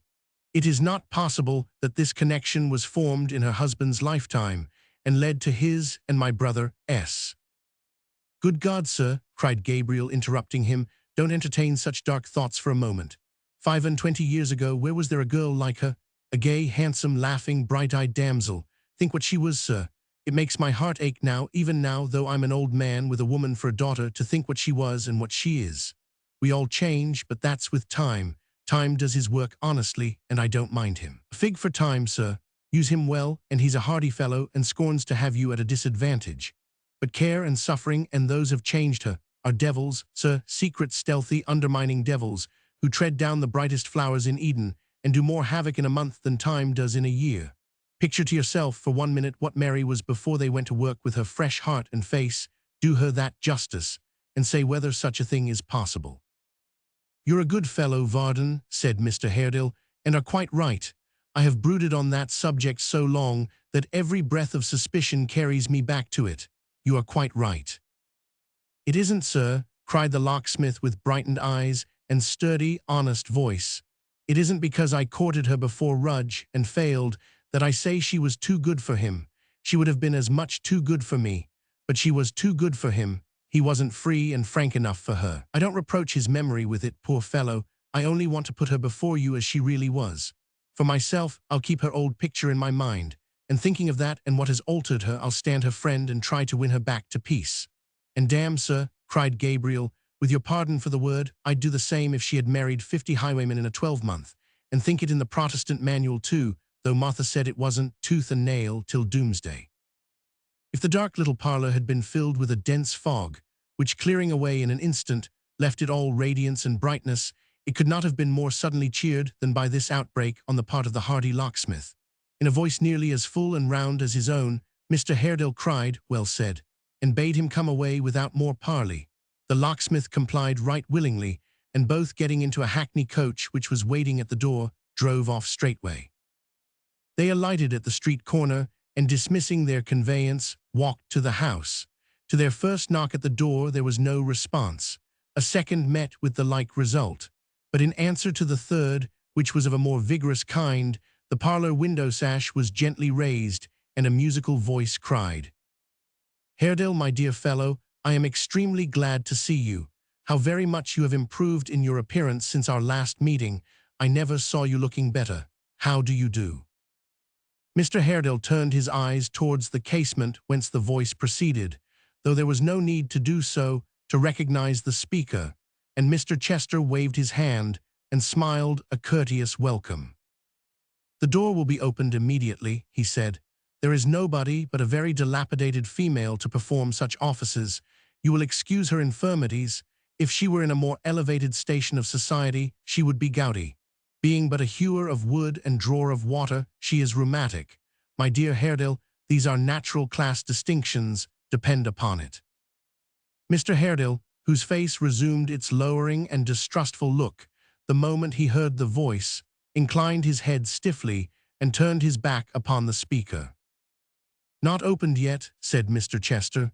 "Dear me, I hope the aged soul has not caught her foot in some unlucky cobweb by the way. She is there at last. Come in, I beg." Mr. Haredale entered, followed by the locksmith. Turning with a look of great astonishment to the old woman who had opened the door, he inquired for Mrs. Rudge, for Barnaby. They were both gone, she replied, wagging her ancient head, for good. There was a gentleman in the parlour who perhaps could tell them more. That was all she knew. "Pray, sir," said Mr. Haredale, presenting himself before this new tenant, "where is the person whom I came here to see?" "My dear friend," he returned, "I have not the least idea." "Your trifling is ill-timed," retorted the other in a suppressed tone and voice, "and its subject ill-chosen. Reserve it for those who are your friends, and do not expend it on me. I lay no claim to the distinction, and have the self-denial to reject it."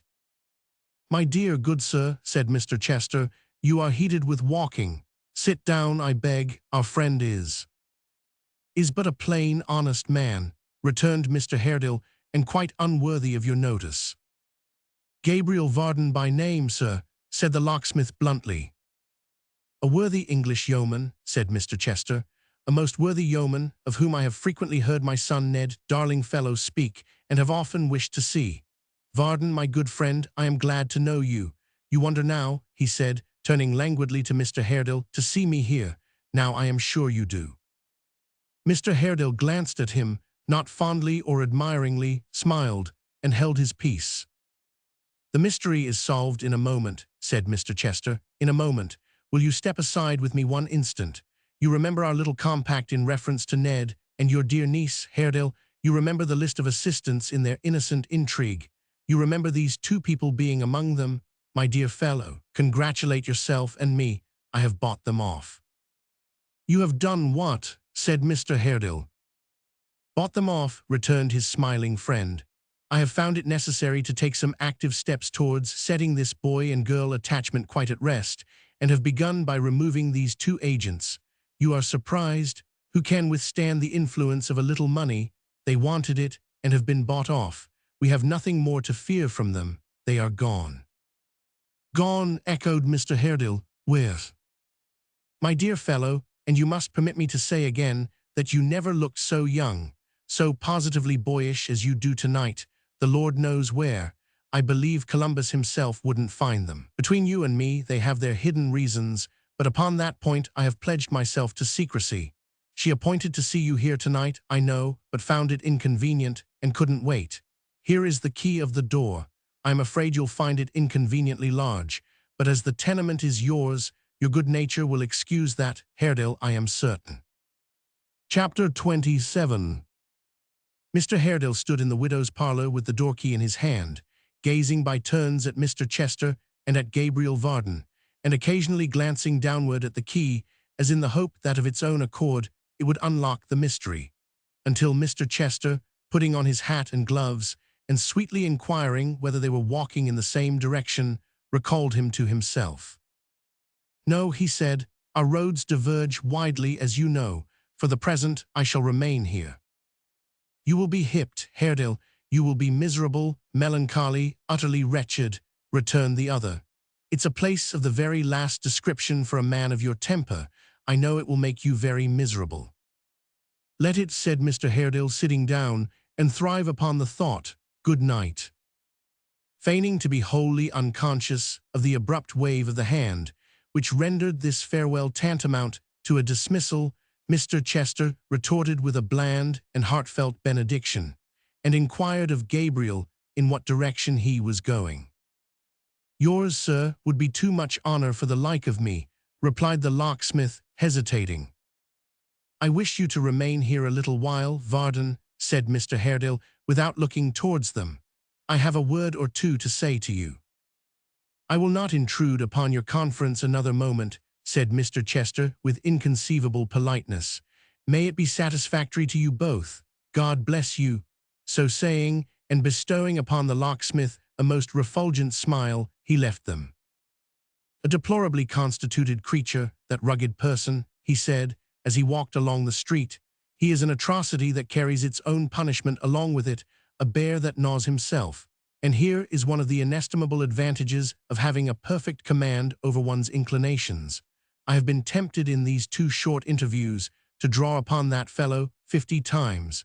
5 men in 6 would have yielded to the impulse. By suppressing mine, I wound him deeper and more keenly than if I were the best swordsman in all Europe, and he the worst. You are the wise man's very last resource, he said, tapping the hilt of his weapon. We can but appeal to you when all else is said and done. To come to you before, and thereby spare our adversaries so much, is a barbarian mode of warfare, quite unworthy of any man with the remotest pretensions to delicacy of feeling or refinement.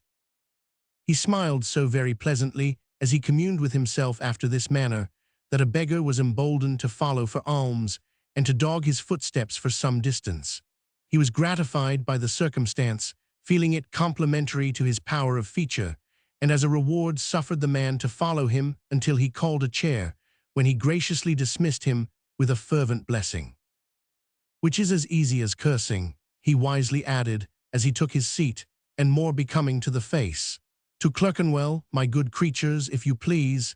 The chairmen were rendered quite vivacious by having such a courteous burden, and to Clerkenwell they went at a fair round trot. Alighting at a certain point, he had indicated to them upon the road, and paying them something less than they expected from a fare of such gentle speech, he turned into the street in which the locksmith dwelt, and presently stood beneath the shadow of the Golden Key. Mr. Tappertit, who was hard at work by lamplight, in a corner of the workshop, remained unconscious of his presence, until a hand upon his shoulder made him start and turn his head. Industry, said Mr. Chester, is the soul of business and the keystone of prosperity. Mr. Tappertit, I shall expect you to invite me to dinner when you are Lord Mayor of London. Sir, returned the prentice, laying down his hammer and rubbing his nose on the back of a very sooty hand, I scorn the Lord Mayor and everything that belongs to him. We must have another state of society, sir, before you catch me being Lord Mayor. How to do, sir? The better, Mr. Tappertit, for looking into your ingenuous face once more. I hope you are well. I am as well, sir, said Sim, standing up to get nearer to his ear and whispering hoarsely, as any man can be under the aggravations to which I am exposed. My life's a burden to me. If it wasn't for vengeance, I'd play at pitch and toss with it on the losing hazard. Is Mrs. Varden at home? Said Mr. Chester. Sir, returned Sim, eyeing him over with a look of concentrated expression, she is. Did you wish to see her? Mr. Chester nodded. Then come this way, sir, said Sim, wiping his face upon his apron. Follow me, sir. Would you permit me to whisper in your ear 1/2 a second? By all means. Mr. Tappertit raised himself on tiptoe, applied his lips to Mr. Chester's ear, drew back his head without saying anything, looked hard at him, applied them to his ear again drew back, and finally whispered, The name is Joseph Willett. Hush, I say no more. Having said that much, he beckoned the visitor with a mysterious aspect to follow him to the parlor door, where he announced him in the voice of a gentleman usher, Mr. Chester. And not Mr. Eddard, mind, said Sim, looking into the door again, and adding this by way of postscript in his own person. It's his father. But do not let his father, said Mr. Chester, advancing hat in hand, as he observed the effect of this last explanatory announcement, do not let his father be any check or restraint on your domestic occupations, Miss Varden. Oh, now there, ain't I always a-saying it, exclaimed Miggs, clapping her hands. If he ain't been and took missus for her own daughter, well, she do look like it, that she do. Only think of that, Mim. Is it possible, said Mr. Chester in his softest tones, that this is Mrs. Varden? I am amazed. That is not your daughter, Mrs. Varden. No, no, your sister. My daughter indeed, sir, returned Mrs. V, blushing with great juvenility. Ah, Mrs. Varden, cried the visitor. Ah, ma'am, humanity is indeed a happy lot, when we can repeat ourselves in others and still be young as they. You must allow me to salute you, the custom of the country, my dear madam, your daughter too. Dolly showed some reluctance to perform this ceremony, but was sharply reproved by Mrs. Varden, who insisted on her undergoing it that minute. For pride, she said with great severity, was one of the 7 deadly sins, and humility and lowliness of heart were virtues. Wherefore she desired that Dolly would be kissed immediately, on pain of her just displeasure, at the same time giving her to understand that whatever she saw her mother do, she might safely do herself, without being at the trouble of any reasoning or reflection on the subject, which, indeed, was offensive and undutiful, and in direct contravention of the Church Catechism. Thus admonished, Dolly complied, though by no means willingly, for there was a broad, bold look of admiration in Mr. Chester's face, refined and polished though it sought to be, which distressed her very much. As she stood with downcast eyes, not liking to look up and meet his, he gazed upon her with an approving air, and then turned to her mother. "My friend Gabriel, whose acquaintance I only made this very evening, should be a happy man, Mrs. Varden." "Ah," sighed Mrs. V, shaking her head. "Ah," echoed Miggs. "Is that the case?" said Mr. Chester compassionately. "Dear me." "Master has no intentions, sir," murmured Miggs as she sidled up to him, "but to be as grateful as his nature will let him, for everything he owns which it is in his powers to appreciate." "But we never, sir," said Miggs, looking sideways at Mrs. Varden and interlarding her discourse with a sigh, "we never know the full value of some wines and fig trees till we lose 'em. So much the worse, sir, for them as has the slighting of 'em on their consciences when they're gone to be in full blow elsewhere." And Miss Miggs cast up her eyes to signify where that might be. As Mrs. Varden distinctly heard, and was intended to hear, all that Miggs said, and as these words appeared to convey in metaphorical terms a presage or foreboding that she would at some early period droop beneath her trials and take an easy flight towards the stars, she immediately began to languish, and taking a volume of the manual from a neighboring table, leant her arm upon it as though she were hope and that her anchor. Mr. Chester, perceiving this, and seeing how the volume was lettered on the back, took it gently from her hand and turned the fluttering leaves. "My favorite book, dear madam, how very often in his early life, before he can remember, this clause was strictly true, have I deduced little easy moral lessons from its pages for my dear son Ned, you know Ned." Mrs. Varden had that honor, and a fine affable young gentleman he was. "You're a mother, Mrs. Varden," said Mr. Chester, taking a pinch of snuff, "and you know what I as a father feel when he is praised. He gives me some uneasiness, much uneasiness. He's of a roving nature, ma'am, from flower to flower, from sweet to sweet, but his is the butterfly time of life, and we must not be hard upon such trifling." He glanced at Dolly. She was attending evidently to what he said, just what he desired. "The only thing I object to in this little trait of Ned's is," said Mr. Chester, "and the mention of his name reminds me, by the way, that I am about to beg the favor of a minute's talk with you alone. The only thing I object to in it is that it does partake of insincerity. Now, however I may attempt to disguise the fact from myself in my affection for Ned, still I always revert to this, that if we are not sincere, we are nothing, nothing upon earth. Let us be sincere, my dear madam." "And Protestant," murmured Mrs. Varden. "And Protestant above all things. Let us be sincere and Protestant, strictly moral, strictly just, though always with a leaning towards mercy, strictly honest and strictly true, and we gain. It is a slight point, certainly, but still it is something tangible. We throw up a groundwork and foundation, so to speak, of goodness, on which we may afterwards erect some worthy superstructure." Now, to be sure, Mrs. Varden thought, here is a perfect character. Here is a meek, righteous, thoroughgoing Christian, who, having mastered all these qualities, so difficult of attainment, who, having dropped a pinch of salt on the tails of all the cardinal virtues, and caught them every one, makes light of their possession, and pants for more morality. For the good woman never doubted, as many good men and women never do, that this slighting kind of profession, this setting so little store by great matters, this seeming to say, "I am not proud, I am what you hear, but I consider myself no better than other people. Let us change the subject, pray," was perfectly genuine and true. He so contrived it, and said it in that way that it appeared to have been forced from him, and its effect was marvelous. Aware of the impression he had made, few men were quicker than he at such discoveries. Mr. Chester followed up the blow by propounding certain virtuous maxims, somewhat vague and general in their nature, doubtless, and occasionally partaking of the character of truisms, worn a little out at elbow, but delivered in so charming a voice, and with such uncommon serenity and peace of mind, that they answered as well as the best. Nor is this to be wondered at, for as hollow vessels produce a far more musical sound in falling than those which are substantial, so it will oftentimes be found that sentiments which have nothing in them make the loudest ringing in the world, and are the most relisham. Original. Mr. Chester, with the volume gently extended in one hand, and with the other planted lightly on his breast, talked to them in the most delicious manner possible, and quite enchanted all his hearers, notwithstanding their conflicting interests and thoughts.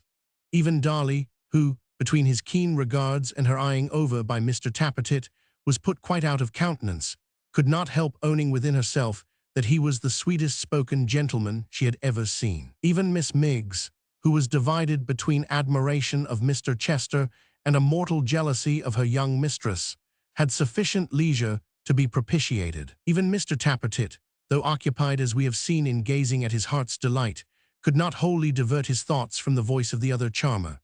Mrs. Varden, to her own private thinking, had never been so improved in all her life, and when Mr. Chester, rising and craving permission to speak with her apart, took her by the hand and led her at arm's length upstairs to the best sitting-room, she almost deemed him something more than human. "Dear madam," he said, pressing her hand delicately to his lips, "be seated." Mrs. Varden called up quite a courtly air, and became seated. "You guess my object," said Mr. Chester, drawing a chair towards her. "You divine my purpose. I am an affectionate parent, my dear Mrs. Varden." "That I am sure you are, sir," said Mrs. V. "Thank you," returned Mr. Chester, tapping his snuff-box lid. "Heavy moral responsibilities rest with parents, Mrs. Varden." Mrs. Varden slightly raised her hands, shook her head, and looked at the ground as though she saw straight through the globe, out at the other end, and into the immensity of space beyond. "I may confide in you," said Mr. Chester, "without reserve. I love my son, ma'am, dearly, and loving him as I do, I would save him from working certain misery. You know of his attachment to Miss Haredale. You have abetted him in it, and very kind of you it was to do so. I am deeply obliged to you, most deeply obliged to you for your interest in his behalf, but my dear ma'am, it is a mistaken one, I do assure you." Mrs. Varden stammered that she was sorry. "Sorry, my dear ma'am," he interposed.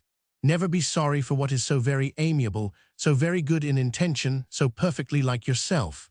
But there are grave and weighty reasons, pressing family considerations, and apart even from these, points of religious difference, which interpose themselves and render their union impossible, utterly impossible. I should have mentioned these circumstances to your husband, but he has, you will excuse my saying this so freely, he has not your quickness of apprehension or depth of moral sense. What an extremely airy house this is, and how beautifully kept. For one like myself, a widower so long, these tokens of female care and superintendence have inexpressible charms." Mrs. Varden began to think, she scarcely knew why, that the young Mr. Chester must be in the wrong, and the old Mr. Chester must be in the right. "My son Ned," resumed her tempter with his most winning air, "has had, I am told, your lovely daughter's aid, and your open-hearted husband's. "Much more than mine, sir," said Mrs. Varden, "a great deal more. I have often had my doubts. It's a bad example," suggested Mr. Chester. "It is. No doubt it is. Your daughter is at that age when to set before her an encouragement for young persons to rebel against their parents on this most important point is particularly injudicious. You are quite right. I ought to have thought of that myself, but it escaped me, I confess. So far superior are your sex to ours, dear madam, in point of penetration and sagacity." Mrs. Varden looked as wise as if she had really said something to deserve this compliment, firmly believed she had, in short, and her faith in her own shrewdness increased considerably. "My dear ma'am," said Mr. Chester, "you embolden me to be plain with you. My son and I are at variance on this point. The young lady and her natural guardian differ upon it also, and the closing point is that my son is bound by his duty to me, by his honor, by every solemn tie and obligation, to marry someone else. Engaged to marry another lady, quoth Mrs. Varden, holding up her hands. My dear madam, brought up, educated and trained expressly for that purpose, expressly for that purpose. Miss Haredale, I am told, is a very charming creature. I am her foster mother, and should know, the best young lady in the world, said Mrs. Varden. I have not the smallest doubt of it. I am sure she is. And you, who have stood in that tender relation towards her, are bound to consult her happiness. Now can I, as I have said to Haredale, who quite agrees, can I possibly stand by and suffer her to throw herself away, although she is of a Catholic family, upon a young fellow who, as yet, has no heart at all? It is no imputation upon him to say he has not, because young men who have plunged deeply into the frivolities and conventionalities of society very seldom have. Their hearts never grow, my dear ma'am, till after 30. I don't believe, no, I do not believe, that I had any heart myself when I was Ned's age. Oh, sir, said Mrs. Varden, I think you must have had. It's impossible that you, who have so much now, can ever have been without any. I hope, he answered, shrugging his shoulders meekly, I have a little, I hope, a very little, heaven knows. But to return to Ned, I have no doubt you thought, and therefore interfered benevolently in his behalf, that I objected to Miss Haredale. How very natural, my dear madam, I object to him, emphatically to Ned himself. Mrs. Varden was perfectly aghast at the disclosure. He has, if he honorably fulfills this solemn obligation of which I have told you, and he must be honorable, dear Mrs. Varden, or he is no son of mine, a fortune within his reach. He is of most expensive, ruinously expensive habits, and if, in a moment of caprice and wilfulness, he were to marry this young lady, and so deprive himself of the means of gratifying the tastes to which he has been so long accustomed, he would, my dear madam, he would break the gentle creature's heart. Mrs. Varden, my good lady, my dear soul, I put it to you, is such a sacrifice to be endured? Is the female heart a thing to be trifled with in this way? Ask your own, my dear madam, ask your own, I beseech you. Truly, thought Mrs. Varden, this gentleman is a saint. But, she added aloud, and not unnaturally, if you take Miss Emma's lover away, sir, what becomes of the poor thing's heart then? The very point, said Mr. Chester, not at all abashed, to which I wish to lead you. A marriage with my son, whom I should be compelled to disown, would be followed by years of misery. They would be separated, my dear madam, in a 12-month. To break off this attachment, which is more fancied than real, as you and I know very well, will cost the dear girl but a few tears, and she is happy again.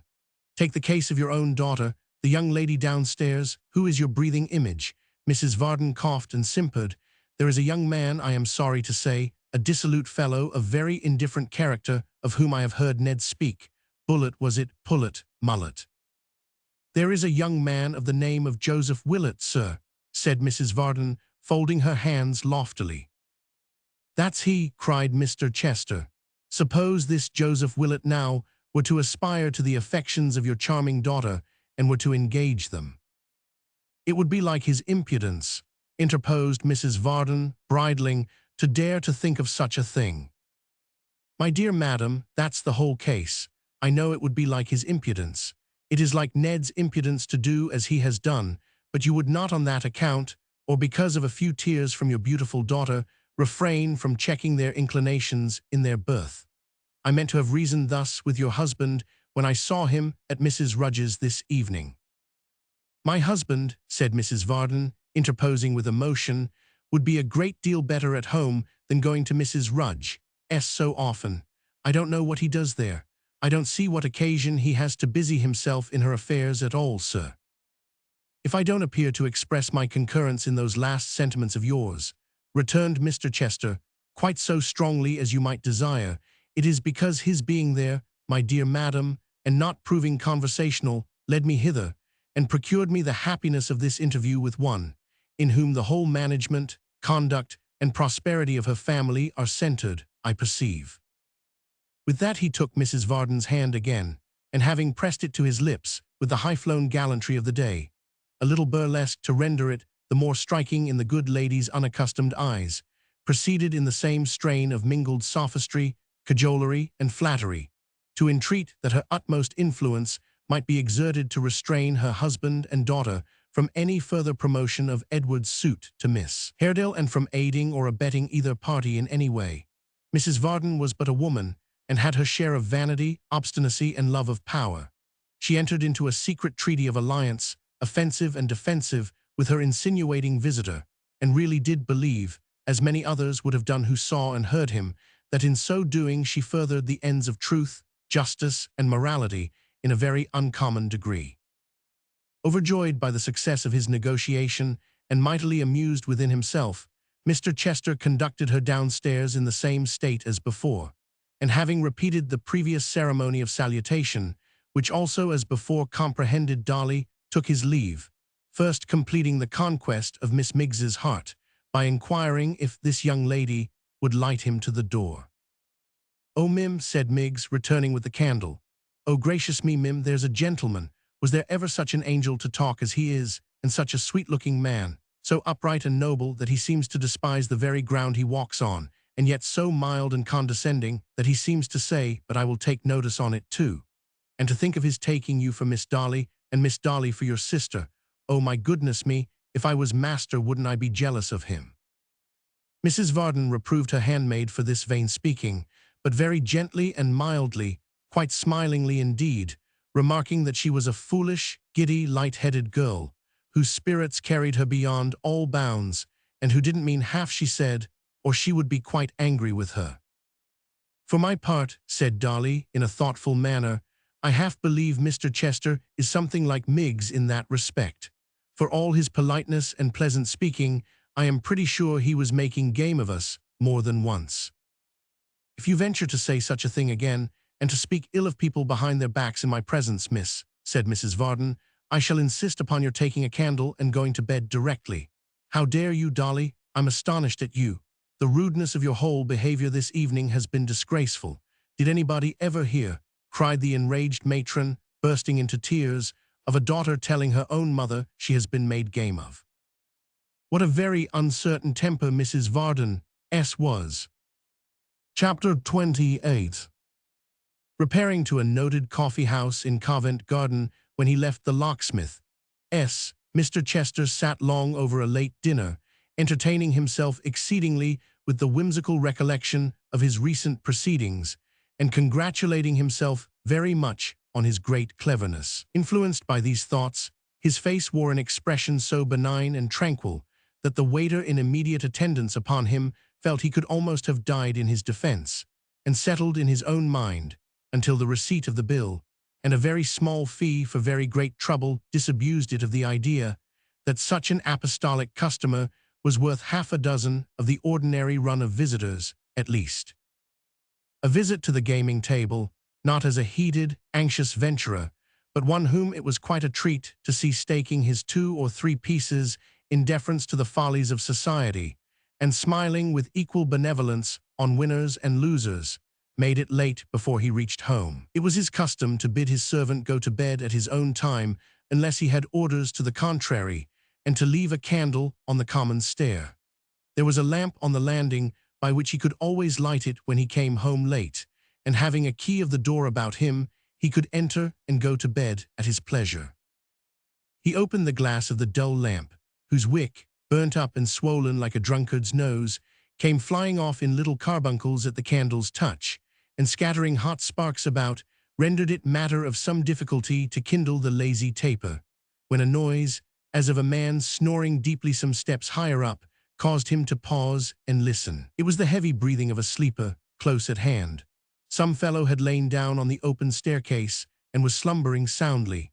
Having lighted the candle at length and opened his own door, he softly ascended, holding the taper high above his head and peering cautiously about, curious to see what kind of man had chosen so comfortless a shelter for his lodging. With his head upon the landing and his great limbs flung over half a dozen stairs, as carelessly as though he were a dead man whom drunken bearers had thrown down by chance, there lay Hugh, face uppermost, his long hair drooping like some wild weed upon his wooden pillow, and his huge chest heaving with the sounds which so unwontedly disturbed the place and hour. He who came upon him so unexpectedly was about to break his rest by thrusting him with his foot, when, glancing at his upturned face, he arrested himself in the very action, and stooping down and shading the candle with his hand, examined his features closely. Close as his first inspection was, it did not suffice, for he passed the light, still carefully shaded as before, across and across his face, and yet observed him with a searching eye. While he was thus engaged, the sleeper, without any starting or turning round, awoke. There was a kind of fascination in meeting his steady gaze so suddenly, which took from the other the presence of mind to withdraw his eyes, and forced him, as it were, to meet his look. So they remained staring at each other, until Mr. Chester at last broke silence and asked him in a low voice why he lay sleeping there. "I thought," said Hugh, struggling into a sitting posture and gazing at him intently still, "that you were a part of my dream. It was a curious one. I hope it may never come true, master." "What makes you shiver?" The cold, I suppose," he growled as he shook himself and rose. "I hardly know where I am yet." "Do you know me?" said Mr. Chester. I know you," he answered. "I was dreaming of you. We're not where I thought we were. That's a comfort." He looked round him as he spoke, and in particular looked above his head, as though he half expected to be standing under some object which had existence in his dream. Then he rubbed his eyes and shook himself again, and followed his conductor into his own rooms. Mr. Chester lighted the candles which stood upon his dressing-table, and wheeling an easy-chair towards the fire, which was yet burning, stirred up a cheerful blaze, sat down before it, and bade his uncouth visitor come here and draw his boots off. "You have been drinking again, my fine fellow," he said, as Hugh went down on one knee and did as he was told. "As I'm alive, master, I've walked the 12 long miles, and waited here I don't know how long, and had no drink between my lips since dinner-time at noon." "And can you do nothing better, my pleasant friend, than fall asleep and shake the very building with your snores?" said Mr. Chester. "Can't you dream in your straw at home, dull dog as you are, that you need come here to do it? Reach me those slippers and tread softly." Hugh obeyed in silence. "And harkee, my dear young gentleman," said Mr. Chester as he put them on, "the next time you dream, don't let it be of me, but of some dog or horse with whom you are better acquainted. Fill the glass once, you'll find it and the bottle in the same place, and empty it to keep yourself awake." Hugh obeyed again even more zealously, and having done so, presented himself before his patron. "Now," said Mr. Chester, "what do you want with me?" "There was news today," returned Hugh. "Your son was at our house, came down on horseback. He tried to see the young woman but couldn't get sight of her. He left some letter or some message which our Joe had charge of, but he and the old one quarreled about it when your son had gone, and the old one wouldn't let it be delivered. He says, that's the old one does, that none of his people shall interfere and get him into trouble. He's a landlord, he says, and lives on everybody's custom." "He's a jewel," smiled Mr. Chester, "and the better for being a dull one. Well, Varden's daughter, that's the girl I kissed." "And stole the bracelet from upon the King's highway," said Mr. Chester composedly. "Yes, what of her?" "She wrote a note at our house to the young woman, saying she lost the letter I brought to you, and you burnt.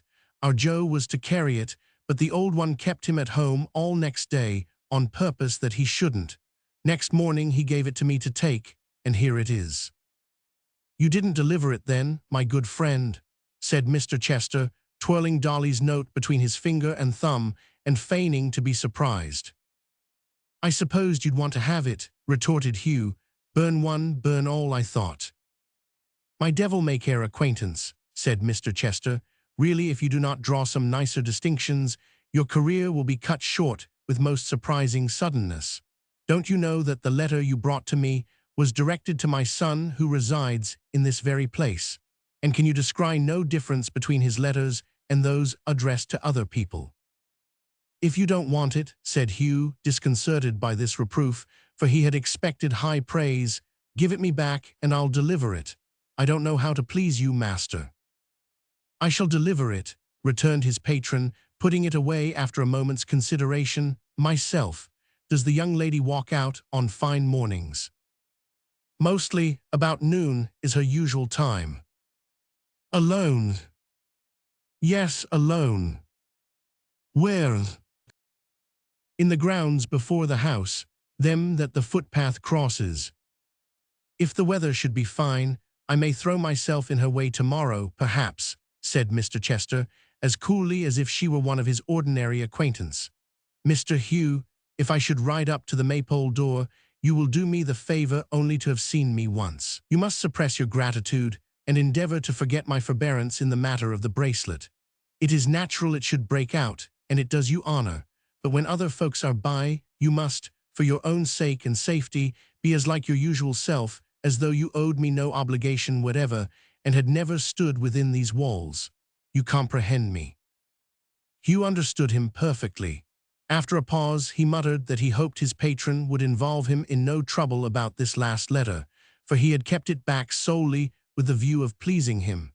He was continuing in this strain, when Mr. Chester, with a most beneficent and patronizing air, cut him short by saying, "My good fellow, you have my promise, my word, my sealed bond, for a verbal pledge with me is quite as good, that I will always protect you so long as you deserve it.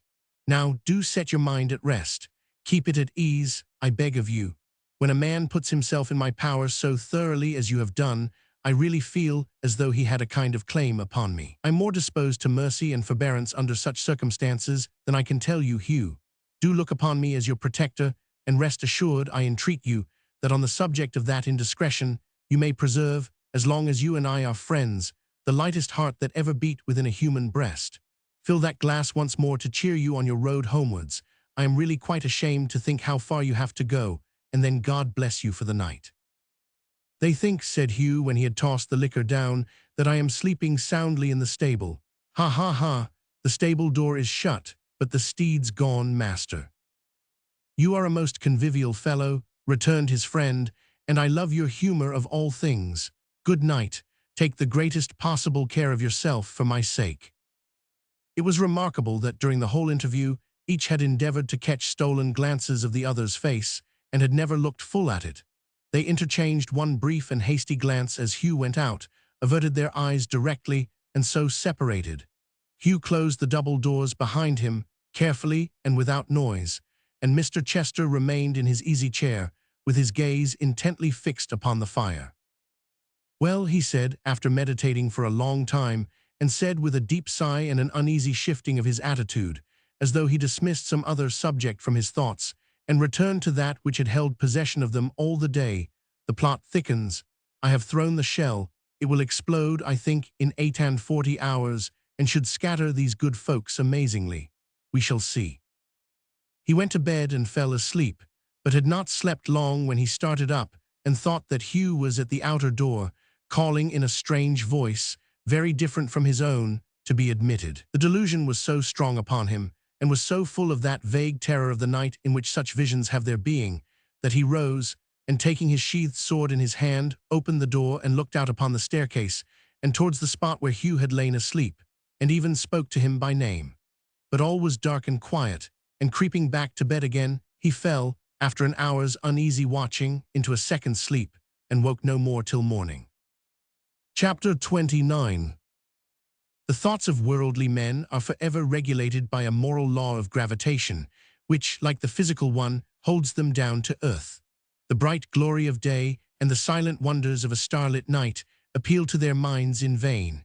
There are no signs in the sun, or in the moon, or in the stars, for their reading. They are like some wise men, who, learning to know each planet by its Latin name, have quite forgotten such small heavenly constellations as charity, forbearance, universal love, and mercy, although they shine by night and day so brightly that the blind may see them, and who, looking upward at the spangled sky, see nothing there but the reflection of their own great wisdom and book-learning.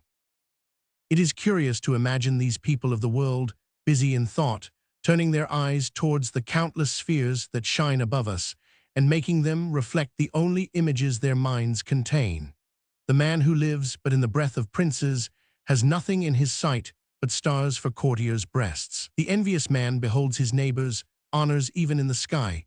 To the money hoarder and the mass of worldly folk, the whole great universe above glitters with sterling coin, fresh from the mint, stamped with the sovereign's head, coming always between them and heaven, turn where they may. So do the shadows of our own desires stand between us and our better angels, and thus their brightness is eclipsed. Everything was fresh and gay, as though the world were but that morning made, when Mr. Chester rode at a tranquil pace along the forest road. Though early in the season, it was warm and genial weather.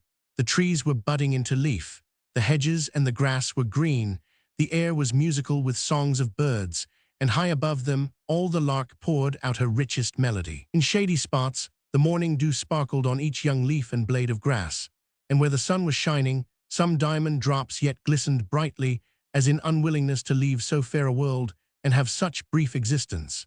Even the light wind, whose rustling was as gentle to the ear as softly falling water, had its hope and promise, and leaving a pleasant fragrance in its track as it went fluttering by, whispered of its intercourse with summer and of his happy coming.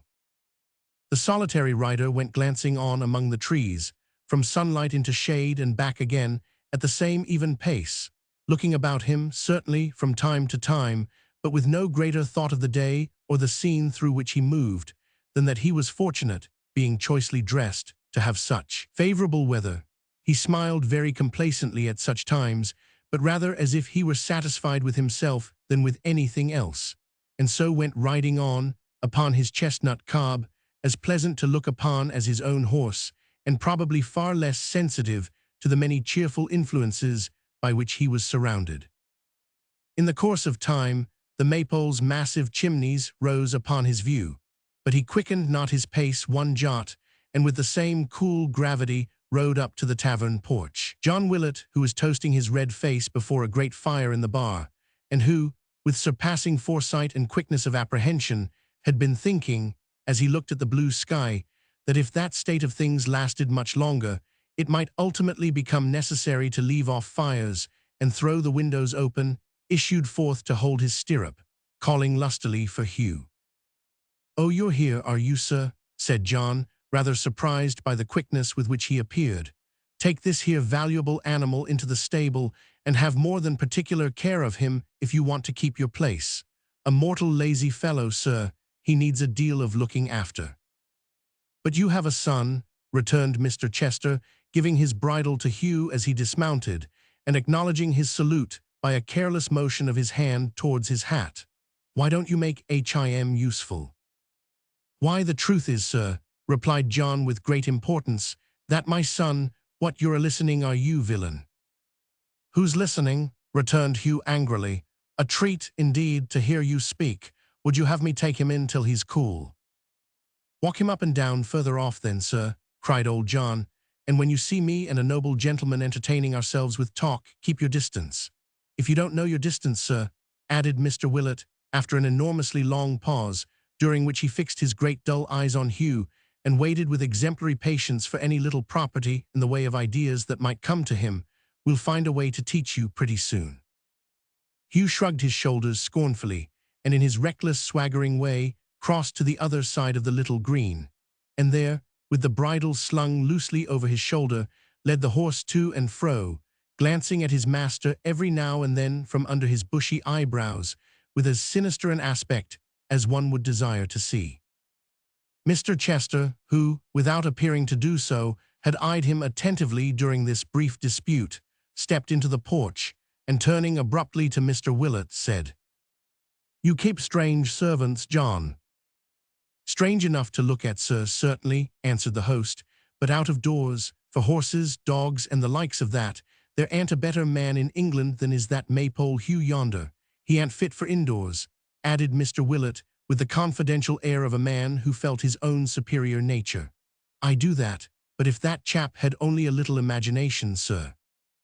"He's an active fellow now, I dare swear," said Mr. Chester, in a musing tone, which seemed to suggest that he would have said the same had there been nobody to hear him. "Active, sir," retorted John with quite an expression in his face. "That chap, hallo there, you sir, bring that horse here and go and hang my wig on the weathercock to show this gentleman whether you're one of the lively sort or not." Hugh made no answer, but throwing the bridle to his master, and snatching his wig from his head, in a manner so unceremonious and hasty that the action discomposed Mr. Willett not a little, though performed at his own special desire, climbed nimbly to the very summit of the maypole. Before the house, and hanging the wig upon the weathercock, sent it twirling round like a roasting jack. Having achieved this performance, he cast it on the ground, and sliding down the pole with inconceivable rapidity, alighted on his feet almost as soon as it had touched the earth. "There, sir," said John, relapsing into his usual stolid state, "you won't see that at many houses, besides the maypole, where there's good accommodation for man and beast, nor that neither, though that with him is nothing." This last remark bore reference to his vaulting on horseback, as upon Mr. Chester's first visit, and quickly disappearing by the stable gate.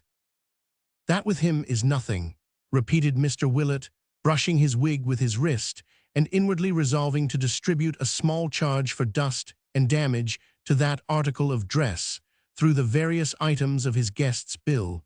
"He'll get out of a'most any winder in the house. There never was such a chap for flinging himself about and never hurting his bones. It's my opinion, sir, that it's pretty nearly allowing to his not having any imagination, and that if imagination could be, which it can't, knocked into him, he'd never be able to do it any more. But we was a-talking, sir, about my son." "True, Willett, true," said his visitor, turning again towards the landlord with his accustomed serenity of face. "My good friend, what about him?" It has been reported that Mr. Willett, previously to making answer, winked. But as he was never known to be guilty of such lightness of conduct either before or afterwards, this may be looked upon as a malicious invention of his enemies, founded, perhaps, upon the undisputed circumstance of his taking his guest by the third breast-button of his coat, counting downwards from the chin, and pouring his reply into his ear. "Sir," whispered John with dignity, "I know my duty. We want no love-making here, sir, unbeknown to parents. I respect a certain young gentleman, taking him in the light of a young gentleman. I respect a certain young lady, taking her in the light of a young lady. But of the two as a couple, I have no knowledge, sir, none whatever. My son, sir, is upon his patrol." "I thought I saw him looking through the corner window but this moment," said Mr. Chester, who naturally thought that being on patrol implied walking about somewhere. "No doubt you did, sir," returned John. "He is upon his patrol of honor, sir, not to leave the premises. Me and some friends of mine that used the maypole of an evening, sir, considered what was best to be done with him, to prevent his doing anything unpleasant in opposing your desires, and we've put him on his patrol. And what's more, sir, he won't be off his patrol for a pretty long time to come, I can tell you that." When he had communicated this bright idea, which had its origin in the perusal by the village cronies of a newspaper, containing, among other matters, an account of how some officer pending the sentence of some court-martial had been enlarged on parole, Mr. Willett drew back from his guest's ear, and without any visible alteration of feature, chuckled thrice audibly. This nearest approach to a laugh in which he ever indulged, and that but seldom and only on extreme occasions, never even curled his lip or affected the smallest change in not so much as a slight wagging of his great, fat, double chin, which at these times, as at all others, remained a perfect desert in the broad map of his face, one changeless, dull, tremendous blank. Lest it should be matter of surprise to any that Mr. Willett adopted this bold course in opposition to one whom he had often entertained, and who had always paid his way at the maypole gallantly, it may be remarked that it was his very penetration and sagacity in this respect which occasioned him to indulge in those unusual demonstrations of jocularity just now recorded. For Mr. Willett, after carefully balancing father and son in his mental scales, had arrived at the distinct conclusion that the old gentleman was a better sort of a customer than the young one. Throwing his landlord into the same scale, which was already turned by this consideration, and heaping upon him, again, his strong desires to run counter to the unfortunate Joe, and his opposition, as a general principle, to all matters of love and matrimony, it went down to the very ground straightway, and sent the light cause of the younger gentleman flying upwards to the ceiling. Mr. Chester was not the kind of man to be by any means dim-sighted to Mr. Willett's motives, but he thanked him as graciously as if he had been one of the most disinterested martyrs that ever shone on earth, and leaving him, with many complimentary reliances on his great taste and judgment, to prepare whatever dinner he might deem most fitting the occasion, bent his steps towards the warren. Dressed with more than his usual elegance, assuming a gracefulness of manner, which, though it was the result of long study, sat easily upon him and became him well, composing his features into their most serene and prepossessing expression, and setting in short that guard upon himself at every point, which denoted that he attached no slight importance to the impression he was about to make. He entered the bounds of Miss Haredale's usual walk. He had not gone far or looked about him long when he descried coming towards him a female figure. A glimpse of the form and dress as she crossed a little wooden bridge which lay between them satisfied him that he had found her whom he desired to see. He threw himself in her way, and a very few paces brought them close together. 139 M. Original. He raised his hat from his head, and yielding the path, suffered her to pass him. Then, as if the idea had but that moment occurred to him, he turned hastily back and said in an agitated voice, "I beg pardon, do I address Miss Haredale?" She stopped in some confusion at being so unexpectedly accosted by a stranger, and answered, "Yes." "Something told me," he said, looking a compliment to her beauty, "that it could be no other. Miss Haredale, I bear a name which is not unknown to you, which it is a pride, and yet a pain to me to know, sounds pleasantly in your ears. I am a man advanced in life, as you see. I am the father of him whom you honor and distinguish above all other men. May I, for weighty reasons which fill me with distress, beg but a minute's conversation with you here." Who that was inexperienced in deceit, and had a frank and youthful heart, could doubt the speaker's truth, could doubt it too, when the voice that spoke was like the faint echo of one she knew so well, and so much loved to hear. She inclined her head, and stopping, cast her eyes upon the ground. "A little more apart, among these trees. It is an old man's hand, Miss Haredale, an honest one, believe me." She put hers in it as he said these words, and suffered him to lead her to a neighboring seat. "You alarm me, sir," she said in a low voice. "You are not the bearer of any ill news, I hope." "Of none that you anticipate," he answered, sitting down beside her. "Edward is well, quite well. It is of him I wish to speak, certainly, but I have no misfortune to communicate." She bowed her head again, and made as though she would have begged him to proceed, but said nothing. "I am sensible that I speak to you at a disadvantage, dear Miss Haredale.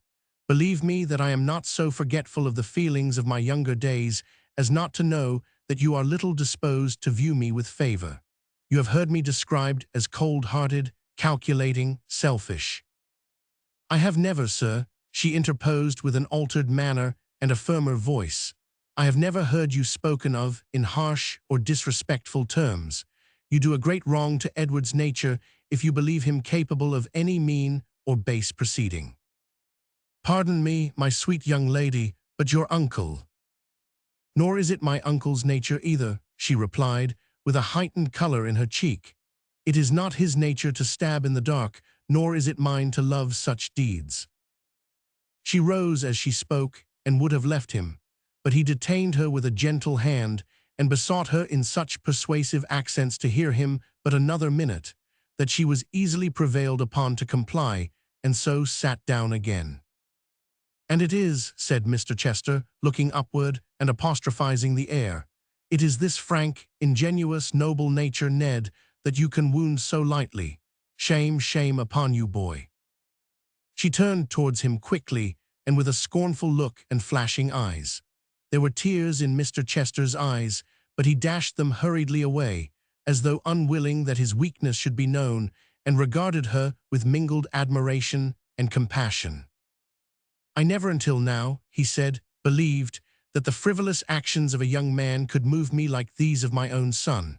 I never knew till now the worth of a woman's heart, which boys so lightly win and lightly fling away. Trust me, dear young lady, that I never until now did know your worth, and though an abhorrence of deceit and falsehood has impelled me to seek you out, and would have done so had you been the poorest and least gifted of your sex, I should have lacked the fortitude to sustain this interview could I have pictured you to my imagination as you really are."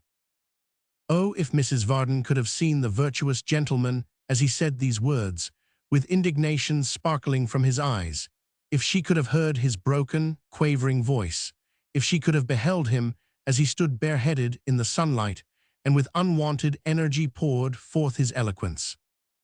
With a haughty face, but pale and trembling too, Emma regarded him in silence. She neither spoke nor moved, but gazed upon him as though she would look into his heart. "I throw off," said Mr. Chester, "the restraint which natural affection would impose on some men, and reject all bonds but those of truth and duty. Miss Haredale, you are deceived. You are deceived by your unworthy lover and my unworthy son." Still she looked at him steadily, and still said not one word. "I have ever opposed his professions of love for you. You will do me the justice, dear Miss Haredale, to remember that. Your uncle and myself were enemies in early life, and if I had sought retaliation, I might have found it here. But as we grow older, we grow wiser, bitter, I would fain hope, and from the first I have opposed him in this attempt. I foresaw the end, and would have spared you if I could." "Speak plainly, sir," she faltered. "You deceive me or are deceived yourself. I do not believe you, I cannot, I should not," said Mr. Chester soothingly, "for there may be in your mind some latent angry feeling to which I would not appeal. Pray take this letter. It reached my hands by chance and by mistake, and should have accounted to you, as I am told, for my son's not answering some other note of yours. God forbid, Miss Haredale," said the good gentleman with great emotion, "that there should be in your gentle breast one causeless ground of quarrel with him. You should know, and you will see, that he was in no fault here."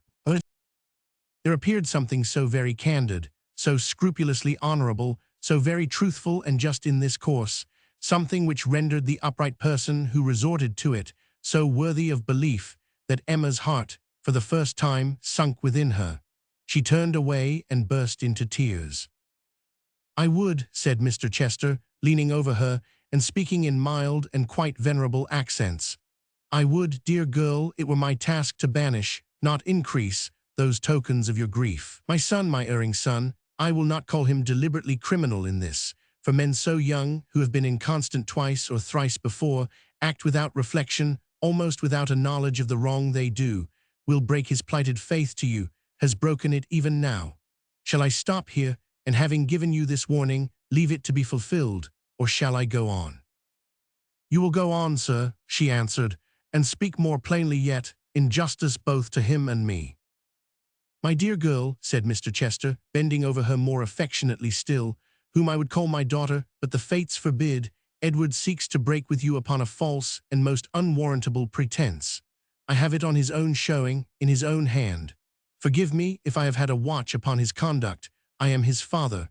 I had a regard for your peace and his honor, and no better resource was left me. There lies on his desk at this present moment, ready for transmission to you, a letter in which he tells you that our poverty, his and mine, Miss Haredale, forbids him to pursue his claim upon your hand, in which he offers, voluntarily proposes, to free you from your pledge, and talks magnanimously, men do so, very commonly, in such cases of being in time, more worthy of your regard, and so forth. A letter, to be plain, in which he not only jilts you, pardon the word, I would summon to your aid your pride and dignity, not only jilts you, I fear, in favor of the object whose slighting treatment first inspired his brief passion for yourself, and gave it birth in wounded vanity, but affects to make a merit and a virtue of the act." She glanced proudly at him once more, as by an involuntary impulse, and with a swelling breast rejoined, "If what you say be true, he takes much needless trouble, sir, to compass his design. He's very tender of my peace of mind. I quite thank him." "The truth of what I tell you, dear young lady," he replied, "you will test by the receipt or non-receipt of the letter of which I speak. Haredale, my dear fellow, I am delighted to see you, although we meet under singular circumstances and upon a melancholy occasion. I hope you are very well." At these words, the young lady raised her eyes, which were filled with tears, and seeing that her uncle indeed stood before them, and being quite unequal to the trial of hearing or of speaking one word more, hurriedly withdrew and left them. They stood looking at each other and at her retreating figure, and for a long time neither of them spoke. "What does this mean? Explain it," said Mr. Haredale at length. "Why are you here, and why with her?" "My dear friend," rejoined the other, resuming his accustomed manner with infinite readiness, and throwing himself upon the bench with a weary air, "you told me not very long ago, at that delightful old tavern of which you are the esteemed proprietor, and a most charming establishment it is for persons of rural pursuits and in robust health, who are not liable to take cold, that I had. The head and heart of an evil spirit in all matters of deception. I thought at the time, I really did think, you flattered me, but now I begin to wonder at your discernment, and vanity apart, do honestly believe you spoke the truth. Did you ever counterfeit extreme ingenuousness and honest indignation? My dear fellow, you have no conception, if you never did, how faint the effort makes one. Mr. Haredale surveyed him with a look of cold contempt. You may evade an explanation, I know, he said, folding his arms, but I must have it. I can wait. Not at all, my good fellow. You shall not wait a moment, returned his friend as he lazily crossed his legs. The simplest thing in the world, it lies in a nutshell. Ned has written her a letter, a boyish, honest, sentimental composition, which remains as yet in his desk, because he hasn't had the heart to send it. I have taken a liberty, for which my parental affection and anxiety are a sufficient excuse, and possessed myself of the contents. I have described them to your niece, a most enchanting person, Haredale, quite an angelic creature, with a little coloring and description adapted to our purpose. It's done, you may be quite easy, it's all over. Deprived of their adherents and mediators, her pride and jealousy roused to the utmost, with nobody to undeceive her and you to confirm me, you will find that their intercourse will close with her answer. If she receives Ned's letter by tomorrow noon, you may date their parting from tomorrow night. No thanks, I beg, you owe me none. I have acted for myself, and if I have forwarded our compact with all the ardor even you could have desired, I have done so selfishly indeed.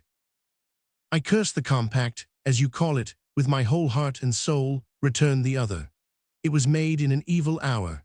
I have bound myself to a lie, I have leagued myself with you, and though I did so with a righteous motive, and though it cost me such an effort as haply few men know, I hate and despise myself for the deed. You are very warm, said Mr. Chester, with a languid smile. I am warm, I am maddened by your coldness. Death, Chester, if your blood ran warmer in your veins, and there were no restraints upon me, such as those that hold and drag me back, well, it is done, you tell me so, and on such a point I may believe you. When I am most remorseful for this treachery, I will think of you and your marriage, and try to justify myself in such remembrances, for having torn asunder Emma and your son at any cost. Our bond is cancelled now, and we may part. Mr. Chester kissed his hand gracefully, and with the same tranquil face he had preserved throughout, even when he had seen his companion so tortured and transported by his passion that his whole frame was shaken, lay in his lounging posture on the seat, and watched him as he walked away. My scapegoat and my drudge at school, he said, raising his head to look after him, my friend of later days, who could not keep his mistress when he had won her, and threw me in her way to carry off the prize. I triumph in the present and the past. Bark on, ill-favored, ill-conditioned cur. Fortune has ever been with me, I like to hear you. The spot where they had met was in an avenue of trees. Mr. Haredale, not passing out on either hand, had walked straight on. He chanced to turn his head when at some considerable distance, and seeing that his late companion had by that time risen and was looking after him, stood still as though he half expected him to follow and waited for his coming up. It may come to that one day, but not yet, said Mr. Chester, waving his hand as though they were the best of friends and turning away. Not yet, Haredale. Life is pleasant enough to me, dull and full of heaviness to you. No, to cross swords with such a man, to indulge his humor unless upon extremity, would be weak indeed. For all that, he drew his sword as he walked along, and in an absent humor ran his eye from hilt to point full 20 times. But thoughtfulness begets wrinkles. Remembering this, he soon put it up, smoothed his contracted brow, hummed a gay tune with greater gaiety of manner, and was his unruffled self again. Chapter 30. A homely proverb recognizes the existence of a troublesome class of persons, who, having an inch conceded them, will take an ell. Not to quote the illustrious examples of those heroic scourges of mankind, whose amiable path in life has been from birth to death through blood and fire and ruin, and who would seem to have existed for no better purpose than to teach mankind that as the absence of pain is pleasure, so the earth, purged of their presence, may be deemed a blessed place. Not to quote such mighty instances, it will be sufficient to refer to old John Willett. Old John, having long encroached a good standard inch full measure on the liberty of Joe, and having snipped off a Flemish L in the matter of the parole, grew so despotic and so great that his thirst for conquest knew no bounds. The more young Joe submitted, the more absolute old John became. The L soon faded into nothing. Yards, furlongs, miles arose, and on went old John in the pleasantest manner possible, trimming off an exuberance in this place, shearing away some liberty of speech or action in that, and conducting himself in his small way with as much high mightiness and majesty as the most glorious tyrant that ever had his statue reared in the public ways of ancient or of modern times. As great men are urged on to the abuse of power when they need urging, which is not often, by their flatterers and dependents, so old John was impelled to these exercises of authority by the applause and admiration of his maypole cronies, who, in the intervals of their nightly pipes and pots, would shake their heads and say that Mr. Willett was a father of the good old English sort, that there were no newfangled notions or modern ways in him, that he put them in mind of what their fathers were when they were boys, that there was no mistake about him, that it would be well for the country if there were more like him, and more was the pity that there were not, with many other original remarks of that nature. Then they would condescendingly give Joe to understand that it was all for his good, and he would be thankful for it one day. And in particular, Mr. Cobb would acquaint him that when he was his age, his father thought no more of giving him a parental kick, or a box on the ears, or a cuff on the head, or some little admonition of that sort, than he did of any other ordinary duty of life. And he would further remark, with looks of great significance, that but for this judicious bringing up, he might have never been the man he was at that present speaking, which was probable enough, as he was, beyond all question, the dullest dog of the party. In short, between old John and old John's friends, there never was an unfortunate young fellow so bullied, badgered, worried, fretted, and browbeaten, so constantly beset, or made so tired of his life, as poor Joe Willett. This had come to be the recognized and established state of things, but as John was very anxious to flourish his supremacy before the eyes of Mr. Chester, he did that day exceed himself, and did so goad and chafe his son and heir, that but for Joe's having made solemn vow to keep his hands in his pockets when they were not otherwise engaged, it is impossible to say what he might have done with them. But the longest day has an end, and at length Mr. Chester came downstairs to mount his horse, which was ready at the door.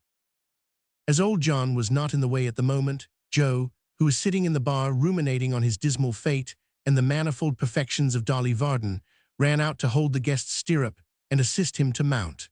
Mr. Chester was scarcely in the saddle, and Joe was in the very act of making him a graceful bow, when old John came diving out of the porch and collared him.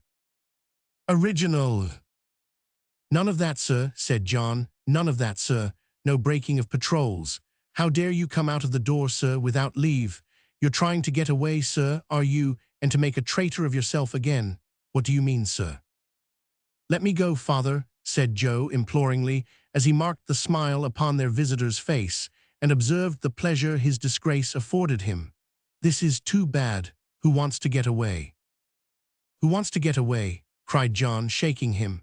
"Why, you do, sir, you do. You're the boy, sir," added John, collaring with one hand and aiding the effect of a farewell bow to the visitor with the other, "that wants to sneak into houses and stir up differences between noble gentlemen and their sons. Are you, hold your tongue, sir." Joe made no effort to reply. It was the crowning circumstance of his degradation. He extricated himself from his father's grasp, darted an angry look at the departing guest, and returned into the house. But for her, thought Joe, as he threw his arms upon a table in the common room and laid his head upon them, but for Dolly, who I couldn't bear should think me the rascal they would make me out to be if I ran away, this house and I should part tonight. It being evening by this time, Solomon Daisy, Tom Cobb, and Long Parks were all in the common room too, and had from the window been witnesses of what had just occurred. Mr. Willett, joining them soon afterwards, received the compliments of the company with great composure, and lighting his pipe, sat down among them. "We'll see, gentlemen," said John, after a long pause, "who's the master of this house and who is. We'll see whether boys are to govern men or men are to govern boys." "And quite right, too," assented Solomon Daisy with some approving nods. "Quite right, Johnny. Very good, Johnny. Well said, Mr. Willett. Bravo, sir." John slowly brought his eyes to bear upon him, looked at him for a long time, and finally made answer, to the unspeakable consternation of his hearers. "When I want encouragement from you, sir, I'll ask you for it. You let me alone, sir. I can get on without you, I hope. Don't you tackle me, sir, if you please." "Don't take it ill, Johnny. I didn't mean any harm," pleaded the little man. "Very good, sir," said John, more than usually obstinate after his late success. "Never mind, sir. I can stand pretty firm of myself, sir, I believe, without being shored up by you." And having given utterance to this retort, Mr. Willett fixed his eyes upon the boiler and fell into a kind of tobacco trance. The spirits of the company being somewhat damped by this embarrassing line of conduct on the part of their host, nothing more was said for a long time. But at length Mr. Cobb took upon himself to remark, as he rose to knock the ashes out of his pipe, that he hoped Joe would thenceforth learn to obey his father in all things, that he had found that day he was not one of the sort of men who were to be trifled with, and that he would recommend him, poetically speaking, to mind his eye for the future. "I'd recommend you, in return," said Joe, looking up with a flushed face, "not to talk to me." "Hold your tongue, sir," cried Mr. Willett, suddenly rousing himself and turning round. "I won't, father," cried Joe, smiting the table with his fist, so that the jugs and glasses rung again. "These things are hard enough to bear from you. From anybody else, I never will endure them any more. Therefore I say, Mr. Cobb, don't talk to me." "Why, who are you," said Mr. Cobb sneeringly, "that you're not to be talked to, Joe?" To which Joe returned no answer, but with a very ominous shake of the head, resumed his old position, which he would have peacefully preserved until the house shut up at night, but that Mr. Cobb, stimulated by the wonder of the company at the young man's presumption, retorted with sundry taunts, which proved too much for flesh and blood to bear. Crowding into one moment the vexation and the wrath of years, Joe started up, overturned the table, fell upon his long enemy, pummeled him with all his might and main, and finished by driving him with surprising swiftness against a heap of spittoons in one corner, plunging into which, head foremost, with a tremendous crash, he lay at full length among the ruins, stunned and motionless.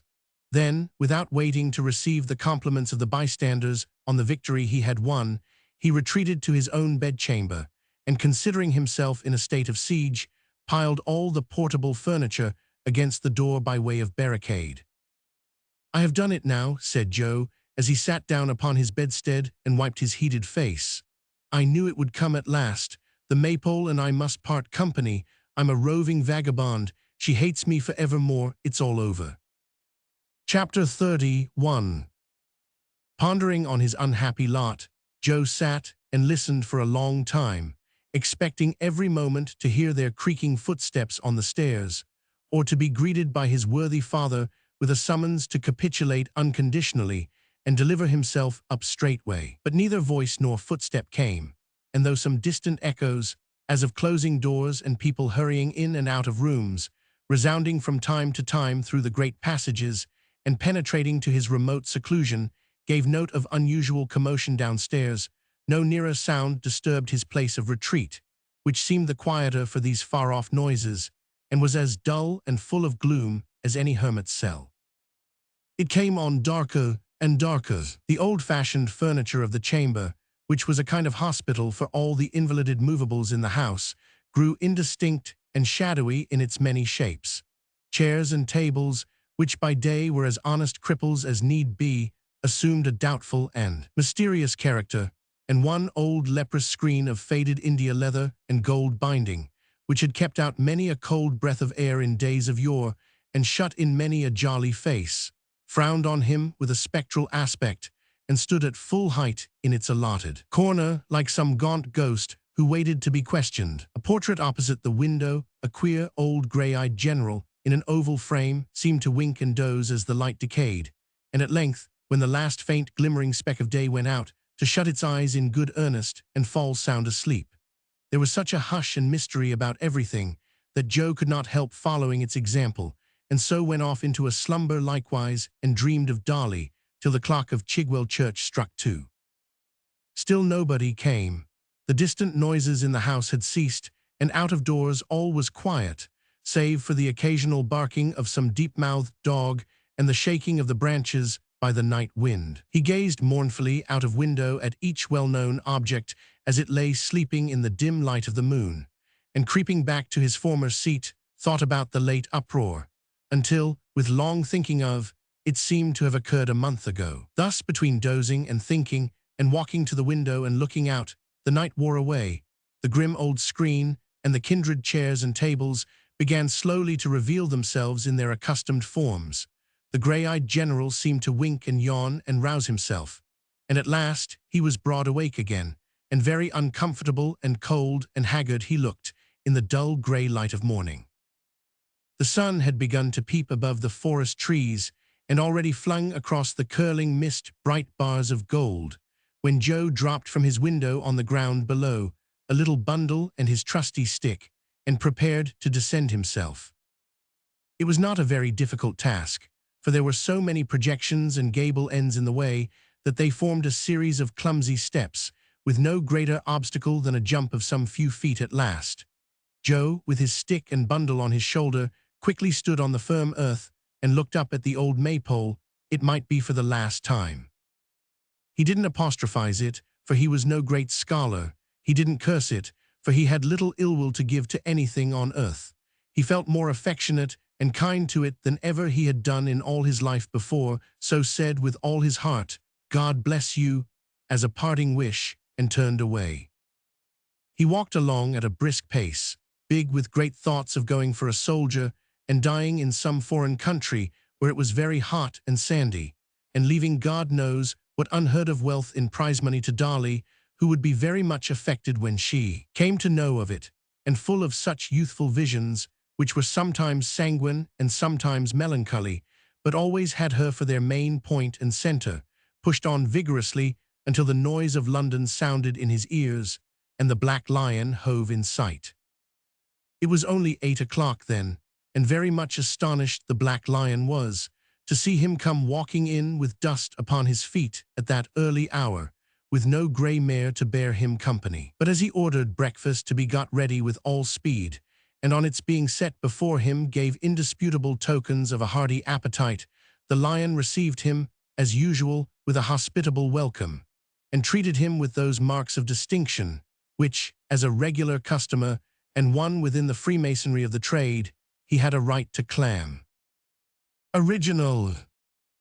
This lion or landlord, for he was called both man and beast, by reason of his having instructed the artist who painted his sign, to convey into the features of the lordly brute whose effigy it bore, as near a counterpart of his own face as his skill could compass and devise, was a gentleman almost as quick of apprehension, and of almost as subtle a wit, as the mighty John himself. But the difference between them lay in this, that whereas Mr. Willet's extreme sagacity and acuteness were the efforts of unassisted nature, the lion stood indebted in no small amount to beer, of which he swigged such copious draughts that most of his faculties were utterly drowned and washed away, except the one great faculty of sleep, which he retained in surprising perfection. The creaking lion over the house door was, therefore, to say the truth, rather a drowsy, tame, and feeble lion, and as these social representatives of a savage class are usually of a conventional character, being depicted, for the most part, in impossible attitudes and of unearthly colors, he was frequently supposed by the more ignorant and uninformed among the neighbors to be the veritable portrait of the host, as he appeared on the occasion of some great funeral ceremony or public mourning. "What noisy fellow is that in the next room?" said Joe, when he had disposed of his breakfast and had washed and brushed himself. "A recruiting sergeant," replied the lion. Joe started involuntarily. Here was the very thing he had been dreaming of all the way along. "And I wish," said the lion, "he was anywhere else but here. The party make noise enough, but don't call for much. There's great cry there, Mr. Willet, but very little wool. Your father wouldn't like I know." Perhaps not much under any circumstances. Perhaps, if he could have known what was passing at that moment in Joe's mind, he would have liked them still less. Is he recruiting for a fine regiment? Said Joe, glancing at a little round mirror that hung in the bar. I believe he is, replied the host. It's much the same thing, whatever regiment he's recruiting for. I'm told there ain't a deal of difference between a fine man and another one when they're shot through and through. They're not all shot, said Joe. No, the lion answered, not all. Those that are supposing it's done easy are the best off in my opinion. Ah, retorted Joe, but you don't care for glory. For what? Said the lion. Glory. No, returned the lion with supreme indifference. I don't. You're right in that, Mr. Willett. When glory comes here and calls for anything to drink and changes a guinea to pay for it, I'll give it him for nothing. It's my belief, sir, that the glory's arms wouldn't do a very strong business. These remarks were not at all comforting. Joe walked out, stopped at the door of the next room and listened. The sergeant was describing a military life. It was all drinking, he said, except that there were frequent intervals of eating and love-making. A battle was the finest thing in the world when your side won it, and Englishmen always did that. Supposing you should be killed, sir, said a timid voice in one corner. Well, sir, supposing you should be, said the sergeant, what then? Your country loves you, sir. His Majesty King George III loves you. Your memory is honored, revered, respected. Everybody's fond of you and grateful to you. Your name wrote down at full length in a book in the War Office. Damn, gentlemen, we must all die sometime or another, eh?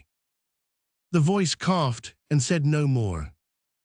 Joe walked into the room. A group of half a dozen fellows had gathered together in the tap room and were listening with greedy ears. One of them, a carter in a smock frock, seemed wavering and disposed to enlist. The rest, who were by no means disposed, strongly urged him to do so according to the custom of mankind, backed the sergeant's arguments, and grinned among themselves. I say nothing, boys, said the sergeant, who sat a little apart, drinking his liquor. For lads of spirit, here he cast an eye on Joe, this is the time. I don't want to inveigle you. The king's not come to that, I hope. Brisk young blood is what we want, not milk and water. We won't take 5 men out of 6. We want top sawyers, we do. I'm not going to tell tales out of school, but damn, if every gentleman's son that carries arms in our corps, through being under a cloud and having little differences with his relations, was counted up. Here his eye fell on Joe again, and so good-naturedly that Joe beckoned him out. He came directly. You're a gentleman, by G, was his first remark as he slapped him on the back. You're a gentleman in disguise, so am I, let's swear a friendship.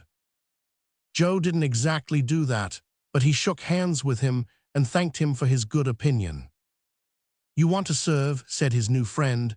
You shall, you were made for it. You're one of us by nature. What'll you take to drink? Nothing just now, replied Joe, smiling faintly. I haven't quite made up my mind. A mettlesome fellow like you, and not made up his mind, cried the sergeant. Here, let me give the bell a pull, and you'll make up your mind in half a minute, I know.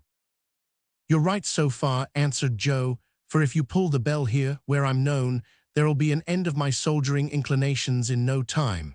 Look in my face. You see me, do you? I do, replied the sergeant with an oath, and a finer young fellow, or one better qualified to serve his king and country, I never set my, he used an adjective in this place, eyes on. Thank you, said Joe. I didn't ask you for want of a compliment, but thank you all the same. Do I look like a sneaking fellow or a liar? The sergeant rejoined with many choice asseverations that he didn't, and that if his, the sergeant's, own father were to say he did, he would run the old gentleman through the body cheerfully and consider it a meritorious action.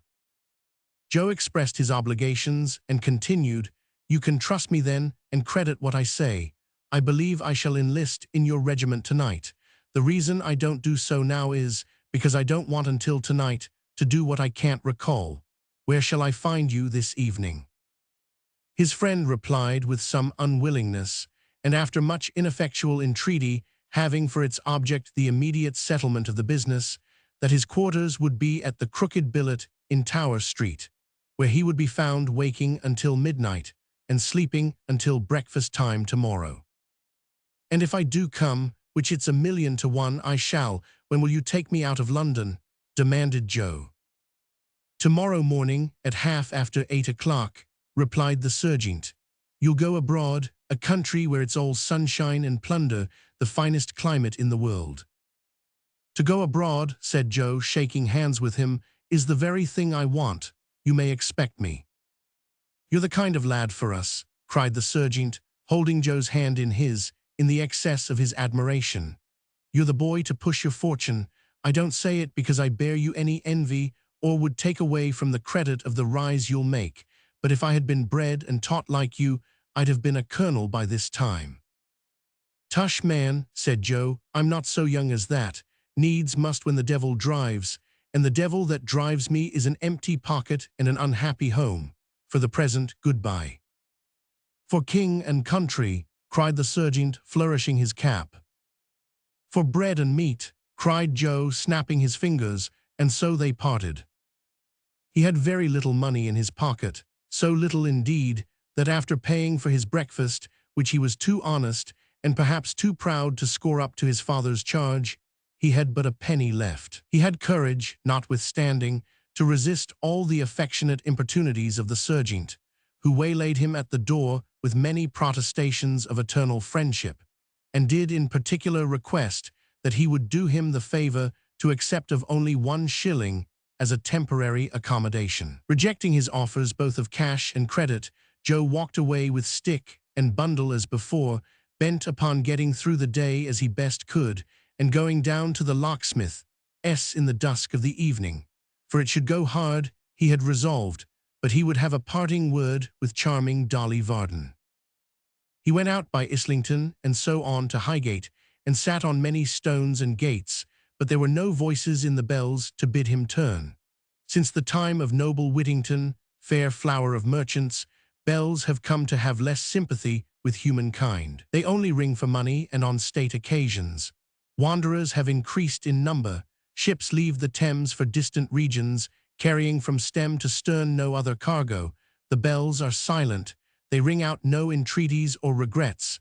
They are used to it and have grown worldly. Joe bought a roll and reduced his purse to the condition, with a difference, of that celebrated purse of Fortunatus, which, whatever were its favored owner's necessities, had one unvarying amount in it. In these real times, when all the fairies are dead and buried, there are still a great many purses which possess that quality. The sum total they contain is expressed in arithmetic by a circle, and whether it be added to or multiplied by its own amount, the result of the problem is more easily stated than any known in figures. Evening drew on at last. With the desolate and solitary feeling of one who had no home or shelter and was alone utterly in the world for the first time, he bent his steps towards the locksmith's house. He had delayed till now, knowing that Mrs. Varden sometimes went out alone, or with Miggs for her sole attendant, to lectures in the evening, and devoutly hoping that this might be one of her nights of moral culture.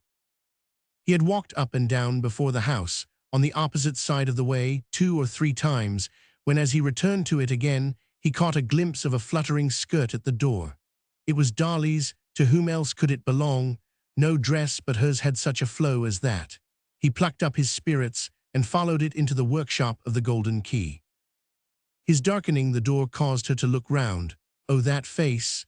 If it hadn't been for that, thought Joe, I should never have walked into poor Tom Cobb. She's 20 times handsomer than ever. She might marry a lord. He didn't say this. He only thought it, perhaps looked it also. Dolly was glad to see him, and was so sorry her father and mother were away from home. Joe begged she wouldn't mention it on any account. Dolly hesitated to lead the way into the parlor, for there it was nearly dark. At the same time she hesitated to stand talking in the workshop, which was yet light and open to the street. They had got by some means, too, before the little forge, and Joe having her hand in his, which he had no right to have, for Dolly only gave it him to shake, it was so like standing before some homely altar being married, that it was the most embarrassing state of things in the world. I have come, said Joe, to say goodbye for I don't know how many years, perhaps forever. I am going abroad. Now this was exactly what he should not have said. Here he was, talking like a gentleman at large, who was free to come and go and roam about the world at pleasure, when that gallant coachmaker had vowed, but the night before that Miss Varden held him bound in adamantine chains, and had positively stated in so many words that she was killing him by inches, and that in a fortnight more or thereabouts he expected to make a decent end and leave the business to his mother. Dolly released her hand and said, "Indeed." She remarked in the same breath that it was a fine night, and in short, betrayed no more emotion than the forge itself. 150 M. Original. "I couldn't go," said Joe, "without coming to see you. I hadn't the heart to." Dolly was more sorry than she could tell that he should have taken so much trouble. It was such a long way, and he must have such a deal to do. And how was Mr. Willett, that dear old gentleman? "Is this all you say?" cried Joe. All good gracious, what did the man expect? She was obliged to take her apron in her hand and run her eyes along the hem from corner to corner to keep herself from laughing in his face, not because his gaze confused her, not at all. Joe had small experience in love affairs and had no notion how different young ladies are at different times. He had expected to take Dolly up again at the very point where he had left her after that delicious evening ride, and was no more prepared for such an alteration than to see the sun and moon change places. He had buoyed himself up all day with an indistinct idea that she would certainly say, "Don't go," or "Don't leave us," or "Why do you go?" or "Why do you leave us?" or would give him some little encouragement of that sort. He had even entertained the possibility of her bursting into tears, of her throwing herself into his arms, of her falling down in a fainting fit without previous word or sign. But any approach to such a line of conduct as this had been so far from his thoughts that he could only look at her in silent wonder. Dolly, in the meanwhile, turned to the corners of her apron and measured the sides and smoothed out the wrinkles and was as silent as he. At last, after a long pause, Joe said, "Goodbye." "Goodbye," said Dolly, with as pleasant a smile as if he were going into the next street and were coming back to supper. "Goodbye." "Come," said Joe, putting out both hands. "Dolly, dear Dolly, don't let us part like this.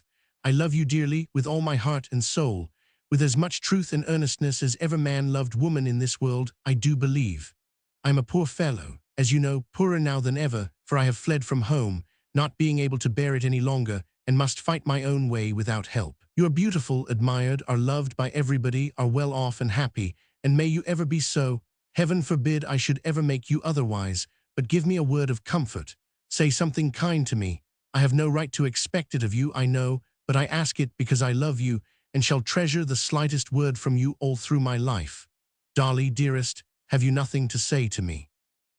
No, nothing. Dolly was a coquette by nature and a spoilt child.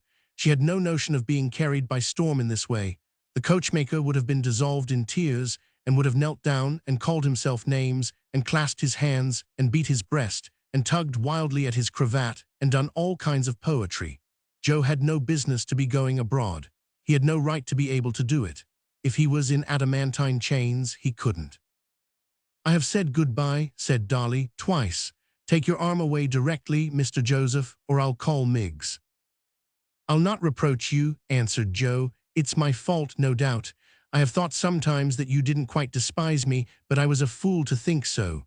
Every one must, who has seen the life I have led, you most of all. God bless you." He was gone, actually gone. Dolly waited a little while, thinking he would return, peeped out at the door, looked up the street and down as well as the increasing darkness would allow, came in again, waited a little longer, went upstairs humming a tune, bolted herself in, laid her head down on her bed, and cried as if her heart would break. And yet such natures are made up of so many contradictions that if Joe Willett had come back that night, next day, next week, next month, the odds are 100 to 1 she would have treated him in the very same manner and have wept for it afterwards with the very same distress. She had no sooner left the workshop than there cautiously peered out from behind the chimney of the forge a face which had already emerged from the same concealment twice or thrice, unseen, and which, after satisfying itself that it was now alone, was followed by a leg, a shoulder, and so on by degrees, until the form of Mr. Tappertit stood confessed, with a brown paper cap stuck negligently on one side of its head, and its arms very much akimbo.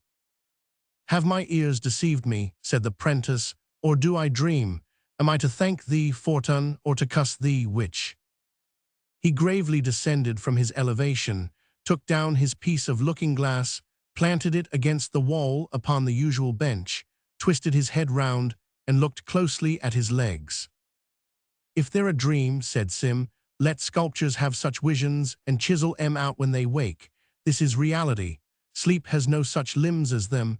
Tremble, will it, and despair. She's mine, she's mine."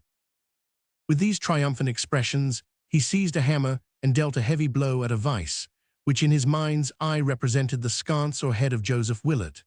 That done, he burst into a peal of laughter which startled Miss Miggs even in her distant kitchen, and dipping his head into a bowl of water, had recourse to a jack-towel inside the closet door, which served the double purpose of smothering his feelings and drying his face.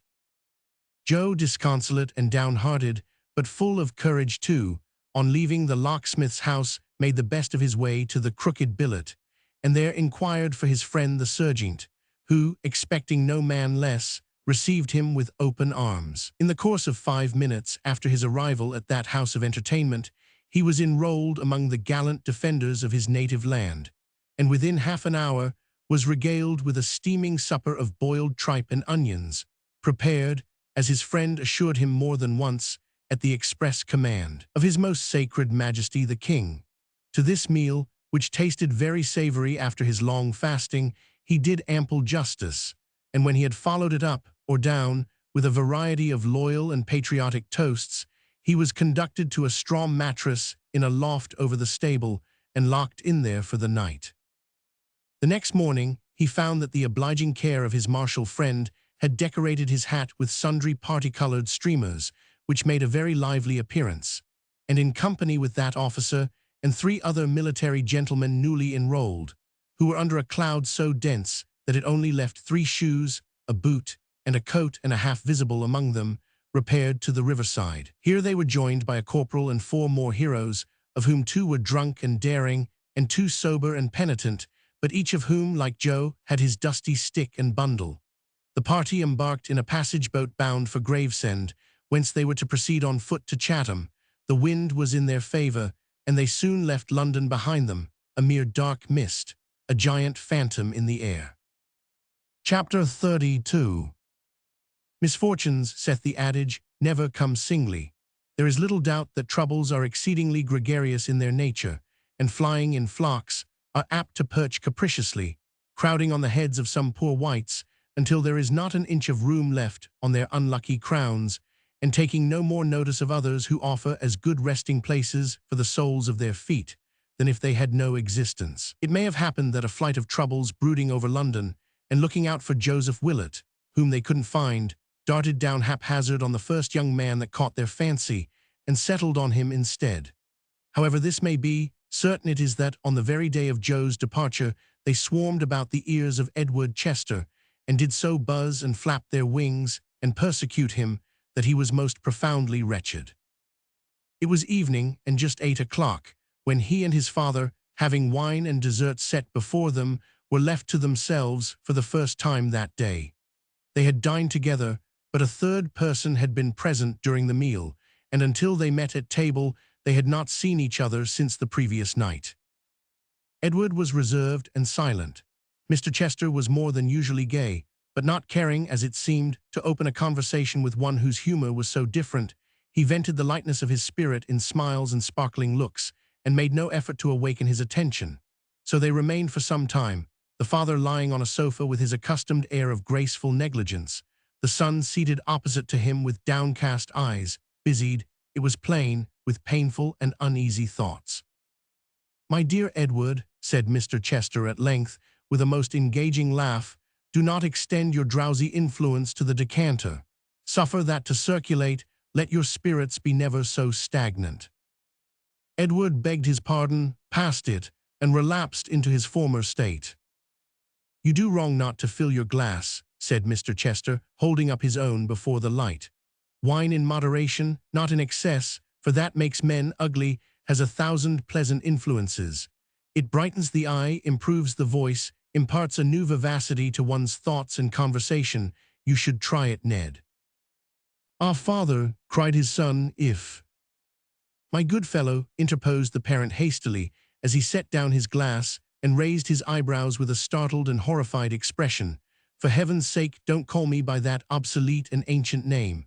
Have some regard for delicacy.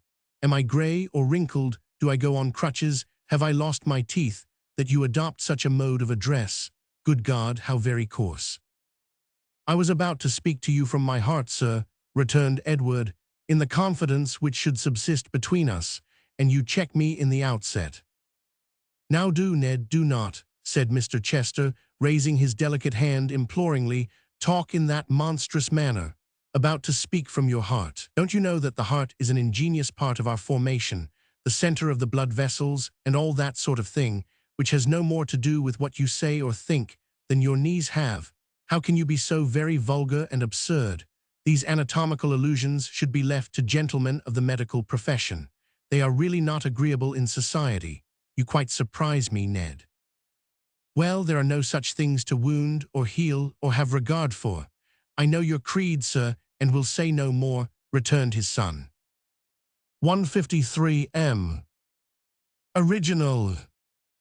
"There again," said Mr. Chester, sipping his wine, "you are wrong. I distinctly say there are such things. We know there are. The hearts of animals, of bullocks, sheep, and so forth, are cooked and devoured, as I am told, by the lower classes with a vast deal of relish. Men are sometimes stabbed to the heart, shot to the heart. But as to speaking from the heart, or to the heart, or being warm-hearted, or cold-hearted, or broken-hearted, or being all heart, or having no heart, these things are nonsense, Ned." "No doubt, sir," returned his son, seeing that he paused for him to speak. "No doubt." "There's Haredale's niece, your late flame," said Mr. Chester, as a careless illustration of his meaning. "No doubt in your mind she was all heart once. Now she has none at all. Yet she is the same person, Ned, exactly." "She is a changed person, sir," cried Edward, reddening, "and changed by vile means, I believe." "You have had a cool dismissal, have you?" said his father. "Poor Ned, I told you last night what would happen. May I ask you for the nutcrackers?" "She has been tampered with, and most treacherously deceived," cried Edward, rising from his seat. "I never will believe that the knowledge of my real position, given her by myself, has worked this change. I know she is beset and tortured. But though our contract is at an end, and broken past all redemption, though I charge upon her want of firmness and want of truth, both to herself and me, I do not now, and never will believe, that any sordid motive, or her own unbiased will, has led her to this course. Never." "You make me blush," returned his father gaily, "for the folly of your nature, in which, but we never know ourselves, I devoutly hope there is no reflection of my own. With regard to the young lady herself, she has done what is very natural and proper, my dear fellow, what you yourself proposed, as I learned from Haredale, and what I predicted, with no great exercise of sagacity, she would do. She supposed you to be rich, or at least quite rich enough, and found you poor. Marriage is a civil contract. People marry to better their worldly condition and improve appearances. It is an affair of house and furniture, of liveries, servants, equipage, and so forth. The lady being poor and you poor also, there is an end of the matter. You cannot enter upon these considerations, and have no manner of business with the ceremony. I drink her health in this glass, and respect and honor her for her extreme good sense. It is a lesson to you. Fill yours, Ned." "It is a lesson," returned his son, "by which I hope I may never profit, and if years and experience impress it on." "Don't say on the heart," interposed his father. "On men whom the world and its hypocrisy have spoiled," said Edward warmly. "Heaven keep me from its knowledge." "Come, sir," returned his father, raising himself a little on the sofa and looking straight towards him. "We have had enough of this. Remember, if you please, your interest, your duty, your moral obligations, your filial affections, and all that sort of thing, which it is so very delightful and charming to reflect upon, or you will repent it." "I shall never repent the preservation of my self-respect, sir," said Edward. "Forgive me if I say that I will not sacrifice it at your bidding, and that I will not pursue the track which you would have me take, and to which the secret share you have had in this late separation tends." His father rose a little higher still, and looking at him as though curious to know if he were quite resolved and earnest, dropped gently down again, and said in the calmest voice, eating his nuts meanwhile, "Edward, my father had a son, who being a fool like you, and like you, entertaining low and disobedient sentiments, he disinherited and cursed one morning after breakfast. The circumstance occurs to me with a singular clearness of recollection this evening. I remember eating muffins at the time with marmalade. He led a miserable life, the son, I mean, and died early. It was a happy release on all accounts. He degraded the family very much. It is a sad circumstance, Edward, when a father finds it necessary to resort to such strong measures.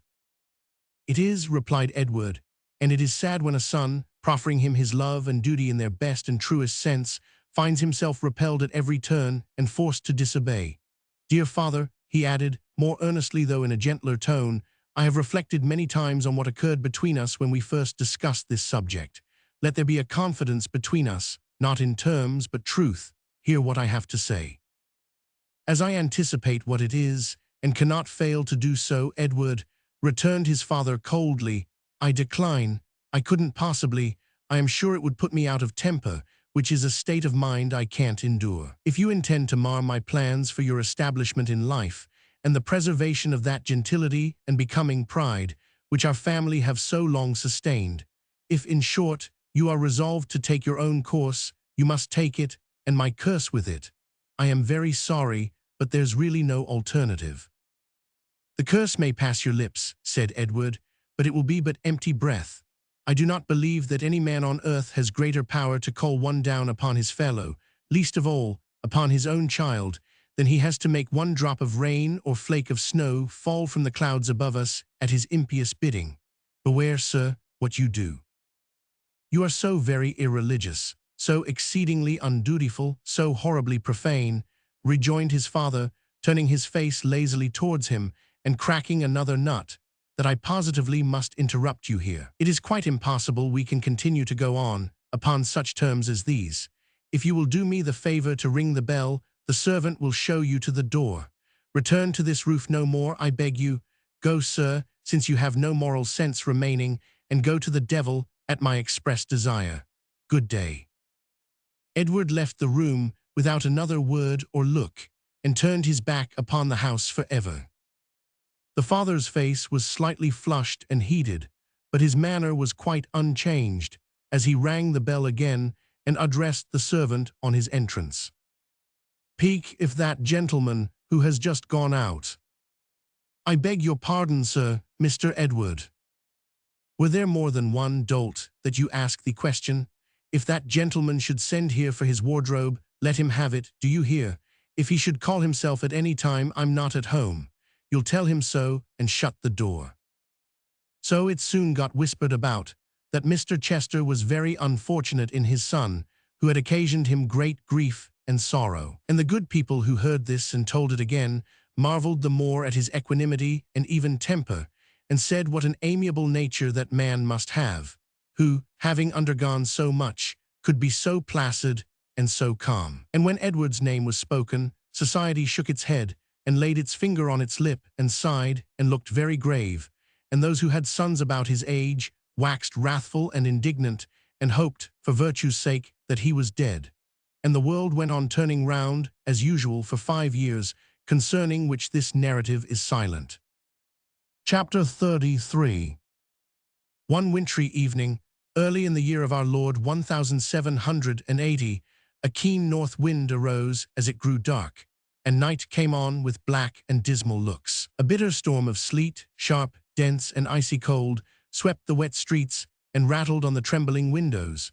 Signboards, shaken past endurance in their creaking frames, fell crashing on the pavement. Old tottering chimneys reeled and staggered in the blast, and many a steeple rocked again that night, as though the earth were troubled. It was not a time for those who could by any means get light and warmth, to brave the fury of the weather. In coffee-houses of the better sort, guests crowded round the fire, forgot to be political, and told each other with a secret gladness that the blast grew fiercer every minute. Each humble tavern by the waterside had its group of uncouth figures round the hearth, who talked of vessels foundering at sea and all hands lost, related many a dismal tale of shipwreck and drowned men, and hoped that some they knew were safe, and shook their heads in doubt. In private dwellings, children clustered near the blaze, listening with timid pleasure to tales of ghosts and goblins, and tall figures clad in white standing by bedsides, and people who had gone to sleep in old churches and being overlooked had found themselves alone there at the dead hour of the night, until they shuddered at the thought of the dark rooms upstairs, yet loved to hear the wind moan too, and hoped it would continue bravely. From time to time, these happy indoor people stopped to listen, or one held up his finger and cried, "Hark!" And then, above the rumbling in the chimney and the fast pattering on the glass, was heard a wailing, rushing sound, which shook the walls as though a giant's hand were on them, then a hoarse roar as if the sea had risen, then such a whirl and tumult that the air seemed mad, and then, with a lengthened howl, the waves of wind swept on and left a moment's interval of rest. Cheerily, though there were none abroad to see it, shone the maypole light that evening. Blessings on the red, deep, ruby, glowing red, old curtain of the window, blending into one rich stream of brightness, fire and candle, meat, drink and company, and gleaming like a jovial eye upon the bleak waste out of doors.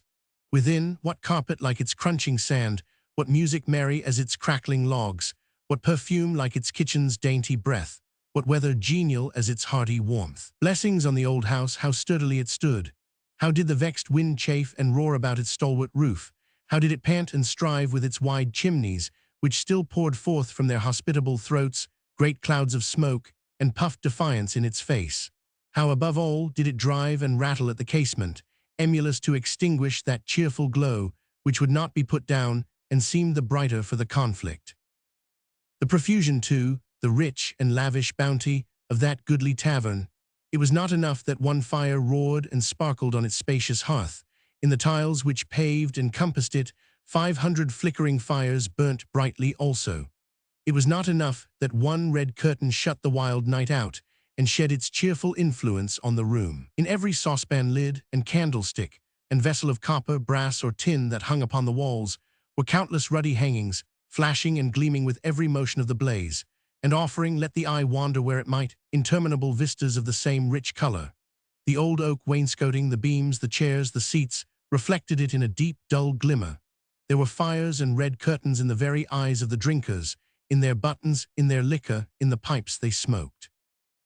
Mr. Willett sat in what had been his accustomed place 5 years before, with his eyes on the eternal boiler, and had sat there since the clock struck 8, giving no other signs of life than breathing with a loud and constant snore, though he was wide awake, and from time to time putting his glass to his lips, or knocking the ashes out of his pipe and filling it anew.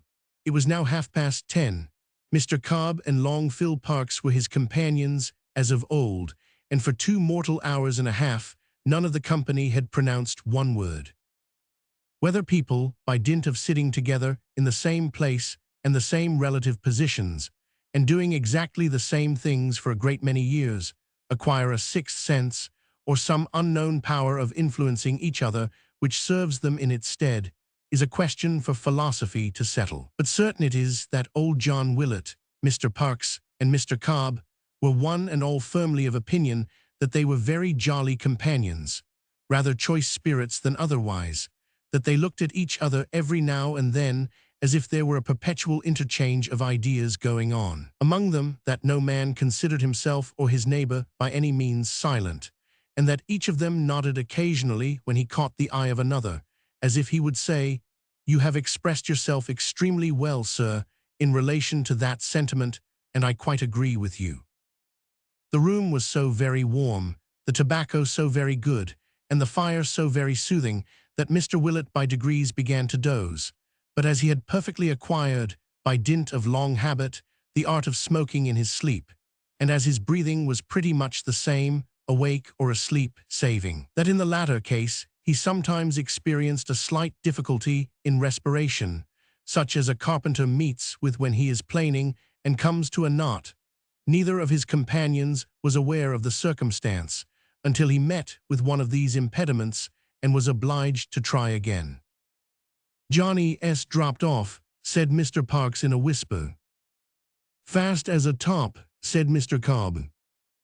Neither of them said any more until Mr. Willett came to another knot, one of surpassing obduracy, which bade fair to throw him into convulsions, but which he got over at last without waking, by an effort quite superhuman. "He sleeps uncommon hard," said Mr. Cobb. Mr. Parks, who was possibly a hard sleeper himself, replied with some disdain, "Not a bit on it," and directed his eyes towards a handbill pasted over the chimney-piece, which was decorated at the top with a woodcut representing a youth of tender years running away very fast with a bundle over his shoulder at the end of a stick, and to carry out the idea, a finger-post and a milestone beside him.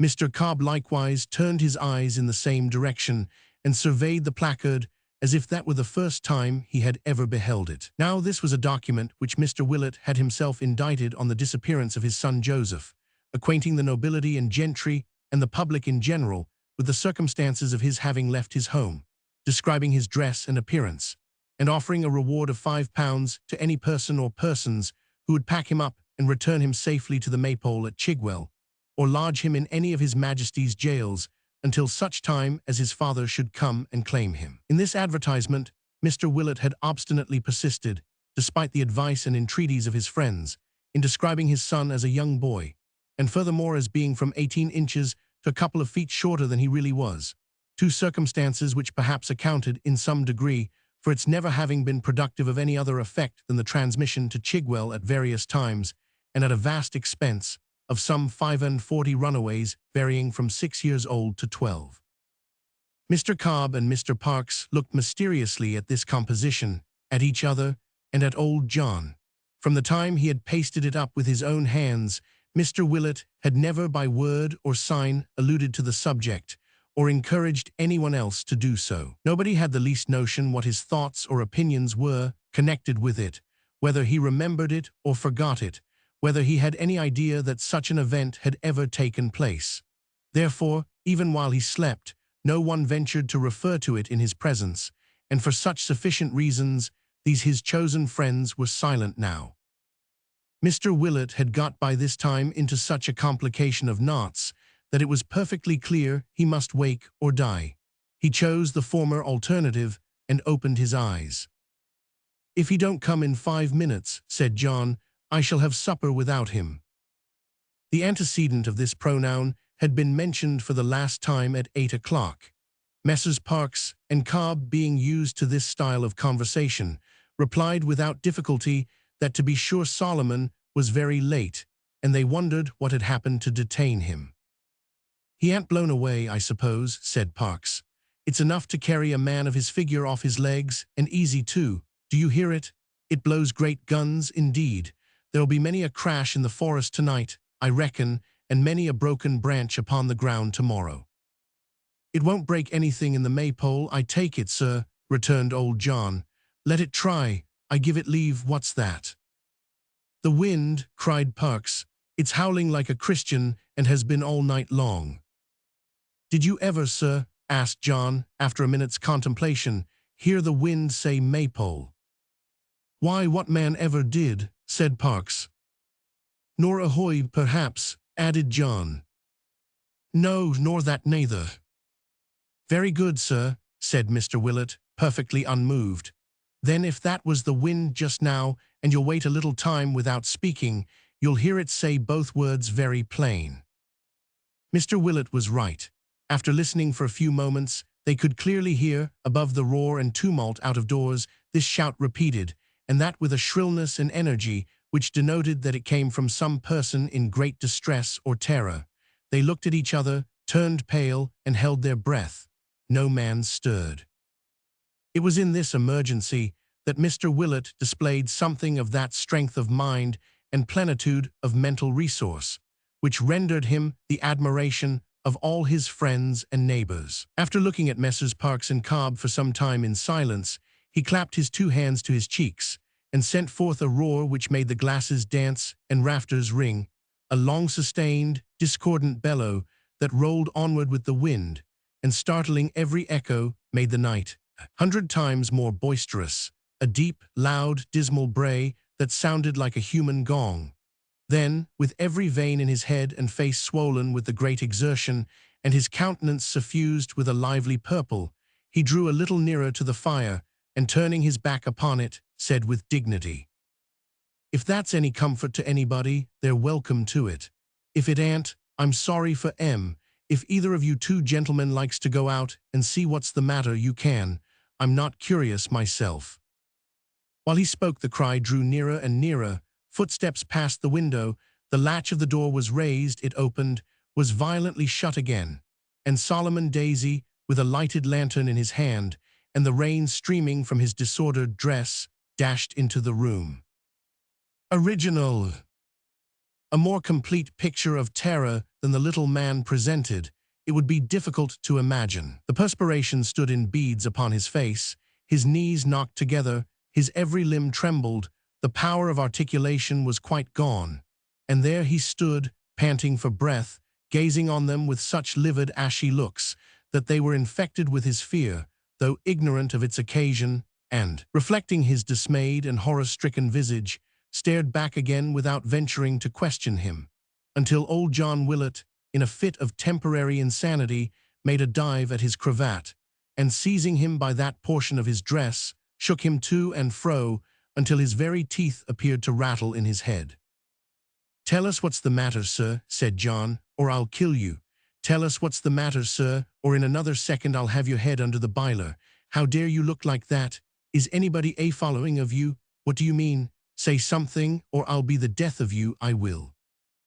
Mr. Willett, in his frenzy, was so near keeping his word to the very letter, Solomon Daisy's eyes already beginning to roll in an alarming manner, and certain guttural sounds, as of a choking man, to issue from his throat, that the two bystanders, recovering in some degree, plucked him off his victim by main force, and placed the little clerk of Chigwell in a chair. Directing a fearful gaze all round the room, he implored them in a faint voice to give him some drink, and above all to lock the house door and close and bar the shutters of the room without a moment's loss of time. The latter request did not tend to reassure his hearers or to fill them with the most comfortable sensations. They complied with it, however, with the greatest expedition, and having handed him a bumper of brandy and water, nearly boiling hot, waited to hear what he might have to tell them. "Oh, Johnny," said Solomon, shaking him by the hand. "Oh, Parks, oh, Tommy Cobb, why did I leave this house tonight, on the 19th of March, of all nights in the year, on the 19th of March?" They all drew closer to the fire. Parks, who was nearest to the door, started and looked over his shoulder. Mr. Willett, with great indignation, inquired what the devil he meant by that, and then said, "God forgive me," and glanced over his own shoulder and came a little nearer. "When I left here tonight," said Solomon Daisy, "I little thought what day of the month it was. I have never gone alone into the church after dark on this day for 27 years. I have heard it said that as we keep our birthdays when we are alive, so the ghosts of dead people who are not easy in their graves keep the day they died upon. How the wind roars." Nobody spoke. All eyes were fastened on Solomon. "I might have known," he said, "what night it was, by the foul weather. There's no such night in the whole year round as this is, always. I never sleep quietly in my bed on the 19th of March. "Go on," said Tom Cobb in a low voice. "Nor I neither."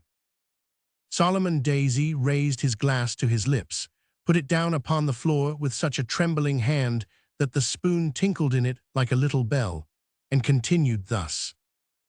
"Have I ever said that we are always brought back to this subject in some strange way when the 19th of this month comes round? Do you suppose it was by accident I forgot to wind up the church clock? I never forgot it at any other time, though it's such a clumsy thing that it has to be wound up every day. Why should it escape my memory on this day of all others?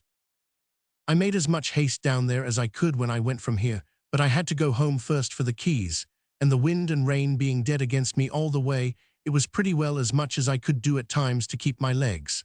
I got there at last, opened the church door and went in. I had not met a soul all the way, and you may judge whether it was dull or not. Neither of you would bear me company. If you could have known what was to come, you'd have been in the right. The wind was so strong that it was as much as I could do to shut the church door by putting my whole weight against it, and even as it was, it burst wide open twice, with such strength that any of you would have sworn, if you had been leaning against it, as I was, that somebody was pushing on the other side.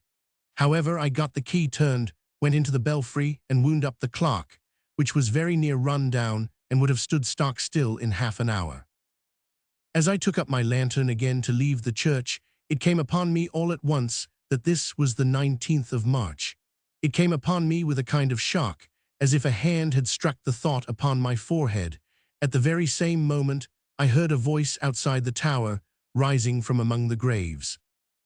Here old John precipitately interrupted the speaker, and begged that if Mr. Parks, who was seated opposite to him and was staring directly over his head, saw anything, he would have the goodness to mention it. Mr. Parks apologized and remarked that he was only listening, to which Mr. Willett angrily retorted that his listening with that kind of expression in his face was not agreeable, and that if he couldn't look like other people, he had better put his pocket handkerchief over his head. Mr. Parks, with great submission, pledged himself to do so if again required, and John Willett, turning to Solomon, desired him to proceed.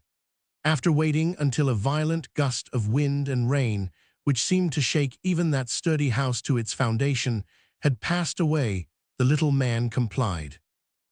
"Never tell me that it was my fancy, or that it was any other sound which I mistook for that I tell you of. I heard the wind whistle through the arches of the church. I heard the steeples strain and creak. I heard the rain as it came driving against the walls. I felt the bells shake. I saw the ropes sway to and fro, and I heard that voice." "What did it say?" asked Tom Cobb. "I don't know I don't know that it spoke. It gave a kind of cry, as any one of us might do if something dreadful followed us in a dream and came upon us unawares, and then it died off, seeming to pass quite round the church." "I don't see much in that," said John, drawing a long breath, and looking round him like a man who felt relieved. "Perhaps not," returned his friend, "but that's not all." "What more do you mean to say, sir, is to come?" asked John, pausing in the act of wiping his face upon his apron. "What are you going to tell us of next?" "What I saw." "Saw," echoed all three, bending forward. "When I opened the church door to come out," said the little man, with an expression of face which bore ample testimony to the sincerity of his conviction, "when I opened the church door to come out, which I did suddenly, for I wanted to get it shut again before another gust of wind came up, there crossed me, so close that by stretching out my finger I could have touched it, something in the likeness of a man. It was bareheaded to the storm. It turned its face without stopping and fixed its eyes on mine. It was a ghost, a spirit." "Whose?" they all three cried together.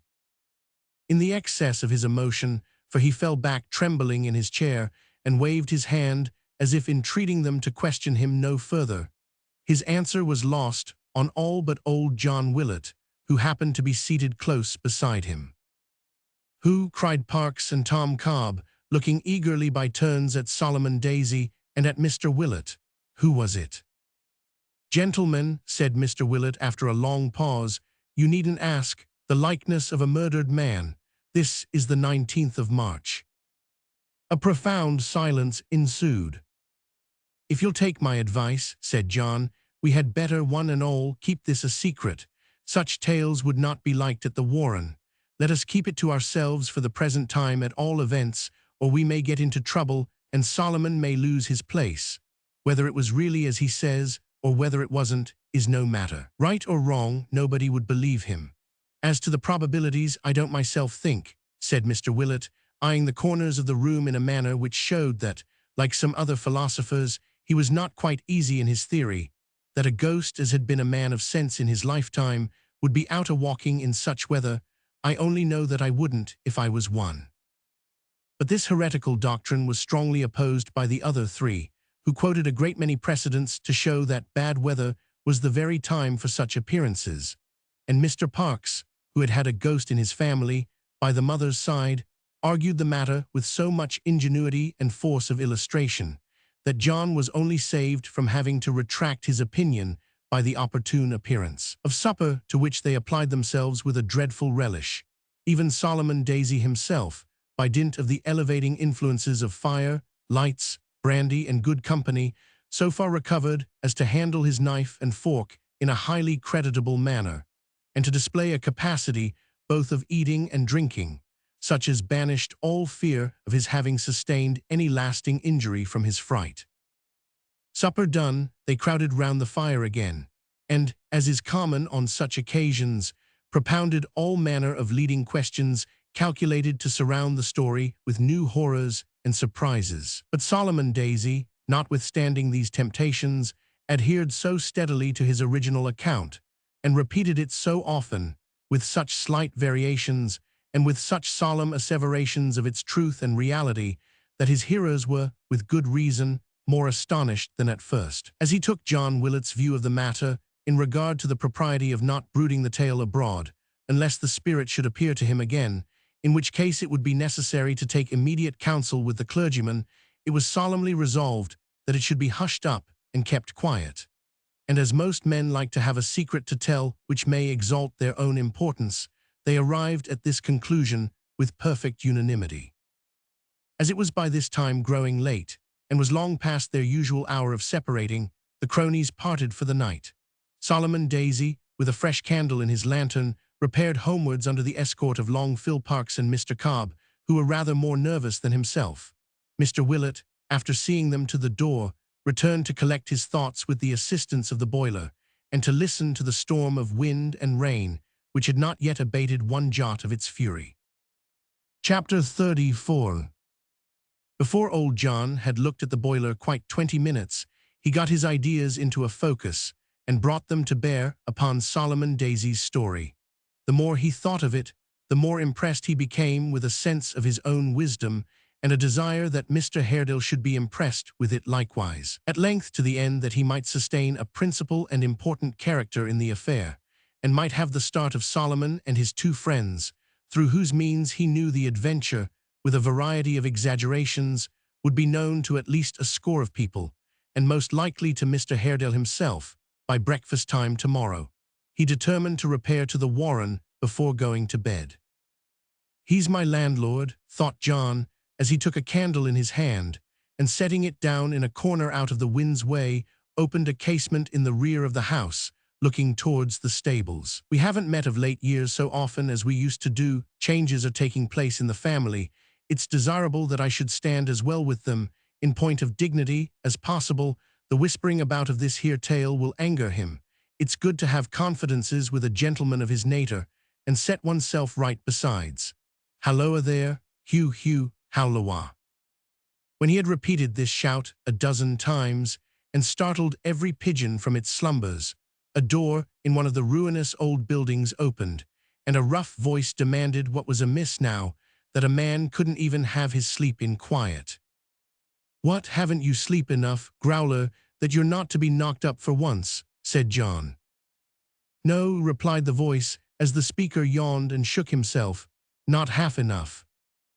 "I don't know how you can sleep, with the wind a-bellowsing and roaring about you, making the tiles fly like a pack of cards," said John, "but no matter for that. Wrap yourself up in something or another and come here, for you must go as far as the Warren with me, and look sharp about it." Hugh, with much low growling and muttering, went back into his lair, and presently reappeared, carrying a lantern and a cudgel, and enveloped from head to foot in an old, frowsy, slouching horse-cloth. Mr. Willet received this figure at the back door, and ushered him into the bar, while he wrapped himself in sundry greatcoats and capes, and so tied and knotted his face in shawls and handkerchiefs, that how he breathed was a mystery. "You don't take a man out of doors at near midnight in such weather without putting some heart into him, do you, master?" said Hugh. "Yes, I do, sir," returned Mr. Willet. "I put the heart, as you call it, into him when he has brought me safe home again, and his standing steady on his legs ain't of so much consequence. So hold that light up, if you please, and go on a step or two before, to show the way." Hugh obeyed with a very indifferent grace, and a longing glance at the bottles. Old John, laying strict injunctions on his cook to keep the doors locked in his absence, and to open to nobody but himself on pain of dismissal, followed him into the blustering darkness out of doors. The way was wet and dismal, and the night so black, that if Mr. Willet had been his own pilot, he would have walked into a deep horsepond within a few hundred yards of his own house, and would certainly have terminated his career in that ignoble sphere of action. But Hugh, who had a sight as keen as any hawk's, and apart from that endowment, could have found his way blindfold to any place within a dozen miles, dragged old John along, quite deaf to his remonstrances, and took his own course without the slightest reference to or notice of his master. So they made head against the wind as they best could, Hugh crushing the wet grass beneath his heavy tread and stalking on after his ordinary savage fashion, John Willett following at arm's length, picking his steps and looking about him, now for bogs and ditches, and now for such stray ghosts as might be wandering abroad, with looks of as much dismay and uneasiness as his immovable face was capable of expressing. At length they stood upon the broad gravel walk before the Warren house. The building was profoundly dark, and none were moving near it save themselves. From one solitary turret chamber, however, there shone a ray of light, and towards this speck of comfort in the cold, cheerless, silent scene, Mr. Willett bade his pilot lead him. "The old room," said John, looking timidly upward. "Mr. Reuben's own apartment, God be with us. I wonder his brother likes to sit there so late at night, on this night too." "Why, where else should he sit?" asked Hugh, holding the lantern to his breast to keep the candle from the wind while he trimmed it with his fingers. "It's snug enough, ain't it?" "Snug," said John indignantly. "You have a comfortable idea of snugness, you have, sir. Do you know what was done in that room, you ruffian?" "Why, what is it the worse for that?" cried Hugh, looking into John's fat face. "Does it keep out the rain and snow and wind the less for that? Is it less warm or dry because a man was killed there? Ha, ha, ha, never believe it, master. One man's no such matter as that comes to." Mr. Willett fixed his dull eyes on his follower and began, by a species of inspiration, to think it just barely possible that he was something of a dangerous character, and that it might be advisable to get rid of him one of these days. He was too prudent to say anything, with the journey home before him, and therefore turned to the iron gate before which this brief dialogue had passed, and pulled the handle of the bell that hung beside it. The turret in which the light appeared being at one corner of the building, and only divided from the path by one of the garden walks, upon which this gate opened, Mr. Haredale threw up the window directly and demanded who was there. "Begging pardon, sir," said John, "I knew you sat up late and made bold to come round, having a word to say to you." "Willett, is it not?" "Of the Maypole, at your service, sir." Mr. Haredale closed the window and withdrew. He presently appeared at a door in the bottom of the turret, and coming across the garden walk, unlocked the gate and let them in. "You are a late visitor, Willett. What is the matter?" "Nothing to speak of, sir," said John. "An idle tale I thought you ought to know of, nothing more. Let your man go forward with the lantern and give me your hand. The stairs are crooked and narrow.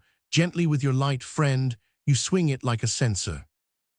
Hugh, who had already reached the turret, held it more steadily and ascended first, turning round from time to shed his light downward on the steps. Mr. Haredale, following next, eyed his lowering face with no great favor, and Hugh, looking down on him, returned his glances with interest as they climbed the winding stairs. It terminated in a little anteroom adjoining that from which they had seen the light. Mr. Haredale entered first and led the way through it into the latter chamber, where he seated himself at a writing table from which he had risen when they had rung the bell. "Come in," he said, beckoning to old John, who remained bowing at the door. "Not you, friend," he added hastily to Hugh, who entered also. "Willett, why do you bring that fellow here?" "Why, sir," returned John, elevating his eyebrows and lowering his voice to the tone in which the question had been asked him, "he's a good guard, you see." "Don't be too sure of that," said Mr. Haredale, looking towards him as he spoke. "I doubt it. He has an evil eye." "There's no imagination in his eye," returned Mr. Willett, glancing over his shoulder at the organ in question. "Certainly." "There is no good there, be assured," said Mr. Haredale. "Wait in that little room, friend, and close the door between us." 161 M. Original. Hugh shrugged his shoulders, and with a disdainful look, which showed either that he had overheard or that he guessed the purport of their whispering, did as he was told.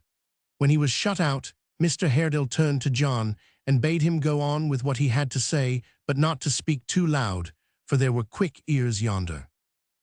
Thus cautioned, Mr. Willett, in an oily whisper, recited all that he had heard and said that night, laying particular stress upon his own sagacity, upon his great regard for the family, and upon his solicitude for their peace of mind and happiness. The story moved his auditor much more than he had expected. Mr. Haredale often changed his attitude, rose and paced the room, returned again, desired him to repeat, as nearly as he could, the very words that Solomon had used, and gave so many other signs of being disturbed and ill at ease, that even Mr. Willett was surprised. "You did quite right," he said at the end of a long conversation, "to bid them keep this story secret. It is a foolish fancy on the part of this weak-brained man, bred in his fears and superstition. But Miss Haredale, though she would know it to be so, would be disturbed by it if it reached her ears. It is too nearly connected with a subject very painful to us all, to be heard with indifference. You were most prudent, and have laid me under a great obligation. I thank you very much." This was equal to John's most sanguine expectations, but he would have preferred Mr. Haredale's looking at him when he spoke, as if he really did thank him, to his walking up and down, speaking by fits and starts, often stopping with his eyes fixed on the ground, moving hurriedly on again, like one distracted, and seeming almost unconscious of what he said or did. This, however, was his manner, and it was so embarrassing to John that he sat quite passive for a long time, not knowing what to do. At length he rose. Mr. Haredale stared at him for a moment as though he had quite forgotten his being present, then shook hands with him and opened the door. Hugh, who was, or feigned to be, fast asleep on the antechamber floor, sprang up on their entrance, and throwing his cloak about him, grasped his stick and lantern, and prepared to descend the stairs. "Stay," said Mr. Haredale, "will this man drink?" "Drink, he'd drink the Thames up, if it was strong enough, sir," replied John Willett. "He'll have something when he gets home. He's better without it now, sir." "Nay, half the distance is done," said Hugh. "What a hard master you are! I shall go home the better for one glassful halfway. Come." As John made no reply, Mr. Haredale brought out a glass of liquor, and gave it to Hugh, who, as he took it in his hand, threw part of it upon the floor. "What do you mean by splashing your drink about a gentleman's house, sir?" said John. "I'm drinking a toast," Hugh rejoined, holding the glass above his head and fixing his eyes on Mr. Haredale's face. "A toast to this house and its master." With that he muttered something to himself and drank the rest, and setting down the glass, preceded them without another word.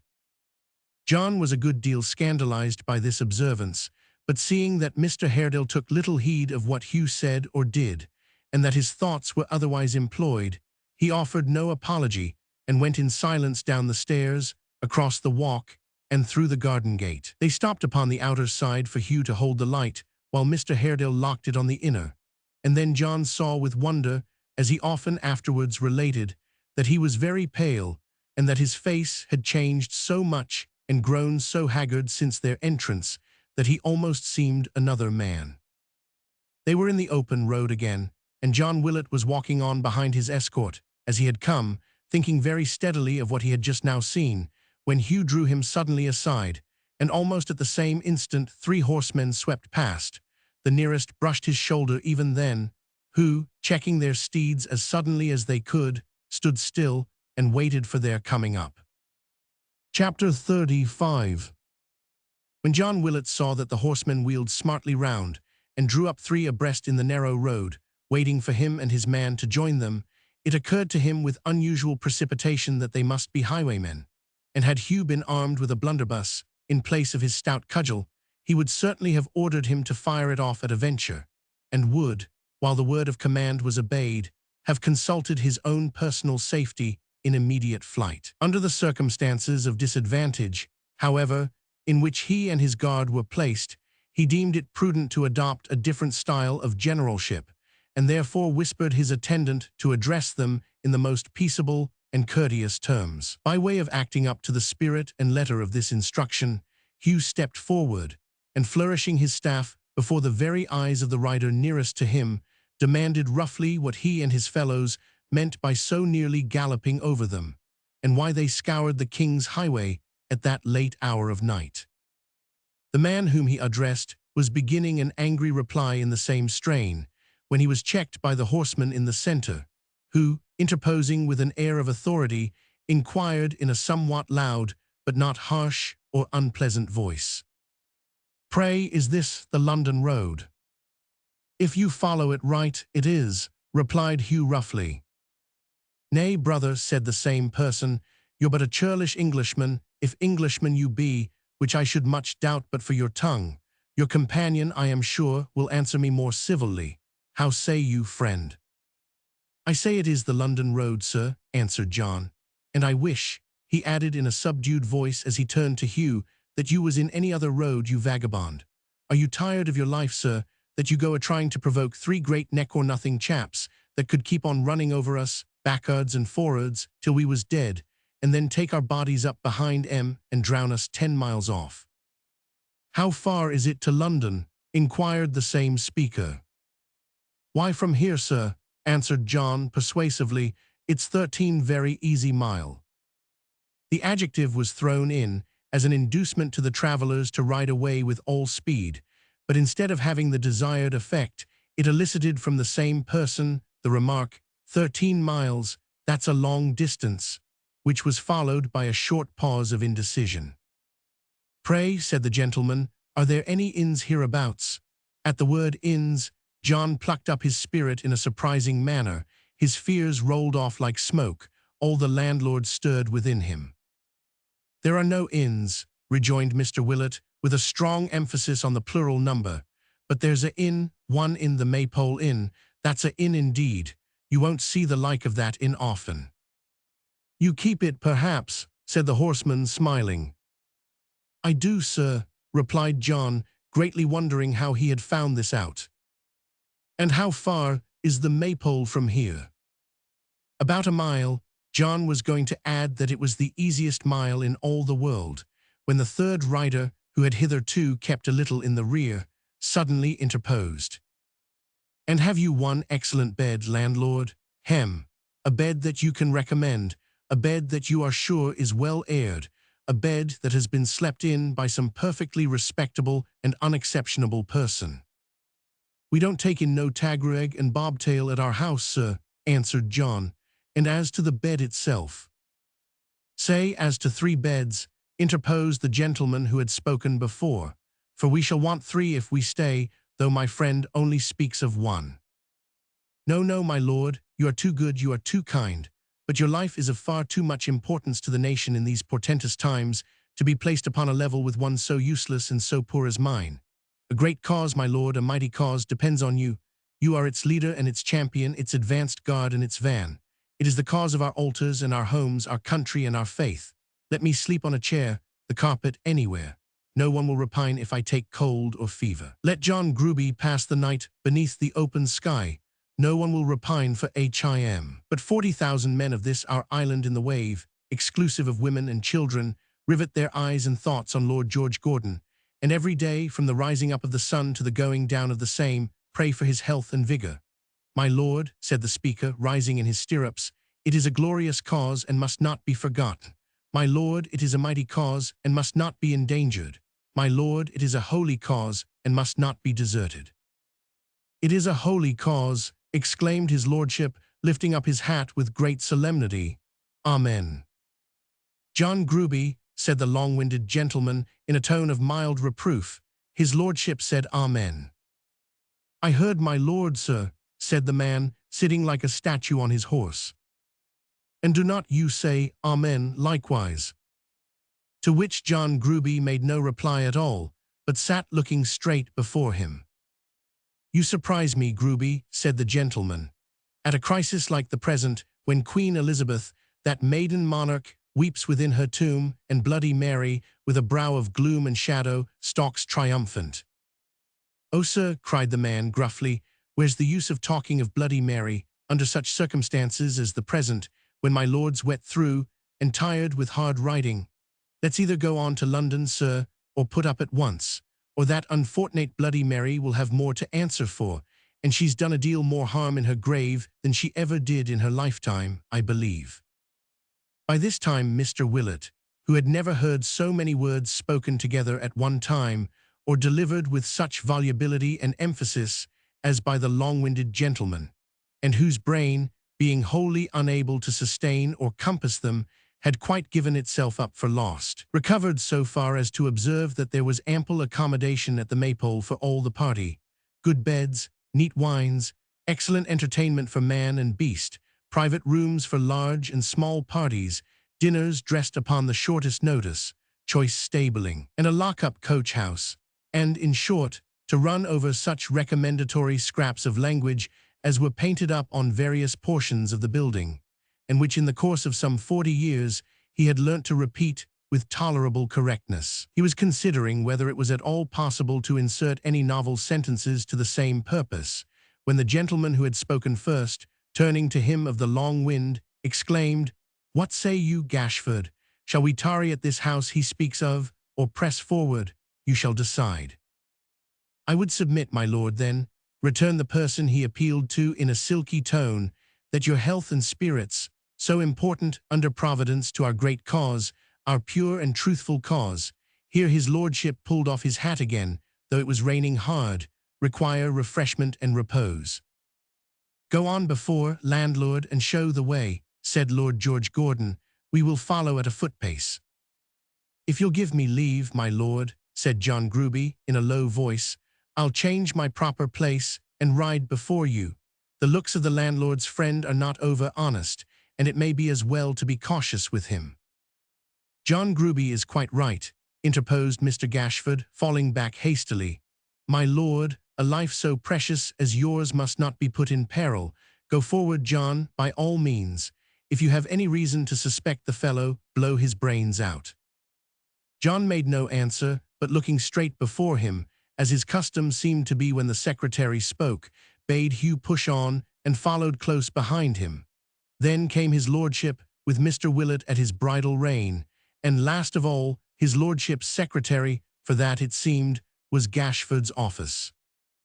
Hugh strode briskly on, often looking back at the servant, whose horse was close upon his heels, and glancing with a leer at his holster case of pistols, by which he seemed to set great store. He was a square-built, strong-made, bull-necked fellow of the true English breed, and as Hugh measured him with his eye, he measured Hugh, regarding him meanwhile with a look of bluff disdain.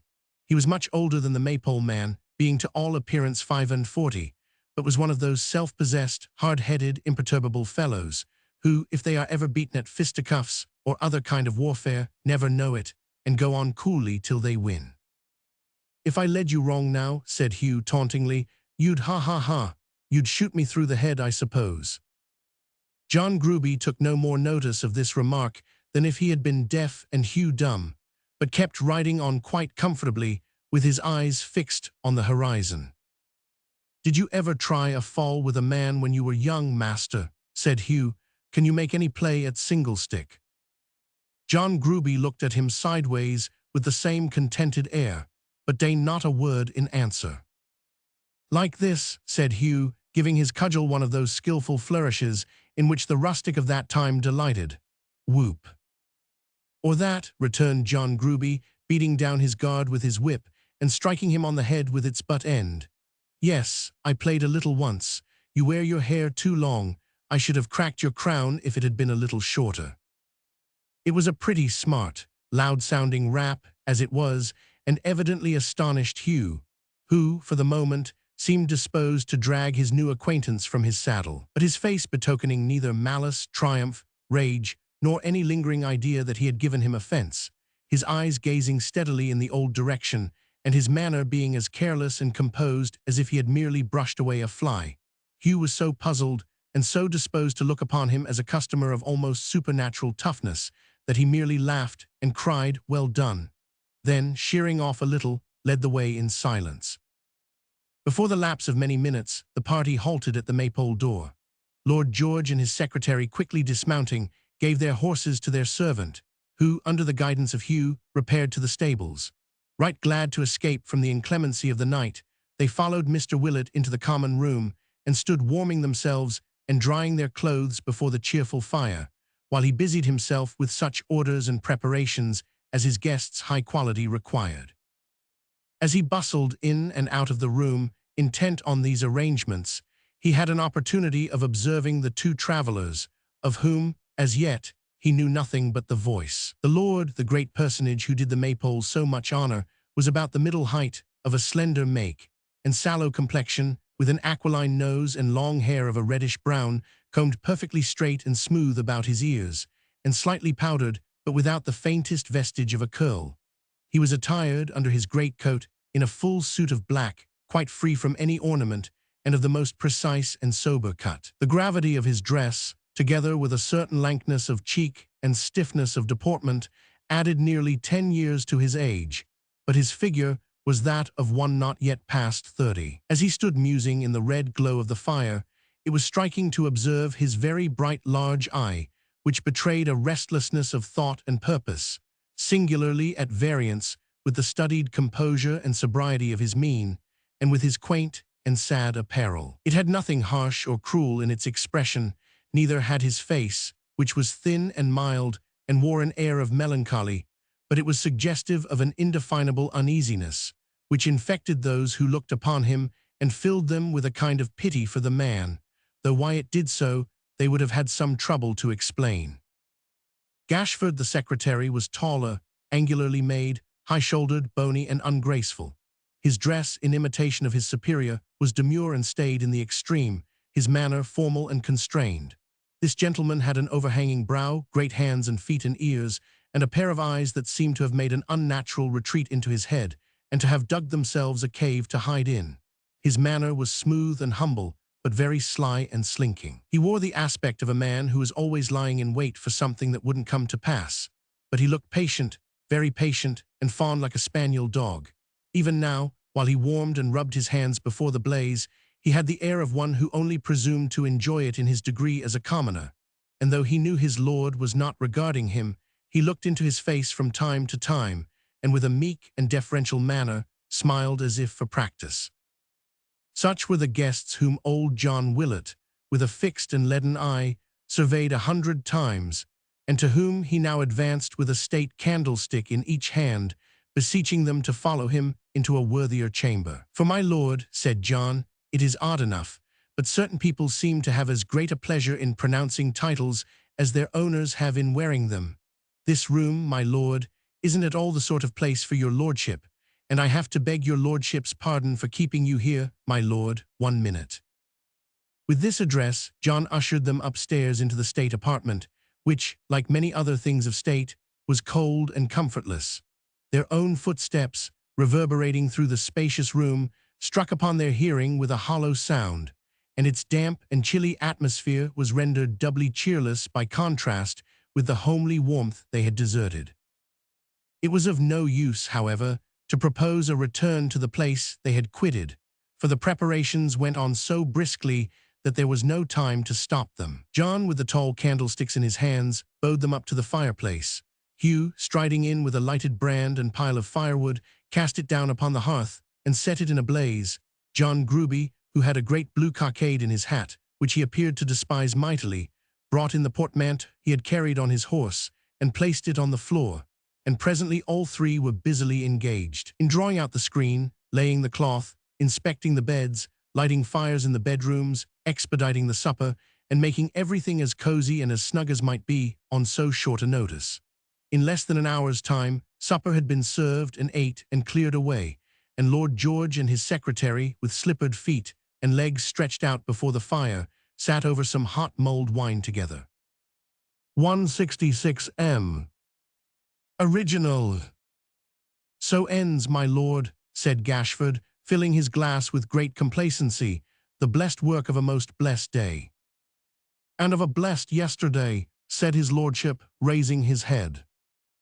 Ah, and here the secretary clasped his hands. "A blessed yesterday indeed. The Protestants of Suffolk are godly men and true, though others of our countrymen have lost their way in darkness, even as we, my lord, did lose our road tonight. Theirs is the light and glory." "Did I move them, Gashford?" said Lord George. "Move them, my lord, move them. They cried to be led on against the papists, they vowed a dreadful vengeance on their heads, they roared like men possessed." "But not by devils," said his lord. "By devils, my lord, by angels." "Yes, oh surely by angels, no doubt," said Lord George, thrusting his hands into his pockets, taking them out again to bite his nails, and looking uncomfortably at the fire. "Of course by angels, A. Gashford." "You do not doubt it, my lord," said the secretary. "No, no," returned his lord. "No, why should I? I suppose it would be decidedly irreligious to doubt it, wouldn't it, Gashford? Though there certainly were," he added, without waiting for an answer, "some plaguy ill-looking characters among them." "When you warmed," said the secretary, looking sharply at the other's downcast eyes, which brightened slowly as he spoke, "when you warmed into that noble outbreak, when you told them that you were never of the lukewarm or the timid tribe, and bade them take heed that they were prepared to follow one who would lead them on, though to the very death, when you spoke of 120,000 men across the Scottish border who would take their own redress at any time if it were not conceded, when you cried, 'Perish the Pope and all his base adherents. The penal laws against them shall never be repealed while Englishmen have hearts and hands,' and waved your own and touched your sword, and when they cried, 'No popery,' and you cried, 'No, not even if we wade in blood,' and they threw up their hats and cried, 'Hurrah! Not even if we wade in blood. No popery, Lord George, down with the papists, vengeance on their heads,' when this was said and done, and a word from you, my lord, could raise or still the tumult, then I felt what greatness was indeed, and thought, when was there ever power like this of Lord George Gordon S. It's a great power, you're right, it is a great power," he cried with sparkling eyes. "But dear Gashford, did I really say all that?" "And how much more?" cried the secretary, looking upwards. "Ah, how much more?" "And I told them what you say about the 140,000 men in Scotland, did I?" he asked with evident delight. "That was bold. Our cause is boldness, truth is always bold." "Certainly, so is religion, she's bold, Gashford." "The true religion is, my lord." "And that's ours," he rejoined, moving uneasily in his seat and biting his nails as though he would pare them to the quick. "There can be no doubt of ours being the true one. You feel as certain of that as I do, Gashford, don't you?" "Does my lord ask me?" whined Gashford, drawing his chair nearer with an injured air and laying his broad, flat hand upon the table. "Me," he repeated, bending the dark hollows of his eyes upon him with an unwholesome smile, "who, stricken by the magic of his eloquence in Scotland but a year ago, abjured the errors of the Romish Church, and clung to him as one whose timely hand had plucked me from a pit." "True, no, I didn't mean it," replied the other, shaking him by the hand, rising from his seat, and pacing restlessly about the room. "It's a proud thing to lead the people, Gashford," he added as he made a sudden halt. "By force of reason, too," returned the pliant secretary. "Ay, to be sure. They may cough and jeer and groan in Parliament and call me fool and madman, but which of them can raise this human sea and make it swell and roar at pleasure? Not one." "Not one," repeated Gashford.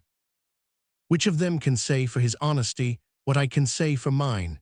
Which of them has refused a minister's bribe of £1,000 a year to resign his seat in favor of another? Not one." "Not one," repeated Gashford again, taking the lion's share of the mulled wine between whiles. "And as we are honest, true, and in a sacred cause, Gashford," said Lord George with a heightened colour and in a louder voice, as he laid his fevered hand upon his shoulder, "and are the only men who regard the mass of people out of doors, or are regarded by them, we will uphold them to the last, and will raise a cry against these un-English papists which shall re-echo through the country and roll with a noise like thunder. I will be worthy of the motto on my coat of arms, called and chosen and faithful." "Called," said the secretary, "by heaven." "I am." "Chosen by the people." "Yes." "Faithful to both." "To the block."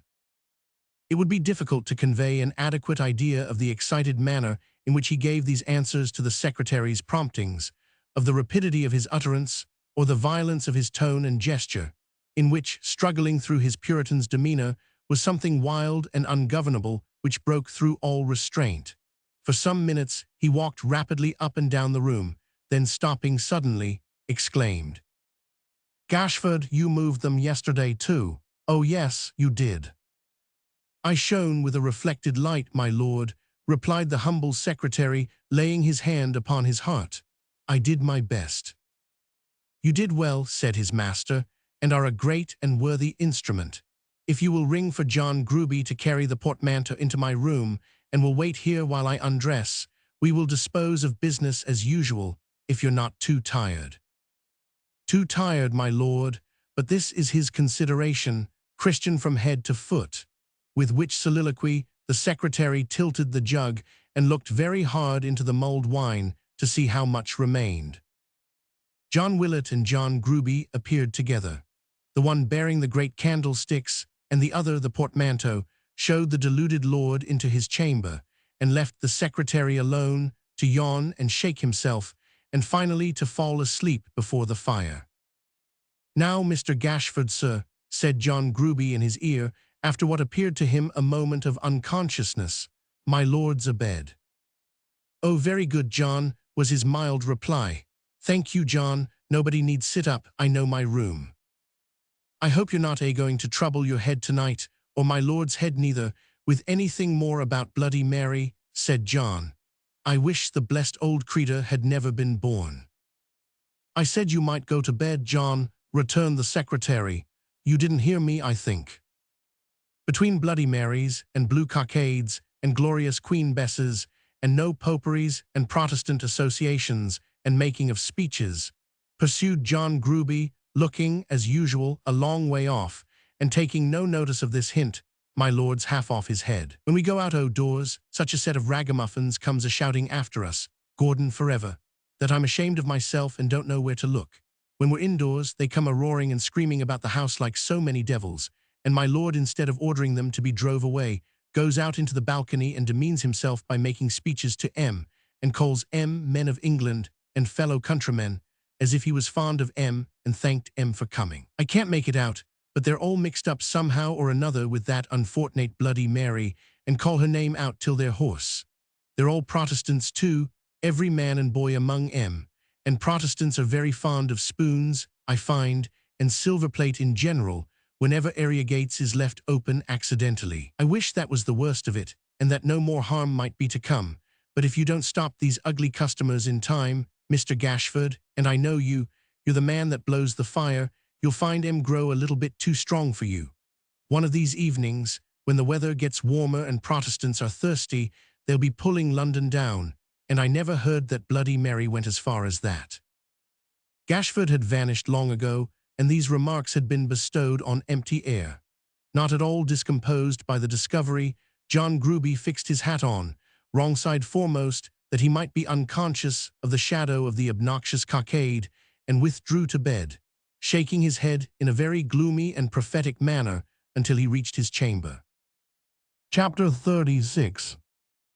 Gashford, with a smiling face, but still with looks of profound deference and humility, betook himself towards his master's room, smoothing his hair down as he went, and humming a psalm tune. As he approached Lord George's door, he cleared his throat and hummed more vigorously. There was a remarkable contrast between this man's occupation at the moment and the expression of his countenance, which was singularly repulsive and malicious. His beetling brow almost obscured his eyes, his lip was curled contemptuously, his very shoulders seemed to sneer in stealthy whisperings with his great flapped ears. "Hush," he muttered softly as he peeped in at the chamber door. "He seems to be asleep. Pray heaven he is. Too much watching, too much care, too much thought. Ah, Lord preserve him for a martyr. He is a saint, if ever saint drew breath on this bad earth." Placing his light upon a table, he walked on tiptoe to the fire, and sitting in a chair before it with his back towards the bed, went on communing with himself like one who thought aloud.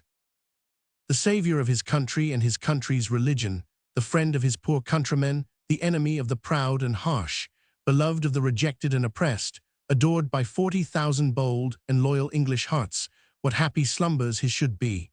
And here he sighed, and warmed his hands, and shook his head as men do when their hearts are full, and heaved another sigh, and warmed his hands again.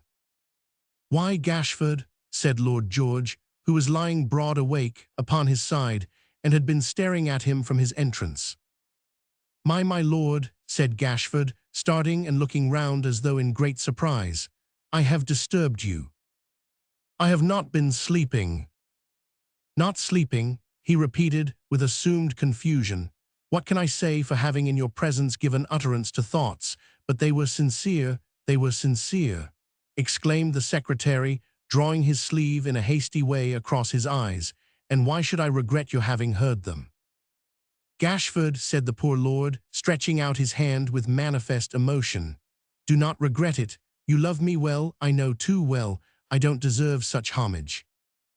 Gashford made no reply, but grasped the hand and pressed it to his lips. Then rising and taking from the trunk a little desk, he placed it on a table near the fire, unlocked it with a key he carried in his pocket, sat down before it, took out a pen, and before dipping it in the inkstand, sucked it, to compose the fashion of his mouth perhaps, on which a smile was hovering yet. How do our numbers stand since last enrolling night? Inquired Lord George. Are we really 40,000 strong, or do we still speak in round numbers when we take the association at that amount? Our total now exceeds that number by 103, Gashford replied, casting his eyes upon his papers. The funds. Not very improving, but there is some manner in the wilderness, my lord. On Friday night the widow's mites dropped in, 40 scavengers 3 and 4pence, an aged pew-opener of St. Martin's Parish 6pence, a bell-ringer of the established church 6pence, a Protestant infant newly born 1 halfpenny, the United Link boys 3 shillings 1 bad, the anti-popish prisoners in Newgate 5 and 4pence, a friend in Bedlam 1/2 a crown, Dennis the hangman 1 shilling. That Dennis, said his lordship, is an earnest man. I marked him in the crowd in Welbeck Street last Friday. A good man, rejoined the secretary, a staunch, sincere, and truly zealous man. He should be encouraged, said Lord George. Make a note of Dennis, I'll talk with him. Gashford obeyed, and went on reading from his list. The Friends of Reason 1/2 a guinea, the Friends of Liberty 1/2 a guinea, the Friends of Peace 1/2 a guinea, the Friends of Charity 1/2 a guinea, the Friends of Mercy 1/2 a guinea, the Associated Rememberers of Bloody Mary 1/2 a guinea, the United Bulldogs 1/2 a guinea. The United Bulldogs, said Lord George, biting his nails most horribly, are a new society, are they not? Formerly the Prentice Knights, my lord. The indentures of the old members expiring by degrees, they changed their name, it seems, though they still have prentices among them, as well as workmen. What is their president's name? Inquired Lord George. President, said Gashford, reading, Mr. Simon Tappertit. I remember him, the little man who sometimes brings an elderly sister to our meetings, and sometimes another female too, who is conscientious, I have no doubt, but not well favored. The very same, my lord. Tappertit is an earnest man, said Lord George thoughtfully. A. Gashford. One of the foremost among them all, my lord. He snuffs the battle from afar, like the war horse. He throws his hat up in the street, as if he were inspired, and makes most stirring speeches from the shoulders of his friends. Make a note of Tappertit, said Lord George Gordon. We may advance him to a place of trust. That, rejoined the secretary, doing as he was told, is all, except Mrs. Varden's box, 14th time of opening, 7 shillings and 6pence in silver and copper, and 1/2 a guinea in gold, and Miggs, being the saving of a quarter's wages, 1 and 3pence. Miggs, said Lord George, is that a man? The name is entered on the list as a woman, replied the secretary. I think she is the tall, spare female of whom you spoke just now, my lord, as not being well favored, who sometimes comes to hear the speeches, along with Tappertit and Mrs. Varden. Mrs. Varden is the elderly lady then, is she? The secretary nodded, and rubbed the bridge of his nose with the feather of his pen. She is a zealous sister, said Lord George. Her collection goes on prosperously and is pursued with fervor. Has her husband joined? A malignant, returned the secretary, folding up his papers. Unworthy such a wife, he remains in outer darkness and steadily refuses. The consequences be upon his own head, Gashford. My lord. You don't think, he turned restlessly in his bed as he spoke, these people will desert me when the hour arrives. I have spoken boldly for them, ventured much, suppressed nothing. They'll not fall off, will they?" "No fear of that, my lord," said Gashford, with a meaning look, which was rather the involuntary expression of his own thoughts than intended as any confirmation of his words, for the other's face was turned away. "Be sure there is no fear of that." "Nor," he said with a more restless motion than before, "of there, but they can sustain no harm from leaguing for this purpose. Right is on our side, though might may be against us. You feel as sure of that as I, honestly, you do." The secretary was beginning with, "You do not doubt," when the other interrupted him and impatiently rejoined, "Doubt no, who says I doubt? If I doubted, should I cast away relatives, friends, everything for this unhappy country's sake? This unhappy country," he cried, springing up in bed, after repeating the phrase "unhappy country's sake" to himself at least a dozen times, "forsaken of God and man, delivered over to a dangerous confederacy of popish powers, the prey of corruption, idolatry, and despotism. Who says I doubt? Am I called and chosen and faithful? Tell me, am I or am I not?" "To God, the country, and yourself," cried Gashford. "I am, I will be, I say again I will be, to the block. Who says as much? Do you? Does any man alive?" The secretary drooped his head with an expression of perfect acquiescence in anything that had been said or might be, and Lord George, gradually sinking down upon his pillow, fell asleep. Although there was something very ludicrous in his vehement manner, taken in conjunction with his meagre aspect and ungraceful presence, it would scarcely have provoked a smile in any man of kindly feeling, or even if it had, he would have felt sorry and almost angry with himself next moment for yielding to the impulse. This lord was sincere in his violence and in his wavering. A nature prone to false enthusiasm and the vanity of being a leader were the worst qualities apparent in his composition. All the rest was weakness, sheer weakness, and it is the unhappy lot of thoroughly weak men that their very sympathies, affections, confidences, all the qualities which in better constituted minds are virtues, dwindle into foibles or turn into downright vices. Gashford, with many a sly look towards the bed, sat chuckling at his master's folly, until his deep and heavy breathing warned him that he might retire. Locking his desk, and replacing it within the trunk, but not before he had taken from a secret lining 2 printed handbills, he cautiously withdrew, looking back, as he went, at the pale face of the slumbering man, above whose head the dusty plumes that crowned the maypole couch waved drearily and sadly as though it were a bier. Stopping on the staircase to listen that all was quiet, and to take off his shoes lest his footsteps should alarm any light sleeper who might be near at hand, he descended to the ground floor and thrust one of his bills beneath the great door of the house. That done, he crept softly back to his own chamber, and from the window let another fall, carefully wrapped round a stone to save it from the wind, into the yard below. They were addressed on the back, "To every Protestant into whose hands this shall come," and bore within what follows: "Men and brethren, whoever shall find this letter will take it as a warning to join, without delay, the friends of Lord George Gordon. There are great events at hand, and the times are dangerous and troubled. Read this carefully, keep it clean, and drop it somewhere else. For King and Country, Union." More seed," said Gashford as he closed the window. "When will the harvest come?" Chapter 37. To surround anything, however monstrous or ridiculous, with an air of mystery, is to invest it with a secret charm and power of attraction which to the crowd is irresistible. False priests, false prophets, false doctors, false patriots, false prodigies of every kind, veiling their proceedings in mystery, have always addressed themselves at an immense advantage to the popular credulity, and have been, perhaps, more indebted to that resource in gaining and keeping for a time the upper hand of truth and common sense than to any half-dozen items in the whole catalogue of imposture. Curiosity is, and has been from the creation of the world, a master passion. To awaken it, to gratify it by slight degrees, and yet leave something always in suspense, is to establish the surest hold that can be had, in wrong, on the unthinking portion of mankind.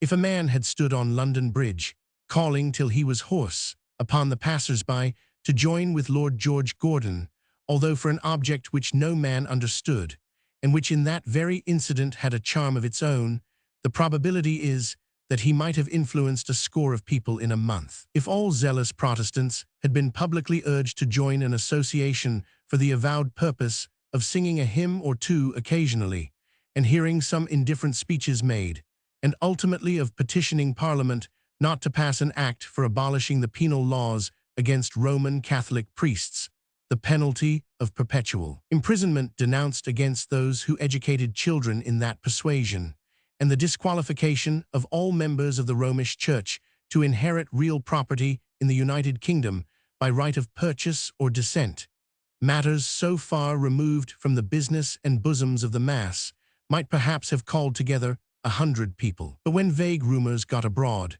that in this Protestant association a secret power was mustering against the government for undefined and mighty purposes, when the air was filled with whispers of a confederacy among the popish powers to degrade and enslave England, establish an inquisition in London, and turn the pens of Smithfield Market into stakes and cauldrons, when terrors and alarms which no man understood were perpetually broached, both in and out of Parliament, by one enthusiast who did not understand himself, and bygone bugbears which had lain quietly in their graves for centuries were raised again to haunt the ignorant and credulous, when all this was done, as it were, in the dark, and secret invitations to join the great Protestant association in defense of religion, life, and liberty were dropped in the public ways, thrust under the house doors, tossed in at windows, and pressed into the hands of those who trod the streets by night, when they glared from every wall and shone on every post and pillar,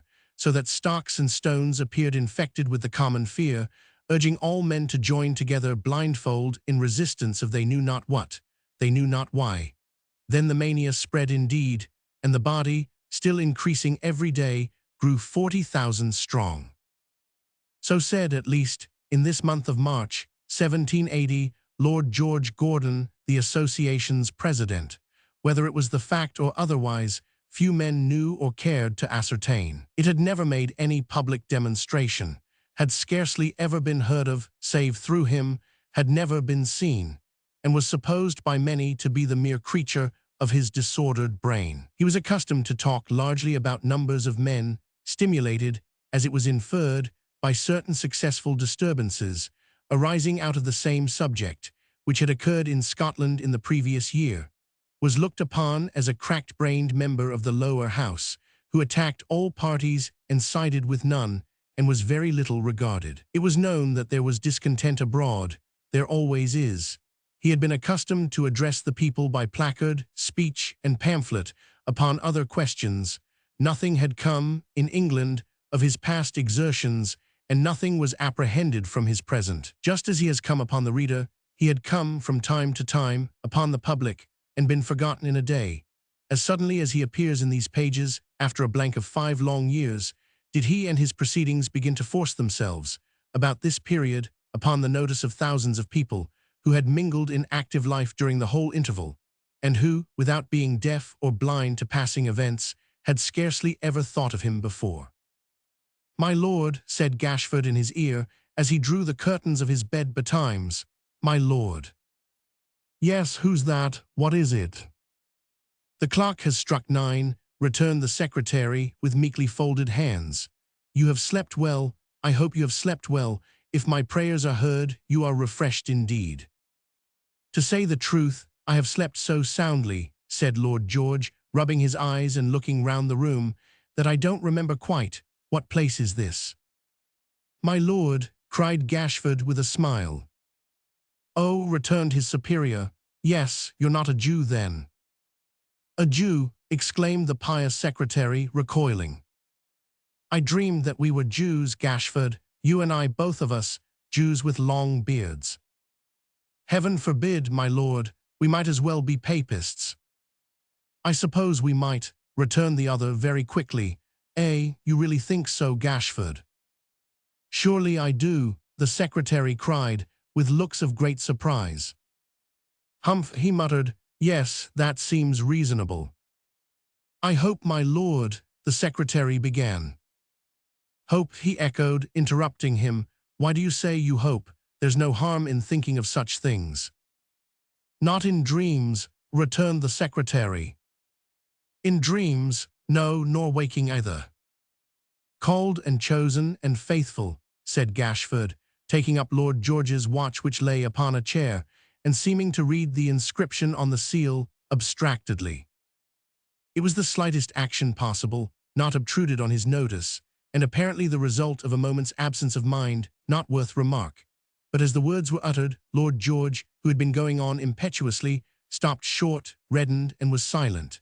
Apparently quite unconscious of this change in his demeanor, the wily secretary stepped a little apart, under pretense of pulling up the window blind, and returning when the other had had time to recover, said, "The holy cause goes bravely on, my lord. I was not idle even last night. I dropped 2 of the handbills before I went to bed, and both are gone this morning. Nobody in the house has mentioned the circumstance of finding them, though I have been downstairs full half an hour. 1 or 2 recruits will be their first fruit, I predict, and who shall say how many more, with heaven's blessing on your inspired exertions." "It was a famous device in the beginning," replied Lord George, "an excellent device, and did good service in Scotland. It was quite worthy of you. You remind me not to be a sluggard, Gashford, when the vineyard is menaced with destruction and may be trodden down by papist feet. Let the horses be saddled in half an hour. We must be up and doing." He said this with a heightened color, and in a tone of such enthusiasm that the secretary deemed all further prompting needless, and withdrew. "Dreamed he was a Jew," he said thoughtfully as he closed the bedroom door. "He may come to that before he dies. It's like enough. Well, after a time, and provided I lost nothing by it, I don't see why that religion shouldn't suit me as well as any other. There are rich men among the Jews. Shaving is very troublesome. Yes, it would suit me well enough. For the present, though we must be Christian to the core, our prophetic motto will suit all creeds in their turn. That's a comfort." Reflecting on this source of consolation, he reached the sitting-room and rang the bell for breakfast. Lord George was quickly dressed, for his plain toilet was easily made, and as he was no less frugal in his repasts than in his Puritan attire, his share of the meal was soon dispatched. The secretary, however, more devoted to the good things of this world, or more intent on sustaining his strength and spirits for the sake of the Protestant cause, ate and drank to the last minute, and required indeed some 3 or 4 reminders from John Gruby before he could resolve to tear himself away from Mr. Willet's plentiful providing. At length he came downstairs, wiping his greasy mouth, and having paid John Willet's bill, climbed into his saddle. Lord George, who had been walking up and down before the house talking to himself with earnest gestures, mounted his horse, and returning old John Willet's stately bow, as well as the parting salutation of a dozen idlers whom the rumor of a live lord being about to leave the Maypole had gathered round the porch, they rode away, with stout John Gruby in the rear.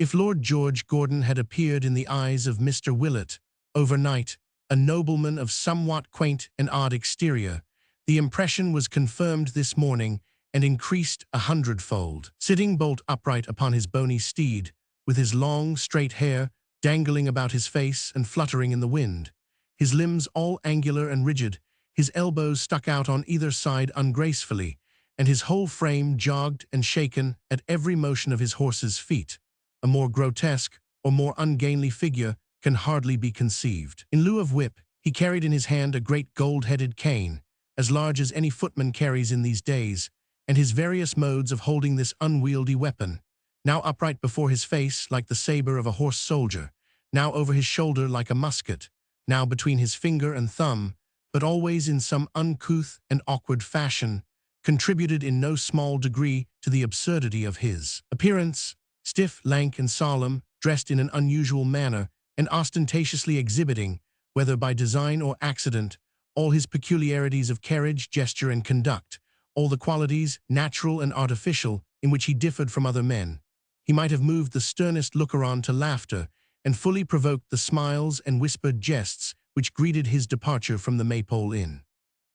Quite unconscious, however, of the effect he produced, he trotted on beside his secretary, talking to himself nearly all the way, until they came within a mile or 2 of London, when now and then some passenger went by who knew him by sight, and pointed him out to someone else, and perhaps stood looking after him, or cried in jest or earnest as it might be, "Hurrah, Geordie, no popery," at which he would gravely pull off his hat and bow. When they reached the town and rode along the streets, these notices became more frequent. Some laughed, some hissed, some turned their heads and smiled, some wondered who he was, some ran along the pavement by his side and cheered. When this happened in a crush of carts and chairs and coaches, he would make a dead stop, and pulling off his hat, cry, "Gentlemen, no popery," to which the gentlemen would respond with lusty voices and with 3 times 3, and then on he would go again with a score or so of the raggedest, following at his horse's heels and shouting till their throats were parched. The old ladies, too, there were a great many old ladies in the streets, and these all knew him. Some of them, not those of the highest rank, but such as sold fruit from baskets and carried burdens, clapped their shriveled hands and raised a weazen, piping, shrill, "Hurrah, my lord." Others waved their hands or handkerchiefs, or shook their fans or parasols, or threw up windows and called in haste to those within to come and see. All these marks of popular esteem he received with profound gravity and respect, bowing very low, and so frequently that his hat was more off his head than on, and looking up at the houses as he passed along, with the air of one who was making a public entry, and yet was not puffed up or proud. So they rode, to the deep and unspeakable disgust of John Gruby, the whole length of Whitechapel, Leadenhall Street, and Cheapside, and into St. Paul's Churchyard. Arriving close to the cathedral, he halted, spoke to Gashford, and looking upward at its lofty dome, shook his head as though he said, "The church in danger." Then, to be sure, the bystanders stretched their throats indeed, and he went on again with mighty acclamations from the mob, and lower bows than ever. So along the Strand, up Swallow Street, into the Oxford Road, and thence to his house in Welbeck Street, near Cavendish Square, whither he was attended by a few dozen idlers, of whom he took leave on the steps with this brief parting, "Gentlemen, no popery, good day, God bless you." This being rather a shorter address than they expected, was received with some displeasure and cries of a speech, which might have been complied with, but that John Gruby, making a mad charge upon them with all 3 horses on his way to the stables, caused them to disperse into the adjoining fields, where they presently fell to pitch and toss, chuck farthing, odd or even, dog-fighting, and other Protestant recreations. In the afternoon Lord George came forth again, dressed in a black velvet coat, and trousers and waistcoat of the Gordon plaid, all of the same Quaker cut, and in this costume, which made him look a dozen times more strange and singular than before, went down on foot to Westminster. Gashford, meanwhile, bestirred himself in business matters, with which he was still engaged when, shortly after dusk, John Gruby entered and announced a visitor. "Let him come in," said Gashford. "Here, come in," growled John to somebody without. "You're a Protestant, ain't you?" "I should think so," replied a deep, gruff voice. "You've the looks of it," said John Gruby. "I'd have known you for one anywhere," with which remark he gave the visitor admission, retired, and shut the door. The man who now confronted Gashford was a squat, thick-set personage, with a low, retreating forehead, a coarse shock-head of hair, and eyes so small and near together that his broken nose alone seemed to prevent their meeting and fusing into one of the usual size. A dingy handkerchief twisted like a cord about his neck left its great veins exposed to view, and they were swollen and starting, as though with gulping down strong passions, malice, and ill will. His dress was of threadbare velveteen, a faded, rusty, white and black, like the ashes of a pipe or a coal fire after a day's extinction, discolored with the soils of many a stale debauch, and reeking yet with pot-house odors. In lieu of buckles at his knees, he wore unequal loops of pack-thread, and in his grimy hands he held a knotted stick, the knob of which was carved into a rough likeness of his own vile face. Such was the visitor who doffed his 3-cornered hat in Gashford's presence and waited, leering, for his notice. "Ah, Dennis," cried the secretary, "sit down." "I see my lord down yonder," cried the man, with a jerk of his thumb towards the quarter that he spoke of, "and he says to me, says my lord, 'If you've nothing to do, Dennis, go up to my house and talk with Muster Gashford.' Of course I'd nothing to do, you know. These ain't my working hours. Ha ha, I was a-taking the air when I see my lord, that's what I was doing. I takes the air by night, as the Howells does Muster Gashford." "And sometimes in the daytime, eh?" said the secretary, "when you go out in state, you know." "Ha ha," roared the fellow, smiting his leg, For a gentleman as ull say a pleasant thing in a pleasant way, give me Muster Gashford again, all London and Westminster. My lord an't a bad un at that, but he's a fool to you. Ah, to be sure, when I go out in state. And have your carriage, said the secretary, and your chaplain, and all the rest of it. You'll be the death of me, cried Dennis with another roar. You will. But what's in the wind now, Muster Gashford? He asked hoarsely. Are we to be under orders to pull down one of them popish chapels, or what? Hush, said the secretary, suffering the faintest smile to play upon his face. Hush, God bless me, Dennis. We associate, you know, for strictly peaceable and lawful purposes. I know, bless you, returned the man, thrusting his tongue into his cheek. I entered a purpose, did I?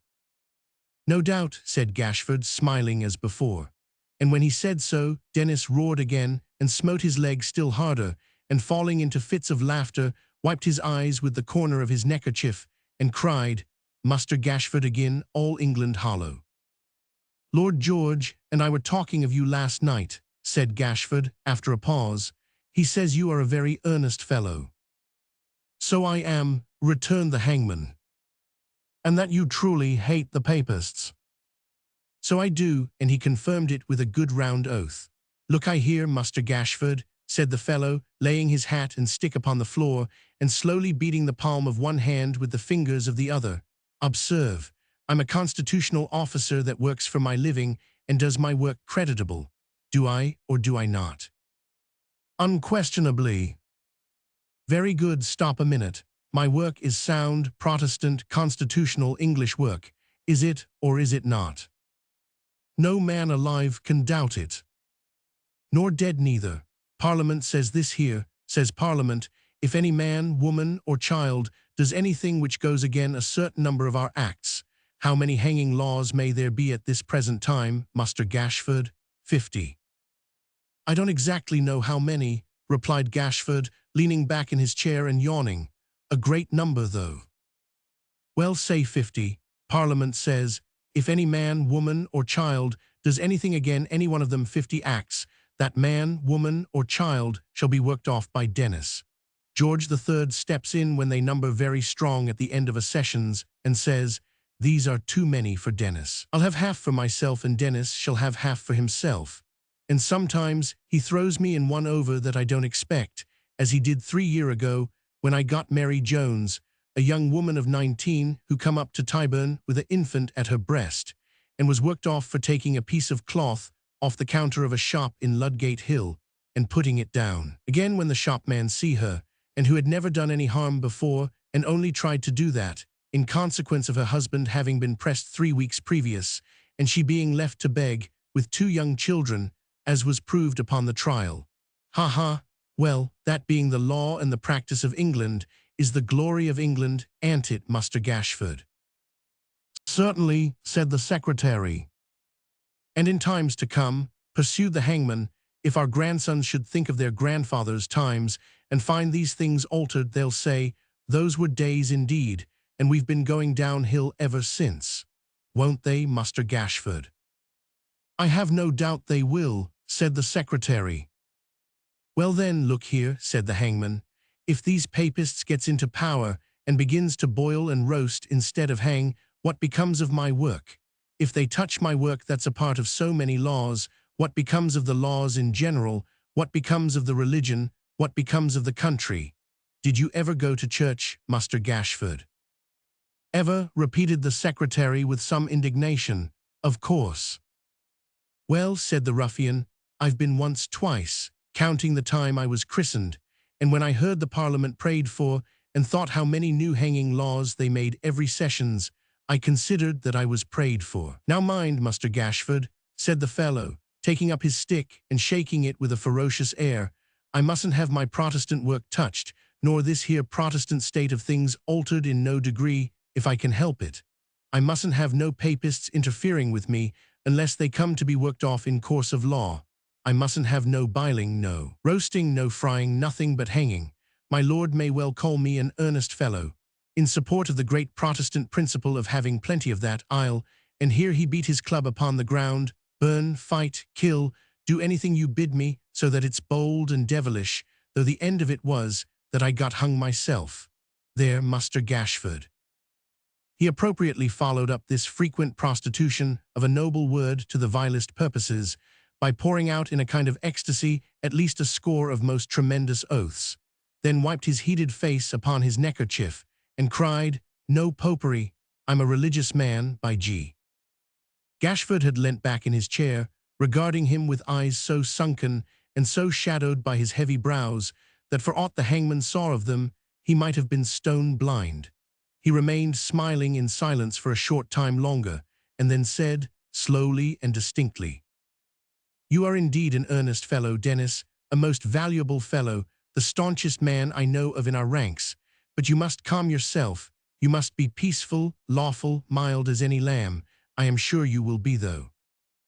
Aye, we shall see, Muster Gashford, we shall see. You won't have to complain of me," returned the other, shaking his head. "I am sure I shall not," said the secretary in the same mild tone and with the same emphasis. "We shall have, we think, about next month or May, when this papist relief bill comes before the House, to convene our whole body for the first time.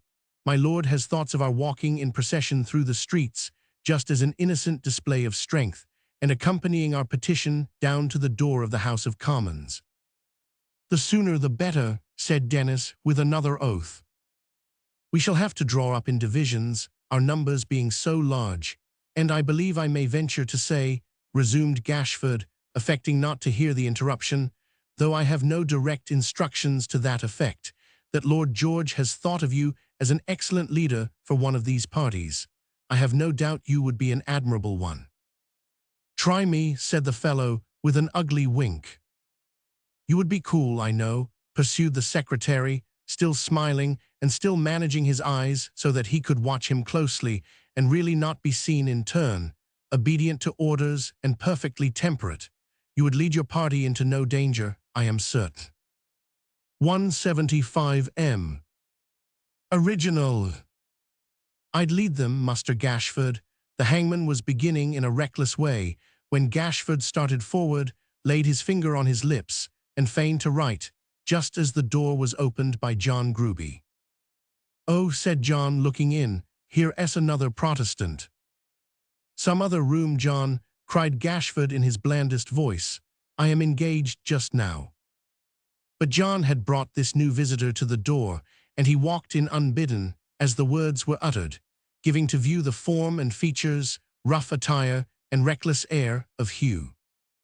Chapter 38. The secretary put his hand before his eyes to shade them from the glare of the lamp, and for some moments looked at Hugh with a frowning brow, as if he remembered to have seen him lately, but could not call to mind where or on what occasion. His uncertainty was very brief, for before Hugh had spoken a word, he said, as his countenance cleared up, Aye, I recollect. It's quite right, John, you need wait. Don't go, Dennis." "Your servant, master," said Hugh, as Gruby disappeared. "Yours, friend," returned the secretary in his smoothest manner. "What brings you here? We left nothing behind us, I hope." Hugh gave a short laugh, and thrusting his hand into his breast, produced one of the handbills, soiled and dirty from lying out of doors all night, which he laid upon the secretary's desk after flattening it upon his knee and smoothing out the wrinkles with his heavy palm.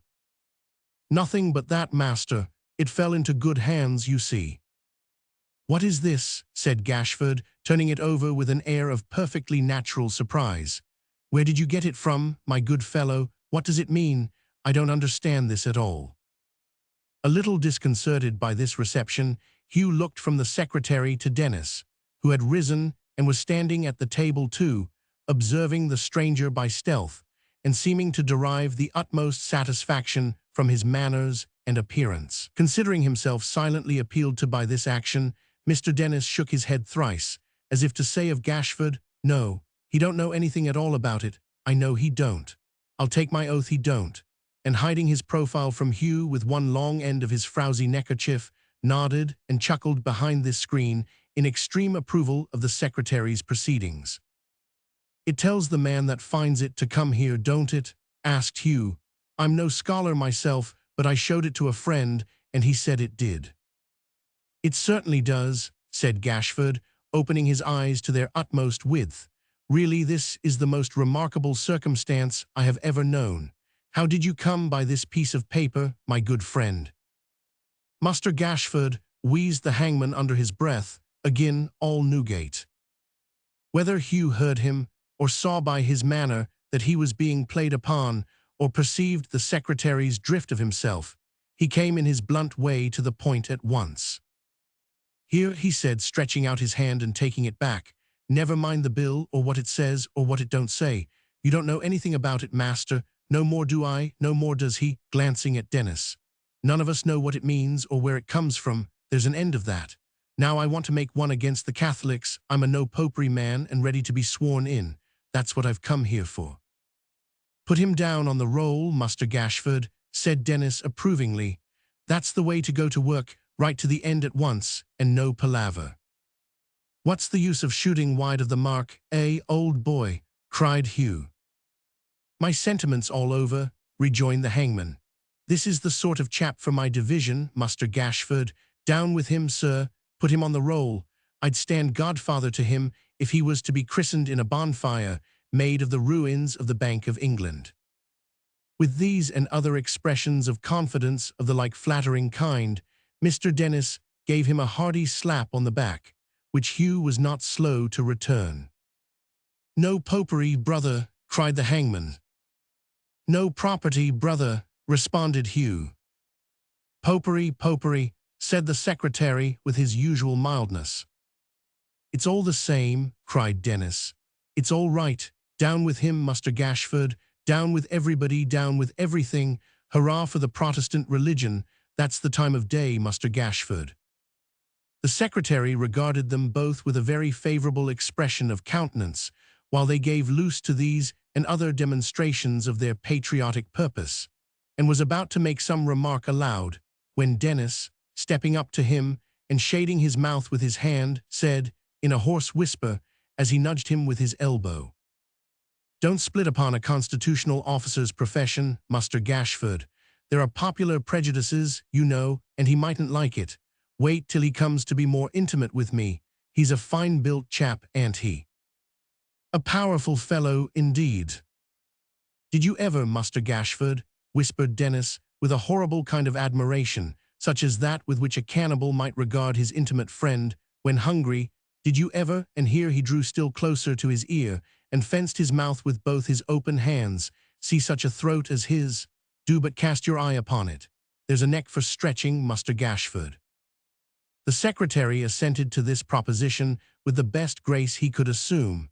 It is difficult to feign a true professional relish, which is eccentric sometimes, and after asking the candidate a few unimportant questions, proceeded to enroll him a member of the Great Protestant Association of England. If anything could have exceeded Mr. Dennis's joy on the happy conclusion of this ceremony, it would have been the rapture with which he received the announcement that the new member could neither read nor write, those two arts being, as Mr. Dennis swore, the greatest possible curse a civilized community could know, and militating more against the professional emoluments and usefulness of the great constitutional office he had the honor to hold, than any adverse circumstances that could present themselves to his imagination.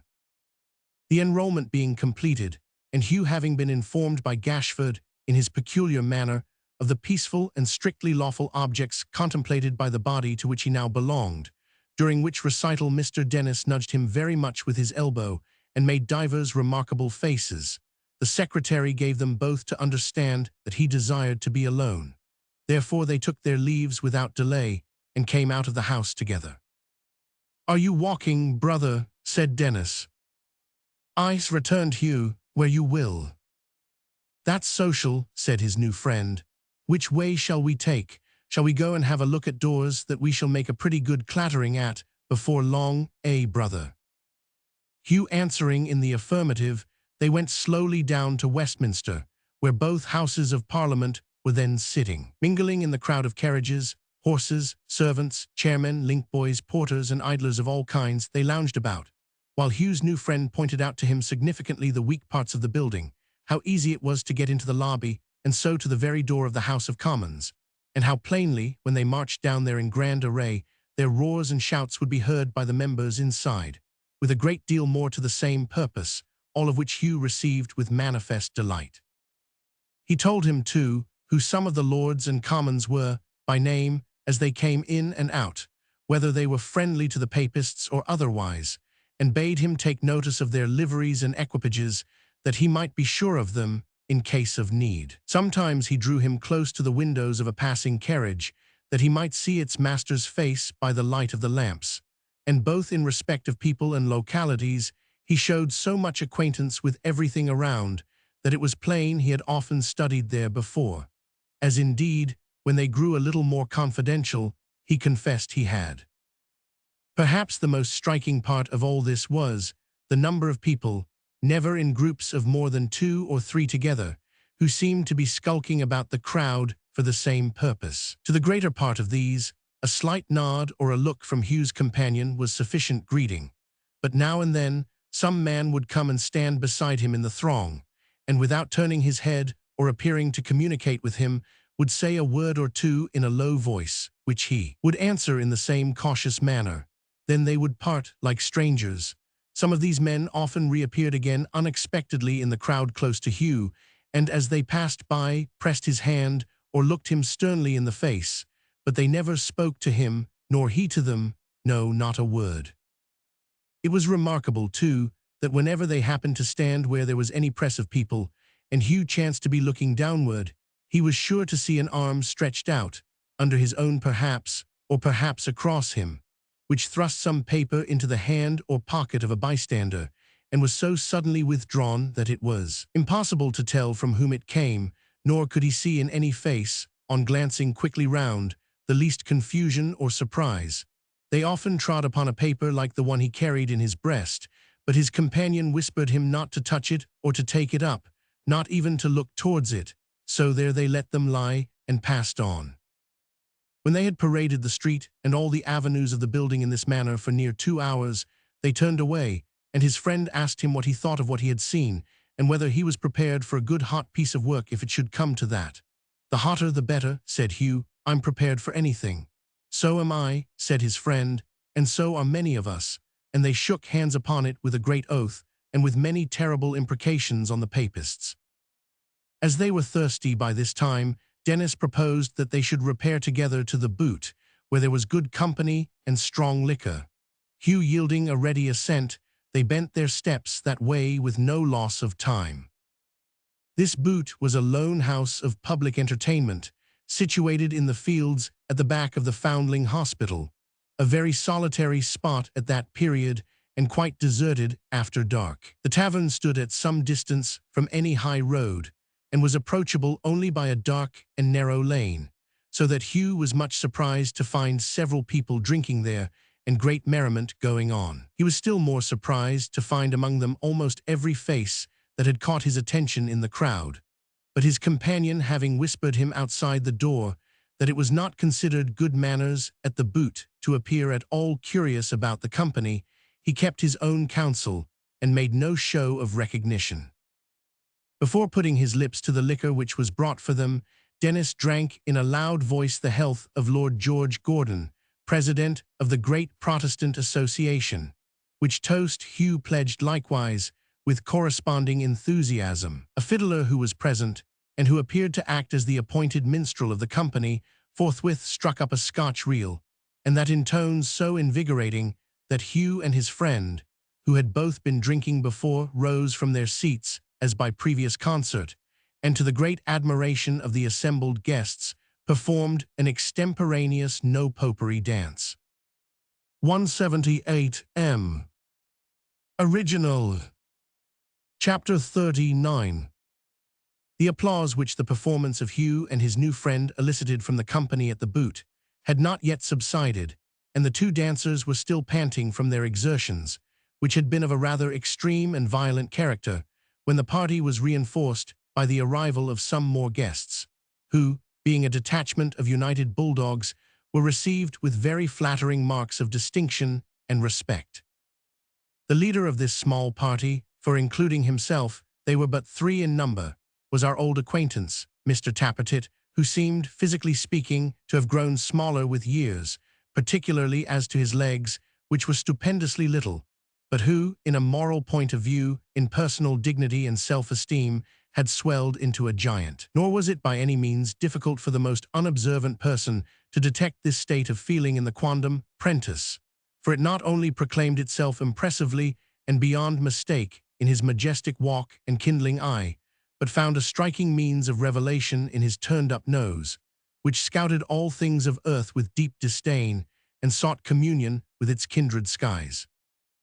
Mr. Tappertit, as chief or captain of the Bulldogs, was attended by his two lieutenants, one, the tall comrade of his younger life, the other, apprentice knight in days of yore, Mark Gilbert, bound in the olden time to Thomas Curzon of the Golden Fleece. These gentlemen, like himself, were now emancipated from their prentice thraldom and served as journeymen, but they were, in humble emulation of his great example, bold and daring spirits, and aspired to a distinguished state in great political events. Hence their connection with the Protestant Association of England, sanctioned by the name of Lord George Gordon, and hence their present visit to the boot. "Gentlemen," said Mr. Tappertit, taking off his hat as a great general might in addressing his troops, "well met. My lord does me and you the honor to send his compliments per self." "You've seen my lord too, have you?" said Dennis. "I see him this afternoon." "My duty called me to the lobby when our shop shut up, and I saw him there, sir," Mr. Tappertit replied, as he and his lieutenants took their seats. "How do you do?" "Lively, master, lively," said the fellow. "Here's a new brother, regularly put down in black and white by Muster Gashford, a credit to the cause, one of the stick-at-nothing sort, one arter my own heart. D'ye see him? Has he got the looks of a man that'll do you think?" he cried, as he slapped Hugh on the back. "Looks or no looks," said Hugh, with a drunken flourish of his arm, "I'm the man you want. I hate the papists, every one of 'em. They hate me and I hate them. They do me all the harm they can, and I'll do them all the harm I can. Hurrah!" "Was there ever," said Dennis, looking round the room, when the echo of his boisterous voice had died away, "was there ever such a game boy? Why, I mean to say, brothers, that if Muster Gashford had gone 100 mile and got together 50 men of the common run, they wouldn't have been worth this one." The greater part of the company implicitly subscribed to this opinion, and testified their faith in Hugh by nods and looks of great significance. Mr. Tappertit sat and contemplated him for a long time in silence, as if he suspended his judgment, then drew a little nearer to him and eyed him over more carefully, then went close up to him and took him apart into a dark corner. "I say," he began with a thoughtful brow, "haven't I seen you before?" "It's like you may," said Hugh in his careless way. "I don't know, shouldn't wonder." "No, but it's very easily settled," returned Sim. "Look at me. Did you ever see me before? You wouldn't be likely to forget it, you know, if you ever did. Look at me. Don't be afraid. I won't do you any harm. Take a good look, steady now." The encouraging way in which Mr. Tappertit made this request, and coupled it with an assurance that he needn't be frightened, amused Hugh mightily, so much indeed, that he saw nothing at all of the small man before him, through closing his eyes in a fit of hearty laughter, which shook his great broad sides until they ached again. "Come," said Mr. Tappertit, growing a little impatient under this disrespectful treatment. "Do you know me, fella?" "Not I," cried Hugh. "Ha ha ha, not I, but I should like to." "And yet I'd have wagered a 7-shilling piece," said Mr. Tappertit, folding his arms and confronting him with his legs wide apart and firmly planted on the ground, "that you once were hostler at the Maypole." Hugh opened his eyes on hearing this and looked at him in great surprise. "And so you were too," said Mr. Tappertit, pushing him away with a condescending playfulness. "When did my eyes ever deceive, unless it was a young woman? Don't you know me now?" "Why, it ain't," Hugh faltered. "Ain't it?" said Mr. Tappertit. "Are you sure of that? You remember G. Varden, don't you?" Certainly Hugh did, and he remembered D. Varden too, but that he didn't tell him. "You remember coming down there, before I was out of my time, to ask after a vagabond that had bolted off, and left his disconsolate father a prey to the bitterest emotions and all the rest of it, don't you?" said Mr. Tappertit. "Of course I do," cried Hugh, "and I saw you there." "Saw me there?" said Mr. Tappertit. "Yes, I should think you did see me there. The place would be troubled to go on without me. Don't you remember my thinking you liked the vagabond, and on that account going to quarrel with you, and then finding you detested him worse than poison, going to drink with you? Don't you remember that?" "To be sure," cried Hugh. "Well, and are you in the same mind now?" said Mr. Tappertit. "Yes," roared Hugh. "You speak like a man," said Mr. Tappertit, "and I'll shake hands with you." With these conciliatory expressions, he suited the action to the word, and Hugh meeting his advances readily, they performed the ceremony with a show of great heartiness. "I find," said Mr. Tappertit, looking round on the assembled guests, "that brother what's-his-name and I are old acquaintance. You never heard anything more of that rascal, I suppose, eh?" "Not a syllable," replied Hugh. "I never want to, I don't believe I ever shall. He's dead long ago, I hope." "It's to be hoped, for the sake of mankind in general and the happiness of society, that he is," said Mr. Tappertit, rubbing his palm upon his legs and looking at it between whiles. "Is your other hand at all cleaner? Much the same. Well, I'll owe you another shake. We'll suppose it done, if you've no objection." Hugh laughed again, and with such thorough abandonment to his mad humor that his limbs seemed dislocated, and his whole frame in danger of tumbling to pieces. But Mr. Tappertit, so far from receiving this extreme merriment with any irritation, was pleased to regard it with the utmost favor, and even to join in it, so far as one of his gravity and station could, with any regard to that decency and decorum which men in high places are expected to maintain.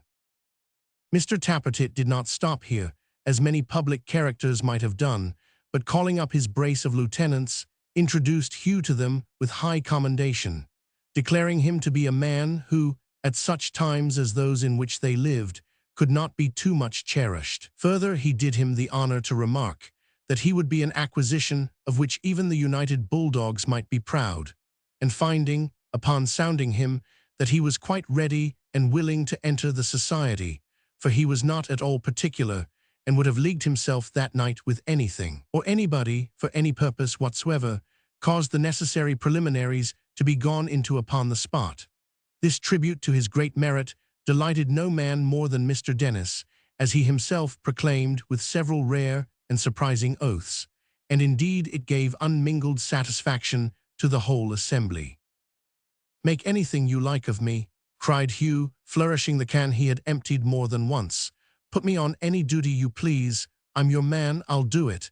Here's my captain, here's my leader. Ha ha ha, let him give me the word of command, and I'll fight the whole Parliament House single-handed, or set a lighted torch to the King's throne itself." With that, he smote Mr. Tappertit on the back, with such violence that his little body seemed to shrink into a mere nothing, and roared again until the very foundlings near at hand were startled in their beds. In fact, a sense of something whimsical in their companionship seemed to have taken entire possession of his rude brain. The bare fact of being patronized by a great man whom he could have crushed with one hand appeared in his eyes so eccentric and humorous that a kind of ferocious merriment gained the mastery over him and quite subdued his brutal nature.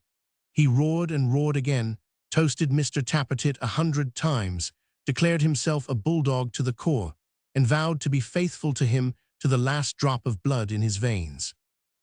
All these compliments Mr. Tappertit received as matters of course, flattering enough in their way, but entirely attributable to his vast superiority.